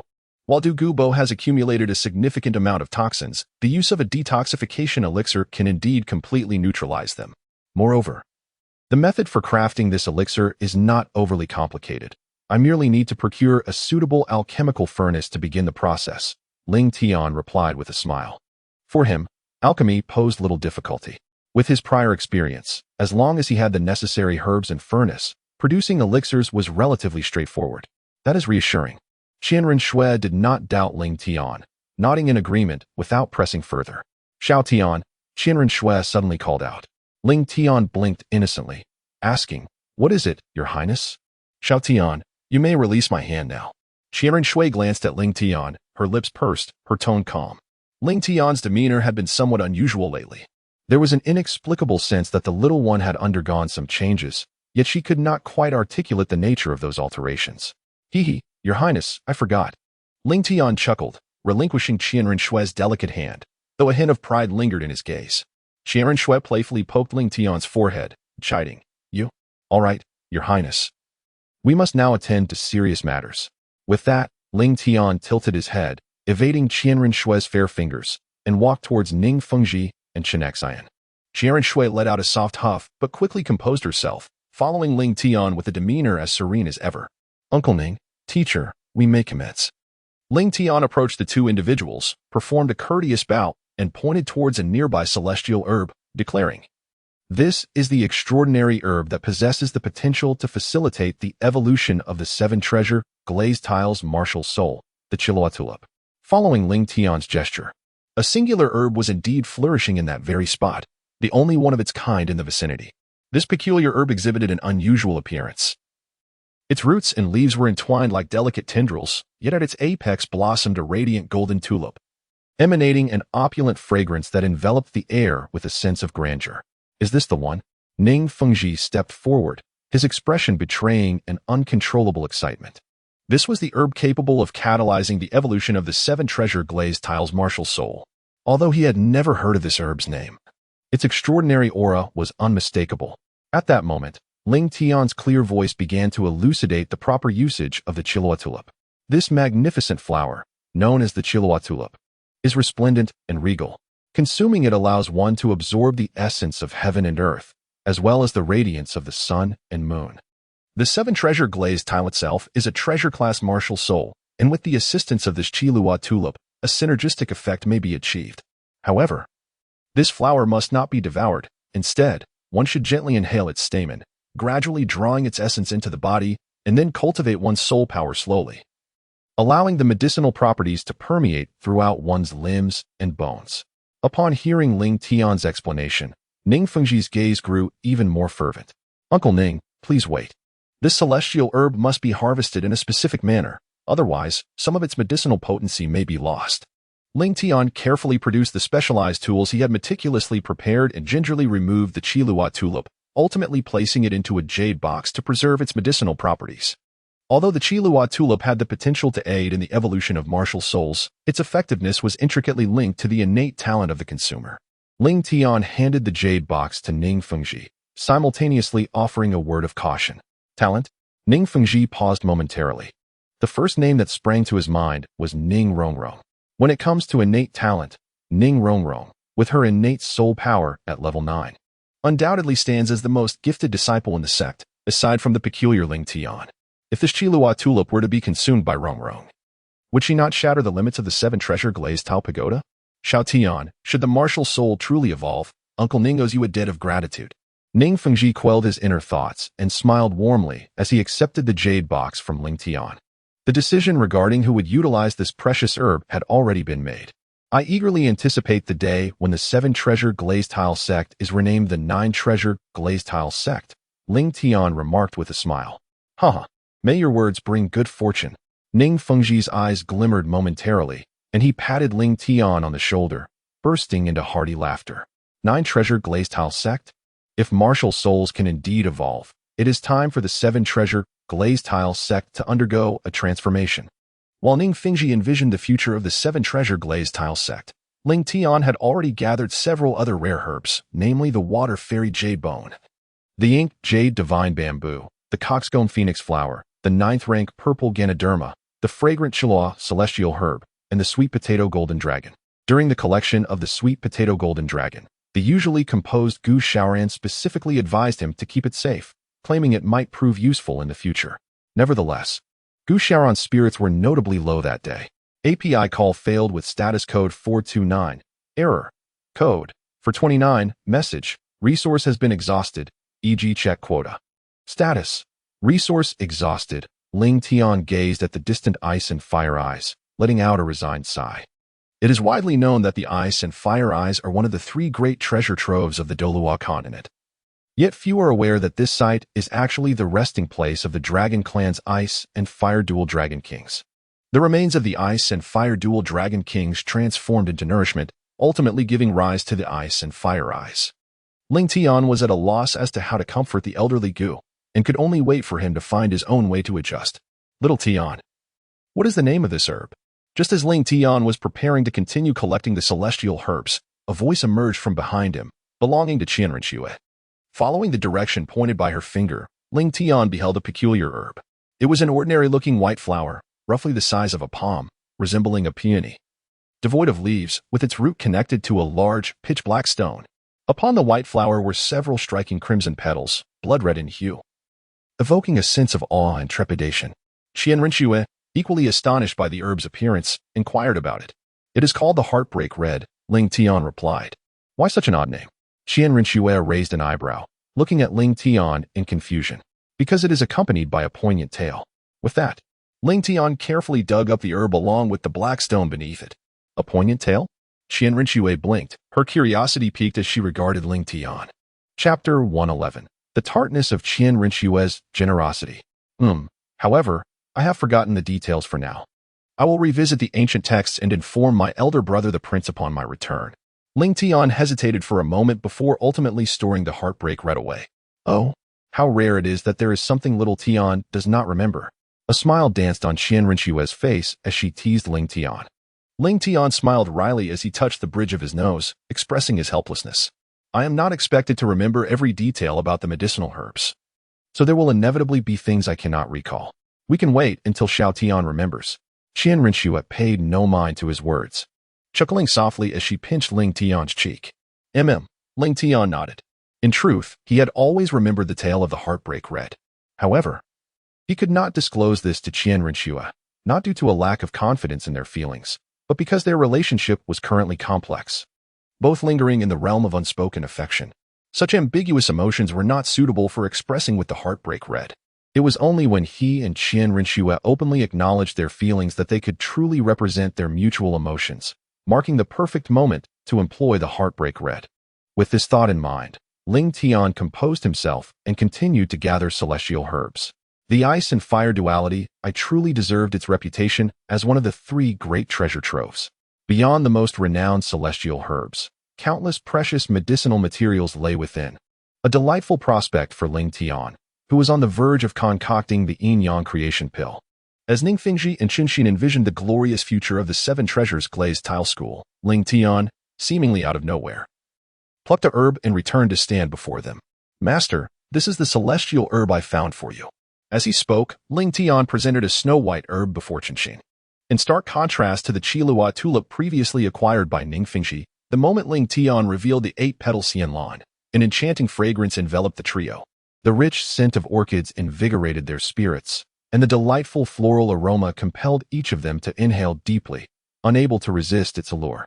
In the palm of Ling Tian, there rests quietly an 8-petaled orchid, its petals quivering gently as if in a delicate dance. The flower is a pristine white, exuding an ethereal purity that evokes a sensation of lofty grace and otherworldly elegance. Ling Tian continued, "This item is known as the 8-petal celestial orchid, a divine herbal essence.